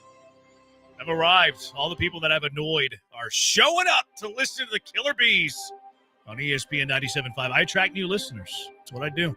I should have gave them the Twitch chat, though. That was a failure on my part. I should have sicked them to 75 Court Jester, Dab, AV, Chewy, Battery Chuck. You're saying they would run them out? I think it would be highly entertaining. I'm going to send him the link, see if he'll do it. Go here, Twitch chat. Let's see if he goes to the Twitch. He'd be a brave soul if he did. Smart move, by the way, to turn haters into YouTube stream or YouTube to boost our numbers. It's going to help the monetization. I don't know how to say that word. Monetization. Something Something like that. Yeah. So oh, King of Twitch is in the YouTube, fighting for my honor. Wow, this is next level. Haters, they you know what they always say. People who love you listen for 15 minutes. The haters will listen for an hour. This dude's coming from who knows where to listen to the Killer Bees on ESPN Houston. This dude's, it's more than one. More than one. Seems like he called his friends. What do you mean? I see. I think there's like 4 or 5 guys, right? There's 2. Oh, there's 3. Boris DeFlores, sports fan, and Bobby. Did I see that? Yeah, Bob Germain. I wonder if they're all the same person, though, and he just has like 3 different browsers open. Yeah, it's definitely a possibility. I think it's possible. All right, today in a Durant of our lives, there's some new offers that are out there, at least like rumored offers. I will say that all of these feel like they're slanted towards the Suns, and the person that's reporting these is a longtime radio host in Arizona who apparently is like plugged in. I've never heard of him though. His name is John Gambardo. Have you ever heard of him? Not. Okay, so you haven't crossed paths with him. But anyway, so like all of these there's offers that he's thrown out there, and they're from 3 different teams. The 3 teams that he throws, again, they're all like, I feel like favored for the Suns. I feel like the Suns would have accepted all 3 of these offers if they were really offered to them. They were the Rockets, the Raptors, and the Wolves. Who do you want to hear first? The Rockets. All right, the Rockets, according to Gambo here, and again, I think it's biased towards the Suns. The Rockets have offered Jalen Green and Jabari Smith for Kevin Durant, but the Suns do not want Jalen Green. I've heard that from other sources as well. I'm not interested in that deal as that is constructed. I think that other things would have to be involved in it one way or the other. But yeah, that's a hard no. Yeah. Also, you have to make I don't think the salaries would No, work they don't. there, so you'd have to throw in some other pieces there. But favored towards the Suns. The Raptors would offer the number 9 pick, the Jakob Poeltl, R.J. Barrett, Emmanuel Quickly, and the number 9 pick to secure Durant. So Poeltl, Barrett, or Quickly, the number 9 pick for Kevin Durant. Raptors offer. I do think that that's light from a Toronto perspective. I don't think that's a good enough deal for the Suns, but I think Toronto's out of it. And I'll give you what I found in terms of when we try to get up-to-date updates on the entire scenario. Got one more. I know. Got one more. The Timberwolves, they would offer Rudy Gobert, Dante DiVincenzo, Rob Dillingham in the 17th pick. See, I think that's a really good deal for Phoenix. Again, if Matt Ishbia wants to stay relevant, if he wants to try and stay relevant and stay as far away from a rebuild as possible, if you had DiVincenzo and Dillingham, either one of those guys are young guys that can play to be one of your role players and be one of your rotational guys. Rudy provides the center that they gave away a year ago when they made the trade to try and clear up space, to try and bring someone else, some other names in to try and help Phoenix. I think in terms of trying to stay relevant, that's a team that can compete in the West. Yeah. Yeah. And you also get like the future piece too, like Dillingham, 8th pick, last year's draft, reach up at the 3rd pick, last year's draft, but you stay kind of, I wouldn't call him a contender, but you stay as a playoff hopeful. Yeah. And then you still add a future piece, and the draft pick's not great, but it is a first rounder, the 17th pick. So what are you hearing? So there's this guy that claims to be an ex-NBA. His name's Chris Davis. He former NBA associate, many connections, he reports breaking news. But within the last couple of hours, and one of them is interesting because it's something you brought up. Kevin Durant has informed the Raptors he has no intentions of signing an extension in any circumstances if the Raptors trade for him. So basically trying to scare them off. Here's the one that you'll find interesting. The Suns are actively utilizing media channels to increase the perceived market value for Durant as trade discussions intensify. As you brought up, trying to get teams to think that there's a lot of interest and the price has to go up and that there's competition. And that's what teams do. Spurs remain in a holding pattern, showing no indication they'll increase their current offer. The Rockets have yet to include Jabari or Jalen in any formal proposals. So that would kind of debunk all the rumors that are out there on the Rockets for the most part. The Minnesota Timberwolves are prepared to withdraw their offer if the Suns do not reach a resolution in the near term, but he doesn't have a date. Brooklyn is continuing to work with Phoenix to help facilitate any Durant trade, which might mean that Brooklyn's probably interested in a guy like Jalen Green. So probably a 3-way of some sort. Yeah, they said some of the other sources that I've seen covering this whole scenario have said that a third party would have to be involved, kind of to what you were saying, that the Suns have no interest in Jalen, that the Suns would only take Jalen as part of a 3-way deal where they could move him along somewhere else and get some other resources for the now. Why didn't this guy have more followers? I don't know. Why does he only have 8,000 followers since December of 24? I don't know. So what's your sense right now? I think my sense is, and I like it if it's true, but my sense is that particularly as it relates to the Spurs, but most importantly, the Rockets, I think the Rockets are just sitting and waiting. And the Rockets have basically said, this is who we're willing to part with. These are some of the pieces we're willing to discuss. If you guys are insisting on these guys, then the conversation's over. And we're not ending discussions with you. We're just trying to be upfront and then just wait it out and see, because that kind of eliminates a lot of the smoke screens that maybe the Suns are putting out there. And at a certain point with the draft coming up, sooner rather than later, they're going to want to get this whole scenario resolved to figure out what they're going to do starting with the draft. So you got to believe that you're not in a hurry right now, but you're still I think you're in a position of strength. Yeah, I would agree. I don't think that Phoenix has been overwhelmed with any offers.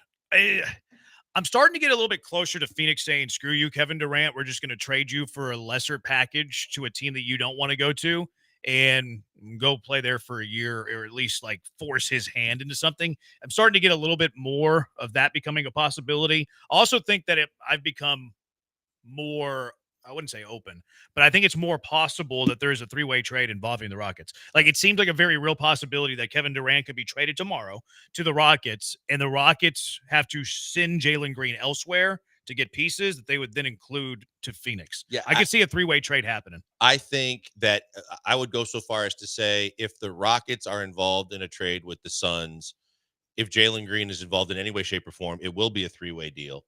And I think that it would be, the Suns are going to move on and the Suns are going to try and reap the benefit of Jalen Green as their asset too, so that they get other assets from another team as well as the Rockets assets, trying to do both, stay relevant and get picks. So what I've heard from this guy and a couple other people are the two best or three best offers. He says the Raptors, Timberwolves, and Heat have presented trade offers to Kevin Durant and for the Suns. I have heard that the Suns are most enamored with offers from the Timberwolves and the Heat. I wonder if the Timberwolves offer would go down, though, if he doesn't agree to go there. Hey, they would have to, right? It's a rental. Suns definitely don't want Shepherd, says Israel. KD's injury history combined with his old NBA age and body type is a disaster waiting to happen. Unless they're able to keep their entire young core in the trade, then no thanks. Random text, but I'll read that in a second. Durant, name bigger than the game in 2025. I don't disagree. I do think Durant has more cachet and name value than he does actual production, but his production's not bad. Like, let's separate the two. Kevin Durant was still a very good basketball player last year. Oh, no doubt about it. I think that's what the misconception is. Look, I totally am on board with, and that's what I'm most concerned with, the fact that you're getting 2 or 3 years of Kevin Durant starting at 35. That scares me because of the fact that he's only going to be here for 3 years max. And yes, he's still very good. And you're fooling yourself if you think he's the old Kevin Durant, but he's still very effective. And he gives this team exactly what they need. A closer that can still get buckets, can capitalize on mismatches, has unlimited range, and he's long enough to at least play defense for you. And he knows the Doka very, very well. So he would fit in. But it depends on the price. And it's always been that way. And I've always said that the price matters. And if it gets to the point where you have to give up, draft picks, sweeteners because of the contracts, and a young piece or two out of your rotation, I'm fine with that because you have a lot of the same kind of players. But if it means that you're going to give up 5 or 6 pieces overall and at least, three players off your current roster, I'd be concerned with that with Kevin Durant. Yeah. I mean, would it change your mind, Joel, to know that he'll be 37 when the season starts? You've said 35. Just curious how that changed your mind. 37? He's 36 now. He turns 37 in September. So he'll be 37 when the season starts. I don't like that. I still believe that he's still good enough and he keeps himself in good enough shape, and he loves the game that he's playing even now, that I believe that he can give you 3 more years max. But do I think that's worthy of 5 or 6 pieces? No, I don't. I think he can give you 3 more years.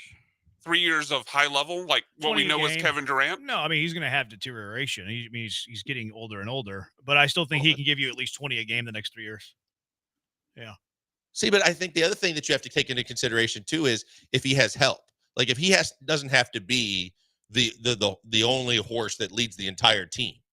that if he has help around him, Jeremy mentioned Alpi, but and because the fact that the rest of the team is deep, because Phoenix rest of their roster wasn't deep a year ago, and then most of their superstars were spending a lot of time out. They weren't playing, Beal especially.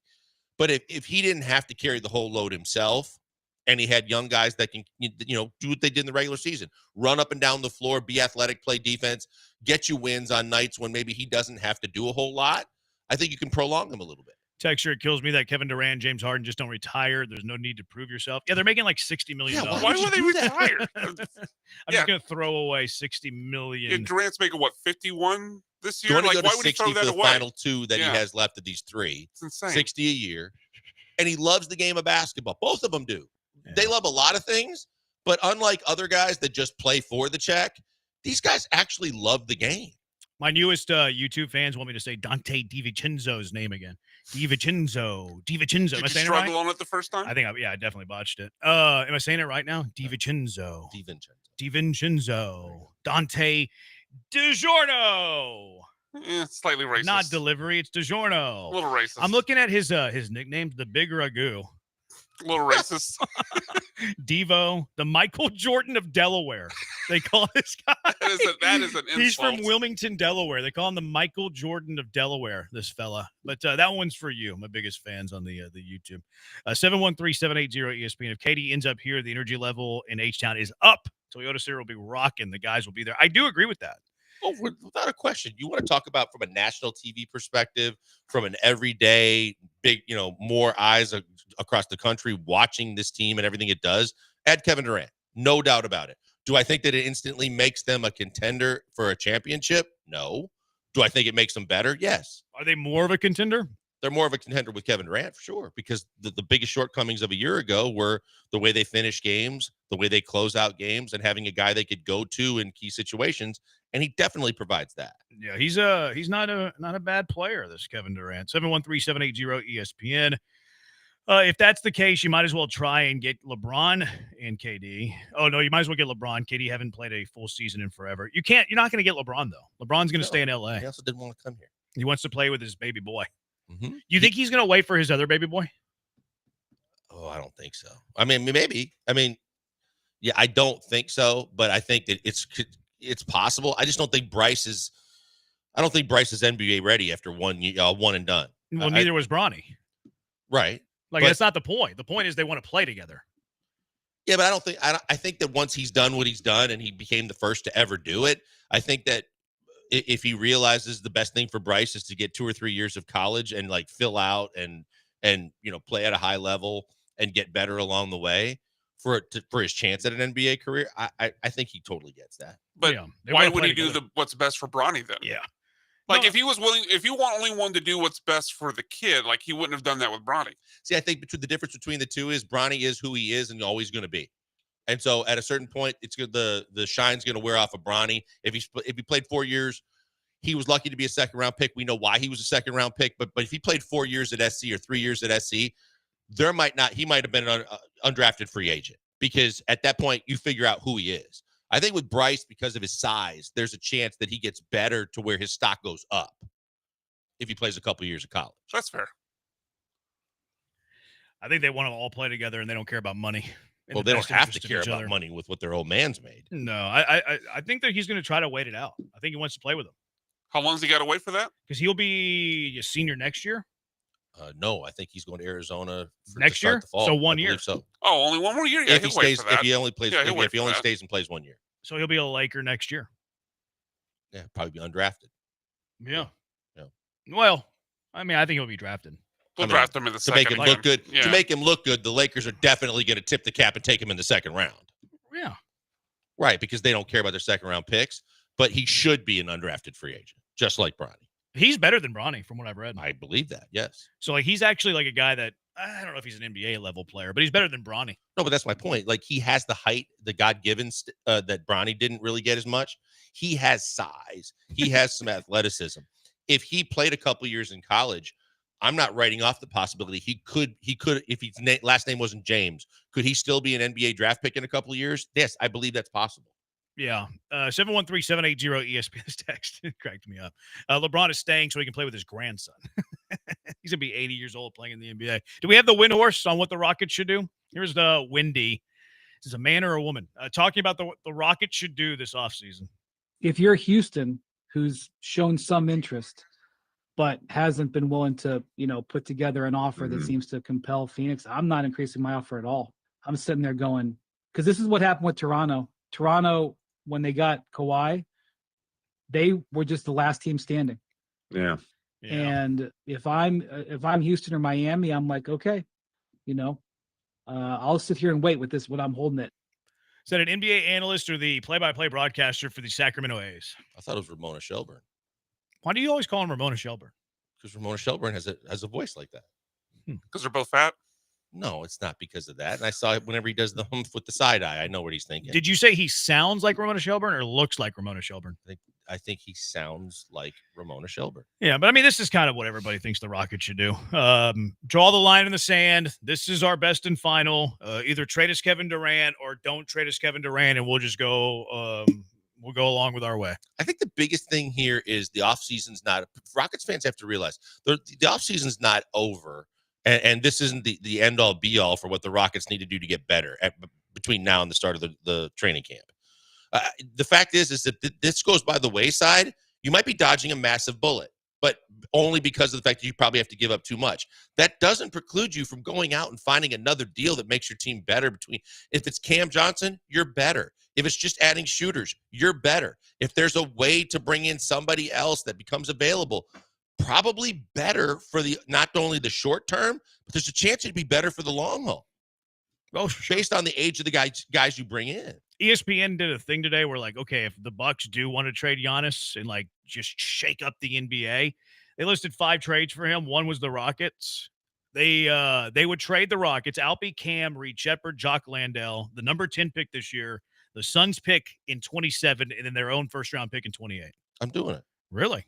That's not that much. I mean, it's 7 pieces. It's 7 pieces for when you look at the going rate of what Mikal Bridges and what Desmond Bane went for, 5 ones in a pick swap and 4 ones in a pick swap. Giving up that kind of capital, but getting back a guy like that for probably 5 years that makes you a better team, and you're still going to get guys that want to come play with you for the veterans minimum. I'm doing that. Yeah, because I mean, it's 7 pieces, but only 2 of them aren't pieces. Did you say for you. Jalen or Alpi? Alpi. Like, you're not playing Cam Whitmore. Jock Landale is just a salary piece at this point. Reed Shepard, jury out on that. 10th pick, like, we're both not crazy about the 10th pick. Your own first-round pick in 28 should be like a playoff pick anyways. So the valuable pieces would be Alpi, the Suns pick in 27, and then whatever you think of Reed Shepard. It's not that expensive. No, I don't think it's – I think to maintain just about, aside from Alpi, everything in your core of your key rotational players, and still getting yourself the possibility of adding between the time you make the trade and start the regular season, because guys are going to want to come play with him. That's an easy yes for me. Yeah, I agree. Key from LA, the new ownership is not going to go for that LeBron running the team bad word. We'll see. KD is much better than LeBron at this point in their careers. Still a small list of players I'd rather have for 1 year than KD. He and Ime's relationship also lessens concerns of his attitude and happiness. Who do you think's better for 1 year, LeBron or KD? Just overall productivity wise, I would probably lean Kevin Durant. I just don't like LeBron, so I kind of have a bias there. So I don't know. Texter, random text, but I was such a huge fan of the Blitz. They were great. I refused to give you guys a fair shake, but I must say I was wrong. Really enjoy the show. Thank you. You guys are doing great. We don't want any of the brown nose and stuff, dude. Wipe off your nose. You don't need to read text. Like, we're not going to read compliments and so, all the stuff you love about us on the air. All right, 713-780-ESPN. The Texans made a splash today. We'll talk Texans next. 713-780-ESPN. Killer Bees on ESPN 97.5 and ESPN 92.5. If you're in the market for a new or pre-owned vehicle, you already know where to go. It's at Monument Chevrolet. They are the best in the business. They're the dealer you can trust. Transparent, no hassle, and you're going to get your car shopping done fast. Monument Chevrolet has been serving the Houston area for 5 decades, 50 years, and they've helped generations of families get into new vehicles, get into pre-owned vehicles. And you know what happens is these families just keep coming back because they trust the people at Monument Chevrolet. Why do they trust them? Well, it's a family feel there, friendly atmosphere. They have a fantastic culture. They hire good people, which just feeds right back into that culture. And it's going to be the best car buying experience you've ever had.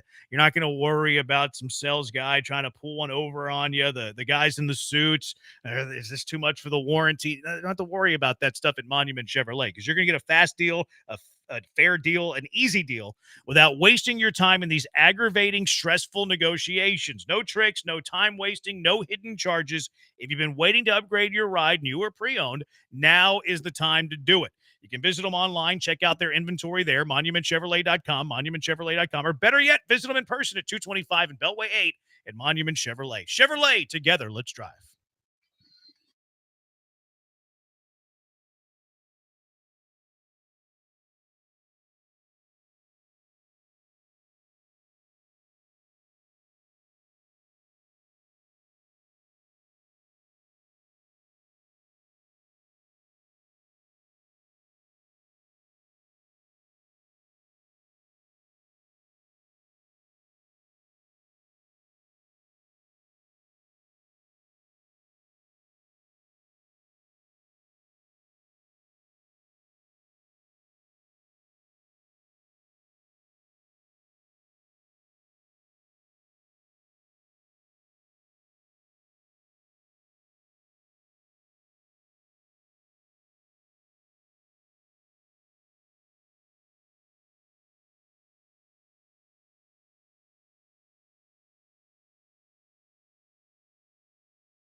That's not very nice, Joe. Texans. Just you, Joe.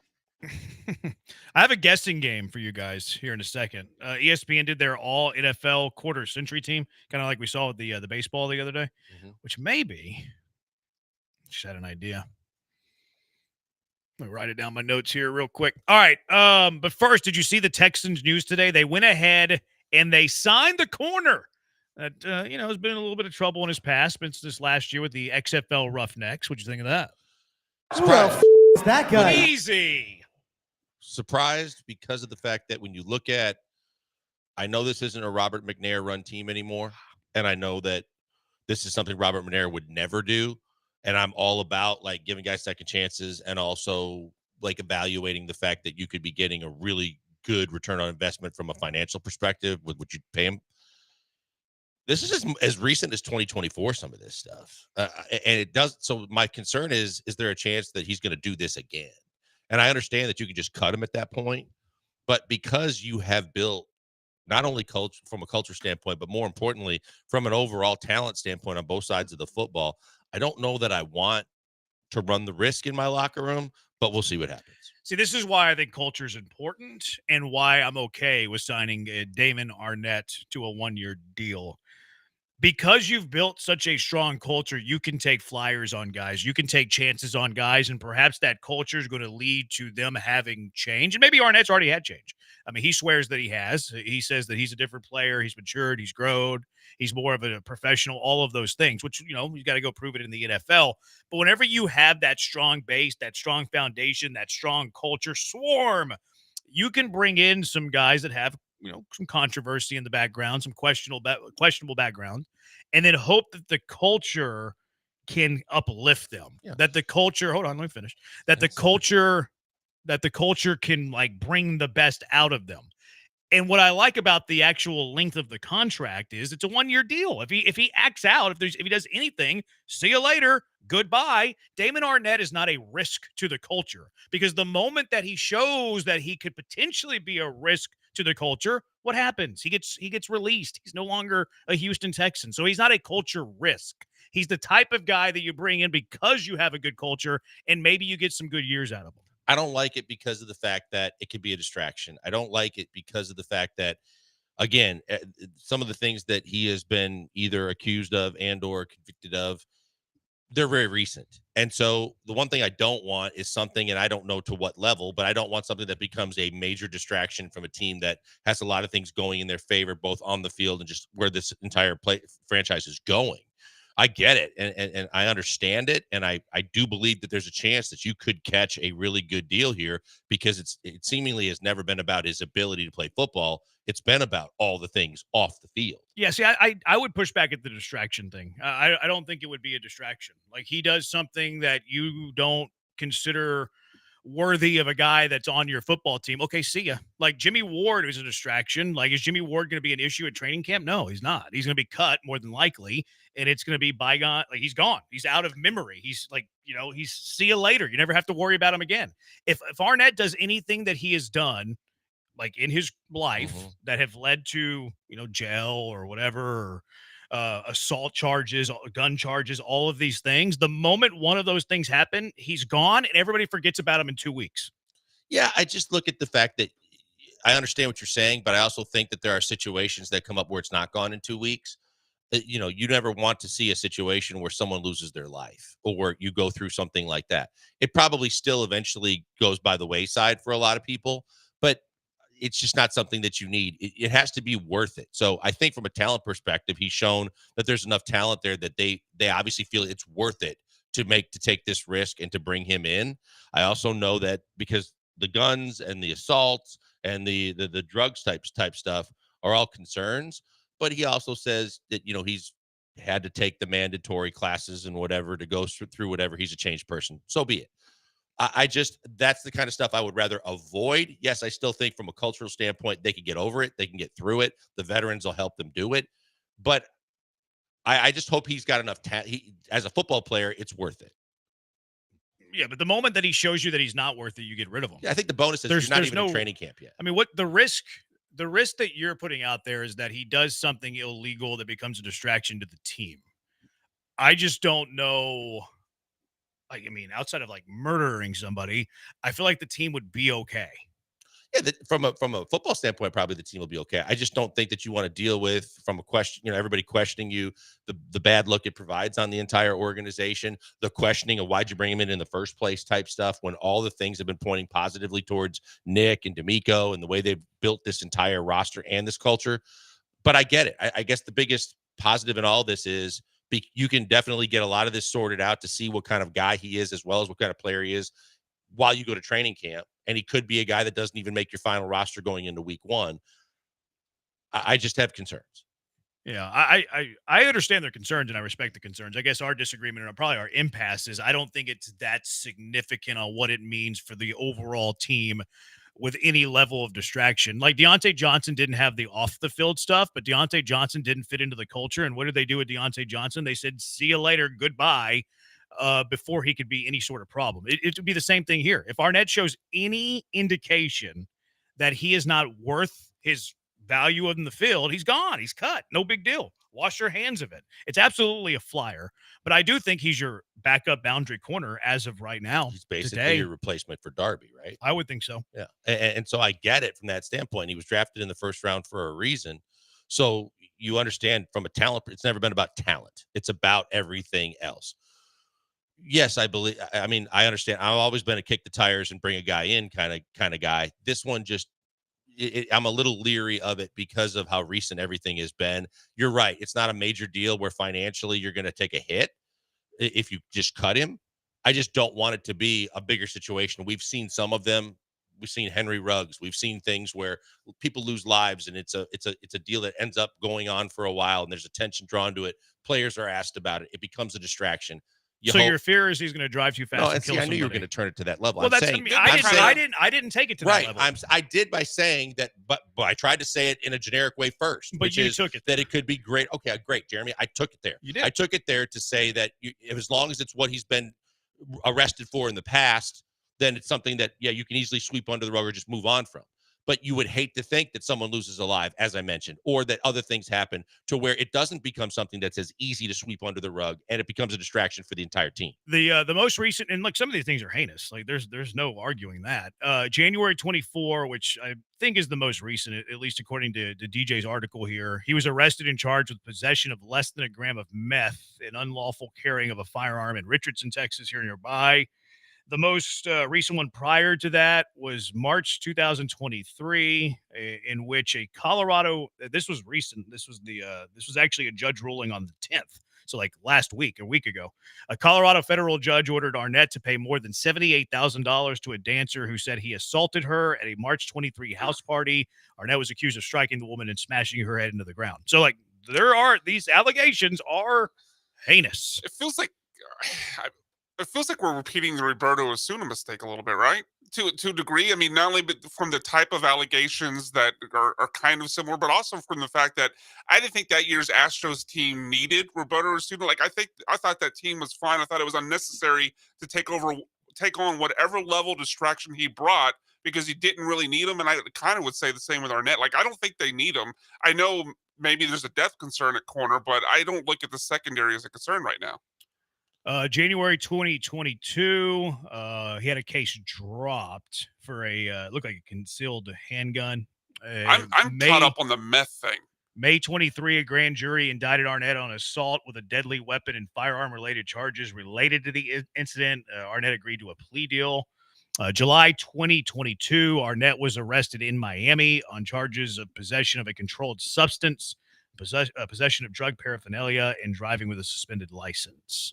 If he's getting popped for meth in January, it was less than a gram. You really believe he's quit meth in the last 5 months?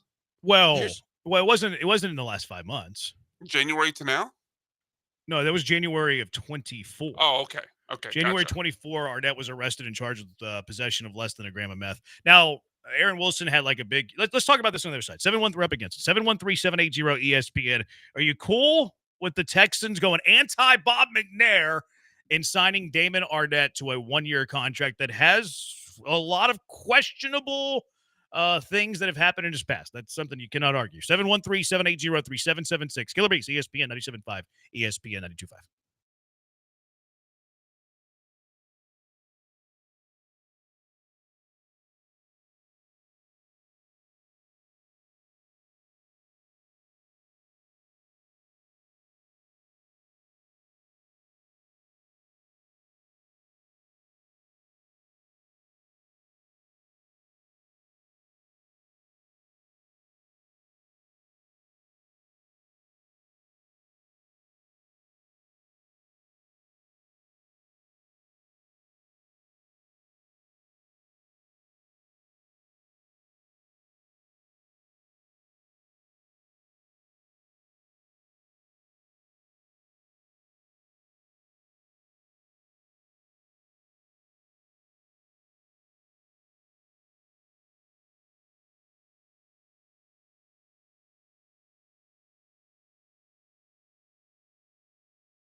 You're listening to the Killer Bees with Joel Blank and Jeremy Branham. On ESPN 97.5 and 92.5. Broadcasting live from the Veritex Community Bank Studios.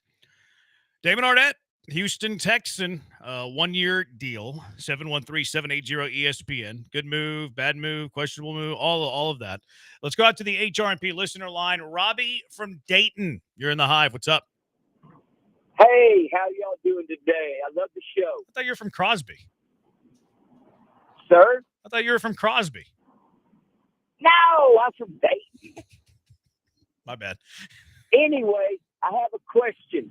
What happened to the days when you used to have somebody assigned to you when you came up out of college and things like that, so that they would try to keep you from getting in trouble and doing stupid stuff? Like a parole officer, Robbie? You mean like a team employee or like an elder veteran player on the team? All right, Robbie, appreciate the call. 713-780-ESPN. Like, I've thought about it from my experiences. They've had guys that they try to assign to younger players that are like player personnel guys that try and help them out, but they're grown men. I mean, you're not going to be with them 24/7. It depends on the guy. Like Royce White, they had a bus driver and a guy that tried to do their best to like hang out with him a little bit. Didn't Des Bryant have a guy that was with him 24/7? I don't know if it was 24/7. I remember the Cowboys bringing in somebody that was with Des a lot. I don't know if it was 24/7, but a lot. The one that I know that was with him 24/7 was actually Josh Hamilton. I was going to say the same thing. Yep. Josh Hamilton had it once. Josh Hamilton went off the rocker. He had a guy that was with him at all times. You know, some guy, older guy that was in his past or that the I can't remember trusted. who it was. Yes. Yeah. It was either like an old baseball coach or Something a like teacher that. or something like that. But I absolutely, that was the one I was going to bring up from a different sport. But it's hard, right? I've been through some of these things, and I've also been told since I left professional sports, some of these things where as try as you might, you can try to do it more in college. But in professional sports, they're grown men. They are adults making large sums of money. Whether they don't agree with it or however the logistics work, and the person you're asking to like do that with them isn't available, 24/7 is not in the realm of possibilities for almost every situation. No, and like I would also say that Damon Arnett's not good enough as a player to invest that sort of resource too. If it was a player that you just drafted in the top 5 that was going to be a face of your franchise and just an absolute game changer, much different story. Sure. You're not doing that for your backup corner. Sorry, you're just not. No, the other scenario that I was going to bring up to you in terms of just how it could affect the team is maybe not from the off the field antics in terms of like what you're arrested for. What if he becomes a guy that's very important to this team, that he shows he can play, that whether it be through injury or whatever, that he starts playing a more significant role from this team, and then he slips up at a time when you can't afford. He's gone. He's gone. But does your defense, are you in a situation where you can recover from him? Say whether you lose one of your corners or, you know, he comes up and he ends up being a starter and he starts playing really well. I feel like it's a little bit of a reachy scenario. Like I'm just throwing the scenario out other than like he has, you know, he harms somebody in the fact that what if you start to depend on this guy to some level on the field and then he slips up at a time when you can't afford. You cut him. Like what I think would happen was that they would cut him. Like D'Amico Ryan, like I'm telling you, if a guy is building his entire program, team, franchise around culture, you're not going to let some dude impact the culture. The dudes who preach culture and are all about culture and we're built off this culture, which I 100% think D'Amico Ryans is, you rather lose games but keep your culture than win games and compromise your culture. If Damon Arnett steps out in any scenario, he's gone. It's that simple. He's gone, but can the team recover? I get Probably it not. that he would be Maybe gone. not, but that's a price that you're paying. And he's your third corner. Right, so that's the price you're paying, but is it worth the risk when there's probably other guys that could be your backup defensive back? I mean, it's your backup outside corner on a 1-year contract. Like, that's why I think the scenario is a reach. Like, you're talking about Arnett being in a position where the entire fate of the franchise relies on a backup corner that's on a 1-year contract. I'm telling you why I didn't like the signing. I'm telling you, in potential scenarios, I'm bringing up a scenario where, say he ends up being a guy that due to injury or whatever, say one of the corners gets hurt, he's able to fill in for that corner. He starts playing good football. He starts doing things on the field that's helping your team. Maybe you get past the trade deadline and it becomes tougher to replace him, and then he goes off the rails off the field, and you're like, well, yeah, we're gonna find somebody else off the street, or figure out some way to replace him. But is my team taking a step back? I just think that's an outlandish scenario. Okay. What do you think D'Amico would do? What would you do? I mean, you have at a certain point, you have no choice but to get rid of him. But then the backlash becomes, why'd you bring him in the first place? And then if you can't bring him in with someone of at least close to the ability that you were relying on, you're kind of screwed. So what would you do? I already said there's nothing what you would do. You would already move on. You would cut him immediately, no matter what. It's just, how does the team recover? No, and look, I'm willing to concede that in that scenario that you cut him, there's nothing else you can do. Your past trade deadline, street free agents aren't going to be any good. You are going to, I don't want to say cost you a bunch of wins, because I don't think Damon Arnett's that type of player. But does it bring down your defense a bit because you would have to move on? Yes, but that's fine. Like, you have to keep your culture. And again, I don't think Damon Arnett's that type of game changer. He's a backup cornerback who hadn't been in the NFL for 3 years. Right, but again, you have depth. I mean, you have rookies and stuff. Like, you have backups. I'm just presenting a scenario where the guy who was a first-round talent shows on the football field that he's capable of playing good football. He ends up playing a role for you, and then at a time when you can ill afford to lose another defensive back because he's probably playing because of injury, that you get stuck in a tough situation. I don't know what's unique about that versus any other player on the roster in that position. Like, in any situation, if Lassiter or Stingley gets hurt, someone comes in and excels as their backup, and then he goes out and has a DUI or hits somebody he's not supposed to, and the team has to cut him. You're kind of in the same situation regardless if it's Arnett or any other bring player. him in the first place. There's other guys that you could potentially find to fill this exact same role, like a Ronald Darby, where you don't have to deal with, because of the track record, chances and percentages are probably higher that he could go off. I would, history would tell you that the chances of it happening for Arnett are higher than happening for Joe Sure, Schmo. but the backlash and the consequences for the team drop off if he's excelling are the same, regardless if it's Darby or Arnett or anybody else. Right, but you don't have to make it with him in the first place, and then you avoid the chances being higher and the situation occurring in the first place. Yeah, I mean, Blanker's just saying, instead of signing Arnett, sign somebody that's like Arnett that doesn't have the baggage. Sure, but if that guy then messes up, But he would the have same situation. But he would have a lesser chance of messing up. Okay, because of what history has told us. You look at what they did a year ago, and they brought in Akuda and the other guy that was Mike something. I think it was C.J. Henderson. C.J. Henderson. You look at those two guys that had the high draft where they were drafted and the reputation coming out of college. They didn't have the track record off the field, so now it's a slam dunk. Kick the tires, bring him in, go for it. Yeah. As opposed to a guy that's got a laundry list like this. I mean, the Texans did this on a smaller scale with Deontay Johnson. Like, Deontay Johnson didn't have the criminal background, but they brought in Deontay Johnson. So it was off the street. Then, hey, Deontay, we think that you could help us because we have injuries to our wide receiver core. Let's bring in Deontay Johnson, see if he can help us in the postseason. I can't remember the timing that they cut him, but I think it was before the playoffs. It was, or after the wild card round. Well, yeah, they played a playoff game, and he had a couple receptions or something like that. He got mad in the locker room because he wasn't involved. Everybody was celebrating, Chargers, and he was ticked he didn't get more opportunity. So it was in the wild card. It was after the wild card. Yes. Okay, so they moved on from him because they're not going to compromise their culture. Good culture coaches will never compromise their culture. They won't compromise their culture for their fifth best player because the culture is bigger than the player. And D'Amico Ryans will always be that way, and I applaud D'Amico Ryans for being that way. So, like Deontay Johnson, they got rid of him. I pulled up the Kansas City Chiefs box score from a year ago. They targeted Jared Wayne twice in that game. They targeted Irv Smith once in that game. Mechie twice. Hutchinson 6 times. Deontay Johnson was probably last year a better football player than Hutchinson, Mechie. That's up for debate, but probably better. Better than Jared Wayne. But again, the Texans, even though it was the postseason, cared so much for their culture, rightfully so. This is not a knock on all. I applaud them for doing it, that they rather run Jared Wayne out there twice, who ruined Tank Dell's career, than allow Deontay Johnson to be a culture problem in that room. Mm-hmm. They've done this on a smaller scale. You've just looked at it. A lot of it is the reason, and again, I'm just bringing it up to play devil's advocate because of the fact that with a guy with a track record like this, it should be more of a red flag concern when you're a better football team, right? I understand you can get this guy on the cheap. He probably has a ton of talent football-wise. We don't know what we don't know, but it seems like where he was drafted would lend itself to you would believe that. But you look at Antonio Brown. You look at some teams that sometimes can get completely in a mess that was basically self-inflicted because you wanted to bring in a guy, and most organizations think, oh, we can control this guy. Once he comes into here with our locker room, with our veterans, with our situation, it ain't going to happen.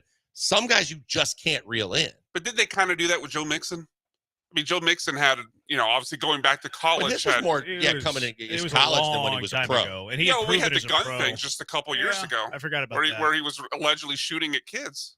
He had multiple gun things, actually. He had that at his house, and then he had the other one like at a bakery. Like with the So I mean, if he did have another. I think it's kind of the same. And Mixon, you're counting on more. Yes, for sure. The impact would be way when more. you traded for Mixon, you were trading for your starting running back. Right. Signing Damon Arnett, which probably do a very. I mean, I don't. We haven't seen the parameters of the deal other than it's a 1-year deal. I imagine it's pretty close to the league minimum because this dude's desperate to get in the NFL. I imagine there's plenty of outs. And he also has played professional football since then. Like, yes, it was the UFL or whatever we're calling that thing, but. I mean, maybe Caserio has some, and D'Amico have some dudes that are on that coaching staff that they trust. And Aaron Wilson, like, I mean, what the guy says in front of a camera, very different than their actions away from the camera. I mean, it seems like he's trying to get his life back in order. Seems like he has gotten his life back in order. They also interviewed Aaron Wilson, the corners coach. And he's like, yeah, he's everything we could have asked for. So, like, how much do you put value in that? I don't know. Yeah, see, I believe in the football characteristics. I believe in all of that. I believe that because of whether it was court mandated or on his own accord that he went and sought help, that he got help so that he wants to do right. You just don't know what you don't know. And with the track record, it does concern me. Yeah. Look, I mean, he does have a track record. There's no arguing there. All right, text line wants to weigh in on this, 713-780-ESPN, HRP listener line. Texture, what's the debate even about? It's already happened. The debate is, should they have done it? 713-780-3776. Killer Bees, ESPN 97.5, ESPN 92.5.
You found the Killer Bees, live from the Veritex Community Bank Studios. Here's Joel Blank and Jeremy Branham. Is that new? The little rejoin deal there? It's the Breaking Bad theme. I see what you're doing because of the meth. Yeah, because he did meth. I think I'm going to take a hard stance. I don't want any player on my team that's done meth. Meth is one of those things I don't think people actually quit. Why are you so anti-meth? I saw what it did to Walter White. It ruined his family. We don't need him to quit. He just has to stop doing it for a couple of years. Walter Jr. was a mess. We don't need Damon Arnett to completely quit meth. He just needs to take a hiatus for a few years. Is that on the banned substance list? Do we have to worry about that? I don't know. I have no idea. As long as he doesn't eat meat in Mexico, I think we're fine to go. So is meth not just a party drug? I don't know. I really don't dabble with drugs. Couldn't tell. Not me. Google, how bad is meth? You want that on your search history? I don't care. The dangers is that it's a potent and highly addictive stimulant that casts a dark shadow over countless lives across the United States. Is Damon Arnett's signing going to cast a dark shadow over the countless professional football lives of the Houston Texans? 713-780-3776. I feel like we have a new open. 713-780-3776. No more Stroud and mystery. How bad could meth really be? I think it's pretty bad. 713-780-3776. It might be the worst. Have you ever tried meth? Let us know. 713-780-3776. Which caller do you think is most likely to have tried meth? I want to hear from your meth heads right now. 713-780-3776. It might not be awake yet. What are the dangers of meth? Can a guy with a meth habit, play football? I wonder if they tested in the UFL though. Oh, you think The Rock tested for meth? Right? I have no clue, man. I mean, I would think that they would have to, The especially Wild West. Google, do they test for meth as a professional? I don't know. UFL. I doubt the XFL, the original XFL. I doubt they ever tested for. The current iteration of this league, they would have to test. Run by a professional wrestler. The Google AI, which is terrible, says the UFL likely tests for meth as part of its drug screening program. I just typed into they test for meth in UFL. Pretty simple. I have a UFL connection. Do I waste a text? Or do I waste a text on my UFL connection? I'm not going to waste a text on that. That's kind of a weird. Is it a waste of text if you just the say show content? Do y'all? I believe that they test in the UFL. I believe that they test for I would meth. think they have to. Yeah. Why would they have to? Because it's a professional sports league. Yeah, but who's making them? Moose Johnston. Okay. He was here. Call him up. Don't we have his number? I think Joe has it. I'll have to ask him. Call up the Moose. Call up the Moose. See if they test for meth in the. I would guess that they test. I think they have to. I would guess that they test for meth in the UFL. So if he was playing in the UFL, we're guessing that they test for meth. He didn't fail. He's a changed man, Arnett. So what was he playing football then that he didn't test for meth? Because clearly he did meth at one point and it didn't pop, right? Well, I think it was whenever he was out of the league. I don't like the last NFL. One of the last NFL stints he had was with the Chiefs, which you would think is a good organization, and they brought him in and sent him packing pretty quick. Well, they bring in a lot of people with, and it was also a futures contract. So they signed him in the offseason and then released him. They released him 9 days later. That's what I'm saying, pretty quick. But the reason they released him is because he was jailed in Vegas on 2 counts of assault with a deadly weapon. So I mean, it was in Vegas, man. What happens there is supposed to stay there. Chiefs are kind of the Chiefs are kind of Bush League. Chiefs are new Raiders. No. The Chiefs are Bush League to release Arnett for something that happened in Vegas. It was supposed to stay in Vegas. I don't know. They signed the punter, right? The punter that the punt god. Yeah, punt god that was in Buffalo. He was he was acquitted though, threw right? He was acquitted. Yeah, he was acquitted. But Rashee Rice, Xavier Worthy, Kareem Hunt, Tyreek Hill, they've kind of had a track record. Oh no, they give guys second chances. Yeah, they've had a lot of and third ne'er chances do wells, and fourth chances. Listeners from the Golden Triangle about to start calling in. That's messed up. Don't be bashing the Golden Triangle. 713-780-3777. We're big in the Golden Triangle. They love the Killer Bees in the Golden Triangle. Port Neches, Nederland. They love the Killer Bees there. We're big in the Golden Triangle. Is B-Town in that? Maybe. I used to know a whole lot of I used to know a whole lot of meth heads back in the late 90s. I knew the cooks before Breaking Bad. But how would that impact a corner? That's what I want to know. The Blitz had a lot of meth head listeners in jail, a lot of addicts. Hashtag degenerates. Yes, they did. Don't do meth. Coward cocaine is a heck of a drug. Rick James. They put the end on that. What's that? Did they put Rick James and then the B word? We did, yeah. I didn't want to say it on the air. Let's see. Google faces of meth and check out the mugshot transitions. That is the devil. That said, I have tried it and it is awesome. I just don't have addictive tendencies. Yeah, but did you play corner in the NFL? That's what we need to know. It's called the meth triangle. Can you do both? Triangle.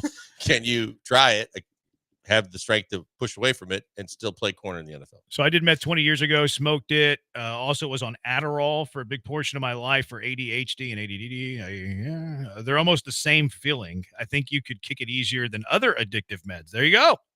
Can kick it. He's kicked the habit, Arnett. Maybe he was just selling it, not doing it. It does say that he was with it. It didn't say that he was doing it. Mm-hmm. So that is a distinct possibility, actually. But it's more than just the meth. When we start talking about the assaults, the guns, there's just a lot to be concerned with. People selling half the things they have for meth, and he had the money. He's not done smoking meth, says a texter. Meth is out of your system in a couple of days. Hard to test for. Oh, okay. That's not great. That's not wonderful. Bye week. Crack greater than meth, says somebody. Great. We signed a meth head. He would have died of cancer had it not been for meth. That's good news, I guess. That's methed up. That's not a good joke. That's a bad joke. Man. Yeah.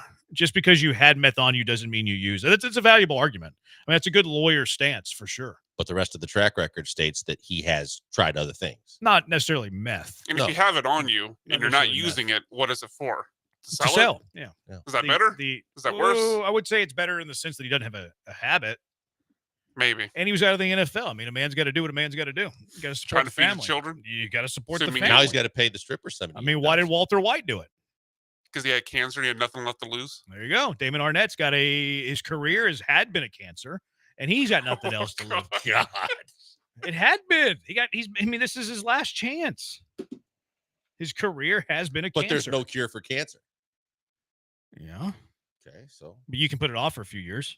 Texans aren't asking for his whole life. I think it's time to a 1-year deal here. This isn't long term. Texture don't compromise culture, then why someone that assaults strippers? Because they're trying to win. They're trying to win. But I mean, maybe Arnett's a changed man. Like we're jumping to conclusions based on a man's history. How would you like to be judged based on your entire life's history? So like people change. People do get desperate. People get embarrassed, and people change their lives. Like I'm okay seeing how it all works out. Would I have signed somebody else? I mean, maybe. But I am also a believer in second chances and third chances, I don't and have a problem eighth with or ninth second chances. Yeah, but I was going to say, with this level of a track record and this recent of a track record, there's got to, and because the season hasn't started yet and training camp hasn't started yet, there has to be other options. Jair Alexander signed for like $7 million. That's unbelievable. That's too much though for the Texans. Like the fact that the Packers cut him, he's supposed to make 17 with and then more with incentives. And he's settling for 4 with the chance at 9? I mean, man, that's a hell of a deal if you're in Baltimore. He played with Lamar at college though. So like they're boys. Less than 1 gram with paraphernalia doesn't mean he had meth, just means there was residue in the baggie. There you go. He's smoking. If he had intent to sell, he would have seen real time, I think. We have to prove it though. BMAC, what is on your list of drugs that you have tried during your rock star days? You were in a band. Just weed. Can the rest of the show be drug related? Maybe. We'll see. Could have been holding for somebody else as a texter. I feel like we're defending a lot of Arnett here right now. He's a Texan. When you are coming back out to the Golden Triangle, maybe when we have Arnett on as a guest. Guaranteed he's getting 25 picks each game. If you tell him he can have meth after the game. Don't forget about LCM. What is it? Little Cypress, Mauriceville? I forget the M. I think that's it, though. I think it's Little Cypress, Mauriceville. I think meth will be good for cornerback, helps your twitch and quickness. There you go. There you go. This is a good signing based on that logic. BMAC adds second chances to the list of things that Joel hates. Put that down. I wouldn't have signed him. I think he was overdrafted as it was anyhow. He's proven to be a bum off the field. No need to bring him in and potentially screw up the locker room. I'm not at all worried about the locker room. I don't think that he can screw up the locker room. The moment that he has any signs of being a negative in that locker room, he's gone. He's gone. I don't think that he can break up the locker room. I don't think there's any concern of that. Another texter, Blankers, is kind of paranoid. If Texans ever have to need a guy like that, then there are bigger problems that you should worry about. Okay. Look, I'm not saying that he's being brought in to be a savior, but he's being brought in with a track record that I'm leery of. And I believe that there are other players that you could bring in that probably have equal ability without that track record, so you don't have to deal with it. Yeah, you're flipping a coin. You're taking a gamble, hoping it doesn't happen again. But there's guys with less of a chance of it happening again that probably have equal ability at this stage and where we are with the season. The stripper did the meth. He just held the bag, says a texter. Okay. Stripper's getting 78 grand now, too, from him. So yeah, he's got to make the money. Those were also separate cases, those two. So there was a stripper involved in that one, too? No, I don't think so. Okay. I think they were separate. There were separate deals. I mean, the most recent one, what looks to me like, was January of 24. That was the stripper at the party, right? No, January 24 was when he was arrested and charged with possession of less than a gram of meth, and he unlawfully carried a firearm. The incident in Vegas was in March. Oh, it was March 23. No, it was March 23. That was not the most recent, but it was recent because a Colorado federal judge ordered Arnett to pay money to the dancer who said he assaulted her. Right. That feels like a civil court thing, not a criminal court. Well, I mean, I think that I think you're right. I think a civil court would be deciding finances. I mean, putting a financial tag on it for what he has to pay her, I would think sounds like a civil court case. So not criminal. It doesn't seem like they're. Yeah, I mean, is that recent though? January 24.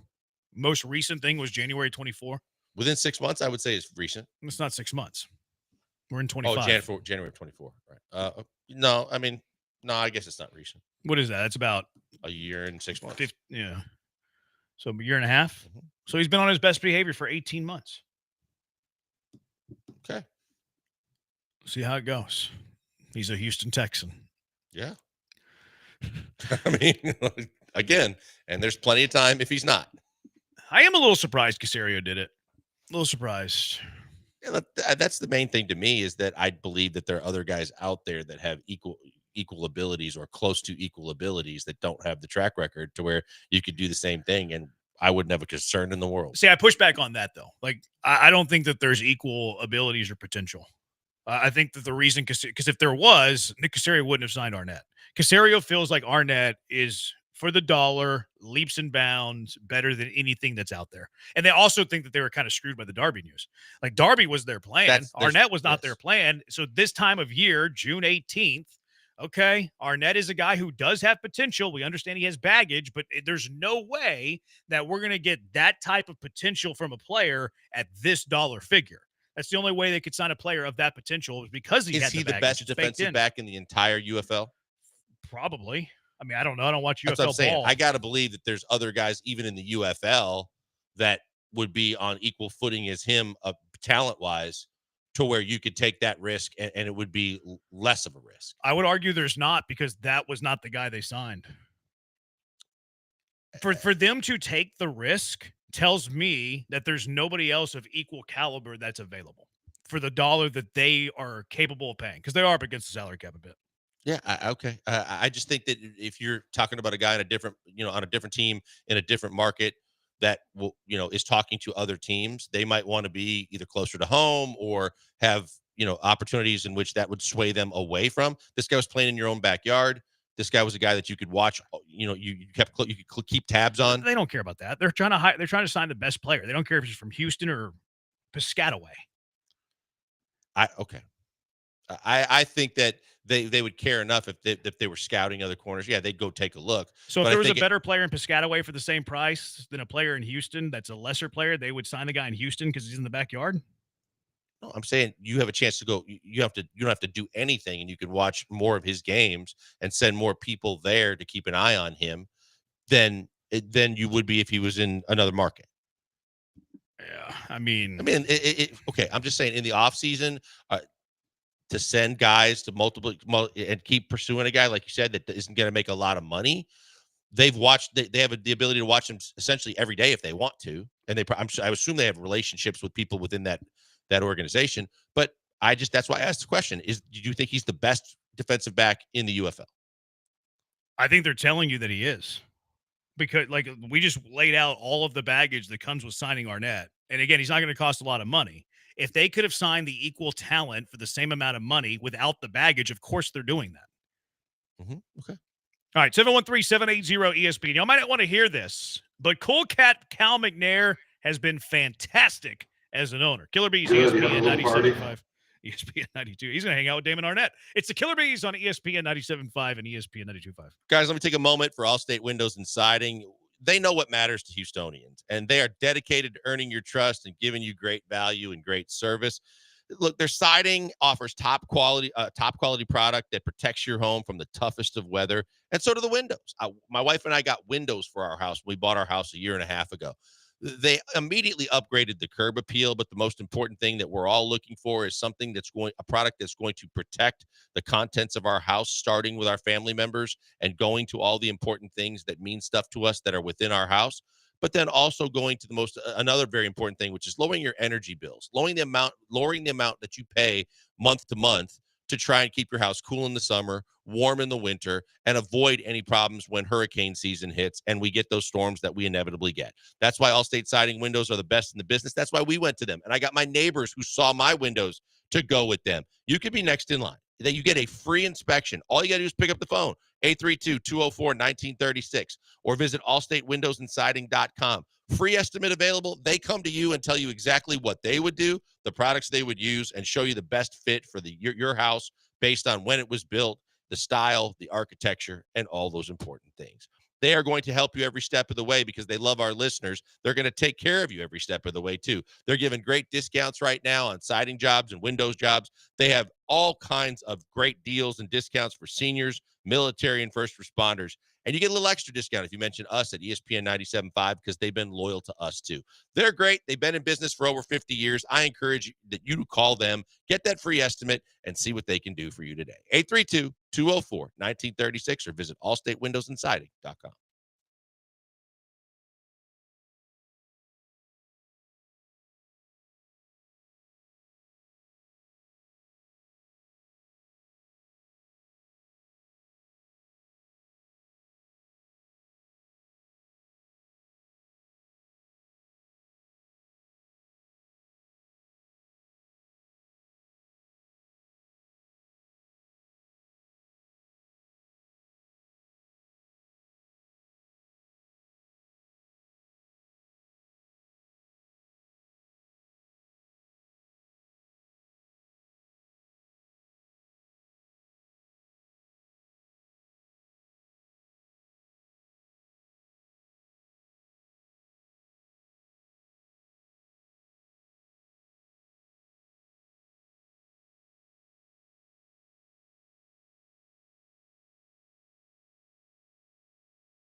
You're listening to the Killer Bees with Joel Blank and Jeremy Branham. On ESPN 97.5 and 92.5. Broadcasting live from the Veritex Community Bank Studios. Maybe she was doing all the math. Is he that good to bring him aboard? I don't know how anybody could know other than watching his film in UFL, which is what, executives are paid to do. Like, you watch all the film, you watch all the games, and you make a best educated decision on what they're going to be going forward. And then there's also the dollar amount. Like, you're probably not paying him very much money. His talent's probably greater than the dollar. But why is that the case? Because of his baggage. So why not Gilmore or Samuel? Too much money. They can't afford those guys. Command triple, quadruple, or more than what he's going to make. They should have got DeAndre Baker in the UFL. I bet he's better than Arnett. Okay. I'll trust Caserio, but that's just me.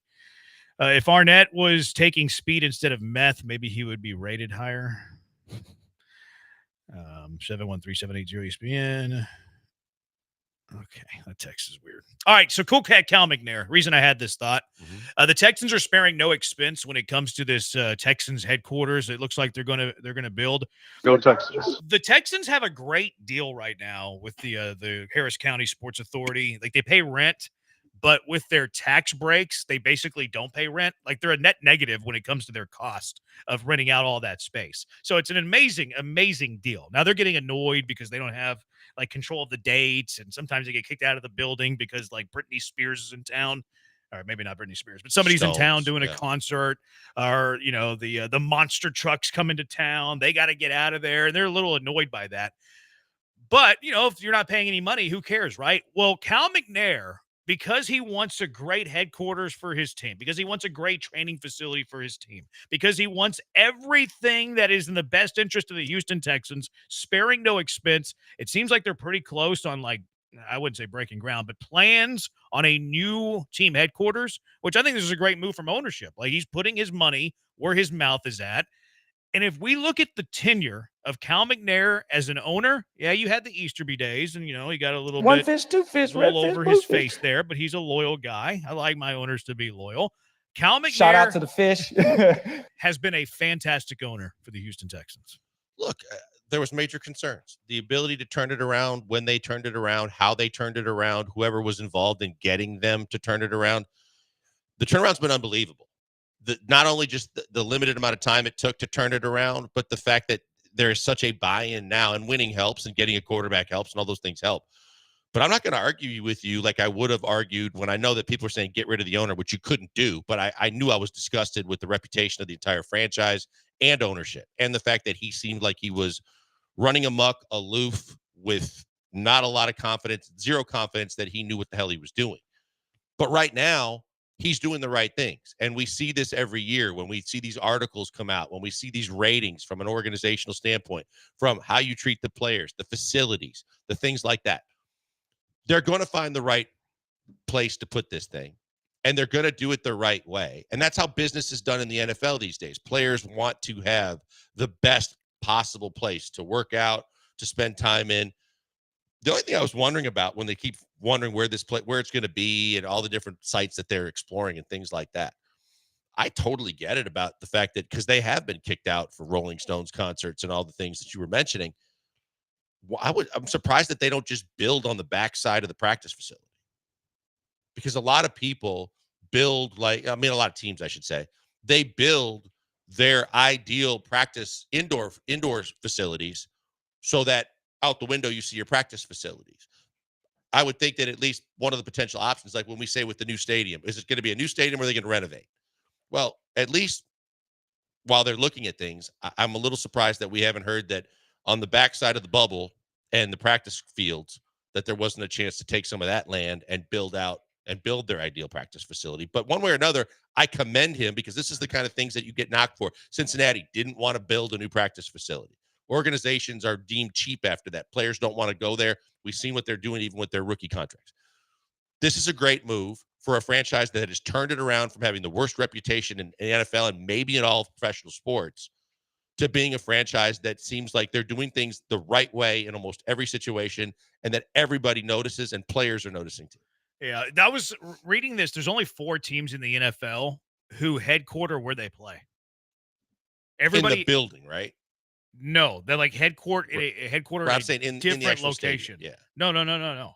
Like their headquarters are completely away from the stadium. Only 4 teams? Only 4 teams in the NFL have headquarters facilities like in the same geographical area, like, square mile or whatever, in the entire NFL. Most teams in the NFL, what is that? 4 teams that do, so that's 28 teams that don't, are away from their stadium completely. Not like in the vicinity, away, completely away. Like the Cowboys are in Frisco, they play in Arlington. Yeah, but they're is the mini, what do they call it, mini Jerry World or whatever that they have the high school playoffs in? That's not on the same grounds. No, the Stars in Frisco. Okay. Yeah, that's not even in the same town. I Same just remember- Metroplex, but not same town. Yeah, because I 4 remember teams. I remember when the Chargers were in San Diego, they were away from the facility, and it was right there at their practice facility, which was beautiful. But yeah, regardless of how you do it, I just think that they're doing this the right way by investing the money because they know the investment's going to pay off and it's going to mean something to the players. Yeah. I'm curious where it's going to go. I was just thinking like short term, get out of the actual stadium, but you're close enough right there with the practice fields if you wanted a short term. I don't think you should do anything short term though. Like just go ahead and while make the you're building long term the other, play. if you want to get the offices out and avoid being kicked out of the building on days when there's concerts and things. I mean, I think you just live with it until the whatever is done. Now, like a lot of the things we bash Cal about early in his tenure, I actually feel like we overrated. Like, why do we bash Cal for his early days? Well, he let Jack Easterby have too much control. Okay, he didn't meddle. Like, don't you want your general manager and your head coach to have good control and you're not getting in their way? The problem was he just empowered the wrong person. It wasn't so much the action, it was more the person. And like, okay, well, an owner should be able to hire good people.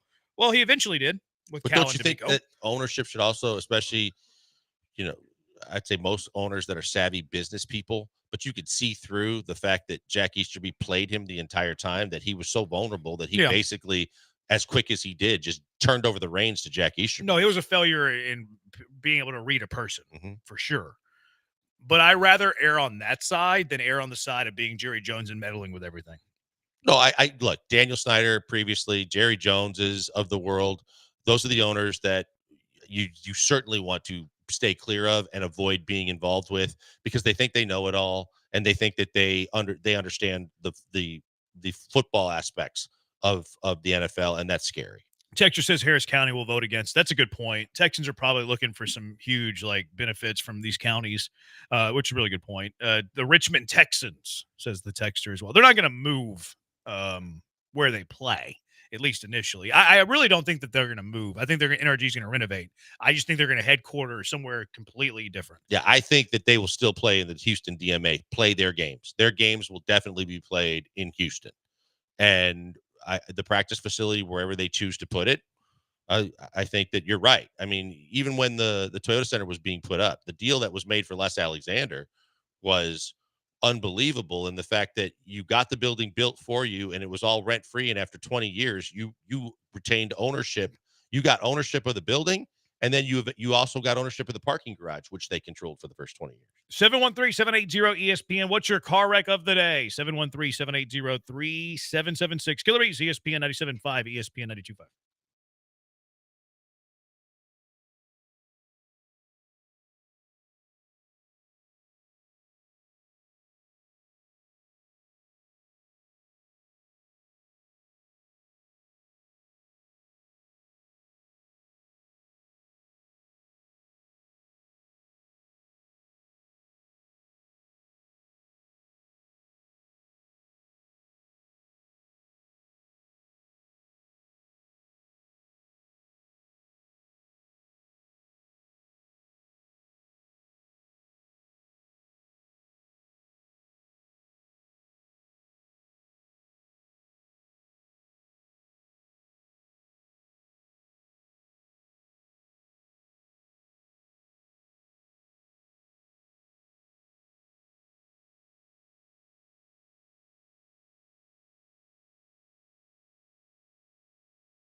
Now back to the Killer Bees. On ESPN 97.5 and 92.5. Live from the Veritex Community Bank Studios, here's Joel Blank and Jeremy Branham. Fromber Valdez tonight gets the baseball for the Stros. Luis Severino goes for the Sacramento A's. Pretty good pitching matchup. Yeah, it Sacramento. Is. Yep, Severino I think his splits are really strongly weighted. I forget which way they go, but Severino can be dominant. It is a really good pitching matchup. I think Fromber in that park is probably going to get caught giving up a couple. Yeah, hopefully not. I haven't seen the lineup yet. Ash, it hadn't been coming out yet. I haven't seen a roster move yet either. That's what I was. The mystery. Lawrence Butler's not in the lineup tonight. He hurt his hand late in that game yesterday. He's out for the Oakland Athletics. They did get Ursula back though. Gio Ursula back. He came in late, right? Got a couple knocks. Did he? Yeah. He played yesterday? Yeah, he came in. He was a replacement late, and I believe he was responsible for one of the RBIs. No, I was knee deep in arguing with people on Twitter at that point. All right, let's get to our car wreck of the day.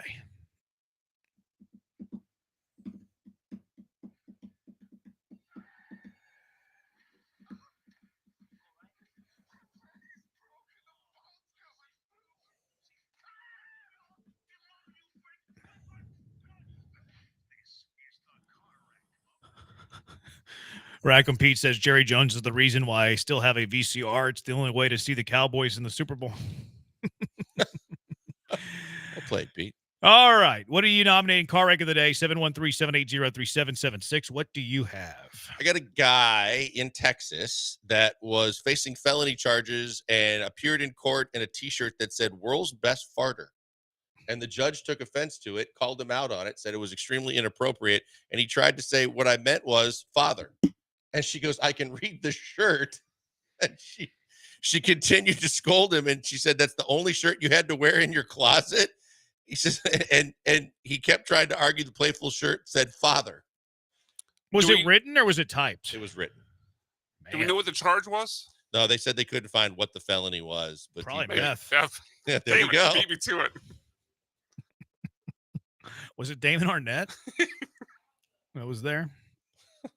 He's figured out his life. He's going to be an all-pro corner this year. Yeah, meth guys always turn around. What else you got?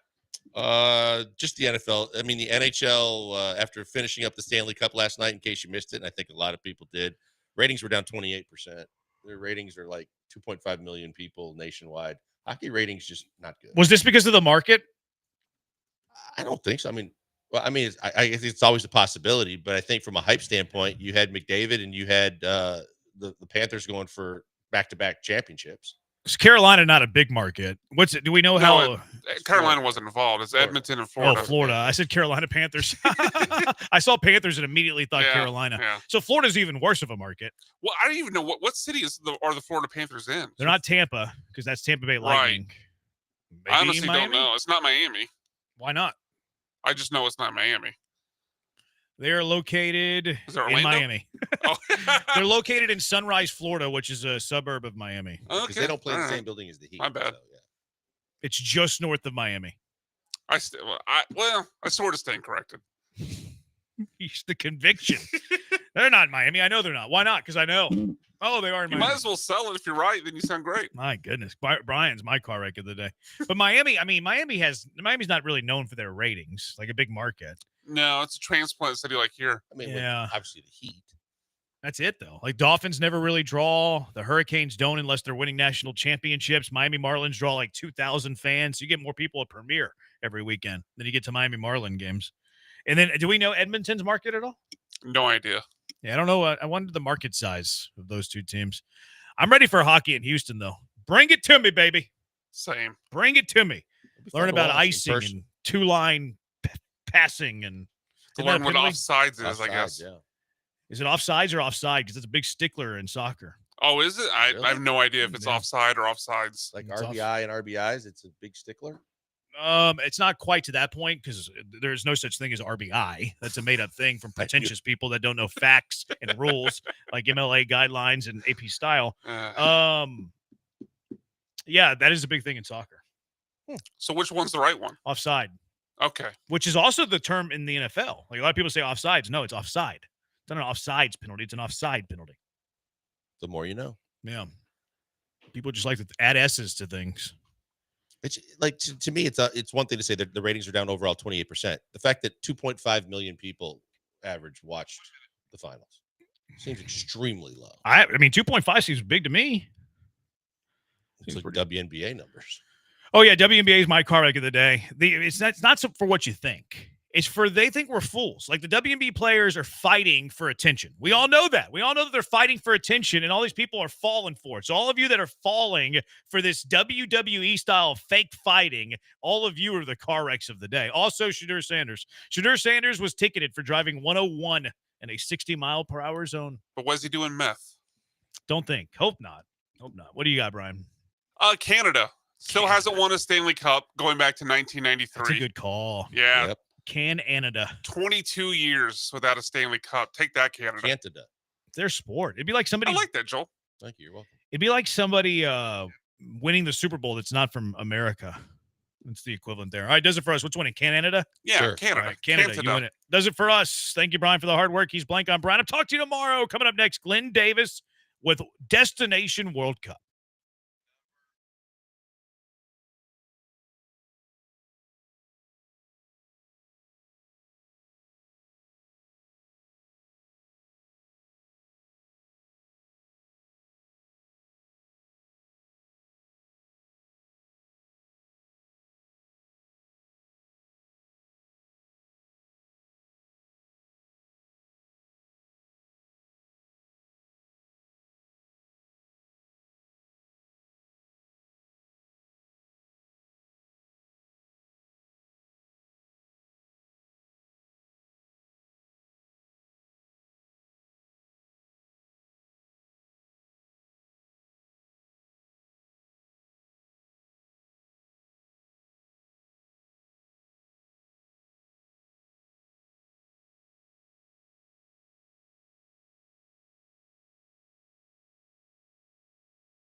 All right, welcome in, everybody. Believe it or not, you can pinch yourself and say to yourself, yes, next June, 7 World Cup games will be played in Houston, Texas, 5 in the group stages and 2 knockout round matches.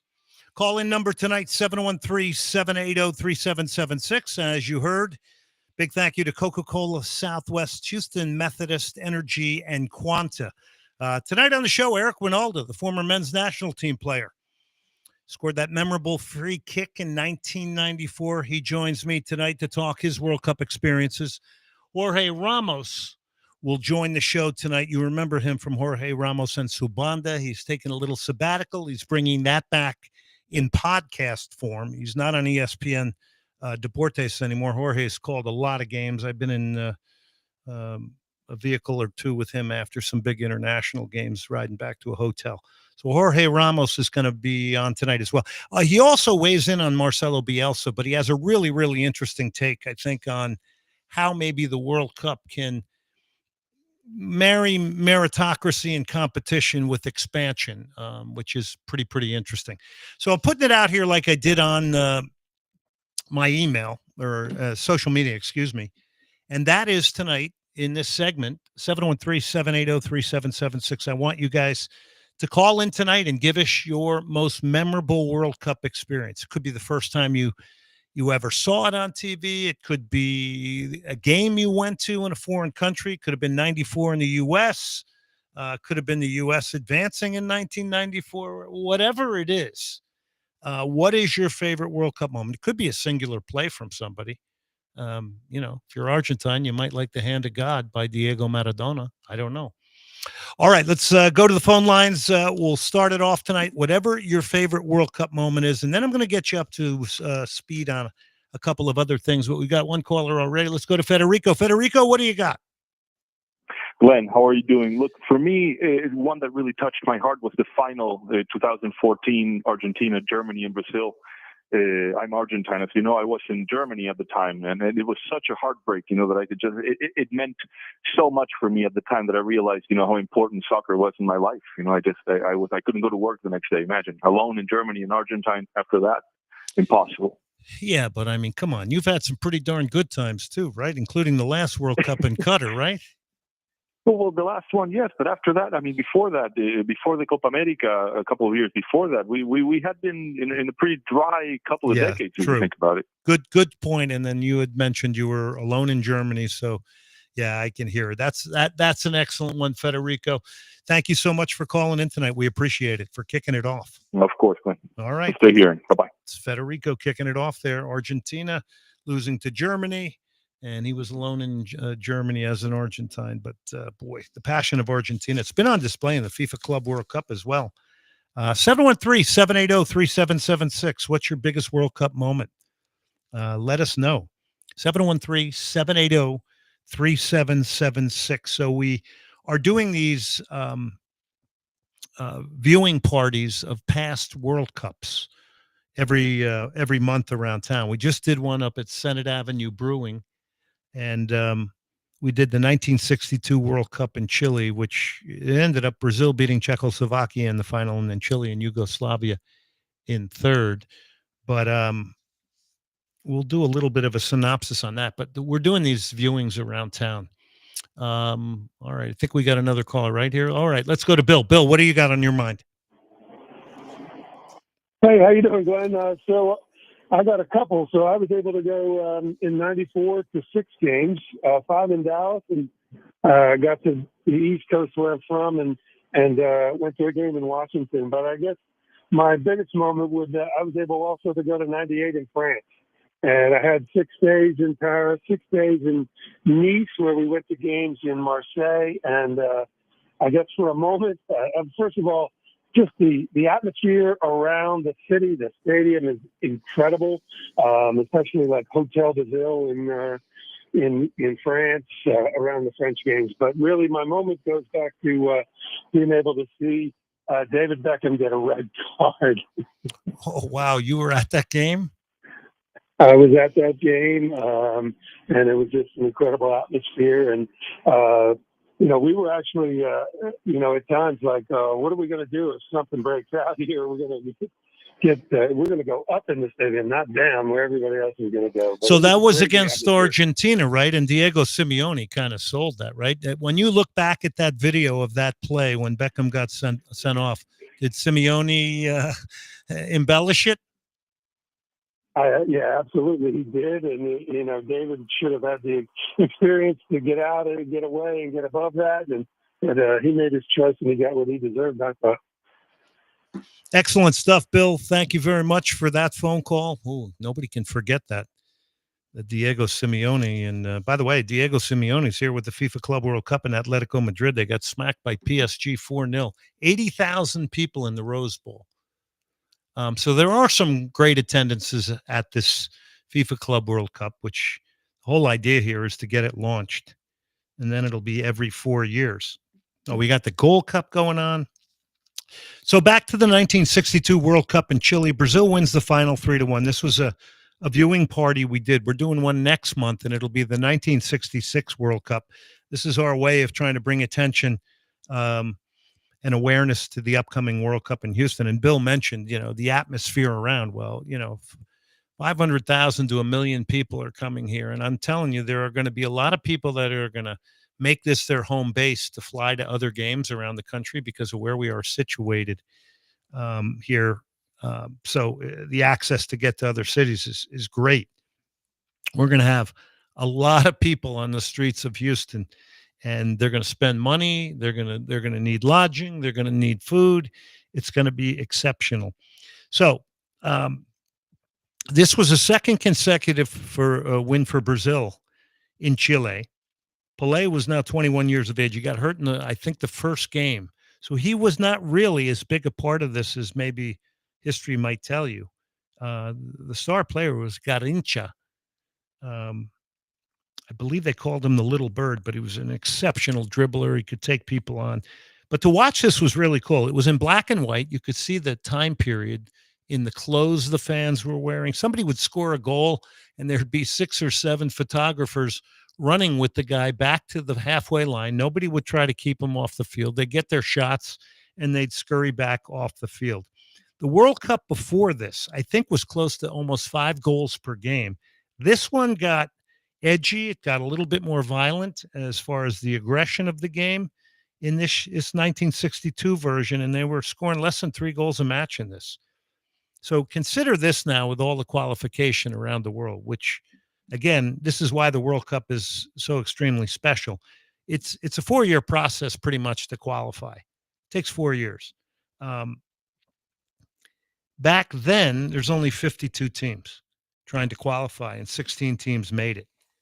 So it was really a lot different, and now it's a lot about expansion. Now, what we know for 2026, here's who's qualified: Argentina, Australia, Brazil, Ecuador, Iran, Japan.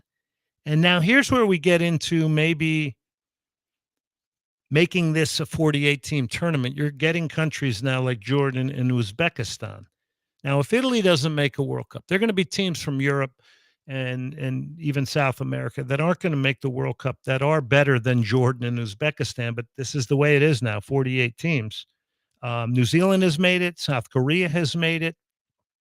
And then, of course, the 3 host nations, the U.S., Mexico, and Canada, all in it. So, the question here is expanding the tournament. Does it lower the competitive standard? I mean, I think that's a pretty resounding yes.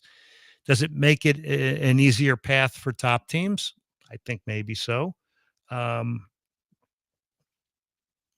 Growing the game means more content, more commercial value, more regional representation, raising the level of the game globally, which is a good thing. But I think you don't want to mess with the meritocracy of the tournament. And I don't want to spoil it because Jorge Ramos will do an interview tonight, but I think he's come up with a really good idea on how to marry the commercial value of the World Cup and everybody who wants to make the money off it, obviously, along with not demystifying it too much. Remember, the first expansion was in 1998 when it went from 24 to 32 teams. It did not lower the quality. There was enough talent and good enough 32 teams in the world, but 48 teams is a pretty big leap. It's another 16 teams. All right. Speaking of that, I do want to remind you, this 2026 World Cup, it's expected to be the most lucrative World Cup in history and ever staged. Revenues are projected to top 10 billion. FIFA expects to bring in 13 billion over the 4-year cycle, which includes qualifying and everything else. So almost 75% more than the 7.5 billion from Qatar in the 2022 cycle. So that's pretty incredible. I mean, a lot of that has to do with 48 teams being in it as opposed to 32, growing the amount of games from 64 to 104. They are calling it a, quote, global moment of convergence with sport technology, music, culture, media, politics, and identity all colliding at an unprecedented scale.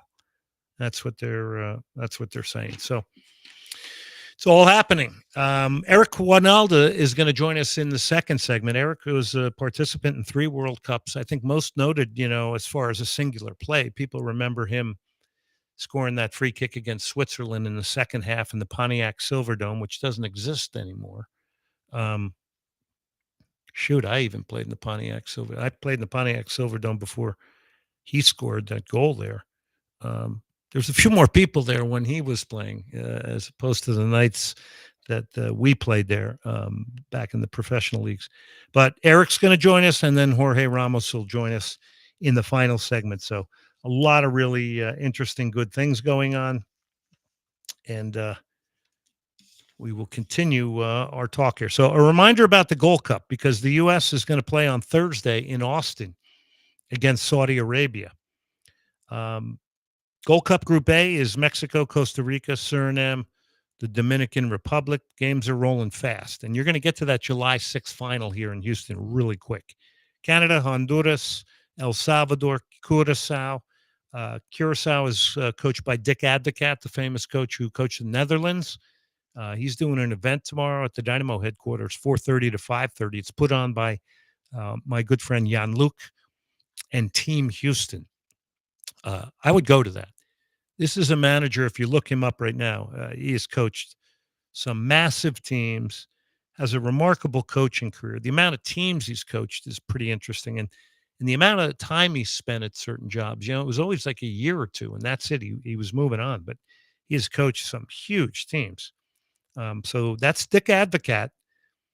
He's now the head coach of Curacao, which is an island in the Caribbean that has Dutch influence. So it's part of the reason why they snagged him. And I also have a local connection to that, because the general manager of the old Houston Dynamos, my team, was a man named Jim Walker.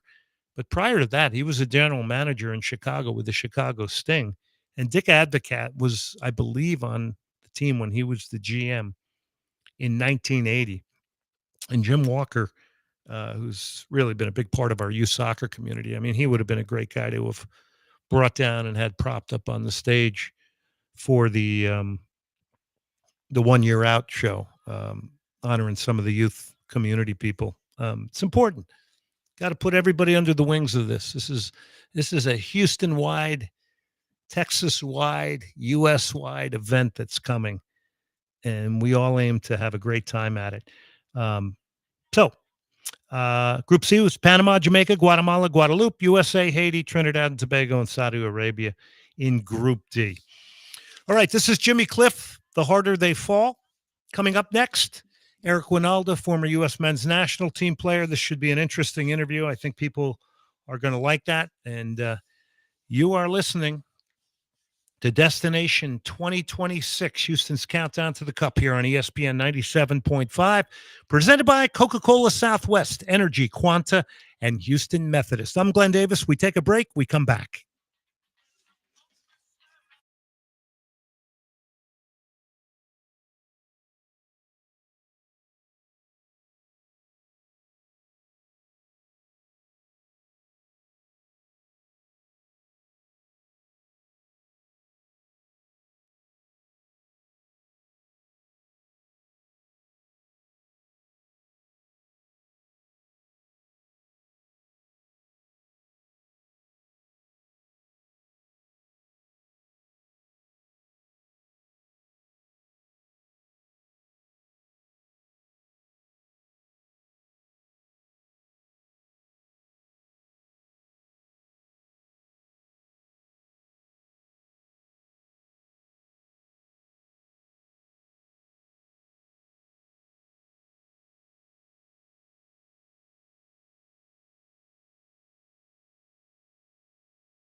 You're listening to Destination 2026, Houston's countdown to the Cup. Presented by Coca-Cola Southwest, Houston Methodist, NRG, and Quanta. For the Veritex Community Bank Studios, here's Glenn Davis. All right, welcome back, everybody. Destination 2026, Houston's countdown to the Cup here on ESPN 97.5, presented by Coca-Cola Southwest, Energy, Quanta, and Houston Methodist.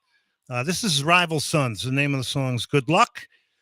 But a guy who's had a lot of good luck, he's going to join me now. He's former U.S. men's national team striker Eric Winalda, who joins us now. 1994 World Cup, you'll remember Eric produced that brilliant free kick against Switzerland in Detroit at the Pontiac Silverdome. Eric, thanks for coming on tonight.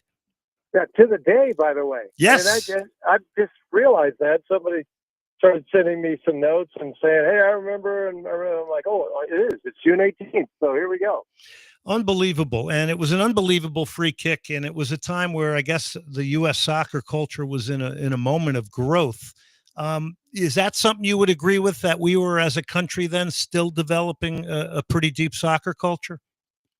It was an interesting time. It's been quite the debate, with everything going on with our team now, everybody making comparisons to teams of former decades. And, we're talking 30 years ago, but I felt that we were a group that just kind of had a chip on our shoulder. We were coming from different places. We had guys like Julie and Ernie Stewart and Tab and John and myself, and Lexi was being introduced to the world. But you still had guys that were, had seen their fair share of experiences through, Clavijo and Calazuri. And, it was a group that we felt that under those circumstances, playing in front of our own country, with an unbelievable opportunity to prove that we could do it, and play at a really high level and get some cool results. It was so important to us to perform. I mean, it was just a matter of could we handle the pressure, and ultimately, I would argue that we did. All right, so let's go to that 1-1 draw with Switzerland. It's the opening game. Certainly, that goal, lit up an entire country. You're standing over the free kick. Is there anything interesting about it? Did you have to fight to take the free kick? Were you the designated free kick taker? Take us a little bit behind the curtain. Oh, that's crazy, man, that you're asking that, because I really haven't talked about this. For whatever reason, everybody asked me what was it like, or how did it happen. But it's actually a pretty funny story. It goes to the night before when Bora took us to the stadium, and as a group, we all held hands in the middle of the field, and he showed us a video of just a reminder of some of the special things that happened throughout the year. And they kept showing this free kick from Claudio Reyna, and over again, because it was such a great shot. And we realized that night, Glenn, that we didn't know who was going to take free kicks if in the event that we got one next day. Oh, wow. And so what ended up happening was I told our equipment manager to bring my shoes with me, and I went out on the field, and I wasn't supposed to, and they were really angry with me, and I hit a few. I just wanted to see what that felt like. And the one thing that I took away from that was, man, the ball really sails in this place. Maybe it's because it's indoors or whatever the reason. And I remember thinking, you really don't have to hit it that hard. It's gonna go. It's like a golf shot. Let the club do the work. So when we got into the game, John got fouled. We didn't know what to do. It was pretty far out. It was a lot further out than. And I convinced the guys. I said, I got it. I said, I got this. And Cello says to me, why don't you just play it to me and I'll hit it? Tab walks past me and says, just put it on goal and don't embarrass us. And I remember thinking like that's just Tab. You got to block it out. But as soon as I hit it, Glenn, I knew that I couldn't hit it any better. And I thank God that I had been there the night before to do that little walkthrough, even though they told me not to, and I got yelled at, and Bora was really upset.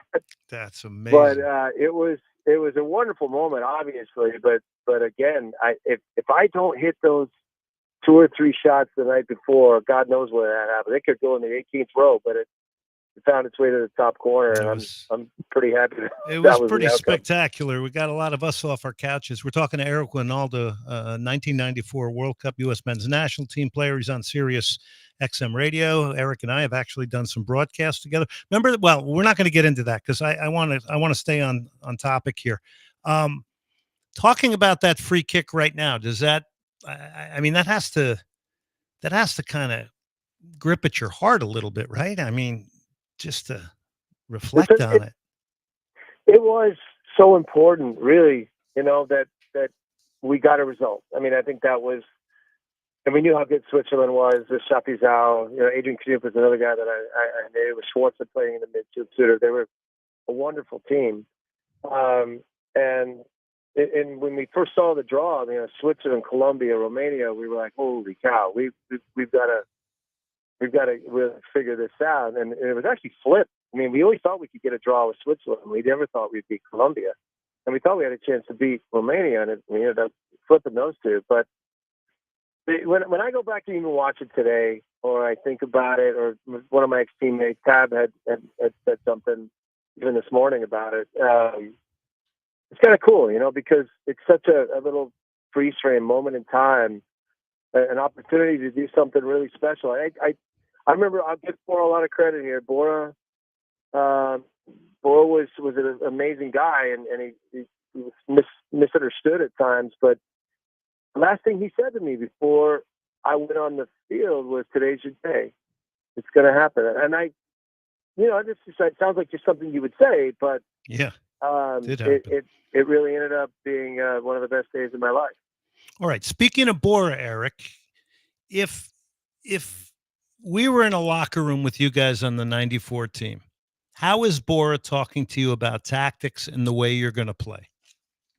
You know what? It's a great question. We had that benefit, you remember, Glenn, of all those guys essentially living together, being together for all those, and being in essentially like a camp, and being on contract with the national team, and they were there for months. And then Ernie and John and Tab and myself, we kind of came in late.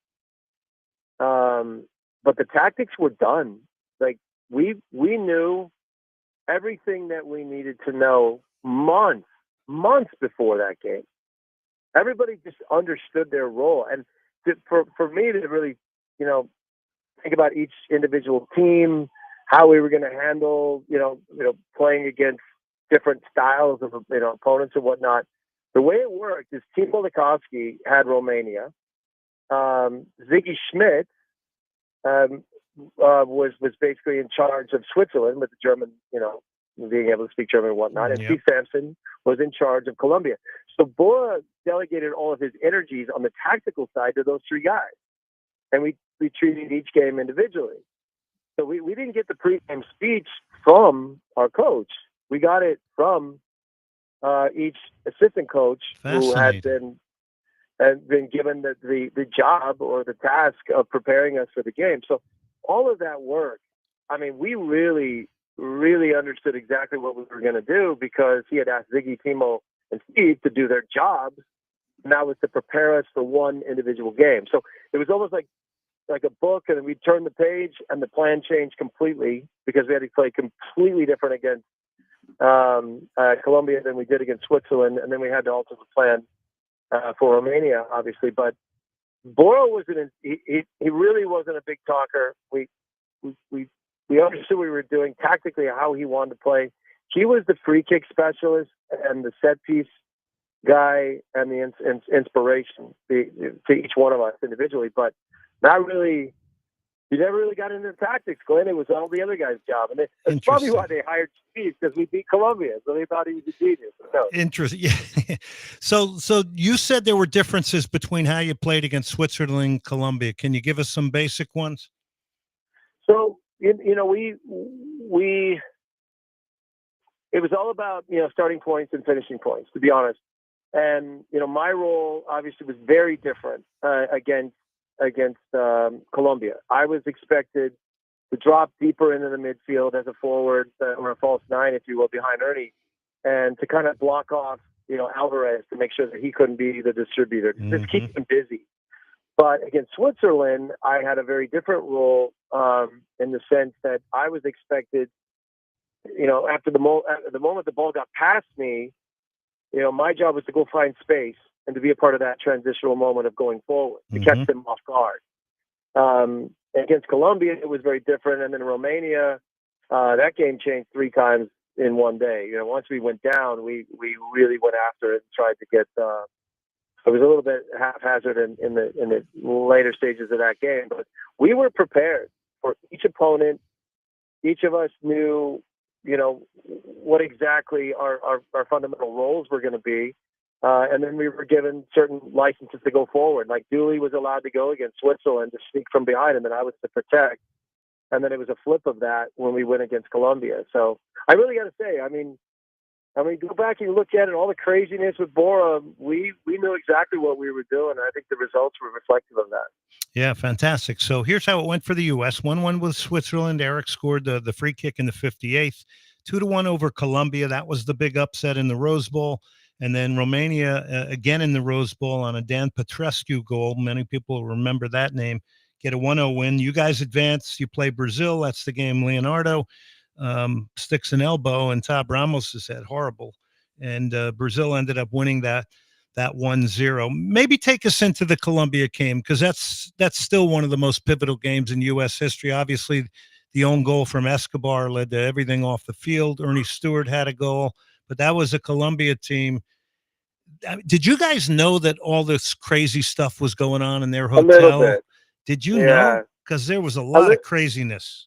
But if you go back and you start in like about 1990, I mean, we didn't play any other opponent more than Colombia. We were always down in Miami playing against Colombia, getting used to it. And so we kind of really knew them. I actually was a part of the UNICEF game where Valderrama and Freddie Rincon and Escobar were all part of that. Escobar and I were roommates, but then we changed it because we were like, I can't talk to you. You can't talk to me. Like, you want to change? He was such a sweet man, and he had marked me on numerous occasions. And what was odd about that is, I, in my limited Spanish, I said to Mala Suerte when we were walking off at halftime, and I had never really heard him speak English, but he looked right at me and he said, "You have no effing idea." And it still gives me chills to this day because obviously what happened, but we didn't know how the extent of it all, but they were still a brilliant team. We really got through the first 20 minutes. They had a bunch of great chances to score. I think one of them, it was Mike Sorber's left cheek that saved our butts. But we grew into the game. We got some confidence, and then we had our moments. I mean, I'm really proud of the goal, to be honest, because I think Dooley passes the ball to me. My job was to come in the deeper role, get attention, because we knew they played a 4-2-2-2, so they would have a tendency to allow the wide spaces, in a transitional moment. So the ball, when it came to me, I had to keep my head, had 3 guys around me, but I knew exactly what I was doing. It was find tab. That was like literally in my head. It was just get the ball, find tab, get these guys busy, make them all cave in on me, and then try and, in a clever way, get the ball to Tab where he can have space. And you can watch that thing 100 times, man. And you tell me if there's anybody that's given, a better pass, in a World Cup, and I'll buy you a drink. But I don't think so. That at the speed of that the ball is going, for him to clip the ball into space the way it did, to entice the goalkeeper to come out the way he did, and for it to kick up like it was a 9-iron on a great green was just a genius of Tab Ramos. So that goal was something that we had practiced over and over, and thought that this would be a great way for us to get him, because Ernie was quick, faster than both of their central defenders. A well-timed diagonal run was going to beat him. I mean, that's the only time I remember thinking to myself, damn it, Bora's a smart guy. He told us that's how we were going to beat him, and then that's how we just beat him. Crazy. Crazy moment. That's amazing. Great story. That was a USA 2-1 over Colombia. The Colombians got a late goal from Adolfo Trent Valencia. And then it was on to Romania. So based on the fact that you got, 4 points at this point. What was the mindset going into the Romania game? It was win, to be honest with you. I mean, obviously we could rehash that moment with Tony. He misjudges it, and that near post goal really shouldn't have happened because he just misread it and he thought he was going to cross it, and then he slotted him near post. As unfortunate as that is, we were for large spells of that game the better team. We really were. I mean, Ernie and I had a couple of moments where I missed a header, a glancing header.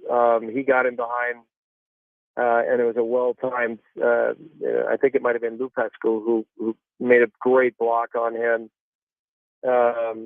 We felt that was a game that we could have won, regardless of the fact that Hadji was amazing and had a wonderful day against Colombia in the first day. But we felt that we could win that game. We were devastated when we lost. We really felt like we might have cheated ourselves out of an opportunity to advance, but we were able to get through. Eric Winalda joining us. This is really, really good stuff. Talking about the 1994 World Cup. Let me take you into the present now and just, and how it feels to have been a part of, what was a history-making World Cup. One that people were really kind of around the world going, why is the U.S. hosting a World Cup? They have no soccer culture there. But it turns out to may still be the greatest World Cup ever as far as attend. I think it was an average of 69,000 fans at the games. So we fast forward to now. We're going to host it with Canada, Mexico. There's a lot of buzz here in Houston. We have 7 games. I know there's buzz out where you are. So what are your kind of big picture thoughts on a World Cup that's going to go to 48 teams now? Well,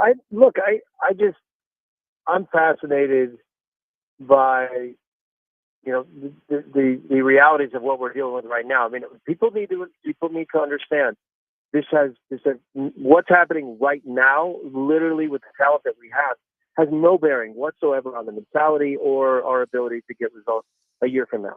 Correct. I think I really do. Eric? Eric, say that again, because that's one of the smartest things that's being said.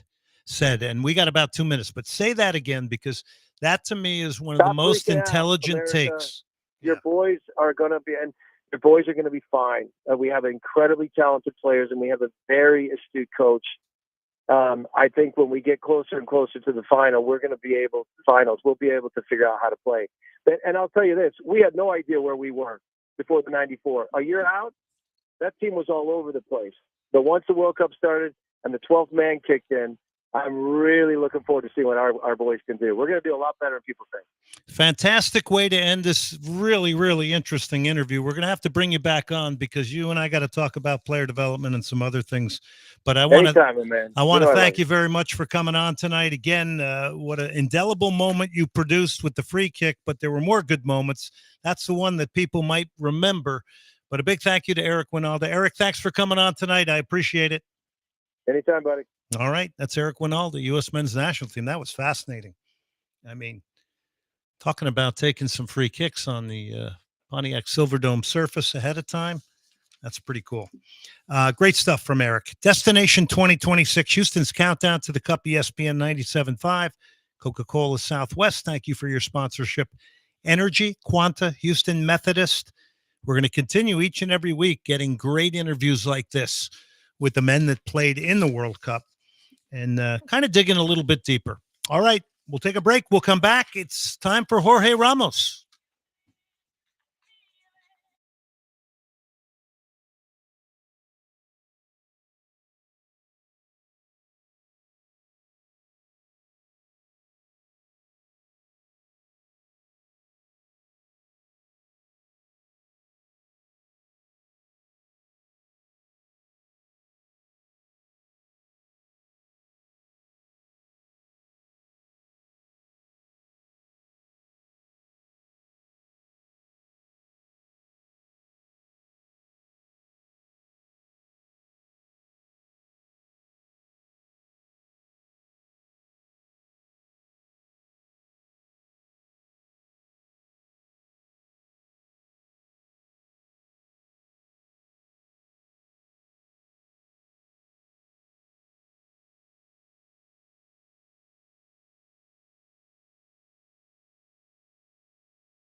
This is Destination 2026, Houston's countdown to the Cup. Presented by Coca-Cola Southwest, Houston Methodist, NRG, and Quanta. For the Veritex Community Bank Studios, here's Glenn Davis.